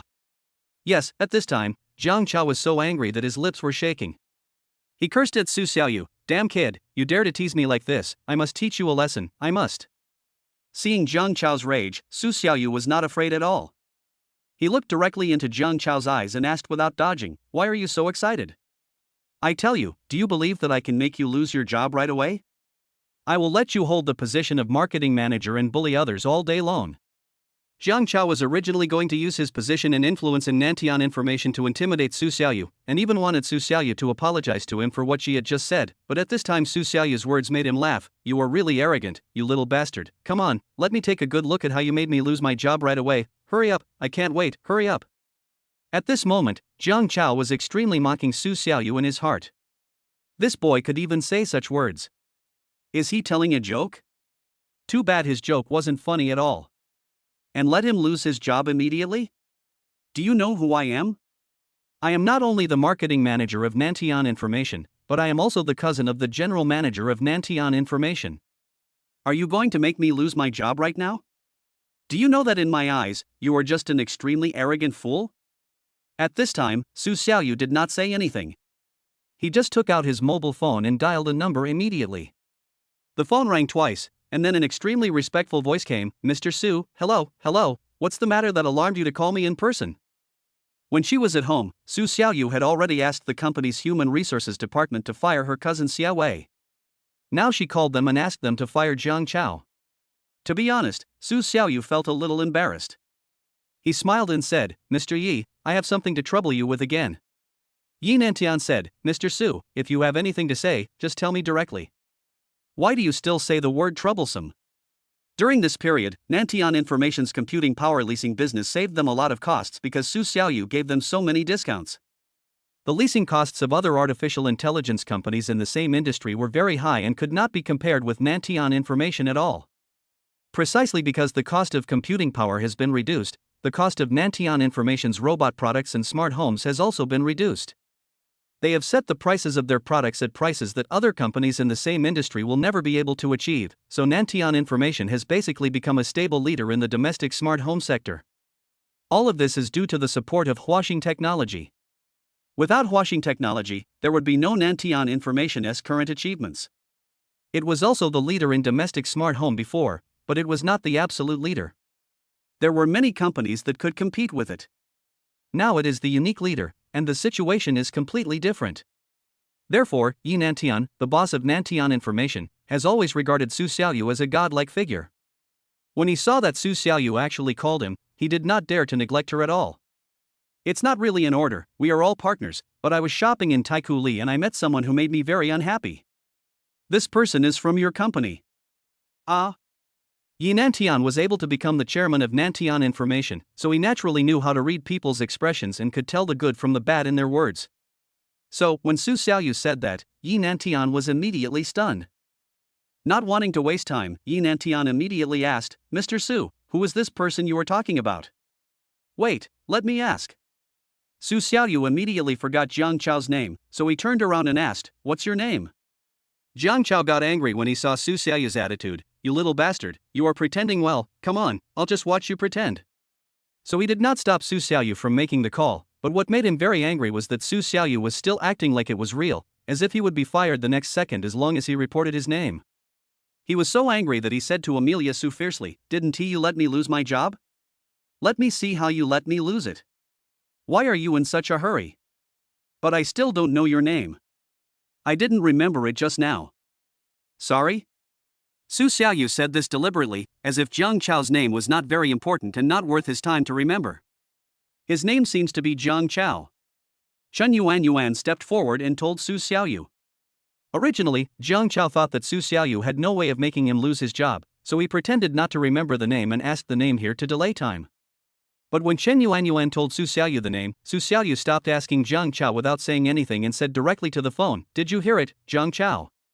As soon as these words came out, Yi Nantian immediately took a breath of cold air. "Well, I wonder how Jiang Chao offended Mr. Su." Su Xiaoyu did not answer this question, but directly said in an imperative tone, "Mr. Yi, if you don't want your company to go back to where it came from, fire this person named Jiang Chao immediately. I want to see him leave Nantian information within today." Ah. Yi Nantian was a little unsure about making a decision and wanted to mediate. "Is there any misunderstanding? Let me ask you a question. Is Jiang Chao married?" Su Xiaoyu asked back. Yi Nantian nodded. "Yes, Jiang Chao got married 10 years ago, and I attended his wedding. At that time, he was just an ordinary salesperson in the marketing department of our company." What's wrong?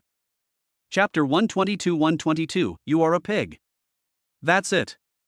Su Xiaoyu said immediately, "A married man is still messing around with other women. It's fine if he messes with other women, but he even dares to flirt with the female employees of our washing technology, and in front of me. If I let it go like this, where will I put my face?" After saying that, Su Xiaoyu hung up the phone and left the matter to Yi Nantian. "Ha, you're pretending really well. You just randomly called a number and said you were Mr. Yi. Who do you think you are?" It really made me laugh to death. I was scared. I'm going to be fired. As soon as Su Xiaoyu hung up the phone, Jiang Chao started to sneer. Ding ling ling. But before he could finish his sarcastic words, his cell phone rang.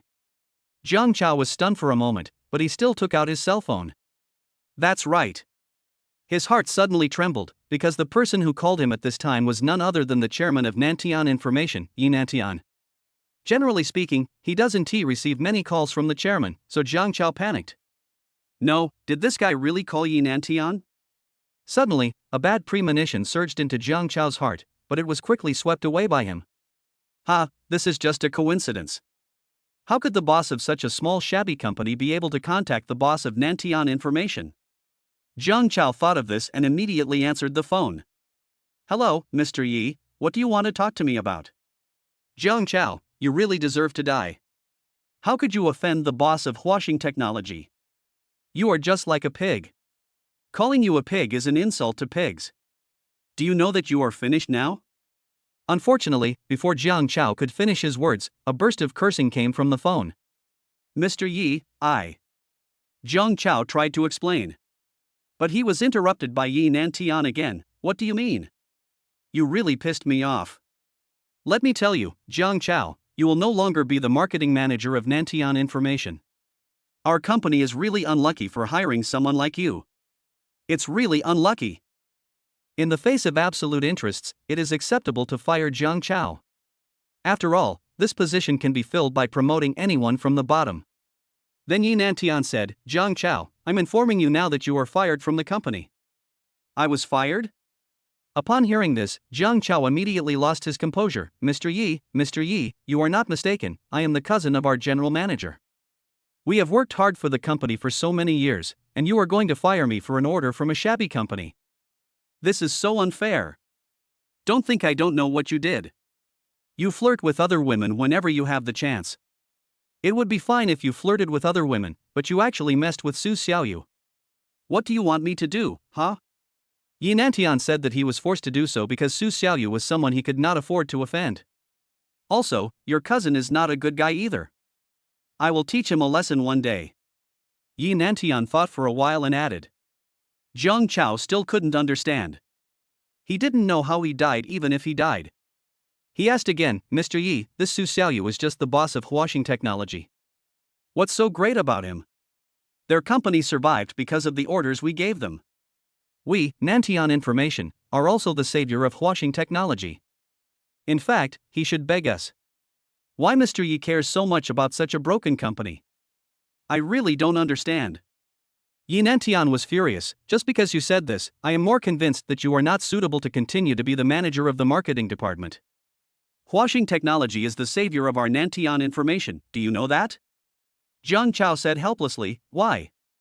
Because washing technology rents computing power for us at a very low cost, our costs are reduced and our product prices are cheap, so that we can become the unique leading smart home company in the market. Your current thinking is typical of not knowing what is good for you, or being ungrateful. Yi Nantian continued, washing technology's rental fee is 20% cheaper than the average price in the market. If we offend them, they will turn around and cooperate with other companies. A lot of AI companies will rush to cooperate with them. Do you still think they need our help?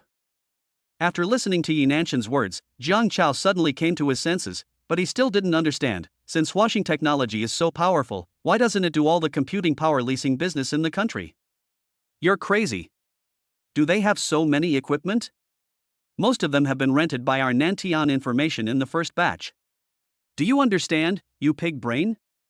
Now they have reserved resources to cooperate with NVIDIA, so they have never accepted orders from other companies. If they had been allowed to accept them, they might have been successful long ago. Yi Nantian cursed while explaining, and he was very emotional. Zhang Chao was completely convinced. Things were completely different from what he thought. What Yi Nantian said was also very reasonable. It was indeed that washing technology did not beg Nantian information, but Nantian information could not do without washing technology. Yi Nantian on the other end had finished speaking and hung up the phone. Alright, that's it, you can do whatever you want. There was a beep sound from the other end of the phone. Zhang Chao felt as if he had suffered a series of attacks. He was so confused that he almost fell to the ground. Why is this happening? He looked distraught, as if he had lost all his soul. Honey, what's wrong with you? Seeing this scene, Meng Yanru on the side immediately supported Zhang Chao and asked. But at this time, Zhang Chao ignored her, because he looked directly at Amelia Su. It's you, isn't it?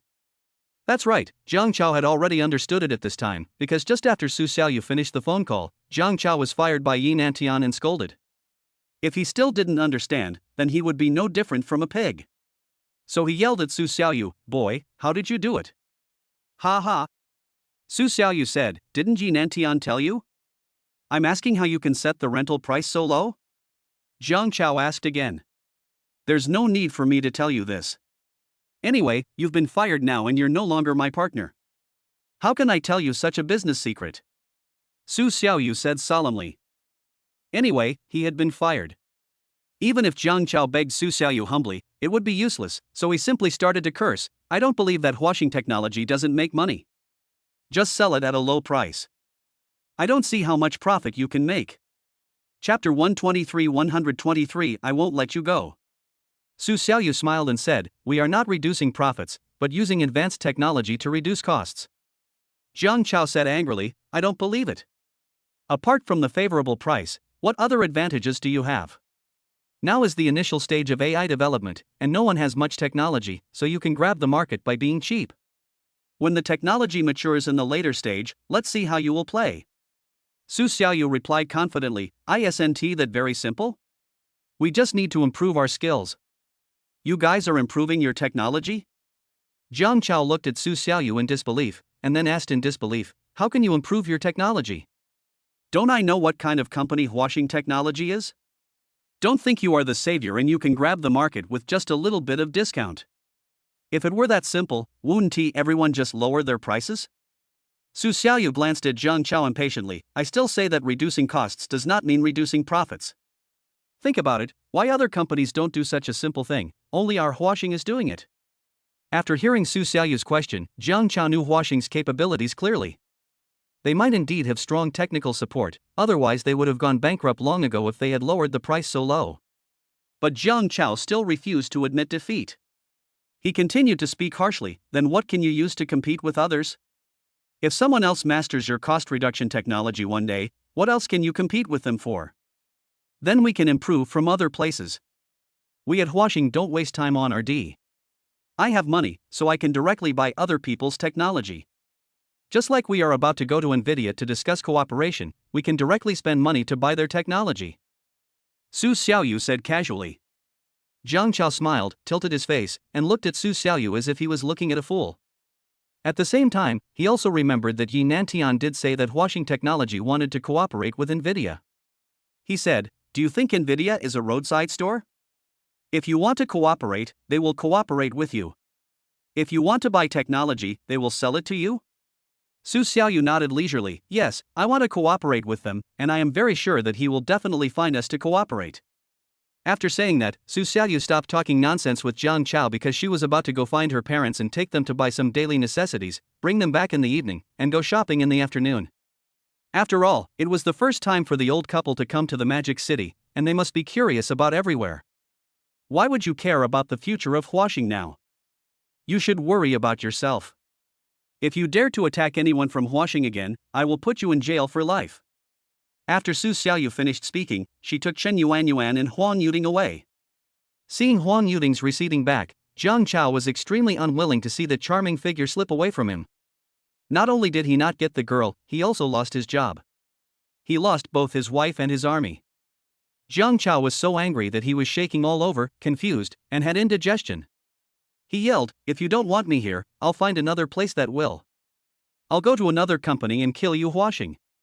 Passers-by saw him swearing, while those who didn't see what happened thought that Zhang Chao was bullied, so the atmosphere of 30 years in the east, 30 years in the west was very good. However, when Su Xiaoyu and the others disappeared from sight, Zhang Chao slapped Meng Yanru hard in the face. Meng Yanru was so confused after being beaten that she touched her painful face, looked at Zhang Chao innocently and asked, "Brother Chao, why did you hit me? You still have the nerve to ask me why I hit you? You are such a shameless person, it's all because of you, it's all because of you, if it weren't for you, how could I have offended Amelia Su?" Zhang Chao yelled loudly, in front of so many people, not caring about his image at all, "I'm going to beat you to death, I'm going to beat you to death, you bitch." All I saw was him punching and kicking Meng Yanru in an instant. Ah. In an instant, Meng Yanru screamed. Seeing that something was not right, the people watching around immediately became confused. What on earth is going on? Aren't they in the same group? Why would the man hit the woman? That's right. To be honest, they didn't understand it clearly, but at this moment, Zhang Chao left the crowd like a stray dog. At this time, everyone started discussing it. What's going on? Why is this man hitting a woman? He is so uneducated. Why else could it be?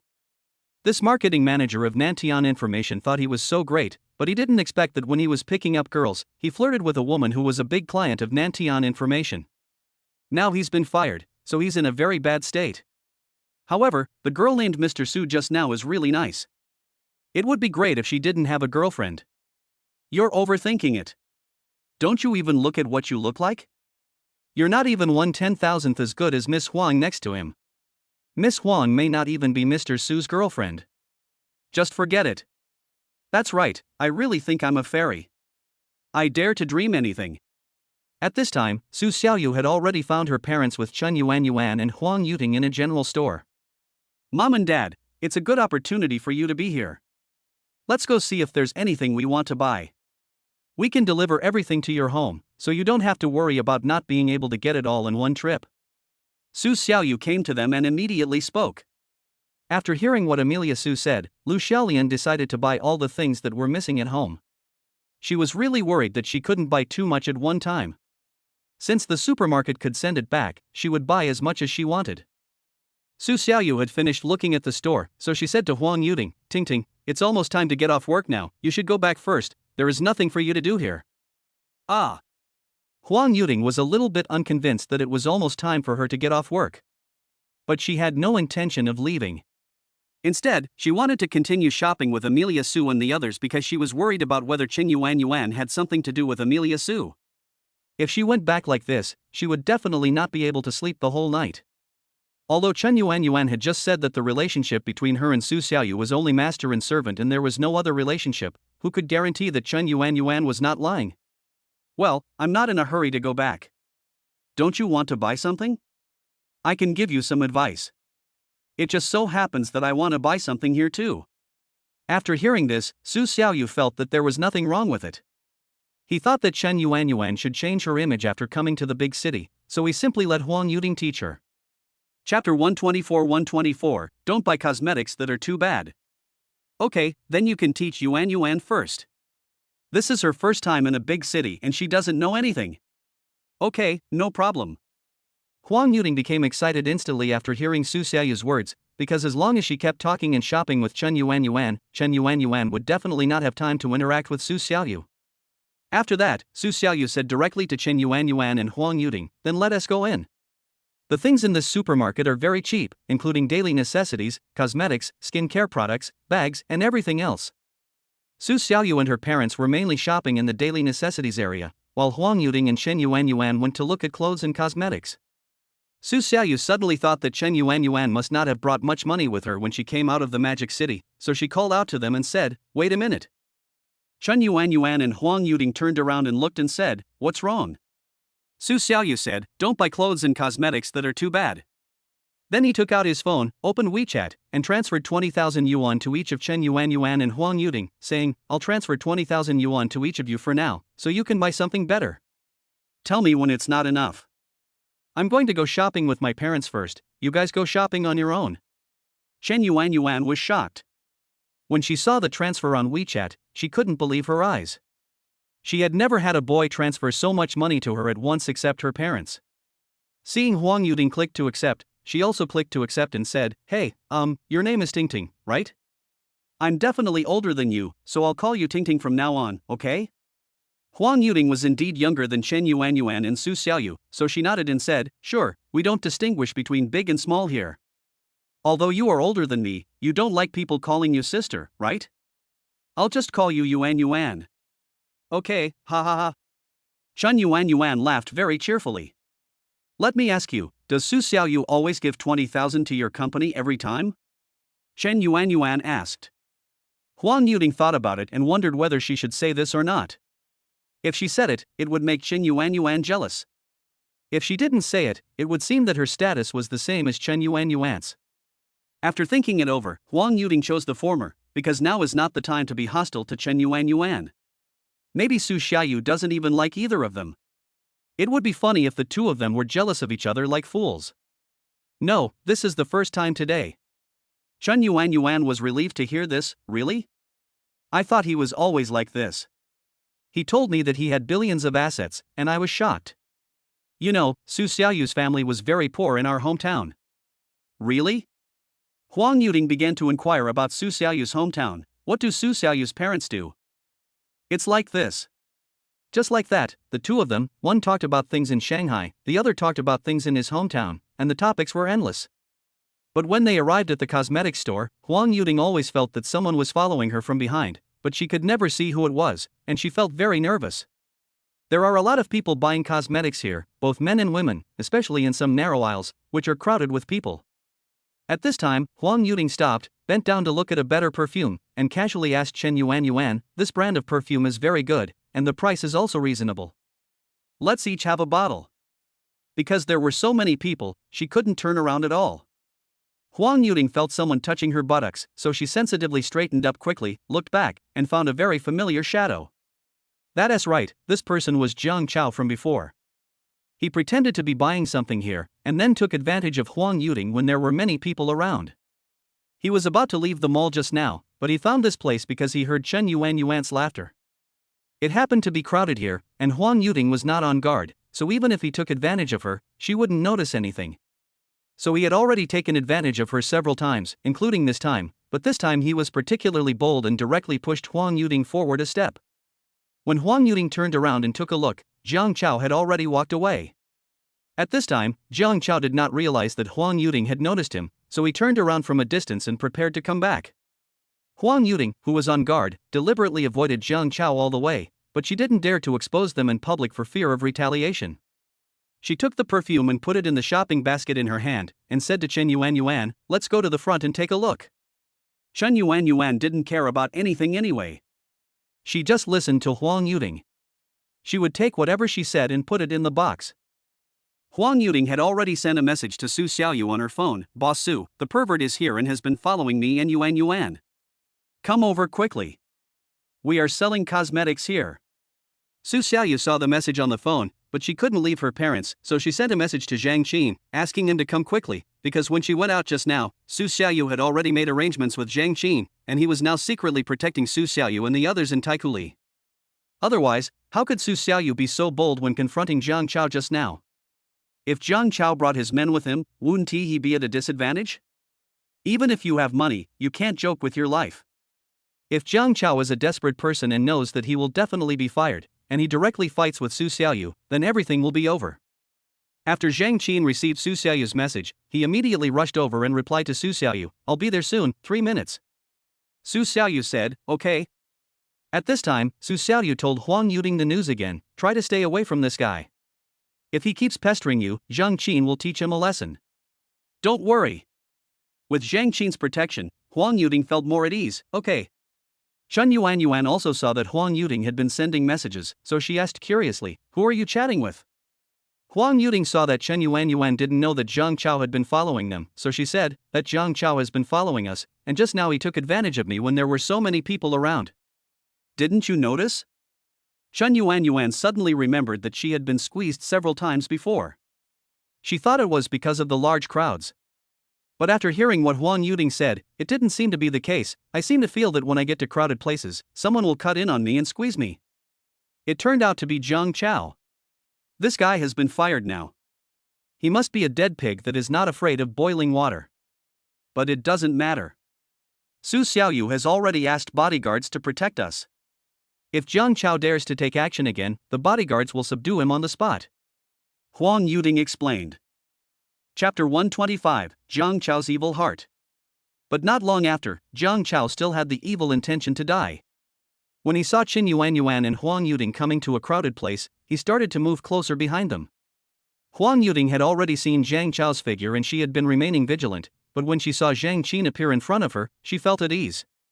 Zhang Qin had just seen the photo of Jiang Chao that Su Xiaoyu sent him, so he knew Jiang Chao, but Jiang Chao had never seen Zhang Qin before, so he was still not on guard and was ready to reach out and touch Huang Yuding.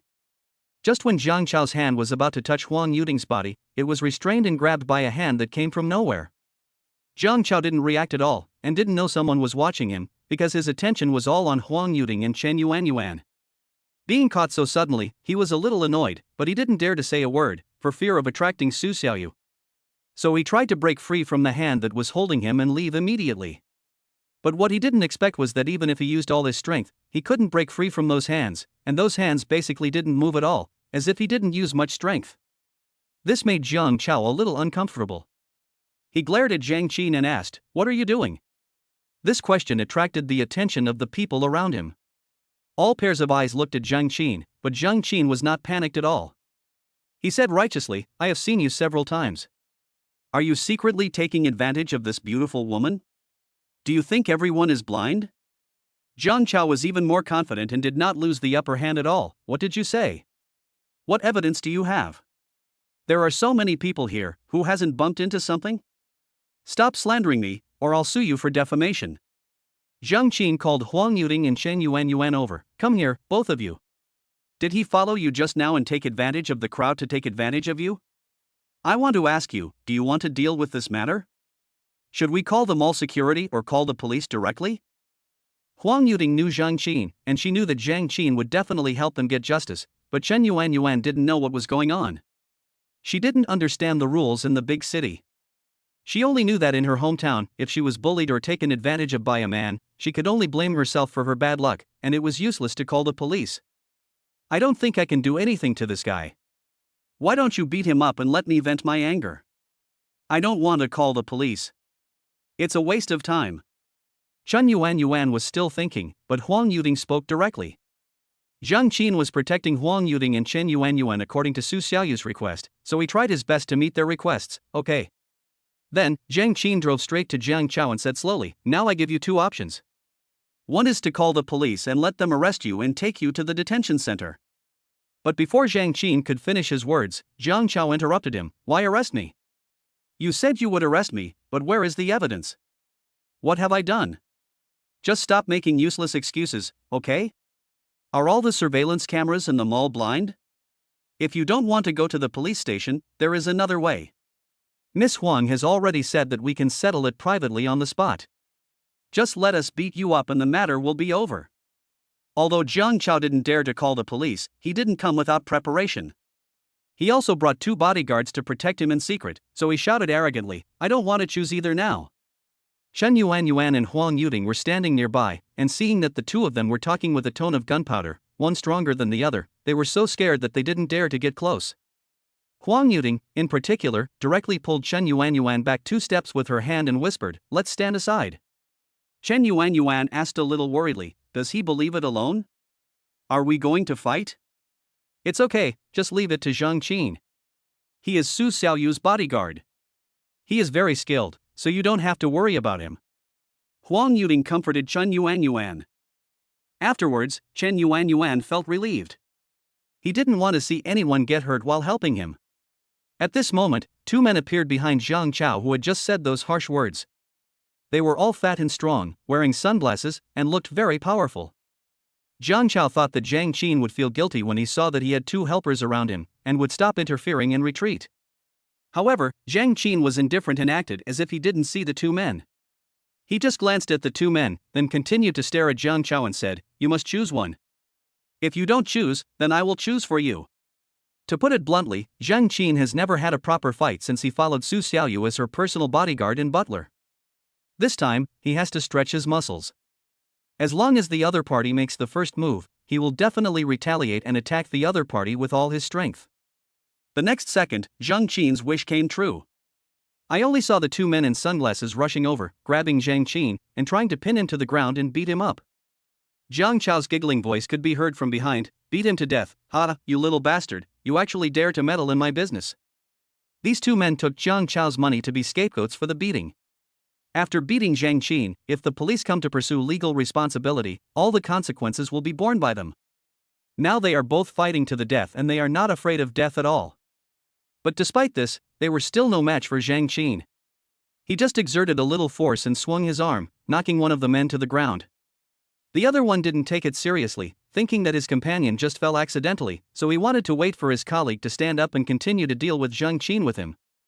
Unfortunately, his colleague did not stand up again, but fell to the ground and was taken a nap by Zhang Qin. He could not stand up at all and lay on the ground motionless. Before he could react, Zhang Qin had already punched him in the face with a powerful punch, killing him instantly and sending him falling to the ground. As expected of a trained bodyguard, all of Zhang Qin's attacks hit the vital points with great efficiency. His moves were much cleaner and neater than those of ordinary people, which stunned Jiang Chao who was standing behind him. He found that this man was so ruthless that he knocked down his 2 bodyguards in just a few moves. Jiang Chao was totally out of his depth, so he took 2 steps back in fear, knelt down, and immediately began to beg for mercy. His attitude changed very quickly. "Brother, spare my life."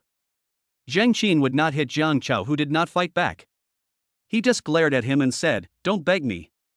Beg the police later." Just as Zhang Qin finished speaking, footsteps were heard from the side. It turned out to be Su Xiaoyu coming over. Chapter 126. I'll leave it to you. He had received the message from Huang Yuding and knew that Zhang Qin had subdued Jiang Chao and his 2 helpers, so he came to take a look. But it didn't matter if she didn't come. Su Xiaoyu's arrival immediately gave Jiang Chao new hope. He immediately crawled to Su Xiaoyu and begged for mercy. Mr. Su, please be merciful and spare me this time." Amelia Su was completely blinded. "He just came to watch the fun, why are you begging me? I know that this expert must be your bodyguard. You can spare my life with just one word." "I know it's all my fault. I was confused for a moment. Please don't bear grudges and just ignore trash like me." Jiang Chao had become so humble that he was shameless. At this time, more and more people were watching the fun, and they were all pointing and talking about Jiang Chao. How can this person be so shameless? I've seen shameless people before, but I've never seen someone this shameless. I'm impressed. That's right, a grown man has no self-respect, he dares to do it but not to take responsibility for it. Su Xiaoyu still had no intention of letting Jiang Chao go. She smiled slightly, said nothing, and shook her head. At this moment, Jiang Chao suddenly remembered what happened just now. His eyes rolled and he hugged Su Xiaoyu's thighs, crying, "Dad, I am your son, please forgive me, Dad." Su Xiaoyu was simply stunned. He had never seen such a shameless person. A man in his 40s recognized a man in his 30s as his father. This simply messed up the generations. Get lost, I don't have that rubbish son, and he's so ugly. Su Xiaoyu slapped Zhang Chao's hands away, and then said to Zhang Qin, send him to the police station, and make sure he learns a lesson. After Zhang Qin received Su Xiaoyu's order, he immediately said to Zhang Chao, wait, we can talk about it at the police station. Zhang Chao knew that he would not be able to escape from Zhang Qin's hands, so he did not resist. Chen Yuan was still a little skeptical. Will the police really take care of such a small matter? Huang Yuding said angrily, of course they will. This is not dangerous and they can still complete their targets. Why don't they care? Then you deal with this matter first, and I'll give you the car. When you're done, come here to pick us up. Su Xiaoyu threw the car keys directly to Zhang Qin and said, okay, I'll do it as soon as possible. Zhang Qin took Zhang Chao and left the crowded place directly and headed to the nearby police station. At this time, a man about 35 years old came over from the crowd. When he saw Su Xiaoyu, he said directly, hello, Mr. Su. I really didn't expect that a big shot like you would visit our store. It's really an honor. Su Xiaoyu didn't know the person in front of him at all, so he asked, who are you? Do we know each other? The man said, oh, it's like this. I'm the owner of the restaurant you just had dinner at. My name is Yu Cho. I didn't know when you went to eat just now. I heard from the waiter that it seemed that the boss of Huaxing Technology came to eat. If there hadn't been a little conflict here, I might not have been able to find you. I rushed over as soon as I knew it. I wonder if we can add WeChat. I treated you to the meal just now, so let's just consider it as making friends. Su Xiaoyu really didn't expect that her identity as the boss of Huaxing Technology would be so useful that she could even get the restaurant owner to come to her for the order. But the meal didn't cost much in total, and he had already finished eating and left the restaurant. It would not be appropriate to ask for the bill now. It was enough that he had the intention. Besides, the system has already given the rebate, and Su Xiaoyu himself didn't spend a penny, so he immediately understood Yu Cho's kindness and said, boss you are asking too much. I have already paid the money, so there is no need to bother you to waive the bill. If there is nothing else, I will leave first.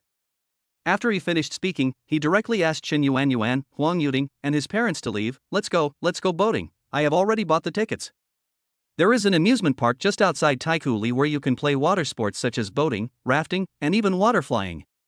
Yes, it's very comfortable to row a boat after dinner. Chen Yuan and Huang Yuding were both very happy and couldn't wait to leave. In an instant, Su Xiaoyu and others were ready to leave.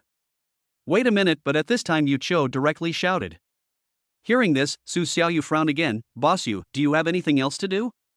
After being looked at by Su Xiaoyu, Yu Cho immediately started coughing. Ahem, well, Mr. Su, I heard you say that you want to go boating, right?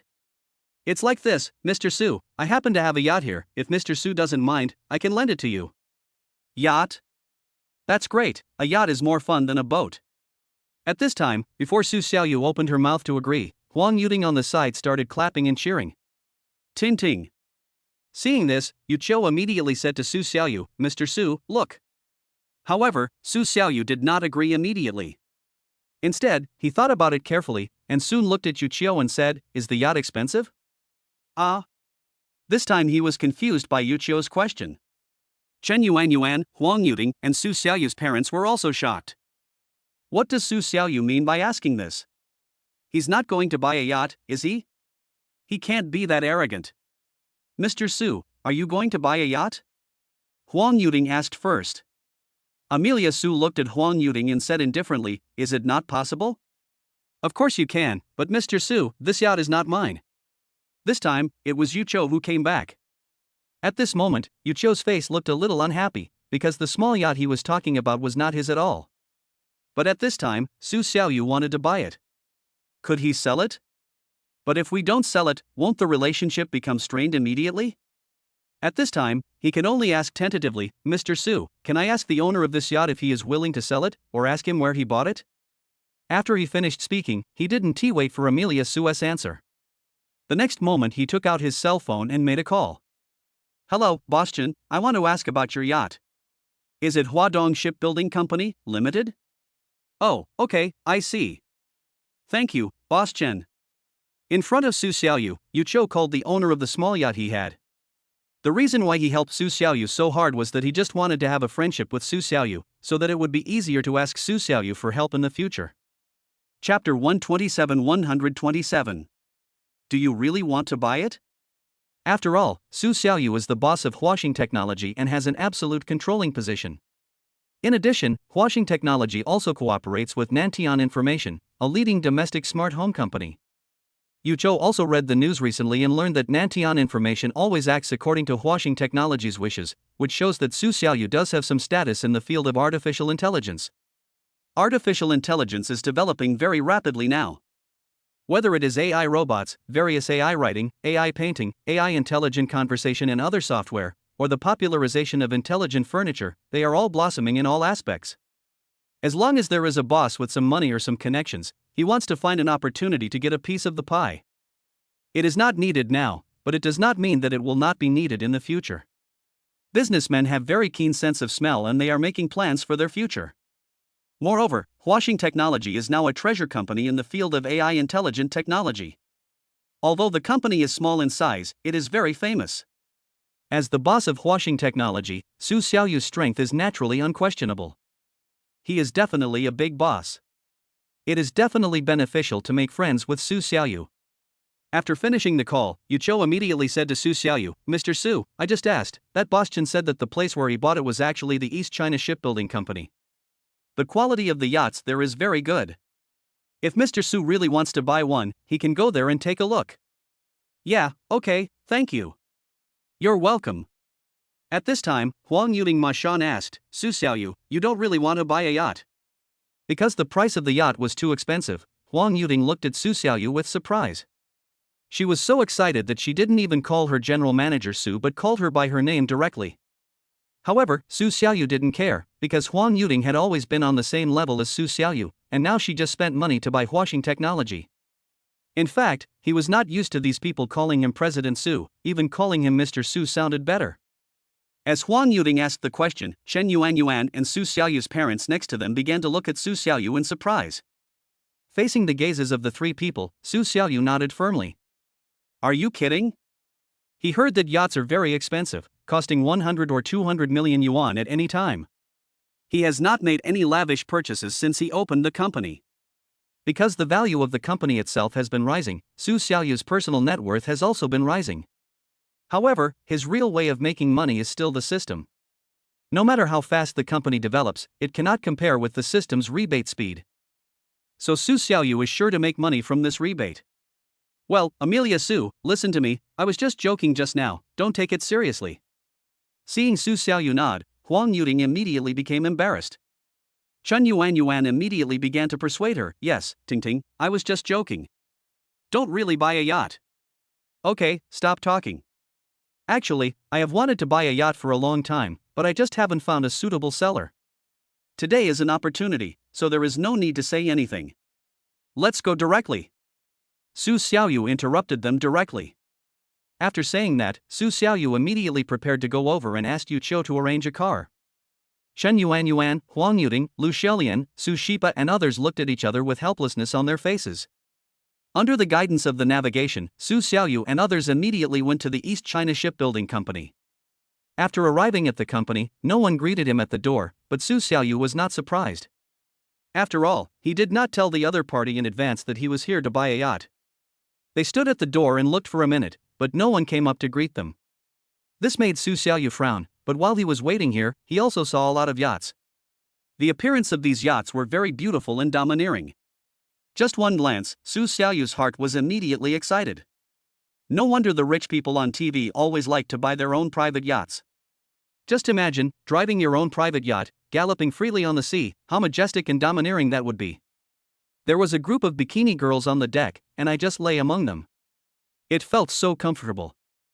Thinking of this, Amelia Su stopped waiting and walked directly to a staff member of the East China Shipbuilding Company and said politely, "Hello, I want to buy a yacht." The staff member nodded casually and glanced at Amelia Su with an average attitude. "All these yachts here are worth tens of millions? You can take a look.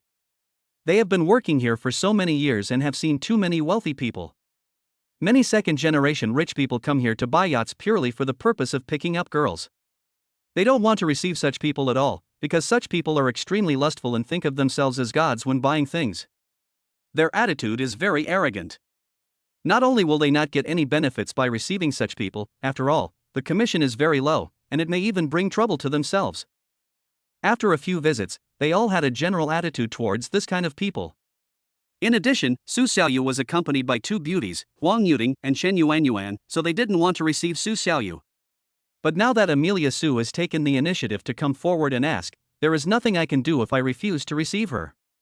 The words of the staff member of the East China Shipbuilding Company made Su Xiaoyu feel a little uncomfortable and depressed, because his words sounded as if she could only afford a few tens of millions. Su Xiaoyu immediately began to talk to herself. Is that really the case? You look down on me too much. If you want to buy something, buy the most expensive one. In an instant, Su Xiaoyu smiled slightly, and then said to the staff of East China Shipbuilding Company, "Brother, I won't look at the yachts worth tens of millions. You should take me to see the most expensive one here." The staff of the East China Shipbuilding Company were stunned at the time. At the same time, Huang Yuting, Chen Yuanyuan and Su Xiaoyu's family were all stunned.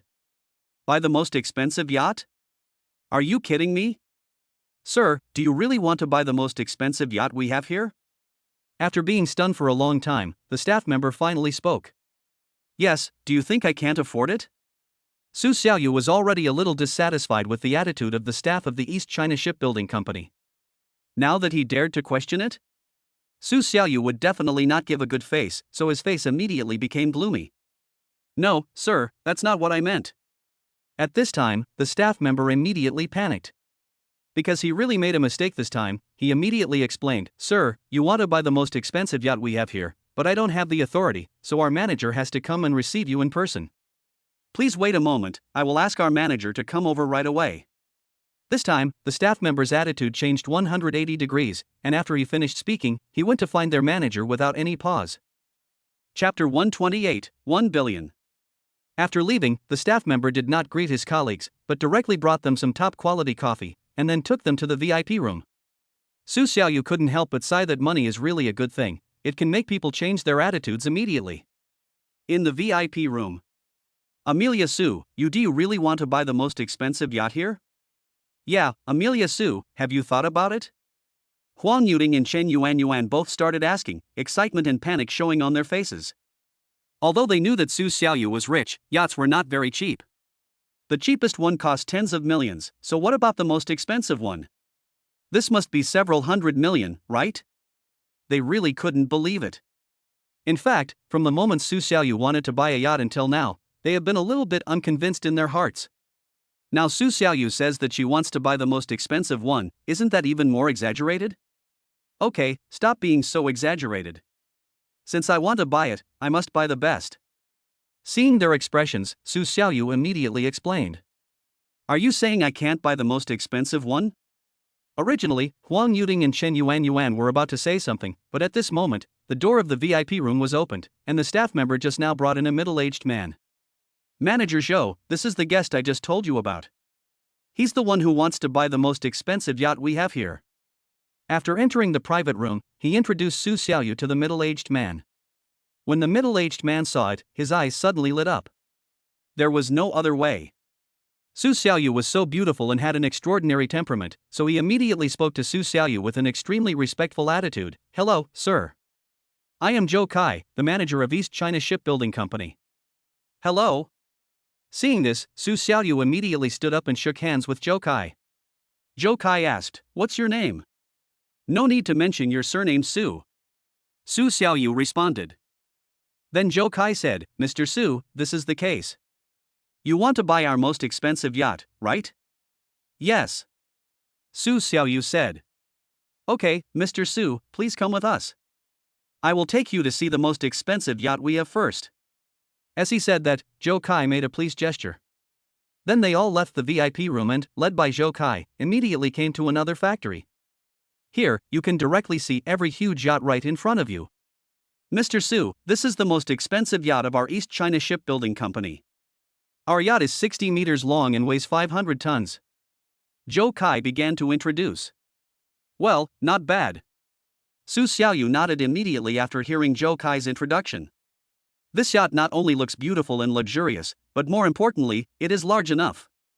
It is at least 3 times larger than the yachts we saw outside just now. This yacht is really nice. Mr. Su, the interior of our yacht is made of high-end materials, especially some customized leather seats and mahogany equipment, all of which are handmade. Zhou Kai saw that Su Xiaoyu was very satisfied, so he continued to introduce it immediately. Okay, this is it, I want it. This time, before he could finish his words, Su Xiaoyu interrupted him immediately. What? Mr. Su, you really want it? Zhou Kai couldn't believe it, because he hadn't even taken Su Xiaoyu to see the interior of the yacht yet, and he wanted it already? Do you have any objections? Su Xiaoyu said disapprovingly, okay, just tell me the price of this yacht. As soon as these words were spoken, Zhou Kai took a breath of cold air. One must have to be so arrogant to say such words. But he immediately said, Mr. Su, the price of our yacht is 1 billion. I wonder if Mr. Su is prepared to pay it all at once or take out a mortgage. If Mr. Su plans to pay it all at once, we can pay in full at once. Here, swipe the card. Su Xiaoyu said this, and immediately took out his bank card and handed it to Zhou Kai. Zhou Kai was stunned. To be honest, he didn't expect Su Xiaoyu to be so straightforward. Then he immediately took the bank card from Amelia Su's hand, but when he saw the bank card in Amelia Su's hand clearly, he was shocked. This is a white card. There are only a few supreme white cards in the world. At this moment, Zhou Kai finally understood why Su Xiaoyu was so arrogant and straightforward. It turned out that she was really rich. Hurry up, why are you still standing there? I want to go to the beach and take a look. Seeing that Zhou Kai didn't move, Su Xiaoyu urged him. Oh, okay, Mr. Su, please wait a moment, I will handle it for you right away. Zhou Kai needed to delay for a while, so he quickly called other staff to entertain them. All of a sudden, all the employees of the East China Shipbuilding Company were mobilized. Since Su Xiaoyu chose to pay in full at one time and Zhou Kai expedited the process, the procedures for purchasing the yacht were quickly completed. After the formalities were completed, the next step was to pay. This time Zhou Kai did not handle it himself because his hands were shaking at this time, so he gave the white card in his hand to the staff member who received Su Xiaoyu at the beginning, and said, Xiao Shi, this order is your credit, so you should help Su Xiaoyu to handle the payment. Okay, Manager Zhou. Xiao Shi smiled because Manager Zhou did not take his order. But the moment Xiao Shi's hand touched Zhou Kai's hand, he was stunned. Why are my manager's hands shaking? It's summer now, and it's not cold, but he's shaking. It seems that Mr. Su's identity is really not simple. He immediately became nervous, took a deep breath, and then took the bank card and prepared to swipe it. But at this time, Amelia Su suddenly said, Wait a minute. Everyone's eyes turned directly to Su Xiaoyu, especially Zhou Kai, whose forehead was sweating. Could it be that he was not satisfied with something he had done? No, I have followed the regular procedures and did not dare to delay. What is going on? What's wrong, Mr. Su? Manager Zhou, why are you so nervous? I'm not going to buy it. Su Xiaoyu looked at Zhou Kai, who was nervous, and said speechlessly, It's like this, I suddenly remembered something, I wonder if Manager Zhou can help me. Zhou Kai was a little depressed. It turned out that he wanted to ask him for help. Although he was frightened, Zhou Kai did not dare to neglect it and immediately said, Mr. Su, please tell me. As long as I can help, I will definitely do it. Su Xiaoyu immediately said, I can't drive a yacht, so can you find me some sailors? Su Xiaoyu was a little embarrassed. He really didn't know how to drive a yacht. Chapter 129 Sunscreen. Is that it? Zhou Kai immediately patted his chest and said, Mr. Su, don't worry, I'll take care of this matter. I guarantee you'll be satisfied. Okay. Su Xiaoyu nodded, swiped the card. Staff member Xiao Shi looked at Zhou Kai, and Zhou Kai nodded immediately. Drop. The platinum card was swiped directly on the POS machine. Mr. Su, please enter your password. Staff member Xiao Shi asked cautiously. Without saying a word, Su Xiaoyu immediately entered the bank card password, and the receipt was printed out immediately. Congratulations to the host, the punishment is 6 times the rebate, and 6 billion is obtained. Usually, Su Xiaoyu doesn't even look at rebates when it comes to small amounts of money, but today, of course he has to take a look at the rebate of billions. It must be said that the arrival of the 6 billion quickly made Su Xiaoyu feel confident. He hasn't felt so good for a long time. Mr. Su, please keep your bank card. After the payment was completed, Xiao Shi respectfully returned the bank card in his hand to Su Xiaoyu. At the same time, Zhou Kai said directly, Mr. Su, you may have to wait a little while. I will arrange sailors for you right away. Once the sailors arrive, Mr. Su, you can go sailing on the sea right away. However, during this period of time, Mr. Su, please bring your friends to our VIP room and wait." After saying that, Zhou Kai made a respectful please gesture to Su Xiaoyu. But Amelia Su refused. "No need, Manager Zhou, please, after you have made the arrangements here, let the sailors drive the yacht directly to the Bund Pier, and we will go for a tour right away." "Okay, okay." After hearing Su Xiaoyu's words, Zhou Kai quickly agreed. "Mr. Su, please rest assured, I promise to find the best sailors as quickly as possible, and then let them deliver the yacht to you." "Okay." Afterwards, Su Xiaoyu, her parents and others all left East China Shipbuilding Company, Ltd. The Bund Pier. The scorching sun shines on the shore, and the light it emits is so enchanting. There are crowds of people here, all of whom come here to have fun. It's just that all the yachts that go sailing on the sea depart from here, so everyone takes photos and checks in here, while some come here purely to see the scenery. Su Xiaoyu and others in the crowd were not idle either. Huang Yuting and Chen Yuan had already started taking pictures, and they even pulled Su Xiaoyu and Su Xiaoyu's parents to take pictures, making the old couple almost embarrassed. "Ah!" Huang Yuting suddenly screamed, "It's over, it's over. I just came here to bask in the sun and forgot to put on sunscreen. Look, Yuan, you're tan now. It doesn't matter if I get tanned." Chen Yuan said. She was not afraid of tanning at all. Tanning was a common thing in the countryside and she would recover soon. But Huang Yuting didn't think so. "You can't get tanned." After that, she took out a bottle of sunscreen from her bag and threw it to Chen Yuan. "Yuan, look at your skin color, your forearms are a little dark." Chen Yuan looked at her forearms, which seemed a little dark, so she picked up the sunscreen and started applying it. After applying the makeup on her arms, she was about to apply it on her back, so she said, "Amelia Su, please help me apply it on my back."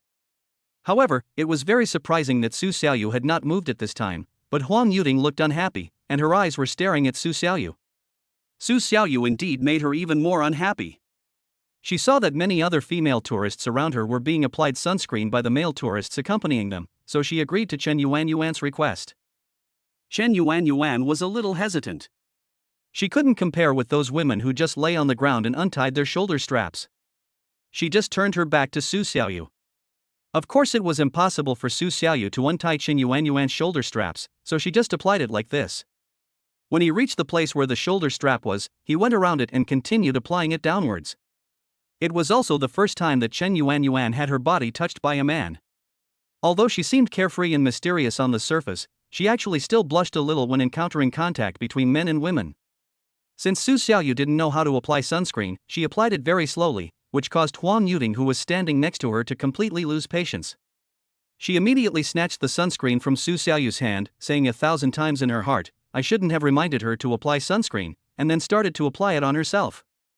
Chen Yuan had no choice but to sit aside and watch Huang Yuting.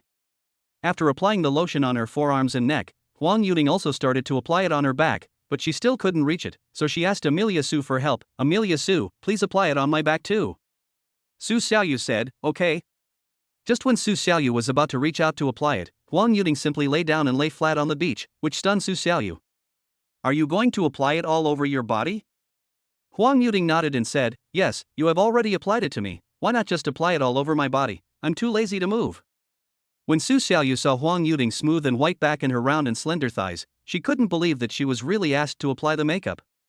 If she did this in a hotel room, it's understandable, but is she really allowed to do this in broad daylight in front of so many people? Girls nowadays have a weak sense of self-protection, right? If there weren't so many people around Su Xiaoyu, those perverts would have taken pictures until their phones ran out of battery before they would stop. That's not all. Huang Yuting's next move simply left Su Xiaoyu dumbfounded. "I only saw her put her hands behind her back and unfastened her shoulder straps, revealing her entire back." To be honest, Su Xiaoyu has started to have some physical reactions. He never expected that Huang Yuting could be so open-minded. It seems that staying in a big city for a long time can easily make a woman brainless. She must be educated well in the future so that she will remember it. Hurry up!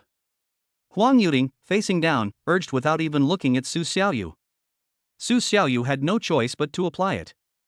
He stretched out his hand to apply it on Huang Yuting's back. When his hand touched the skin, it was very elastic and smooth. It was completely different from the way he applied it on Chen Yuan's back while she was sitting there. This angle made Su Xiaoyu imagine more. Ha ha ha ha ha ha. Huang Yuting was obviously a little ticklish. She kept laughing and twisting her body. Su Xiaoyu suppressed his own reaction while applying the lotion on her back, and then applied it on her thighs. At first, Su Xiaoyu was a little embarrassed, and looked at the other people around him to see if they noticed him, because it was so obscene for a grown man to touch a beautiful woman's thigh in front of so many people. Su Xiaoyu himself felt very unnatural, but when other men around him did the same, he didn't think it was a big deal. Chapter 130, that's a boat, right? It's just like the female anchors on TikTok who are often seen borderline exaggerated at first glance, but if you think about it carefully, wearing bikinis at the beach is much more exaggerated than this, so it is naturally acceptable at this time. Su Xiaoyu pretended to be calm and applied the lotion on Huang Yuting's thighs. During the application process, Huang Yuting clearly felt that Su Xiaoyu's strength was uneven, sometimes light and sometimes heavy, and sometimes even very fast.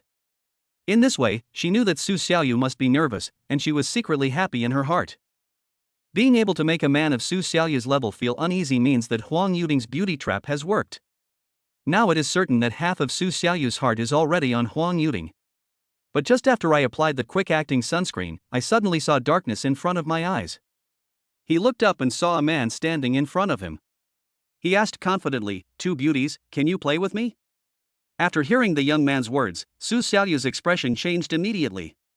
"Didn't you notice that there is another man here? You just invited the two women and ignored the men. Isn't this sexism? You know, these two girls are with me. What do you mean by inviting them in front of me? You probably don't know how serious the consequences of snatching food from a tiger's mouth are. Sorry, we're not interested."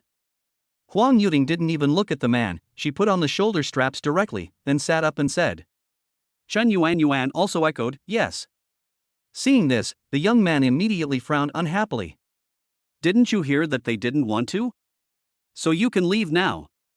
Su Xiaoyu was already angry, so she immediately ordered him to leave.